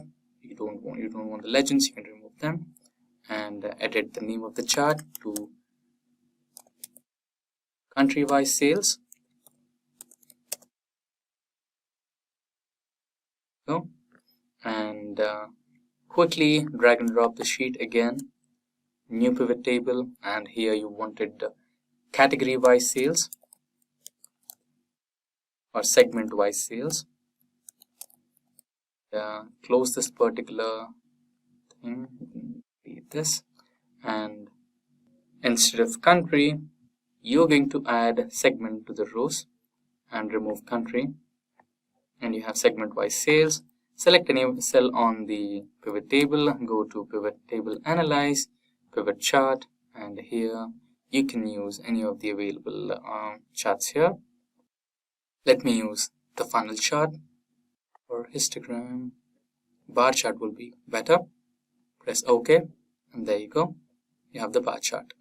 Same. Edit your, customize your chart. Change the name to segment wise sales. Hold control and drag the sheet. Now you have subcategory wise sales.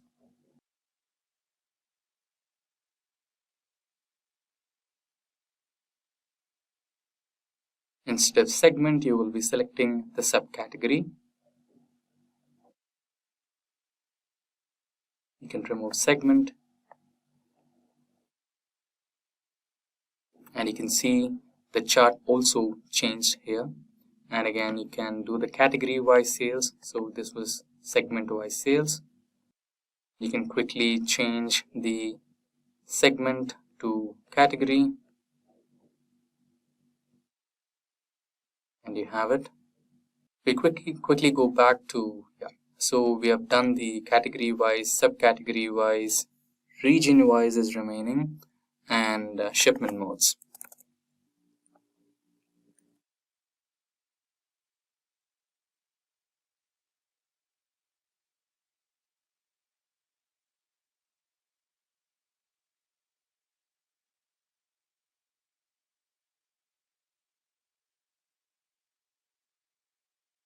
So quickly drag and drop the region, remove subcategory from the list. There you have the region wise sales. Edit the name.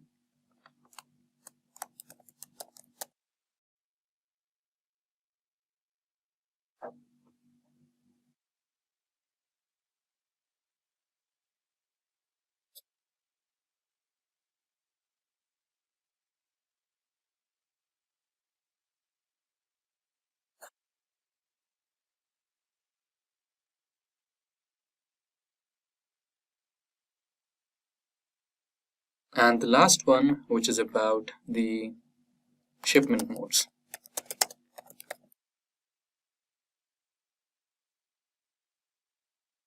Remove region, and there you go.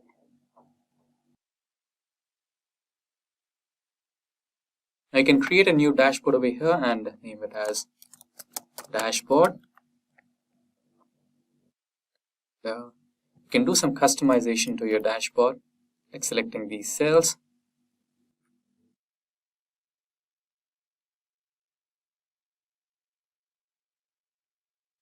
Giving it a color.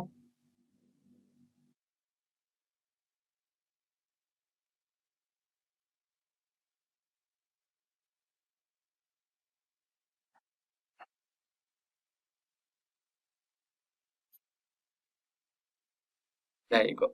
Now you can quickly copy and paste all these charts to the dashboard.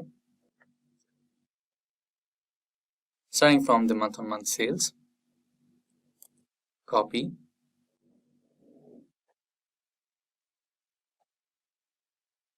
And paste.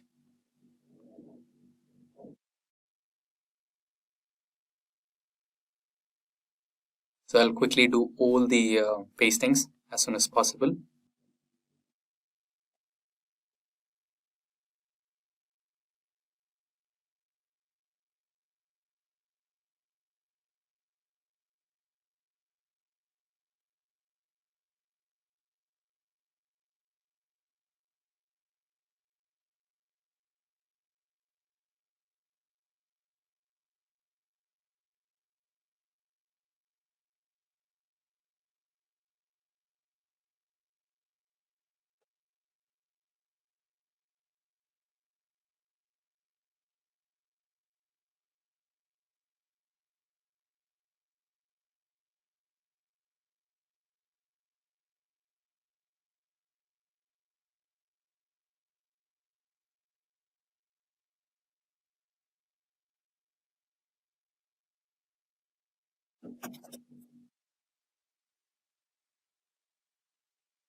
There you go. You can also manage the size of these charts so that everything fits onto one sheet.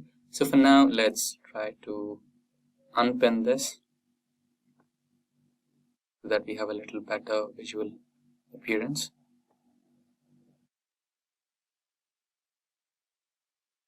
Okay, not a problem. And now we need some filter, right? So something which can make it a little more interactive. That's when you add slices.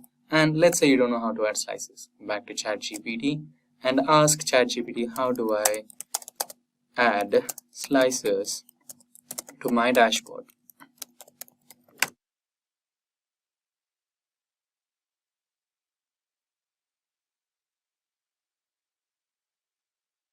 There you go. So it is telling you to add everything in a step-by-step way, and it also is talking about the interactivity, right? It is asking you to connect all the slices. It's telling you to report the connections, right? If you just add the slices based on one single, okay, basically you need to select one of your charts here and select a pivot table or pivot chart, go to the pivot table or chart and associate with the slicer and insert, and go to the insert tab and insert a slicer. I'll tell you that. So basically it's telling you in a very beautiful way, step-by-step manner, right? And even after adding the slicer, it is telling you to connect all the basically all the charts or all the dashboards and charts you created in this particular tutorial, and connect all those charts to that particular slicer using the report connections option, and you can get the interactivity, right? So in a very beautiful manner, it has explained you. Let's try the way it has explained to us. Go to the dashboard, select any one of it, and go to the insert option. And here you have the slicer, right? So now you have all the slices over here. So basically we wanted what type of slices. So I have created a month-on-month chart. So I'll go with order date slicer, which is here. Then I have created segment-wise sales, so I want segment slicer, country-wise slicer, category and subcategory-wise slicers, region-wise, so region slicer. And do I have anything else? Let's scroll down. That's the last one. So where is the shipment here? Yeah, ship mode. Country, region, category, subcategory, segment, order dates, and ship mode. So I will have multiple slices in one go, right? Now you have to arrange your slices in such a way that they are interactive and they look like they are sorted in one place. So let me do that quickly. We have some space left here in the bottom place of the dashboard. You can also keep your slices there.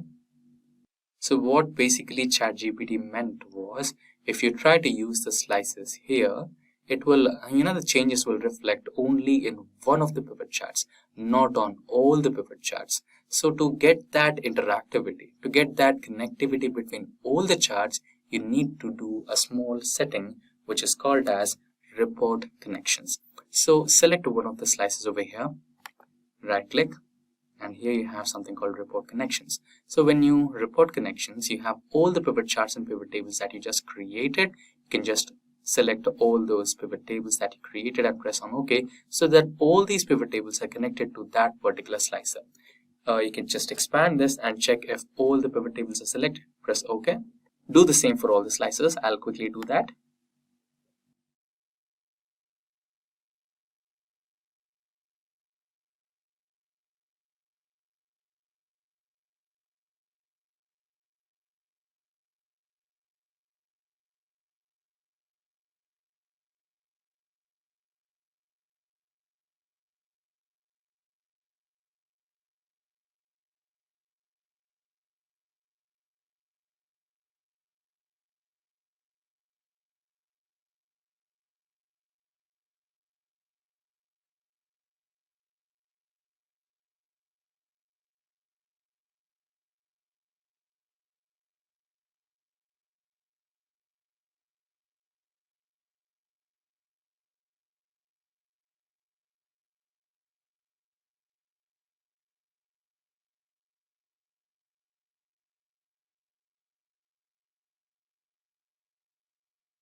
So there you go. We have interconnected all the charts Now, let's say I want to find out the sales that happened in the latest year.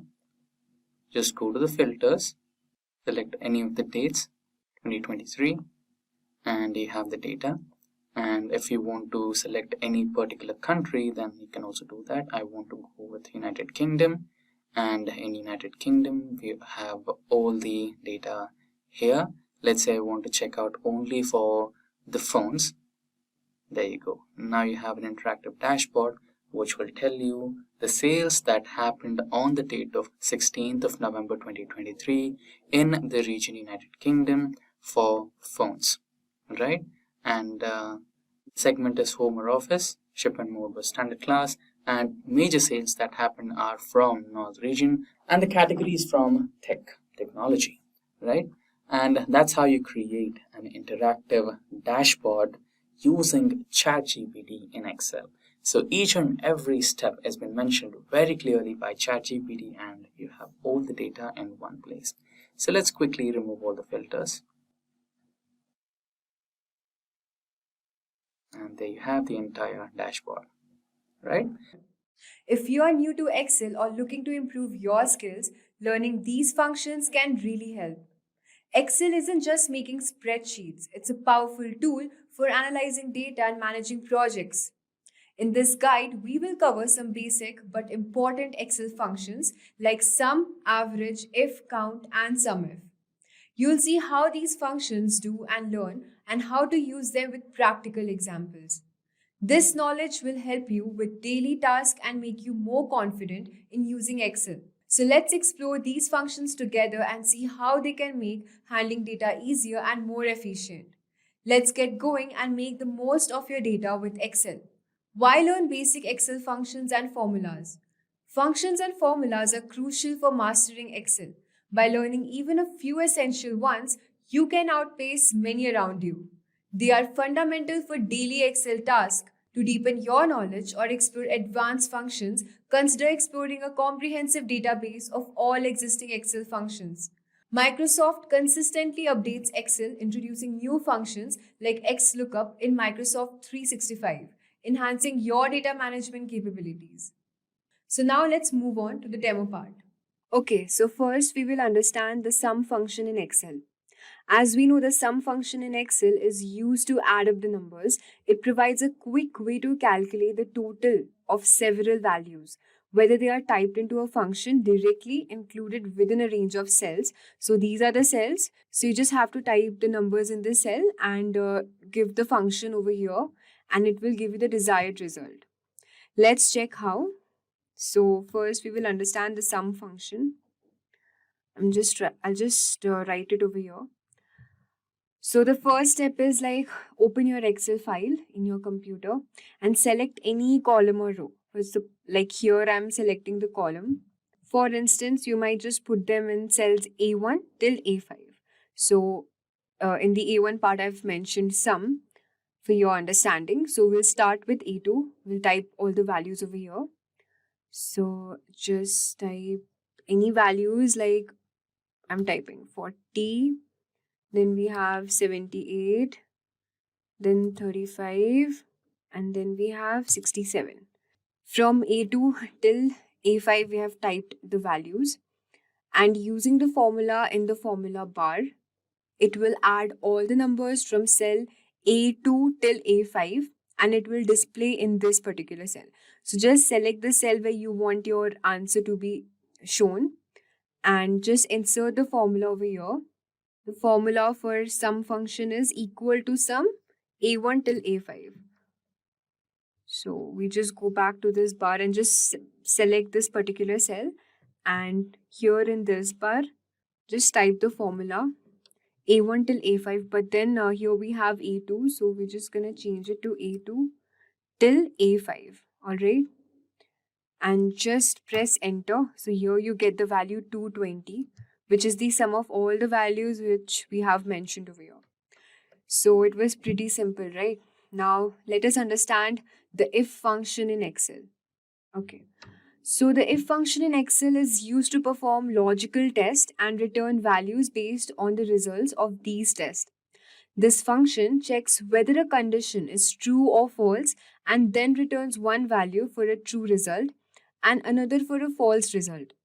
It is extremely useful for decision-making process within your dataset. Let us now understand what are the steps to use this if function. So just input your data and put any numeric values in the cells from B2 till B5, okay? So 56, 90, 36, 23, and here I want my result to be shown. So I'll just insert the formula here in the function bar. So, okay, just check out the formula for if function, which is equal to if A1 if greater than 800, above 300, 300 or below. So let's see how it works. We're just gonna enter the formula. Okay, so this will tell Excel to check if the value of B2 is greater than 300. If true, it will display above 300, and if false, it will display 300 or below. Let's check it out. Okay, so there's a mistake. I'm gonna paste the formula here again. So in place of A1, we will mention B2. We'll just type B2 over here. If greater than 300, above 300 or 300 below. Just press enter. So we'll just enter the formula over here, and in place of A1, we will provide B2, alright? So we just type here B2. That's it. And we just press enter. So you can see the result has come to 300 or below because the value is less than 300. And you can also drag and fill handle from B1 down to B5 and apply the same logic in other columns as well, and it will give you the same result. Let us now understand the next function, which is the average function in Excel. The average function. And okay, so what is this average function used for? Basically, the average function in Excel, it will calculate the mean or average of numbers provided to it. This function is particularly useful for quickly finding the central values in a set of data, which can be helpful in various statistical analysis. Let us now understand the steps to use the average function. So the first step is like you just click on the cell wherever you want your value to appear. Alright, so just provide any values. Suppose let's provide some bigger values, like bigger numbers like 430. Here we type 278. Then we have 98. Then we have 79. And here I want my value to be shown. So I'll just insert the average formula, which is, let's check out the formula, which is equal to average. What is the column we have chosen? From C2. So we'll just type C2 over here till C2 till C5. C5. Alright, and we will just press enter. So as you can see, the average function value is shown over here. So after pressing enter, the Excel will compute and display the average of all the cells in the selected cell. The next function is the minimum and maximum functions in Excel. It's very simple. Let's discuss what is the minimum and maximum function used for. The min and the max functions in Excel are used to find the minimum and maximum values within a given range of data. These functions are useful for quickly identifying the smallest and largest numbers in a data set, helping you to analyze different ranges efficiently. So let us now understand what are the steps to use this formula. It's very simple. Just type any values over here, 500. Next we have 389. Then we have 200, 190, 198. And here I want my value to be shown, the minimum value. So in the function bar, I'll just type the function, which is equal to min, and in the bracket, you just mention the column, which is starting from D2, right? So D2 till D5.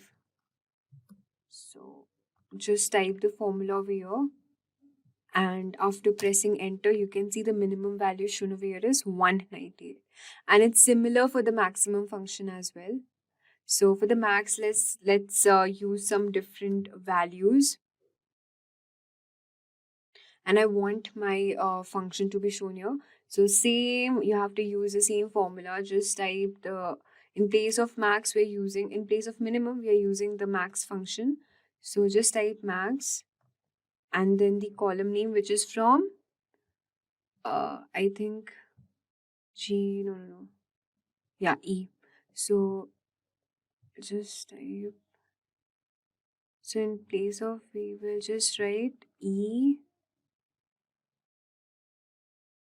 Okay, sorry. We just type E2 till, I think it's still E5, right? E5. That's it. And just press enter. So you can see the maximum value shown over here. That is 800. So it's very simple. The Excel will display the largest and the minimum value using min and max functions.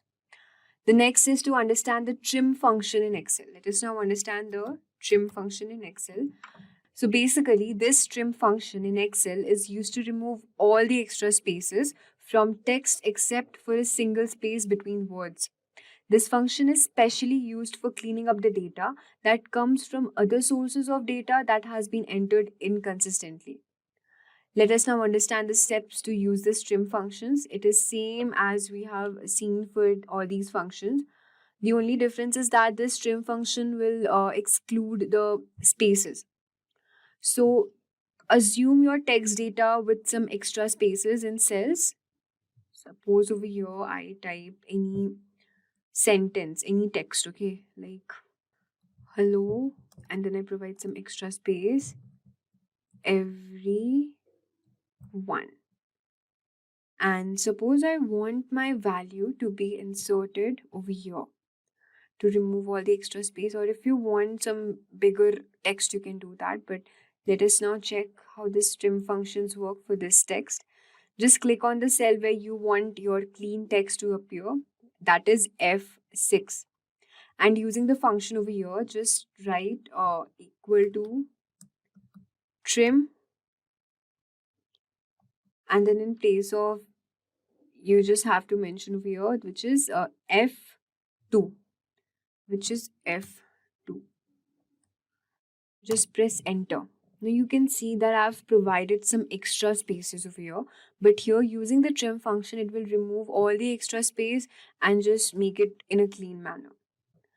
So you can also drag the fill handle from B1, like from this F2 down to G2 and all of that, and then you can use a trim function in other column as well to clean up the text. The second function is the concatenate function. So let's discuss the concatenate function over here. Okay. So this concatenate function in Excel is used to join two or more text strings into one string.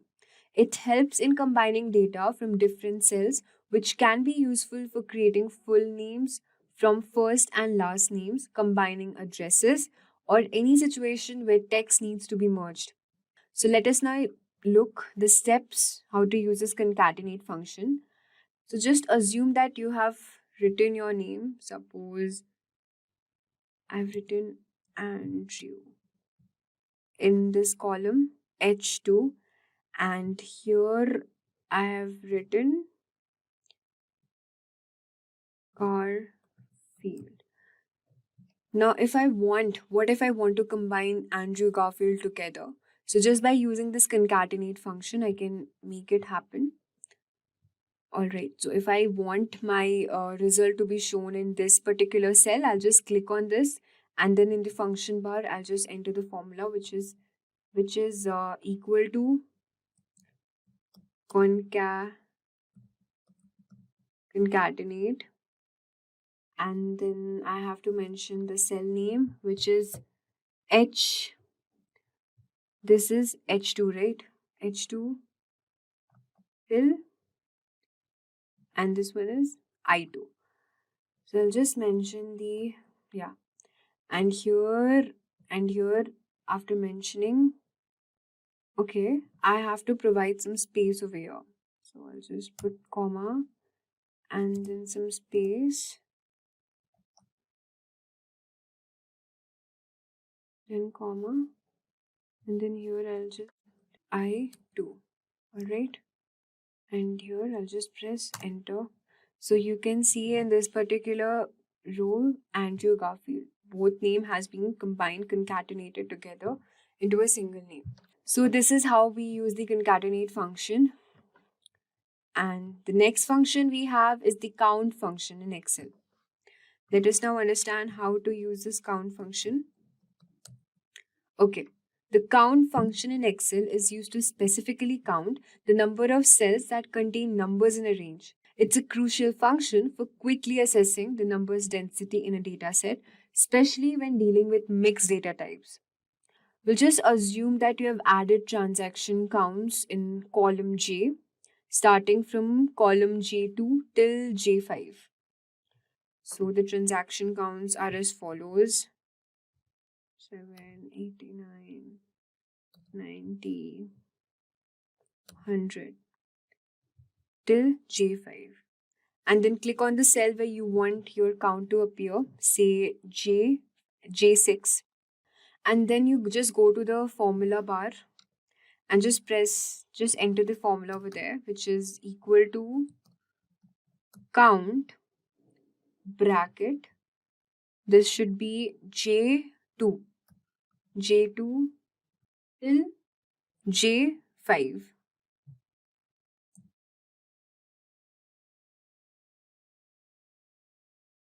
And just press enter.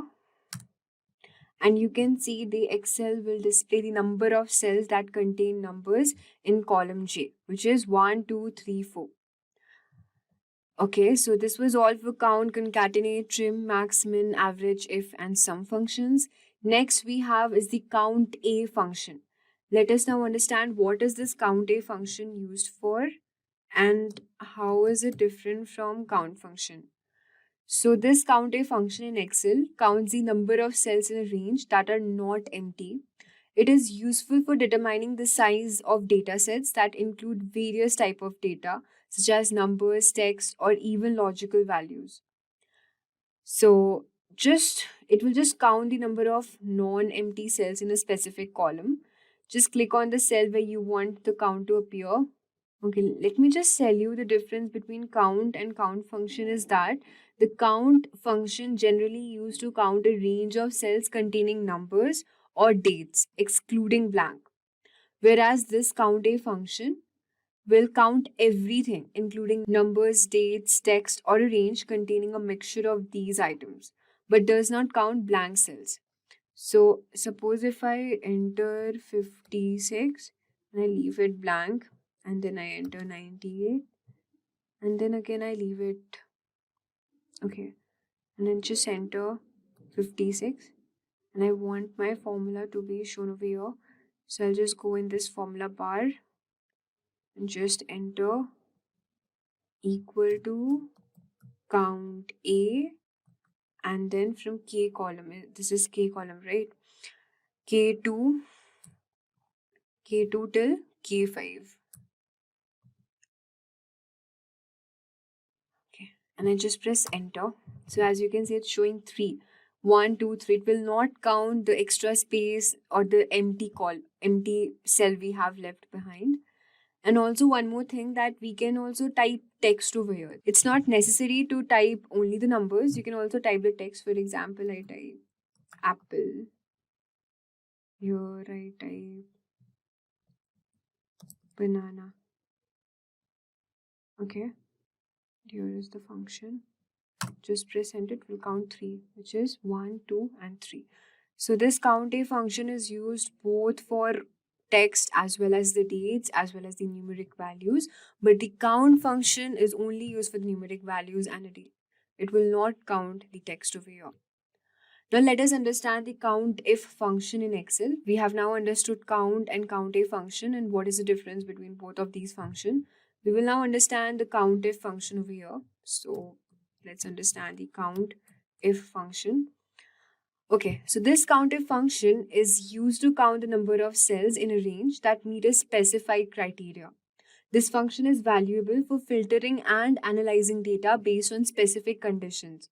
To count the number of transactions that exceeds a certain amount of value, a threshold value, for example 5.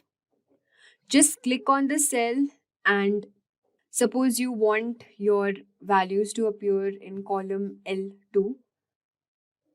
So suppose I type here 89, 7, 3 and 5. And here I will enter the formula which is equal to COUNTIF, and then from L2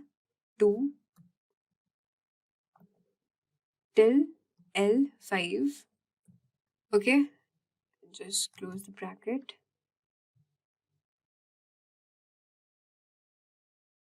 And here you just also have to input the threshold value. Suppose I take the threshold value as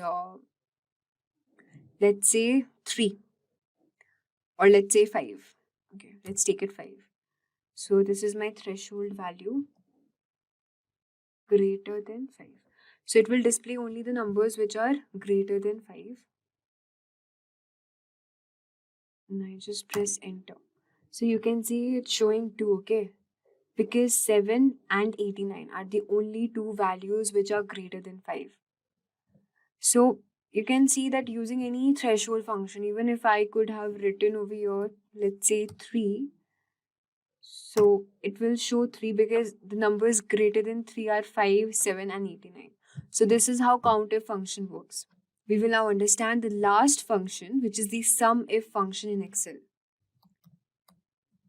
So what is the SUMIF function used for? Basically, the SUMIF function in Excel allows you to add up values in a range based on specified criteria. This function is extremely useful for performing conditional sums, where you can want to show the sum numbers that meet certain condition. So to calculate the sum of transactions where the number is greater than 5, click on the cell where you want your total number to appear. Let's say over here I select which is M6, and you just have to enter the formula. Before that, just write any number values like 7, 5, 3 and 10. And over here, just mention the formula which is equal to SUMIF, and the column name is starting from M2 till M5. Value should be greater than 5, comma, this is M2, right? M2 till M5. That's it. And we'll just press enter. So it's showing 17. So based on this formula bar, the formula will check the values from M2 till M5, and if the number is greater than 5 and sum only those number.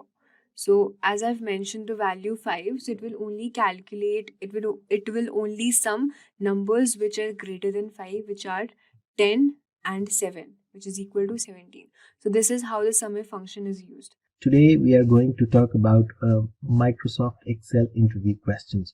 So here I'll be discussing some important questions that you will come across when you face interview for Excel. And we will start with the basics, the beginner level, and most of them will be discussed here will be the beginner level at the beginning, and then we'll discuss it at the further level. Okay, so the first question that you might get asked is, what is a cell address in Excel? So a cell address is a combination of column, letter, and a row number that identifies a cell on a worksheet.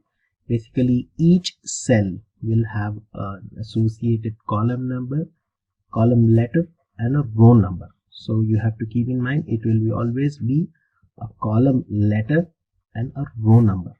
Each Excel sheet will have, suppose for instance, if you take row 5, rows will be in numbers and the columns will be in letters, column A, column B, column C, column D, and so on. And the numbers will be for the rows. So for instance, if you take this particular cell, the cell address is D5, column D and row 5. So this is the cell address. Now let's move on to the next one. Now you will be asked, what is relative cell referencing and absolute cell referencing in Excel? So relative cell referencing is usually the relative references change when a formula is copied to another cell depending on the destination's row and column. Okay, so this is called relative cell referencing. Absolute cell referencing, irrespective of the cell, you don't have to depend on the value of the cell destination. There is no change when a formula is copied. So this I'll explain it in the next slide. The basic difference is this type of referencing is there by default in Excel. Relative cell referencing, you just insert the formula. You don't need to put a dollar sign in the formula. Whereas absolute cell referencing, if you don't want to change in the formula when it's copied across cell, then absolute cell referencing requires you to add a dollar sign before and after the column and row address. So see, for instance, this is relative referencing. If you see this particular cell is having we put the value as A3 into B3. So what it will do is it will multiply A3 and B3 and it will give the product. This is relative cell referencing. Whereas absolute cell referencing is again the same thing, but you have to put a dollar sign before the column and the row number. So here you are specifying this as A3 into B2. Okay, A3 into B2, and it will give you this particular answer. Irrespective of that, it will calculate what is there in this and it will give you the answer. Okay, now we need to move on to the next point, is basic question.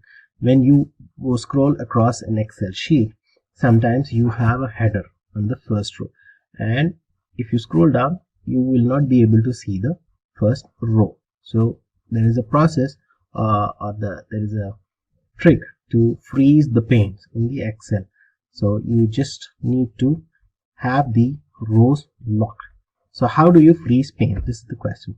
So what you need to do is you need to select the view tab, go to the view tab and go to freeze panes. It's a basic thing and you will see this. If you see here, select the third row and click freeze panes. So you just select this and click freeze panes.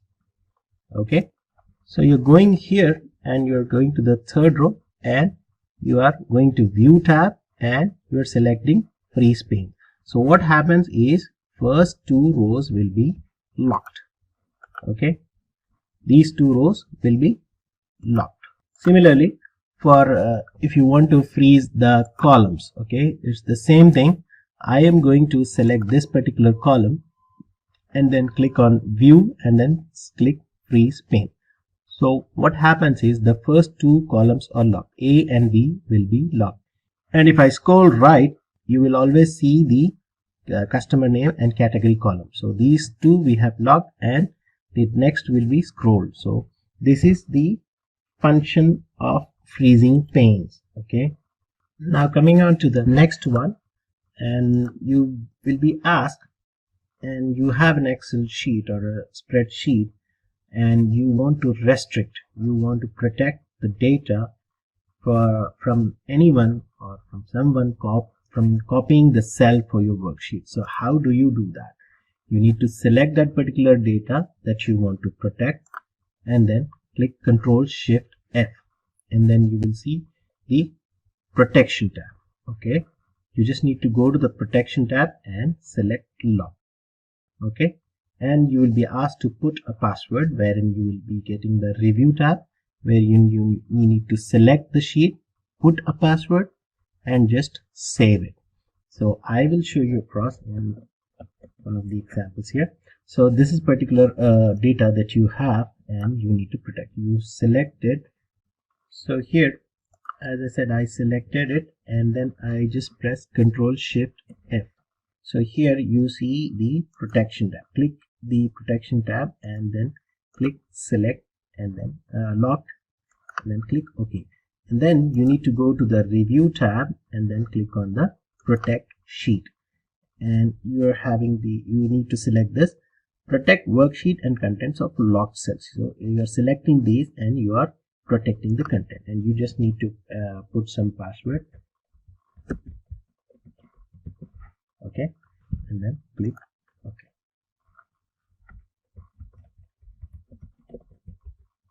Okay, so this is how you protect the data on a worksheet, and you are selecting this area, Ctrl Shift F, and just put up a password and select locked sheet. So this is how you protect the sheet from anyone to copy it, the content. Now the next question that you might be asked is, what is the difference between a function and a formula in Excel? So you will be asked this question and you need to remember this. Formula is like an equation which is typed in by the user. You are typing it. Suppose A1 plus B2. You are typing this formula in one particular cell. Okay. Whereas functions are predefined calculations. It is like a formula which is already there in Excel and you can use it. So as it says here, it consumes more time and it has to be typed in manually. This is as per the need basis, and this is particularly, it's very quick and very efficient. You have inbuilt formulas in Excel, the sum and multiplication, product and various other things that you will come across. So this is the basic difference between a formula and a function in Excel. Okay. Now the next question that you might be asked is, or you need to know basically, is the order of operations used in Excel while evaluating the formulas. So what is the order? You need to remember this acronym, PEDMAS, PEDMAS, or in other simple terms, you can use this also. Please excuse my dear Aunt Sally. So these are the acronyms, PEDMAS. Now let's see what happens first. And you in math, when you do some calculations, you have order of operations. Okay, BODMAS is the one of the order of operations. Now in Excel, similarly in Excel, when you put up a formula, Excel will calculate it in a particular order, and this is called the order of operations. And the order of operations is, first it will calculate what is there in the parenthesis. It will perform this function and then it will see if there are any exponents in it, and if it is there, it will do that calculation the next, and after that it will see if there is any multiplication or division.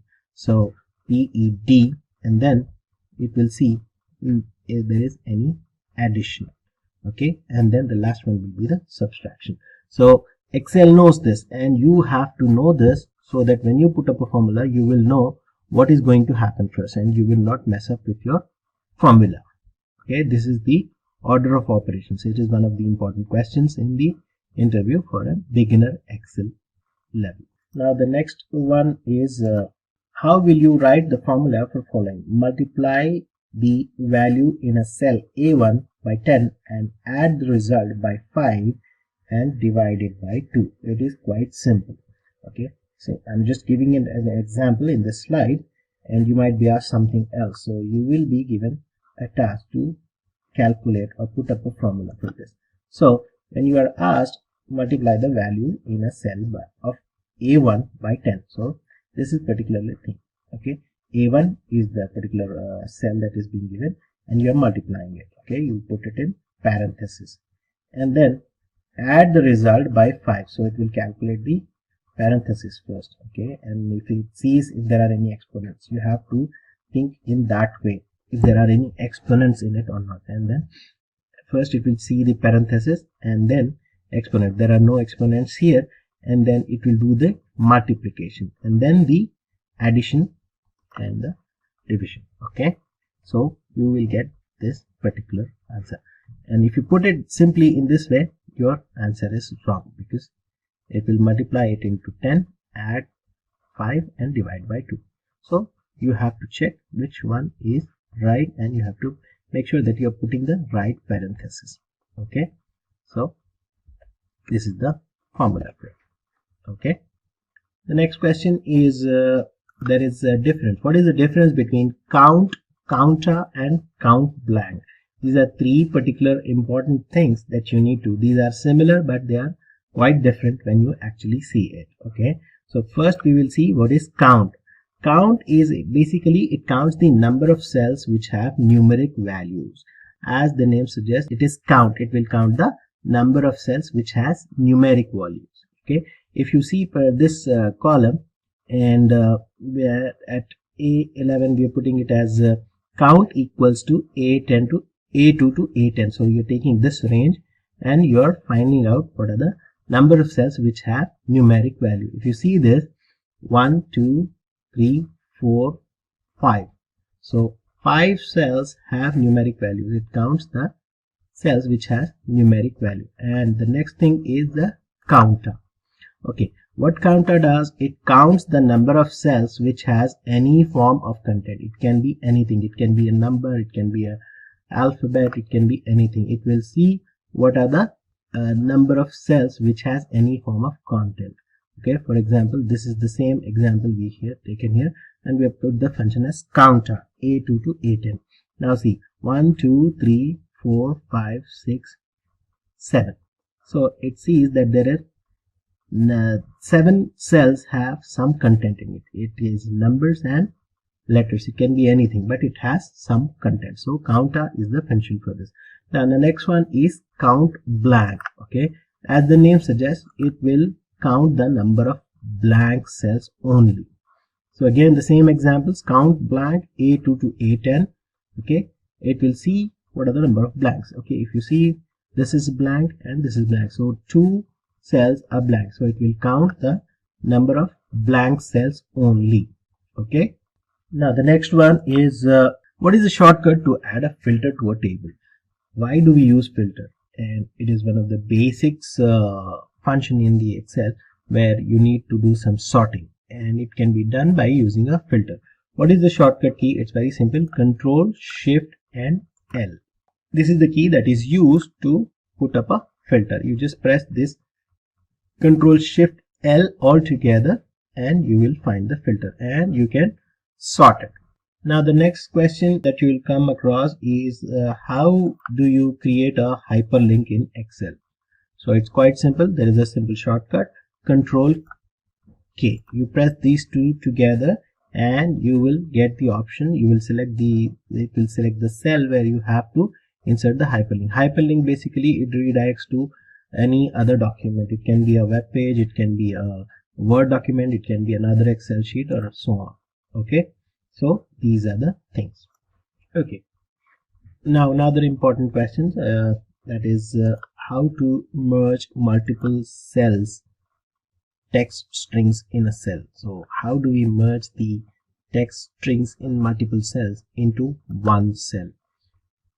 There is one particular simple function that you can use, which is called as concatenate. Concatenate function is used to merge text strings present in multiple cells. Okay, and it's a very simple thing. You just need to put this equals to concatenate, and then if you, for example, this is the formula, concatenate text1, text2, text3, or this is concatenate A1 comma B1 comma C1. This is the data in our 3 cells. Excel is found in A1, B1 and C1.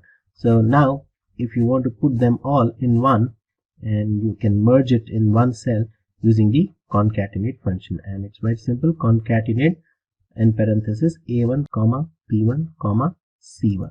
Okay, and you will get it all merged in one particular cell.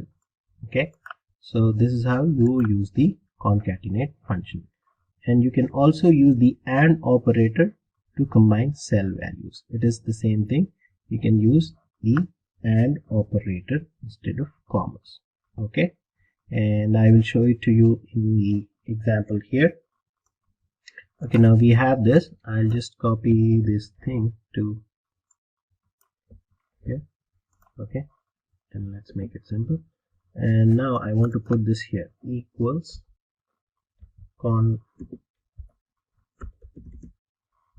concatenate and A1 comma B1 comma C.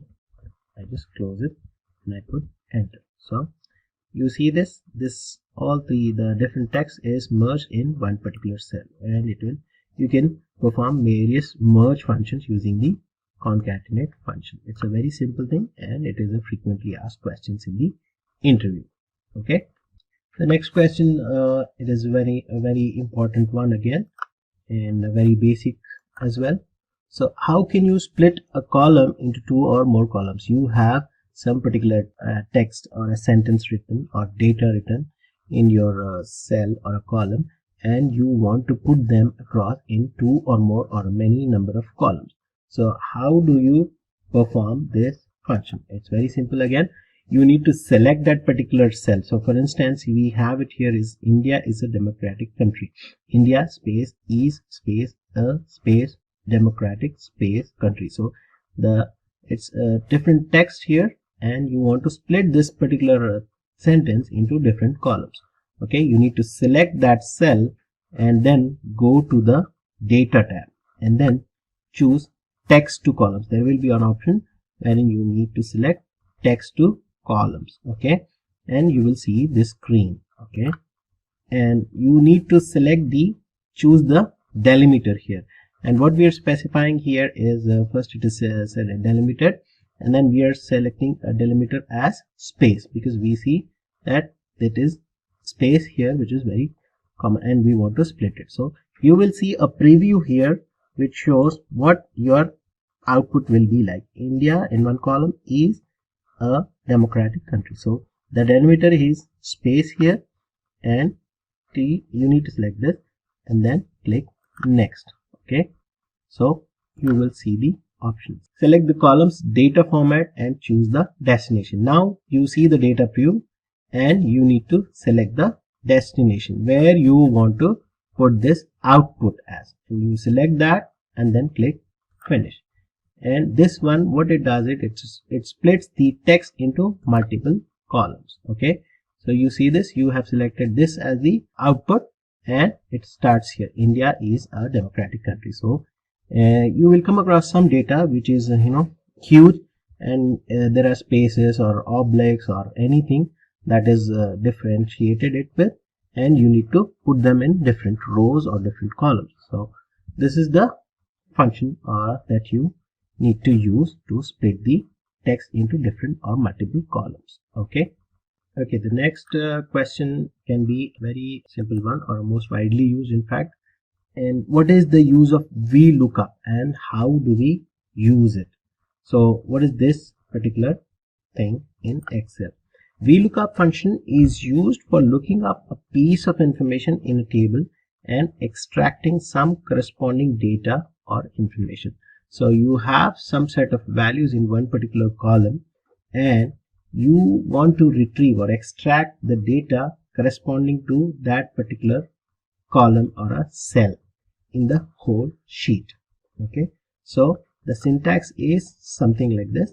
It is, you need to go to one particular cell where you want the output as, and you type the function VLOOKUP, and you are selecting the value where it is the cell exactly where you want the output to be, and you are selecting the table here, and you are specifying the column index and range lookup.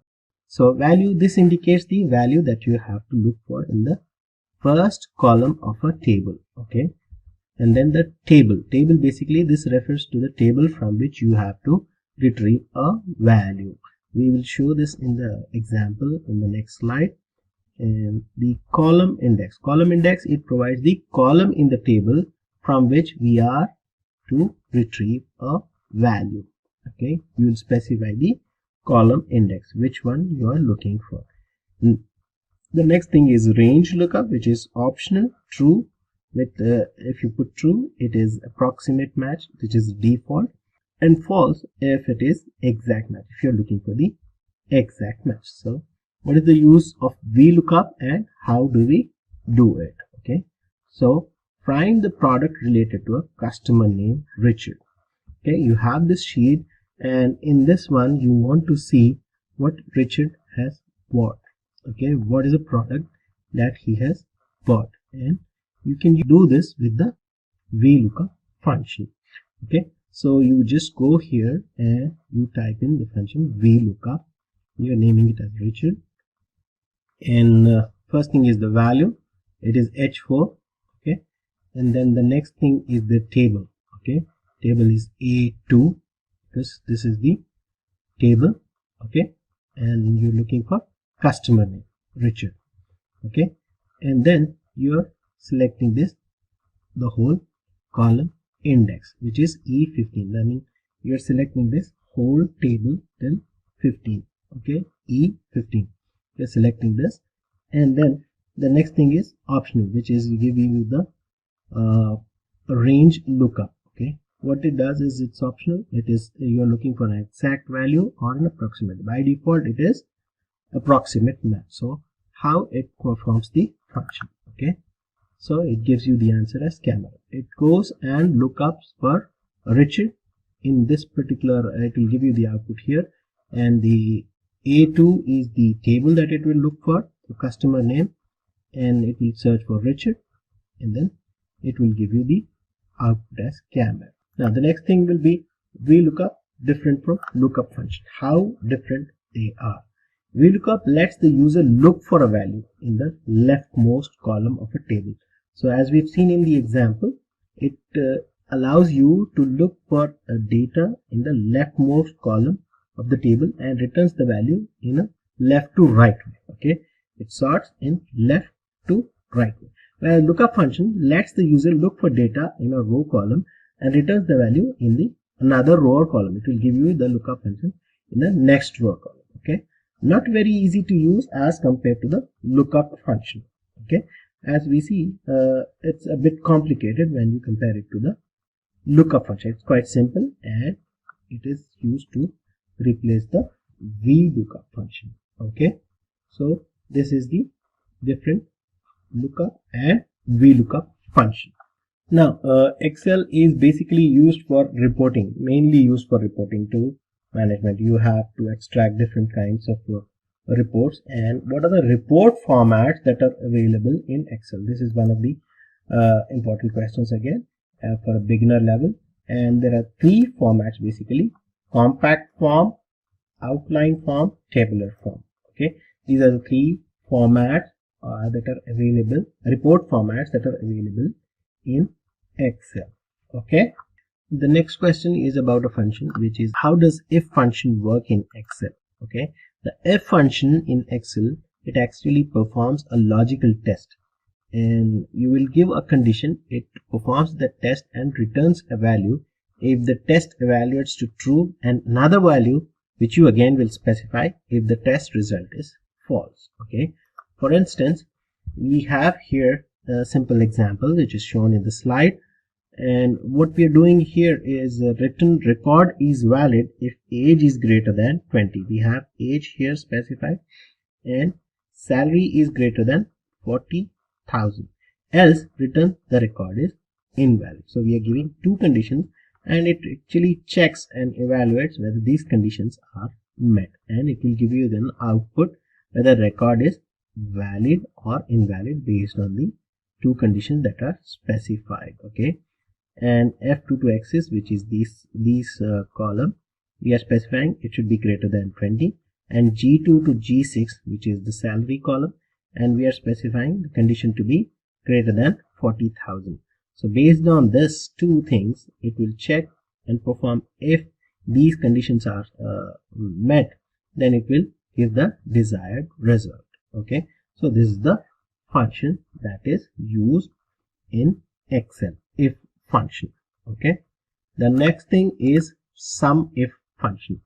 Okay, again, the SUMIF function adds the cell value specified by a given condition or a criteria. So you are giving a condition and you are actually doing another function which is performing the addition. Okay, it will add the cell values based on a condition. Again, it is shown here the total sum of salary where salary is greater than 75,000. Again, for example, the salary column is G2 to G6 and we are doing a SUMIF function. What the result will be, it will perform the addition of salaries which are greater than 75,000. So it will see which values are greater than 75,000 and then the output will be, it will be adding these salaries which are greater than 75,000. Okay, now coming to the next slide, we will discuss another important function, COUNTIF, and we'll find the data result based on the data that we have and the COUNTIF function. So we have a slide, the data here, and using the COVID data, find the number of days in which the number of deaths in Italy has been greater than 200. Okay, it's not shown here for some reason, but I will show you in the Excel sheet.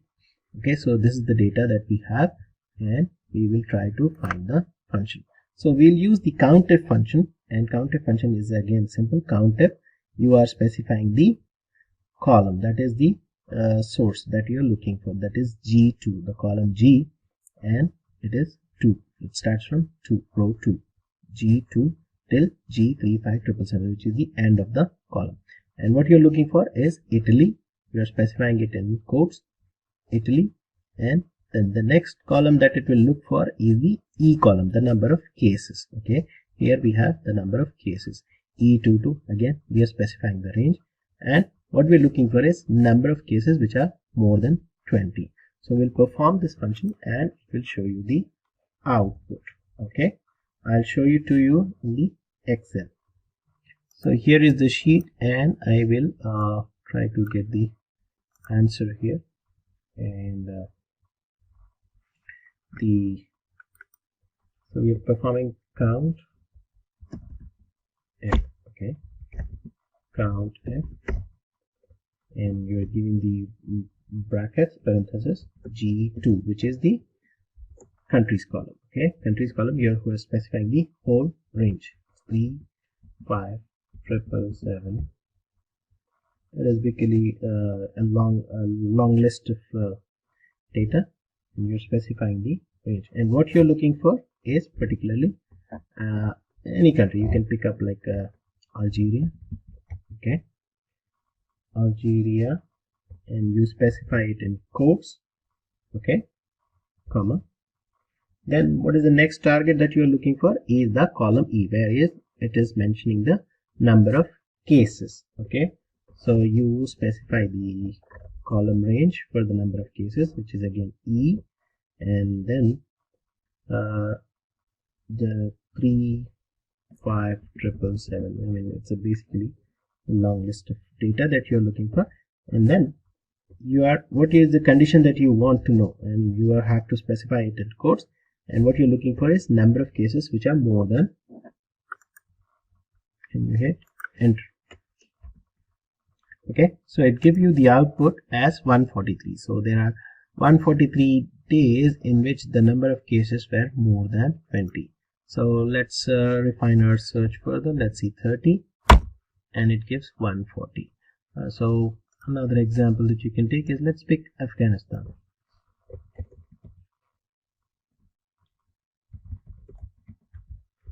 Afghanistan, and hit. So there are 119 days that you will see the number of cases were more than 30, and this can be done with the COUNTIF function. So the next question is about the pivot table. So what is a pivot table? It basically is a summary of table of the data set. I mean, the data that is there that can be multiple number of rows and columns which has different data that has to be that is there in the reports, and you need to analyze those trends, and you need to create a report and basically present it to the management or in a presentation. So pivot table is a summary of table. Whatever data is there, you can put it in a summarized format. They are useful if you have long rows or columns that hold values you need to track. Okay, so you have long list of data and you need to summarize it and put it in a presentation, or you need to track the values. So it's very simple. You have to select the data and then go to the insert tab and select pivot table. Okay, and then it will show up like this, and you need to select the table, which is table or range, and then you need to specify where you want to put up this pivot table. Okay, and it's quite simple, and I can show it to you in one of the examples. Okay, so what you need to do is you need to select this, and once you generate, or as we have seen in the previous slide, you need to select this and you need to select the output where you want to put the pivot table. And then once you do that, you will see something like this, and you need to select these particular fields and put it in value. So it will, for example, you need to select the deaths, number of deaths. You can just simply click this, select this, drag and drop it in the values. Okay, so these are the different fields that can be put up in the table. Okay, we can show it to you in the example here. So this is our data, and we need to show it in a pivot table. Okay, select this and then go to the insert tab and click pivot table. Okay, select that and it will show you the table or the range, and now where you want to put it. Okay, I will put it in the existing worksheet. Okay, and I'll just select which column. I'll put it here, for example, and it will show you this, and click OK.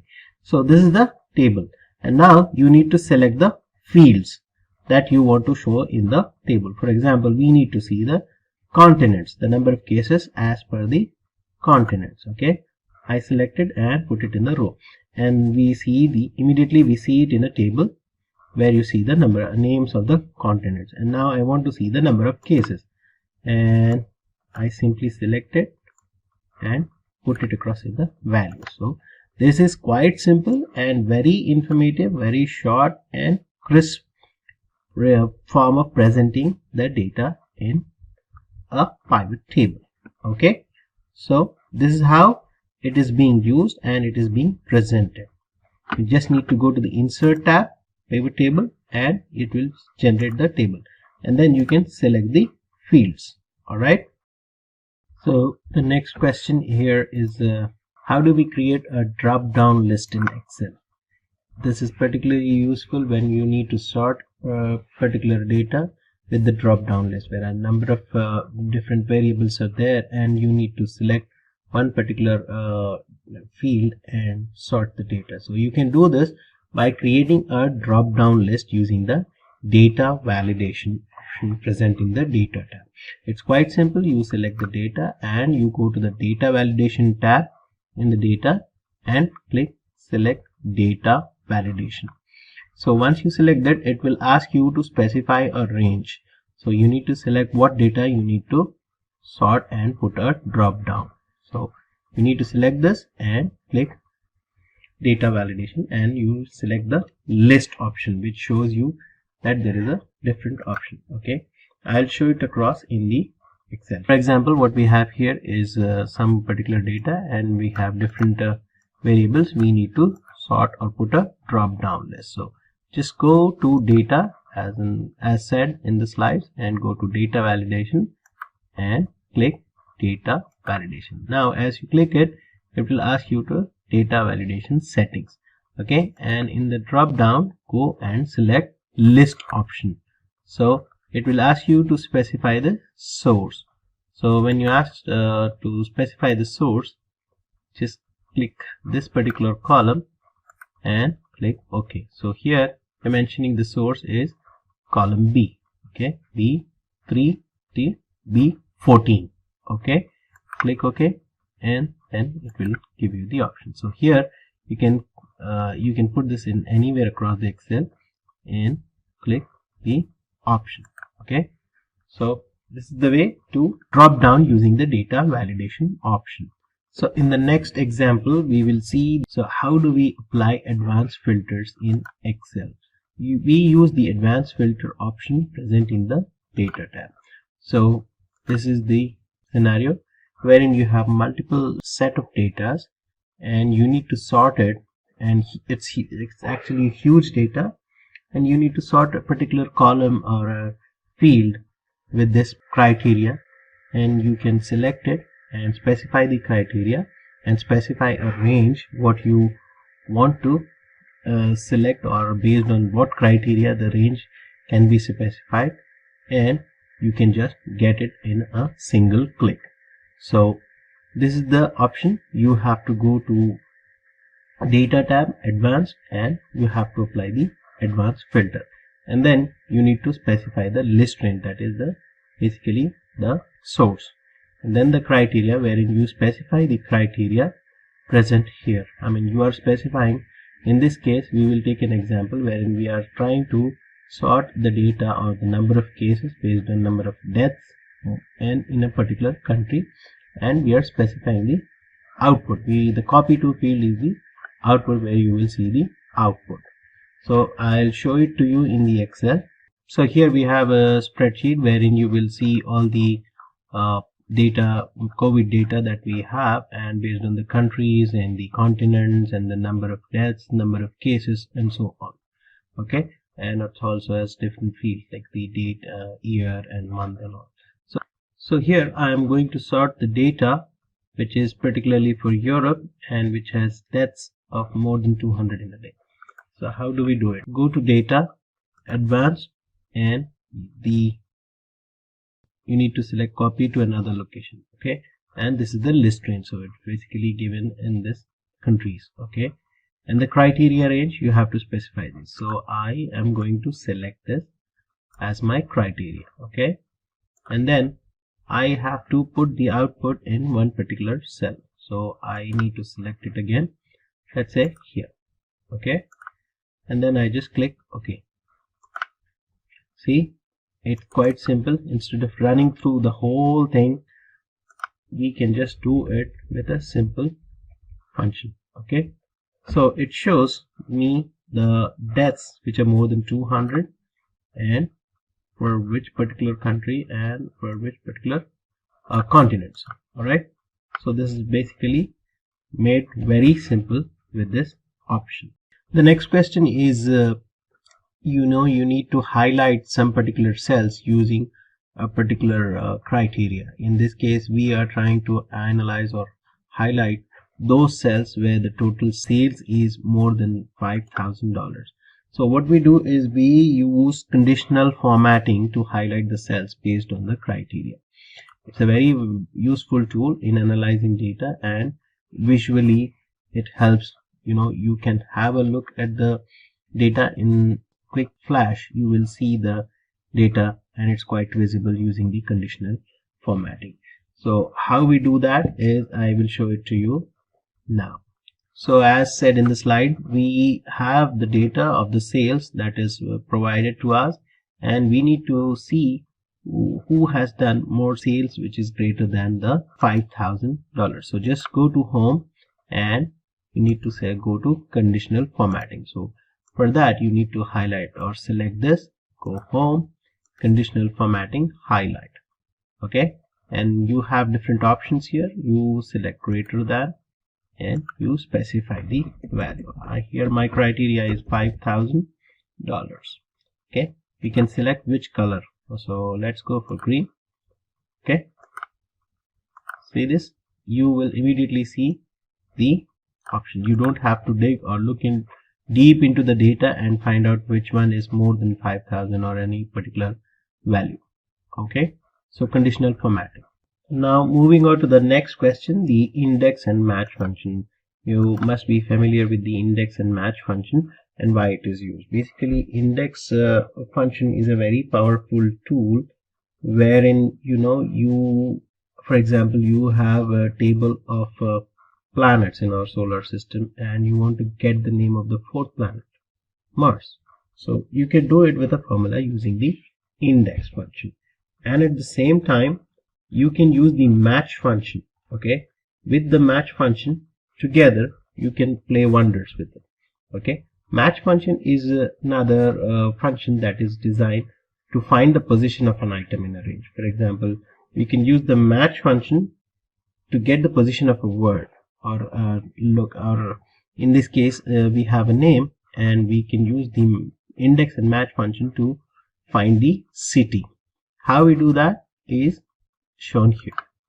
Okay, it looks quite complicated here when you see the formula, but I can show it to you in the Excel and explain it further. Okay, so here I have, and I want to know where these people are and where they belong to. Okay, so let's see how it goes. We have seen it, and we use the index function. Okay, index. Okay, now when I have to specify the range, okay, so the range is A2, and it selects the name, and I want to select it from A2 to A7. Okay, E7, sorry, E7. Okay, so as you see, it highlights the whole table. Okay, now what I'm going to do is I want to match it. Okay, match it with a condition. I am specifying a condition A10. Why? Because I have to specify a name here, and it will show me the city where he belongs to. Okay, where it shows is A2. Okay, if you see A2, it shows the name. Through A7, I have to specify the range here. Okay, not just one name, we are specifying the whole range. As you see, if you put the values, it will show you the selection. Okay, A7, and what it should be the exact match. So 0 denotes the exact match, parenthesis close, and I am putting another match condition. Okay, what is this? And this will give me the output. What output is? Okay, B9. Okay, this is my city. B9 is the city where I'm trying to find from. Okay, and what it should look for is column A1 through E1. Okay, it should select this particular row, and what it should be the exact match again. Okay, let's see how it goes. It will give you an error because you haven't put the value here. Okay, so let's see. Andrew. Okay, hit enter, and you will see the city where he belongs to. Okay, now let's see where Anna belongs to. Enter, and it shows Dallas. Okay, so this is the one other function, index and match function, being used, and it can be asked frequently in the interview questions. Okay, the next question will be how to find duplicate values in a column. Okay, there are two ways that you can actually do this, and one is basically the very simple one, which is the conditional formatting, and the other one is, we have seen this before, COUNTIF function. Okay, how we do that? You need to simply select the data and go to conditional formatting and select duplicate values. And it's quite simple. And there is another way which give you the color coded conditional formatting. Okay, and there is another way, which is the COUNTIF function. How we do that is, again, you have to put another column and put up a COUNTIF criteria, COUNTIF function, wherein you see that you are specifying the range and the value which is being twice or entered duplicate, and you have to put up a condition. I'll show it to you in the Excel. So here we have the data, and I need to find the duplicate values here. So I just select this, and as I said, it's quite simple. Go to conditional formatting, home and then go to conditional formatting and select highlight cell rules and simply go down and select the duplicate values. Okay, it will give you which color you want. You can simply select red or anything. As you see, the moment you select, you will see the duplicate values highlighted. Okay, so I just cancel this, and there is another way in COUNTIF function. So I'll put another column where it says duplicate names, and I will put up a COUNTIF function here. Okay, so let's see how a COUNTIF function works here to check the or find the duplicate names. So as I said, I will put up a formula function here for the COUNTIF, and we'll drag it to other cells. Okay, COUNTIF, and since it's an absolute reference, I have to put up a dollar symbol. Okay, my reference here will be H, the column here H2, okay, and again dollar because I'm using it as an absolute reference, colon through dollar symbol again 9. Okay, so it drags till at the whole, it drags till the all the names. Okay, the H9. All right, and then what I'll do is I'll put a comma. In why I want to do is I have to select H2. Okay, this is my criteria. I mean, it is repeating twice. All right, and I have to close the parenthesis, and if it is more than 1. Okay, so this is my formula. I just put enter, and it should say true. So this is the condition, and it is true. Okay, I simply drag it, the whole thing, and whether events is repeated, yes, it's true. Andrew, it's a duplicate entry, false. Emmy is a duplicate entry, and it says true. And as you see, Emmy and Evans are duplicate entries. So this is how we use the COUNTIF function and the conditional formatting to sort duplicate entries in the data. Now let's move on to the last question for the beginner level. And since we have duplicate entries, there is also a problem to remove duplicate entries. So how can you remove duplicate values in a range of cells? Okay, to simply do that, you can delete the duplicate values in a column by simply selecting the highlighted cells and press the delete button. So you go in each column and you see the duplicate values, select it and delete it. Okay, and this is one tedious way of doing it. And you can also, after deleting the values, you can go to the conditional formatting, choose clear rules to remove the rules from the sheet. So this is one way. Okay, the next thing is again a simple button that is there in the data tab. That is one of the tools present in the data tab, which is simply called as remove duplicates. It's quite simple, and it's there in the data tools. Let me show you in the Excel. So here we are, and we have this data, and we need to check and remove the duplicate. So as I said, go to the data tab and simply click on remove duplicates, and when you click on it, it will ask you want to continue or expand the selection. I just say continue with the current selection and remove duplicates. Okay, select all, click OK. 2 duplicate entries that were removed. Previously we saw that Evans and Anna were there, Emmy were there, so that has been removed. Okay, so that's it for the beginner level, and we'll go to the intermediate level in the next slides. Choose from over 300 in-demand skills and get access to 1,000 plus hours of video content for free. Visit SkillUp by Simplilearn. Click on the link in the description to know more. So here we are at the intermediate level questions, and these are like higher level or intermediate level compared to the previous things that we have discussed with the basic level questions for the Excel interview. So let's move on to the next thing.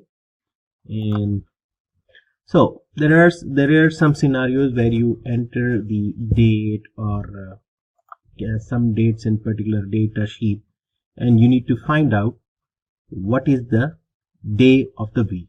Okay, So you might be asking a question, how do you find out the day of a week for a particular date?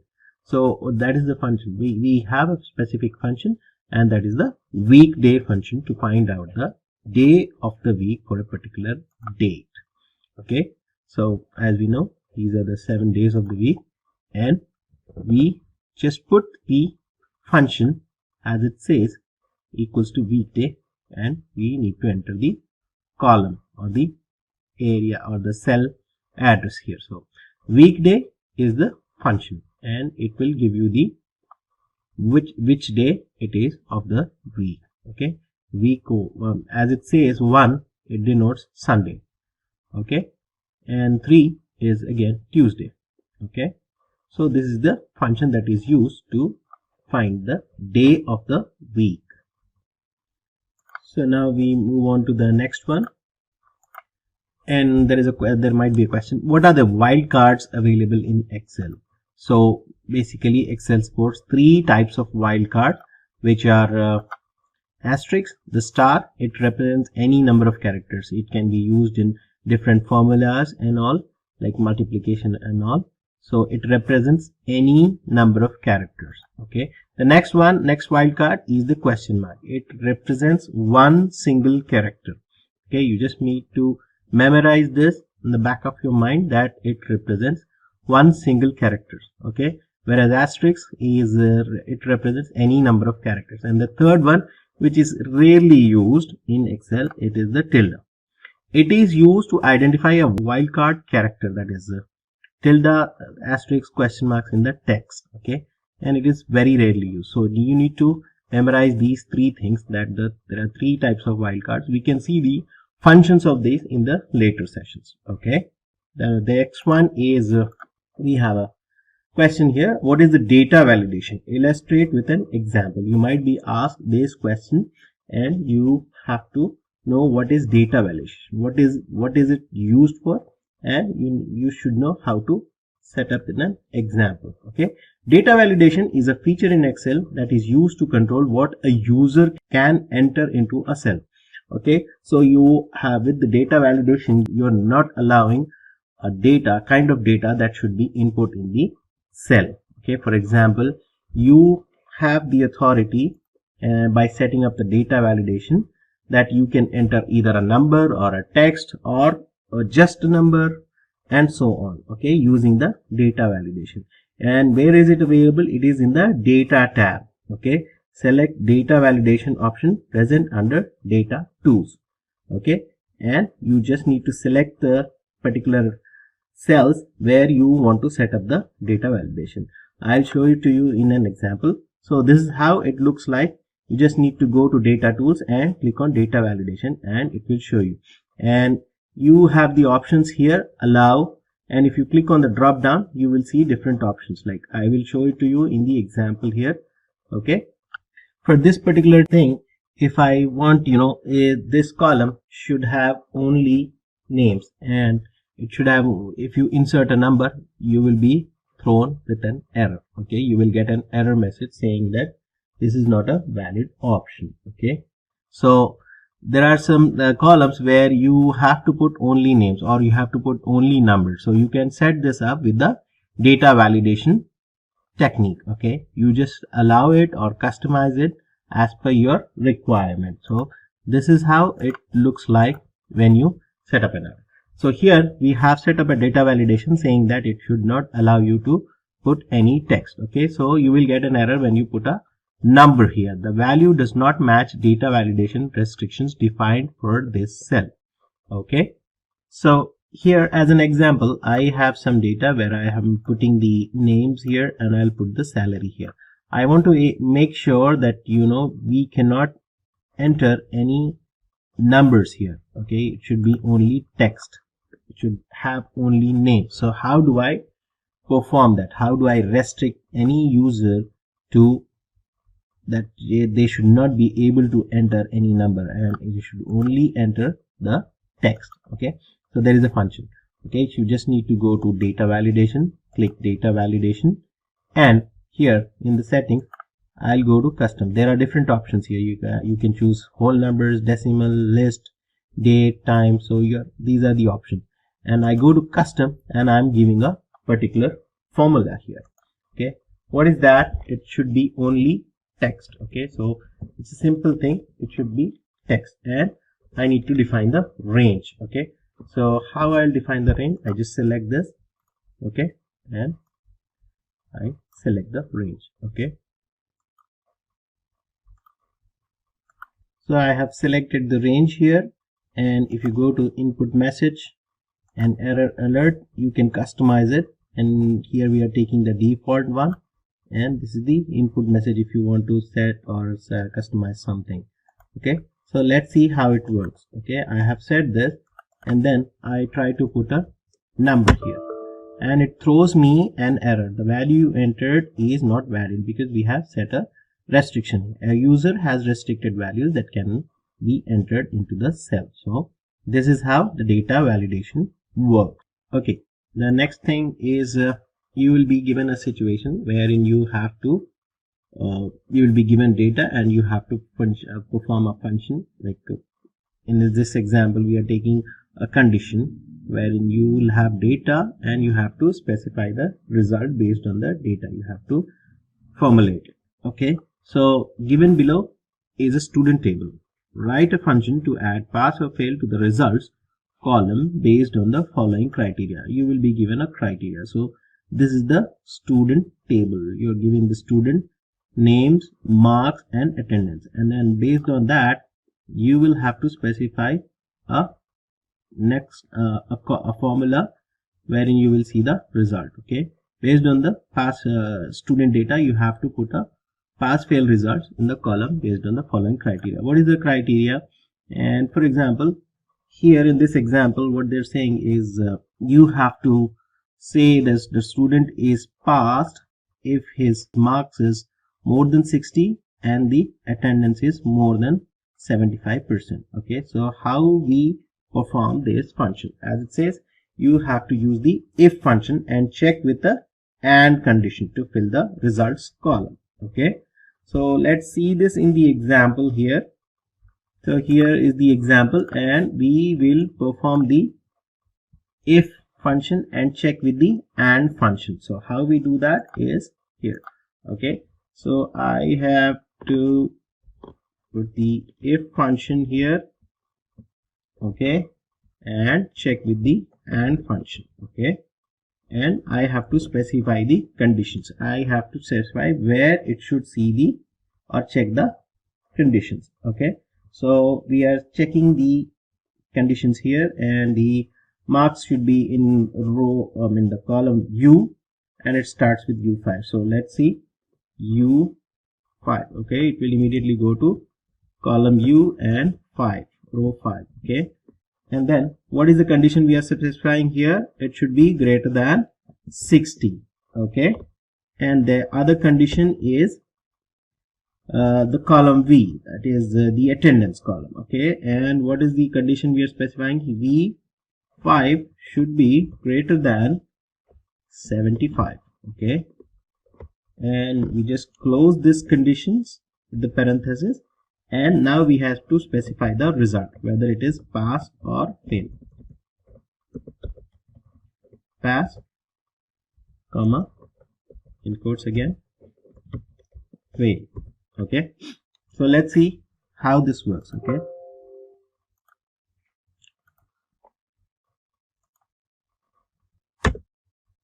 okay, see this works. Okay, the marks is 50 and attendance is greater than 80. So he is failed because his marks are 50. His attendance must be more than 75, but yes, he has not scored marks more than 60. So we drag the same formula to the whole thing, and you will see the result. Okay, this is quite simple, and you will see this formula and using the if and check with and condition. Okay, now moving on to the next question. You might be asked to, this is a simple function wherein you will be asked to calculate your age in years from the current date. Okay, so how we do that? There is a particular function, and it's very simple. Use the year frac or dated if function to return the number of whole days between start date and the end date. So you specify a start date which will be today's date and the birthday, and then the end day will be today's date, for example. Okay, and you will get to know the age using the year frac function and dated if function. Okay, so here is a small example, and this is how we use the year frac function. Okay, you specify this function and then specify the input dates, that is the today's date and the date of birth and the today's date. Okay, and this is one of the ways to get it, and there is also dated if. Okay, this again, it is dated if function, and you specify the input cells. Okay, so let me show you an example for the same. So here we are, and we have today's date, that is 4th of May, and date of birth for anything it could be.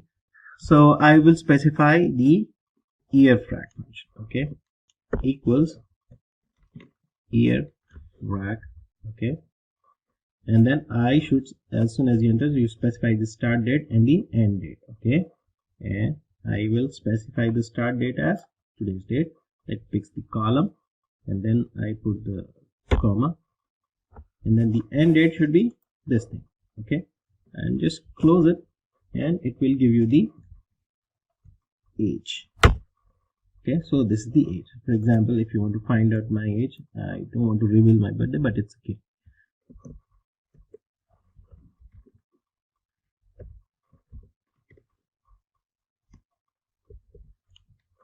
Okay, let's see if it calculates.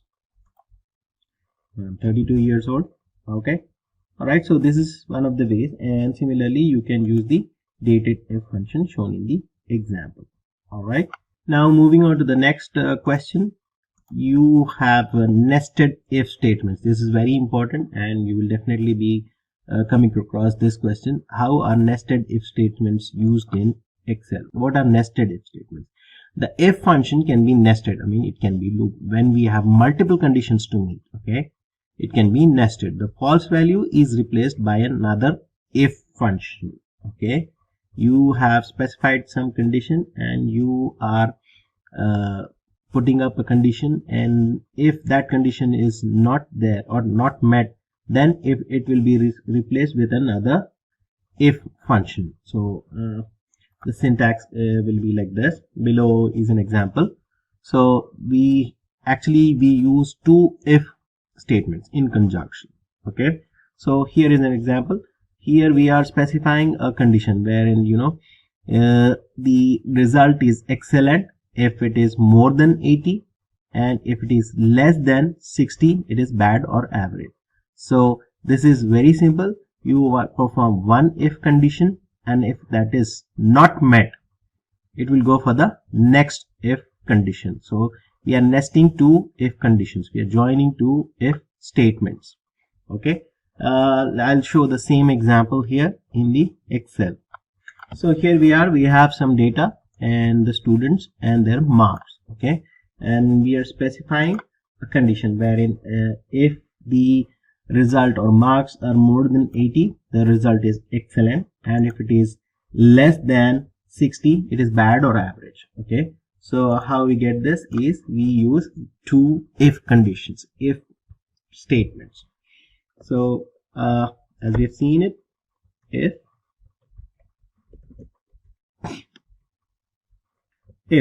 now the first condition is our source, or the source is B2. Okay, so B2, and what I'm specifying is it should be greater than 80. Alright, I just close this, and the result should be excellent. Okay, excellent if it is more than 80, and if this condition is not met, it will go to the next if statement. Okay, we are nesting another if statement. What is the condition here for the next statement?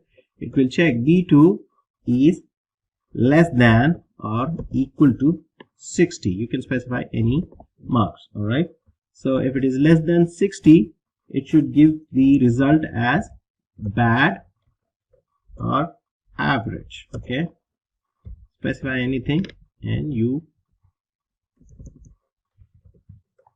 Okay, and just close the double parenthesis. So let's see how it works. Okay, see, it works like this. Now let's pull up the same formula for the other results. Okay, see, if it is more than 90, it is 90, it is excellent. So it is checking the first thing. If it is greater than 80, it is excellent. Okay, and now in this case for mark, it is bad. Why? Because it will first see whether it's excellent or not. If it is not excellent, then it will check the other condition. If it is less than 60, it will give you the bad result. All right, and similarly so on for the other marks. All right, so this is how we use the nested if statements. You are adding two if statements, the first condition and the second condition with another if statement. Okay, when it comes to Excel, it is basically involves a lot of data and a lot of data to be analyzed, and we have some powerful tools which are used in Excel to analyze the data. One such important tool is descriptive statistics that is used to analyze the data. So we might come across a question and you will be given a data or a table, and you need to find the descriptive statistics of the columns using data analysis tool. Okay, so you will be given maybe for example anything, and you will have a lot of data. You have to use the descriptive statistics option in Excel for the data analysis. Okay, how you do that is you have to add a pack. Okay, you should be knowing that you need to add a pack which is called the analysis tool pack, which you go to file options and then just click on the add-in and select the analysis tool pack, click Excel add-in and just click go. Then it will add the option, and then when you select the data, you have to go to the click on the data analysis option, which will show up when you select the add-in or when you add the add-in. Okay, and then you need to select the descriptive statistics.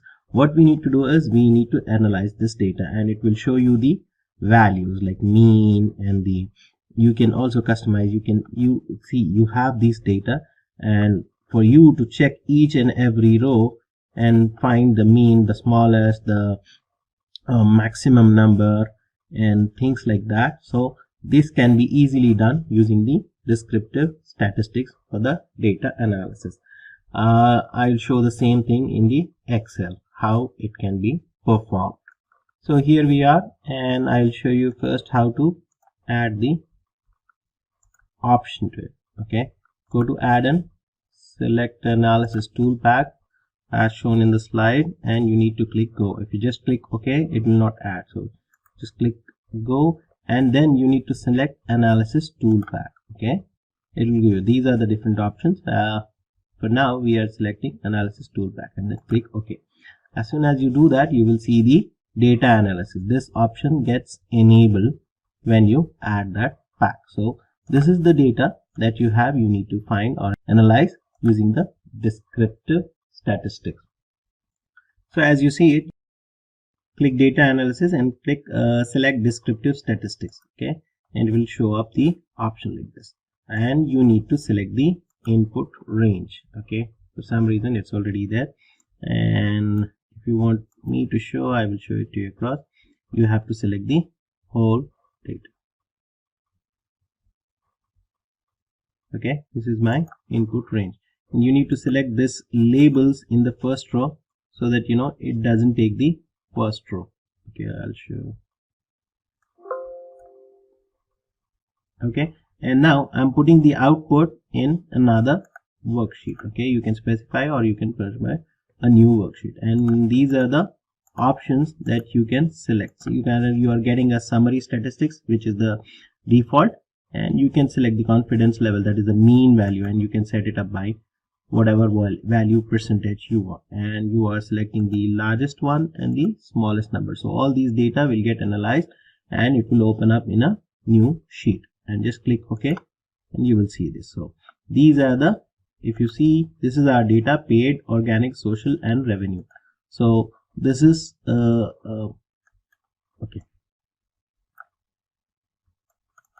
make it more precise. Okay, so with a single click, all our data is analyzed. Okay, this is the mean value, and this is the minimum is 0, maximum is certain set.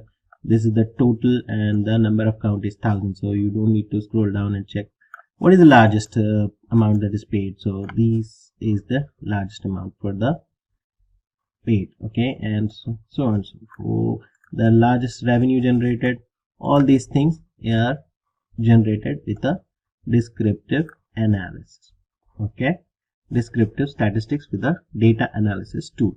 So the next question is about a pivot table, and this is more refined or more advanced compared to the last one that we discussed in the beginner level.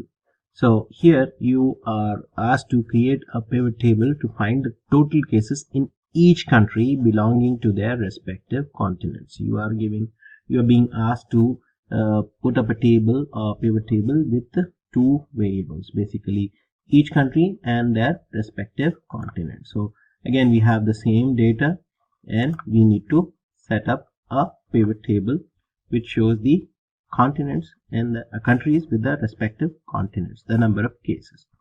Okay, so let's see how we get this in the example. So here we have the same data. It shows the days, months, year, cases, countries, and their continents. Okay, continents here and so on. Okay, so I'll go to the insert tab and select the pivot table. Okay, again the same thing, I will be asked to enter a input range. Okay, so I select this, and since it's huge, I'll just put the number to be 7777. Okay, let's assume. Now this is our input data, and where you want the output to be, it's already selected. You can put it anywhere. I'm putting it here. Okay, just click OK, and it will give you the option to select the fields. Now what we want is number of cases, okay, which will show you the value, and the countries and territories, their respective continents. So okay, so this is how it looks like, and we have to check. Now it is asking us to find the countries. Okay, so with their respective continents. You see this, you see Africa as a continent, and you will see, okay, you will see Africa. If you just remove this, you will see the number of the cases with the respective continents. And if you want to include these countries, territories with their respective continents, you will see as such. If you just expand this, you will see the countries that are having the cases in the continent Africa. Okay, so country wise sorted with the continents. Okay, this is another advanced step to get the data or show the data in the pivot table. Okay, another question that you might be asked, this is a basic, and we have already seen this in the previous example that I have shown. How do you provide the dynamic range in data source of a pivot table? You have to select a particular data source in your input table to show up in the pivot table. So you have to select the input range. But how do you create, or how do you provide a dynamic range in this data source? So just need to create a name table to provide a dynamic range. So where is the data of your table? So as we have seen in the previous example, you will be able to select the input range, and you just need to put this value, any number, so that it will pick up the dynamic range for your input source for the table. Okay, so now we move on to the next one, and this is about the pivot table again. Is it possible to create pivot table using multiple sources of data? Yes, you can create a pivot table from multiple worksheets. Sometimes you will have different data in different sheets. Can you create a pivot table for all the worksheet in a single pivot table? Yes, you can, but there is a condition. There should be a common row in both the tables. So you cannot have different types of data. There should be a common row. Okay, so then only it will act as a primary key for the first table and the foreign key for the second table. Okay, So this is something that you have to remember, and you need to create a relationship between the tables and then build the pivot table. So you have to analyze what kind of data it is. It should have a common row in both the tables on both the sheets, and then you have to establish a relationship between this table and then build the table. Okay, there is a wizard for that. We'll see that later. Now let's move on to the next question. So the next question is again, with the pivot table, wherein you will be asked to further refine or refine your search and show it in the data. So here we are with the COVID data example again. You will be asked to create a pivot table to find the top 3 countries from each continent based on the total cases using the COVID data. Again, as we have done this before, we have created a pivot table for this, and we need to further refine it, showing the top 3 countries with the number of cases. And I will show that same thing in the Excel, and we already have created a table, and we'll refine it further to show the top 3 countries which are having the highest number of counts in the respective continents. So here we are, we have the table already with us, and I just click on the show field list. It will show me the countries and territories. What we are asked is to show the countries with the top 3, that is number of cases. So you just need to go here and you need to select the value filter. There is a filter which you can select with the value, and now I select top 10, and what I need is top 3. It's very simple, and you just need to know these things, okay, and based on the number of cases. Okay, this is our field already. Then just click OK, and it will show you the top 3 countries. So it's quite simple, and it is very important to know this field and how you play with the value of the filters for each particular field in the pivot table. So it shows you these things. All right, and now you can refine it further with the continents and all. Okay, so different continents, and you can see this. So you go there, and there is a value filter you can set up. All right, we have set up a value filter. Okay, now there is another one. How do you create a column in a pivot table? Okay, like you will be given a situation where you need to add one more column and show it in the pivot table with a particular calculation or with a particular value, and you don't have that actual value in your data, but you have to calculate it and show it across in the table. So there is another option which is called pivot table analyze, and you need to create a calculated field from pivot table analyze option. So when you go to your table and then go to pivot table analyze, you will see the option to add a calculated field. Okay, just go there and click select calculated field, and you need to define. So in this example, we are going to define another column where we calculate the bonus of the sales, and there is a particular formula. The formula is you put an if and statement, and then you calculate the formula. You specify what is the bonus and what is the way that you're calculating the bonus, and it will particularly add it another column to your table. So let's see how we do that in the table act. So here we are, we have this table, and I have inserted a pivot table, and I am putting it in output here. Okay, and then you will get the table. Okay, now you need to select the customer name and the unit sold, unit price, sales. Okay, so we will add another column to it. How we do that is this: go to pivot table tools, and then you go to analyze. Okay, click on field items and set. Okay, you need to select calculated field here.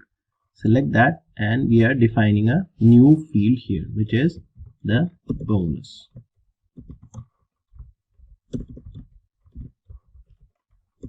Bonus, and as I said, we will put up a formula for this, and we will define it how we calculate the bonus. Okay, with an if and statement, which we have seen before, how we put up an if and statement. Okay, now I'm going to say it as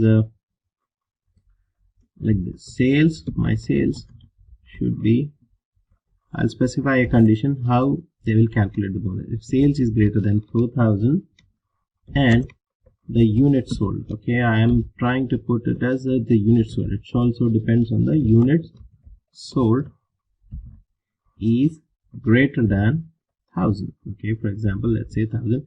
A person who is able to do sales of 4,000 and the unit sold should be more than 1,000, then the sales, what is this? The bonus will be sales into, that is the amount of sales he has done, into 5%. Okay, let's say 5% bonus, and sales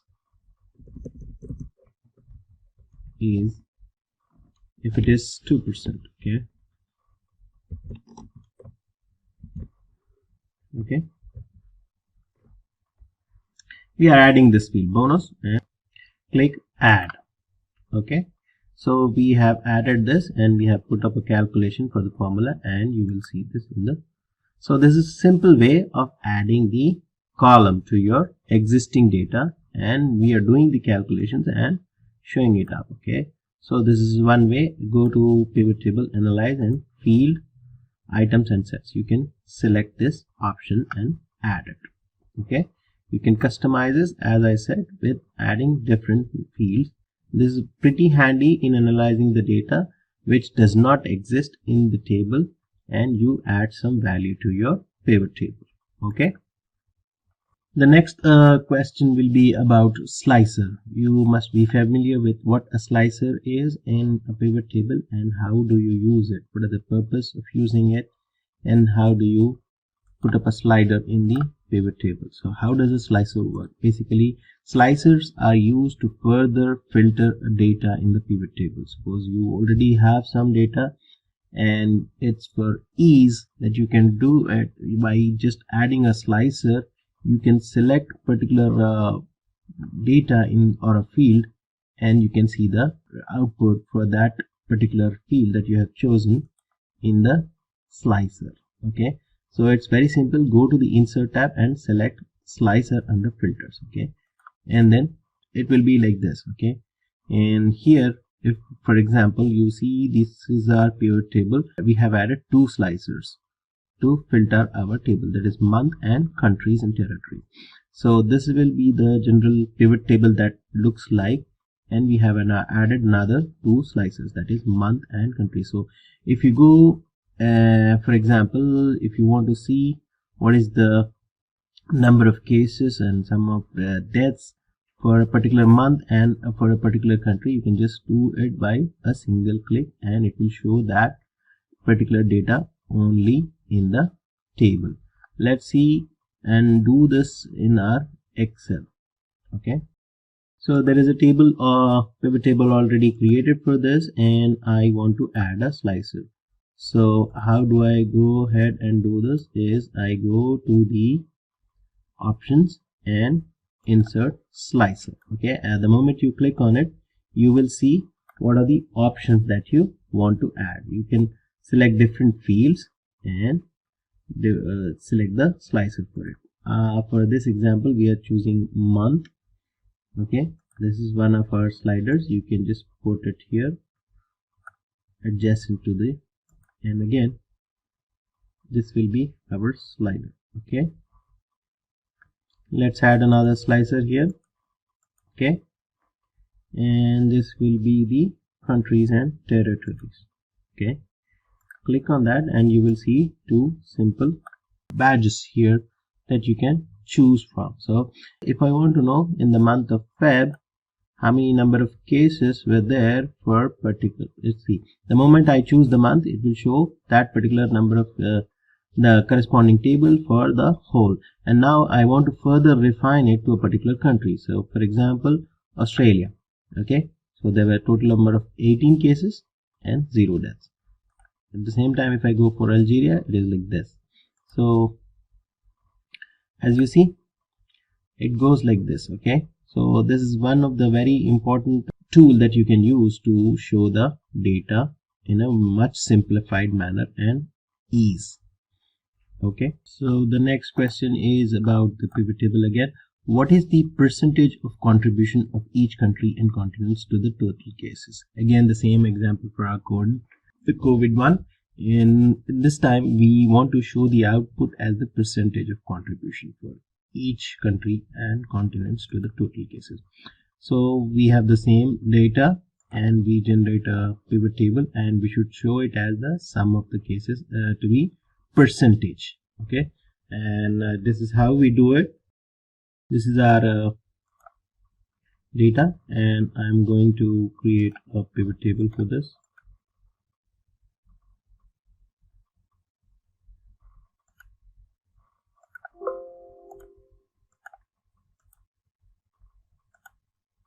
Okay, so it shows the table, and here I have to show what is the fields that we need to select. Okay, for ease we are just selecting the cases and the countries and territories. Okay, so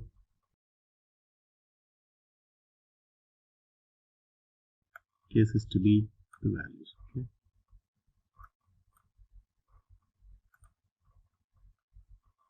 okay, so this is how it looks like. Now when I see, okay, let me show it to you. See, it shows the number of cases.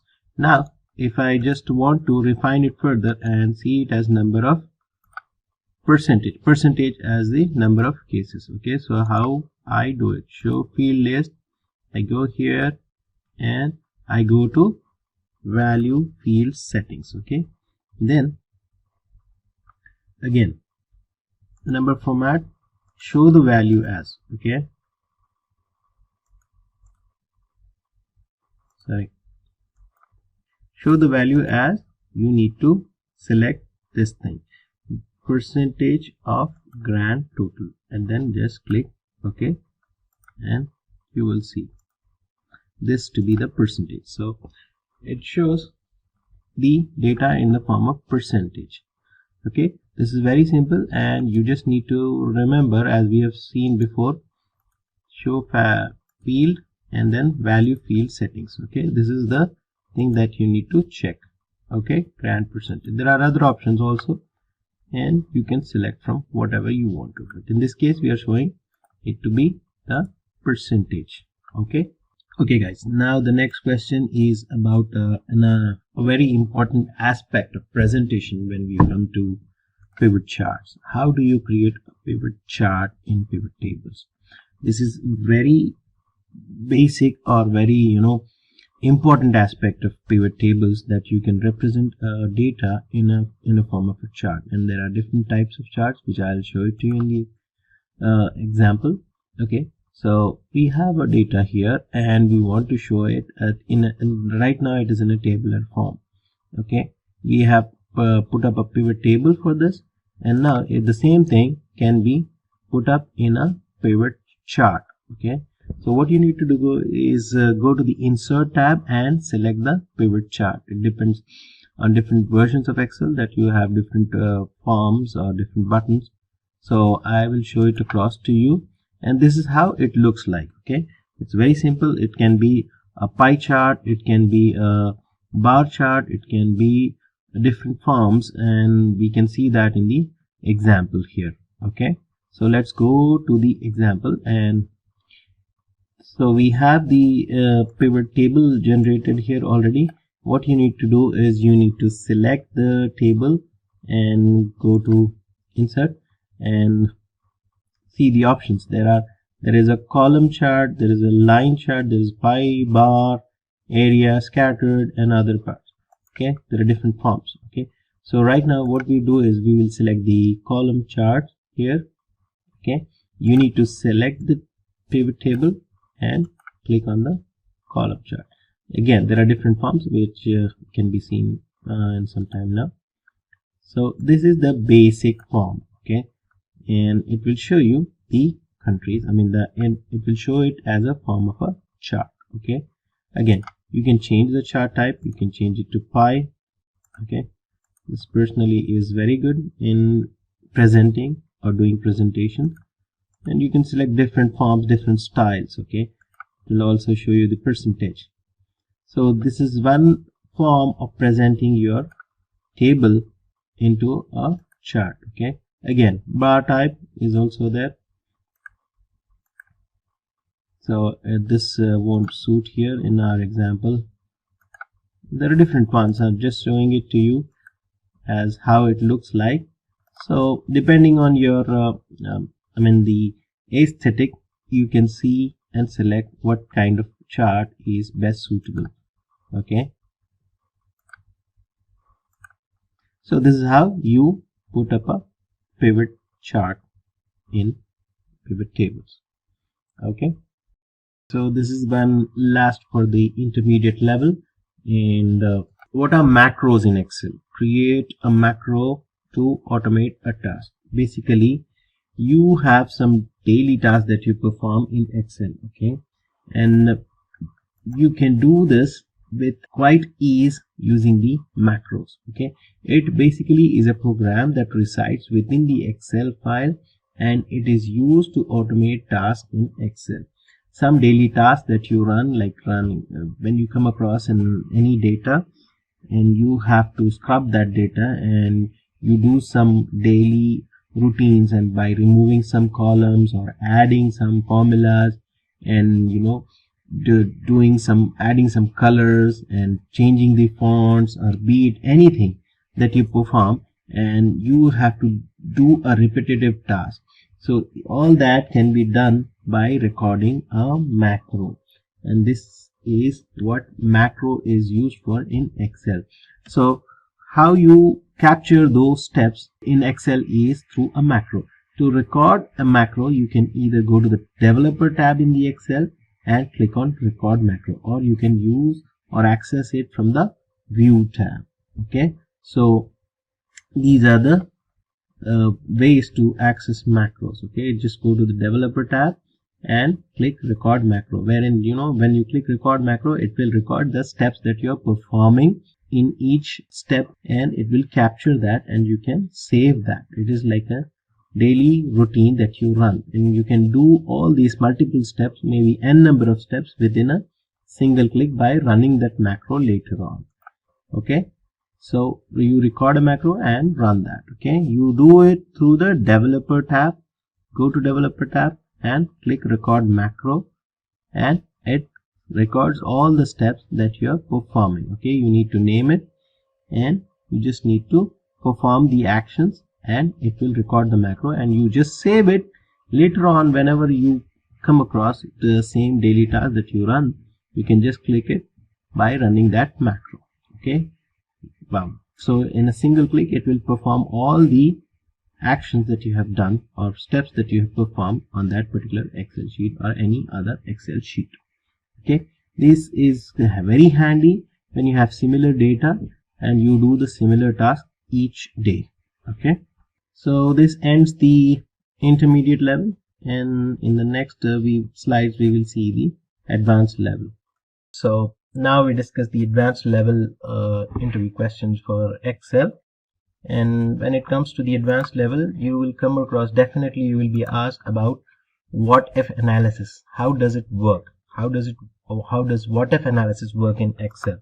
So what if analysis, as the name suggests, you have to have an analysis done, okay, with the help of different complex mathematical calculations like formulas, and using different formulas and calculations, you can experiment with the data, and you can analyze if this particular input changes, what will be the scenario, how will your output turn out to be. So as you can see, it is about different variables to see how your changes would affect the outcome of a situation. So this is what if analysis is, and the same thing can be done with Excel. And how it is done is, you need to go to the data tab and click on the what if analysis under forecast. Okay, so there are three options, and one is the scenario manager, goal seek, and the data table. So these are the three situations or three tools which are available in the what if analysis in the data tab. Okay, so goal seek is basically for reverse calculations. Okay, and you have some idea, you have some set goal in mind, and you have certain variables and what you need to do and what you need to achieve to have certain set goals. Okay, you will set a value for the goal, and with the goal seek option you can get to know what value you have to achieve to come to that level. Okay, so this is what goal seek is. It is one of the simplest sensitivity analysis tool. And so for example, you know that a single outcome you would like to achieve, like you have a set goal that you have to achieve this particular grade. Okay, and the goal seek feature in Excel allows you to arrive to that goal by mathematically adjusting a single variable within that equation. So you set the goal and you will do the what if analysis goal seek option to know what you have to do or what you have to achieve for the set goal. The next option is the data table, and it is basically used for sensitivity analysis. Okay, so in this scenario, the data tables allow the adjustment of only one or two variables within a data set, but each variable can have unlimited number of possible values. Okay, so basically they are used for side-by-side comparisons. It makes it very easy to read the scenarios. Okay, but you need to set up the data table correctly. Okay, and what you do is you give the input in the table and then you set up the formula. And for instance, you need to calculate the monthly payments for a loan. Okay, you provide the principal amount, like whatever amount you're taking, 2 lakhs, 3 lakhs, and you set the interest rate in a formula.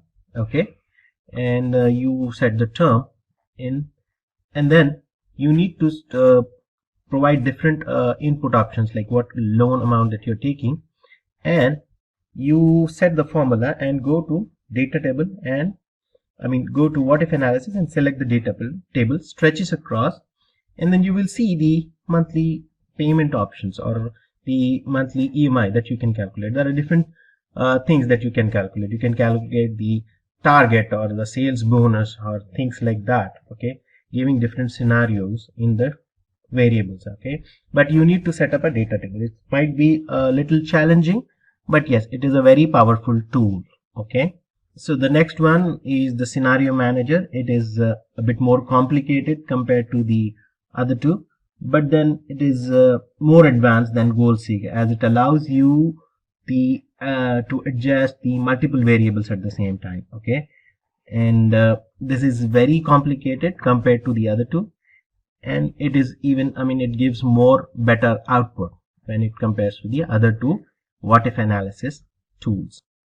So here, when you go to what if analysis and the scenario manager, you have to select the data and provide different scenarios, that is different values for each scenario, and then it will analyze, calculate, and create different scenarios. Okay, so it becomes very easy for you to analyze what if you are changing the value of your interest amount or the term of loan, or your targets, like monthly targets or an yearly targets and things like that. And you just have to see what the scenario will be when you set this particular value for a table or for data, whatever targets that you need to set. You can use this what if analysis in Excel for the different scenarios and different calculations. Okay, these are very powerful tools and you need to know this. Now, as we move on to the next one, you might be asked, what is the difference between a function and a subroutine in a VBA? Okay, even though these two are used quite frequently, there is a pretty much different from each other. Okay, so a function always returns a value of the task it is performing. Okay, so when you're writing a module, you will have a function. When you have a function, it will always give you a value. Okay, for example, you are performing an addition, using the function, it will give you a value for sure, whereas subroutine, it does not return a value of the task it is performing. Functions are called by a variable. Okay, you can set up a variable and you can call the function. Okay, whereas subroutines can be recalled from anywhere in the program in multiple types. Okay, in many different ways you can recall a subroutine, like we have seen. We write a subroutine and we put up a button, and we can, when you click the button, it will recall the subroutine. Functions are called by variable. Okay, you have to set up a variable, and when you enter it, it will come up. Okay, functions are used directly in spreadsheets as formulas, whereas subs cannot be used directly in spreadsheets as formula. Okay, this is very important difference. And the next thing is the functions can be used to perform repetitive tasks and return a value, whereas users must insert a value in the desired cell before getting the result of the sub. So this is particularly limited. Okay, whereas functions can be used to perform different repetitive tasks and return a value. User input is not required, whereas if you see the subroutines, user must insert a value, okay, in the desired cell, that too in a particular cell which is defined in the subroutine to getting the desired result. Okay, so these are the differences between functions and subroutines. Now the next one is what is the difference between this workbook and active workbook in VBA? So when you work on modules and different Excel spreadsheets and workbooks, you will have these different workbooks open, and there is a particular difference, and you might be asked, what is the difference between this workbook and active workbook? So as the name suggests, this workbook refers to the name of the workbook where the code is actually running from. Okay, you are running a code, VBA code, and it is the actual workbook where you are running the code from, and that is this workbook. Okay, and you have multiple spreadsheets open, and you're working on particular, suppose for example you're working on sheet X. Okay, and active workbook is the workbook that is currently active from the different open workbooks. You have different open workbooks, but you are working on one particular workbook, and that is called the active workbook. So this workbook is refers to the name of the workbook where the code is actually written, whereas active workbook is the one that is currently open, currently active. Okay, so this is the difference between this workbook and the active workbook in VBA. As shown in the example, this is a simple sub that is written, a code that can be written to find out which workbook is the this workbook in the VBA and the active workbook as well. Okay, so this is a simple thing that you can run to determine. Okay, it shows the active workbook and this workbook. Okay, so as we move on to the next one, so this is the question: how will you pass arguments to a VBA function? Okay, there are two ways. Basically, arguments can be passed to a VBA function as a value or as a reference. So this is an example that you can see. It is by reference. The key word for this is by reference. Okay, so when you are passing an argument by reference, the keyword should be by ref, whereas by value, you're specifying a value and the keyword is by val, value. Okay, so these are the two ways that you can pass an argument in VBA. So when you pass an argument by reference in a procedure, the variable itself, okay, the variable itself is accessed by a procedure, and it is to the location or the address in the memory. Okay, the value of the variable is changed permanently by the procedure in this case. All right. Okay, so to pass an argument by reference, you should use by ref. That is the keyword before the argument. Okay, so in this example, it is clearly shown what is the keyword that is being used. Okay, and by reference is the default in the VBA unless you specify something else, which in this case is by value. Okay, and as I said, the keyword for by value, passing the argument by value, is by val. Okay, so when you set the keyword by val, the variable, what happens is the by value argument function or argument is passed through by value. Okay, the number function is called here, which means it assigns a value to the variable x here.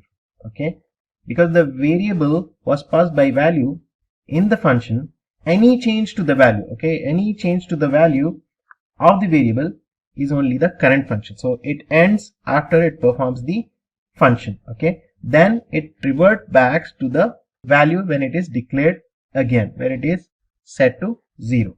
So if the variable has been passed by reference in the function, then the variable would have permanently assumed the new assigned value. So this is the basic difference by reference and by value. So now we move on to the next one. So there might be a question that you will be asked that how do you find the last row or a column in a VBA? Okay, so to find a last row, sometimes you have long list of data and it has like n number of rows and n number of columns. So instead of scrolling down altogether to find the last row, you can use this VBA code. You can write this code. It's a very simple one, and it will give you the last row. You will find the last row with a single click. Okay, let's see it in the VBA. So here I have a sheet which it has long list of rows, and instead of scrolling down, I can just find out the last row with this VBA code. Okay, I just click on this, and as seen in the slideshow, I have just written it, and you will see you just run it and you will see the number of rows. It will give you the last row in the sheet. Okay, similarly we can do this for the column as well. Okay, in case if you have long list of or large number of columns, instead of scrolling right, you can just run this VBA, and you can know the last number of columns. Okay, number of columns. So as we've seen in the last row, now we'll see the code for the finding the last column. It's the same thing. Instead of row, you will see it as column. All right, and when you run it, it will give you the last column. Okay, now let's move on to the next one. So you might be asked this: how do we check whether a file exists or not in a specified location? There is a code, simple VBA code that you can write and you can run. You can use this utility to find out whether the file exists or not. Okay, and you need to check whether the file exists, and if it does, it will give you a message that the selected file exists, and if it doesn't, it will pop up with a message box saying that the selected file doesn't exist. So what you need to do is you have to specify this function. Okay, and check file exists. This is what it does. Okay, you have to specify a variable, that is the store file name, where you will give the location of the file and the name of the file. Okay, and then you will also specify whether the file name is there or not. Now, so it runs this and it will see whether the file name exists or the file actually exists or not, and it will give the appropriate message box. We can run the same thing in my PC and we can check it. So here we are. I have put this and I have run the same thing, and what I'm looking for is this book 2. Okay, let me maximize it. This is what I'm looking for, and the location is desktop. Okay, so let me run this and you will see whether it exists or not. Okay, and it says this selected file exists, so it goes and checks whether the file exists, and then it will give you the message. So this is how we check using the VB. So the next one is there is a powerful tool called debug, and you might be asked questions about how debug works or how you check the debug. Okay, to debug a VBA code line by line, you can use the F8 key. Okay, you can also create a breakpoint to terminate the execution. So for this, if you go to your VBA, you will see the option as debug. Okay, you can use this by clicking on debug or by pressing the F8 key. Okay, so what debug does is it will show you the step-by-step execution of your steps. Okay, it will check each and everything, and if there is an error, it will pop up. Okay, And what is breakpoint is at some point of time you can check one particular step. Okay, you can stop the, if suppose if there is 1,000 line codes and you want to check on one particular step, like maybe 800 step, so just go to that particular step and you can enter a breakpoint, and it will show you what is actually happening at that particular step, and you can see this in the locals window or the watch window. Okay, so let me show you some simple example of how this debug can be used to check our codes. Okay, so here I have written a simple code for this, and it is basically let me show you how debug works. Okay, this is the, okay, let me maximize it and we'll see. Okay, so this is the debug option that you can run and you will see what happens. Okay, this can be done by clicking F8. All right, so step into is the option, and you can check F8 and you can press F8 again. It will go to the next step. All right, and it will show you what's happening. Actually, you can see this in the locals window, what's actually happening. Let me see. Let me maximize it a bit so that you can actually see. Okay, so when I press F8, okay, step into, you will see what happens in the next step. Okay, this is what is happening. A is empty, B is 0, I is 0. Okay, I step into it the next step again, so it goes here. You can see what changes happen. I press F8 again, so this is what is happening. All right, so it is checking each and every step. So debug is the tool that you can use to check the codes. Whether, see, this is a very simple program, but therein you will have some different codes where you functions or routines that you can have, where you have 1,000 line codes and you need to check each and every step or some particular step. So this comes in very handy. Okay, let me press F8 and it shows what happens, in which you can step into each and every step and see what happens.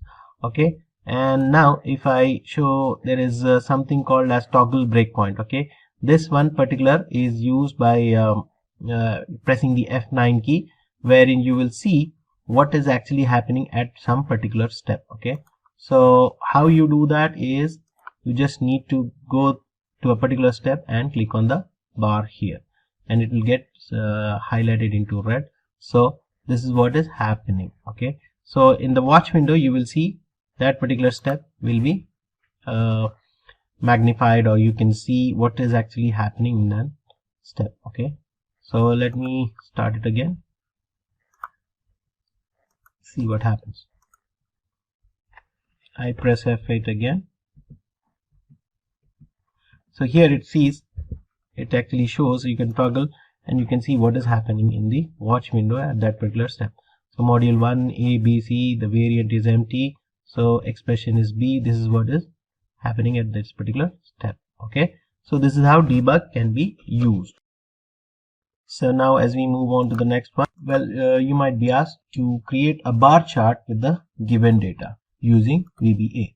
So you will have some data and you can create a bar chart or a any kind of chart with the VBA. We have done it with the pivot tables and all, but then we can do the same with the VBA. So it's a simple thing, a simple sub that you can write and create embedded chart using chart object. This is the sub that you can use. Okay, you are specifying a variable here and embedded chart. You need to specify the embedded chart and which sheet you are using, and this is very basic, and the chart objects like the length, the dimensions of the chart. Okay, and you need to specify the source. Okay, the source is sheet 4 range so and so. You can specify the range here.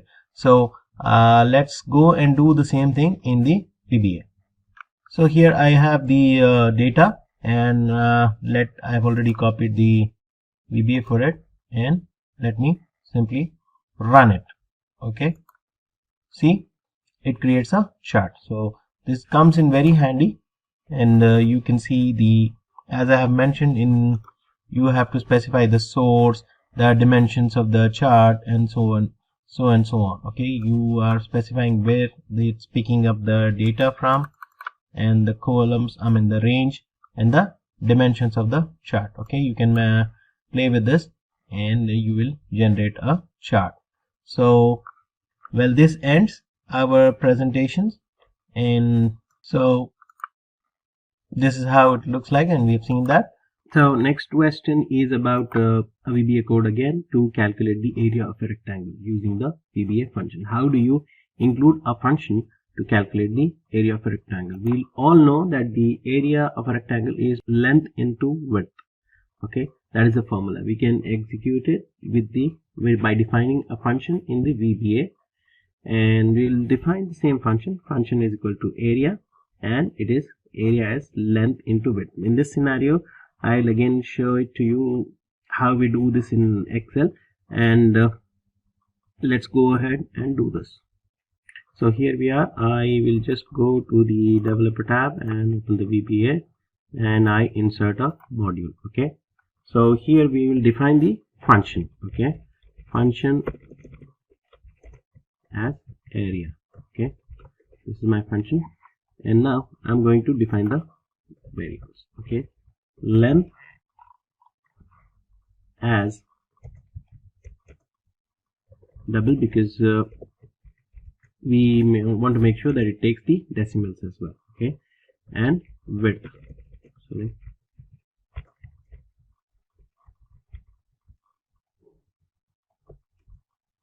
Okay, now what is the area formula?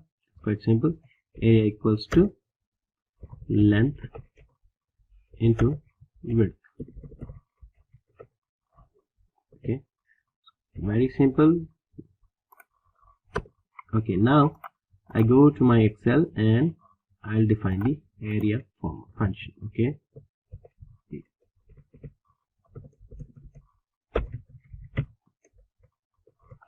let's take the length to be put in A1 and the width to be put in B1. Okay, now if I just put the value here, it will take 12, and my width is 36, 3, and it shows the area to be 36. Okay, 11. So this is the area. If you just go and define it, try to enter area A1 and B1, it will not. So we have to define the function here using the VBA code. Okay, now let's go back to the slide and we'll discuss this. So here it has been shown as if we have a rectangle when the width is not provided. That is, if the rectangle is a square, we will not be given the width. So we are defining again length as double. Optional is we are giving an argument that it is optional. Width as a variant. Width as a variant means it can be 0. Okay, so we are defining it as if missing width, then the area should be length into length. Okay, else the area is length into width, as we have seen. Okay, so this is one way to define a function for the area of a rectangle. Okay, let's go to the next slide. So you might be asked about a VBA function to check if the number is prime or not. We all know what a prime number is. A prime number is divisible by 1 and itself. For example, 2, 3, 5, 7, 11, 13, 17, and so on. And these are the prime numbers. And anything which is divisible by any other number like 8 or 4 or 16, which has a divisor, is not a prime number. So we all know this, and we will write a VBA code to check if the number is prime or not. So this is the one that is given, and we will do the same in the VBA. Okay, before moving ahead, I will just explain these the code. And what we are doing here is basically we are defining 3 variables. Okay, we are declaring 3 variables. One integer variable, okay, and we call it as divisors. All right, and then the next one is the one long variable, long as the number and I as long.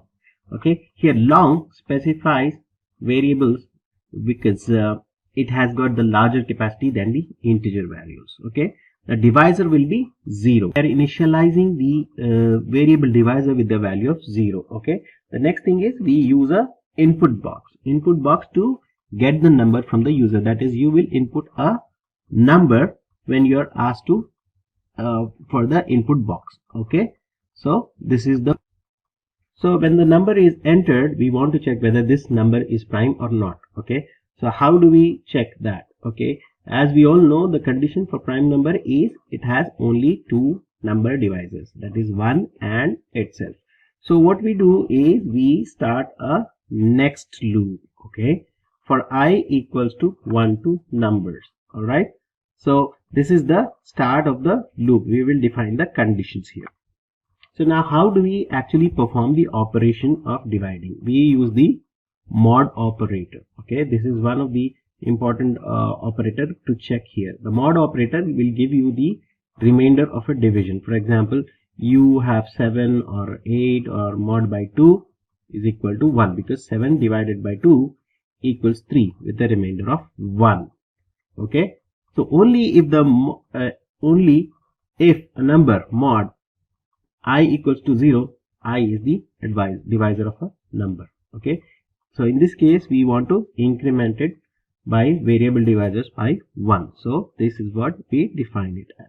Okay, now so here a check is performed, like I equals to 1 and then plus 1, I equals to 2, then plus 1, I equals to 3, and then plus 4, I equals to, so as it goes on until it reaches the number. Okay, because for I equals to 1 to number.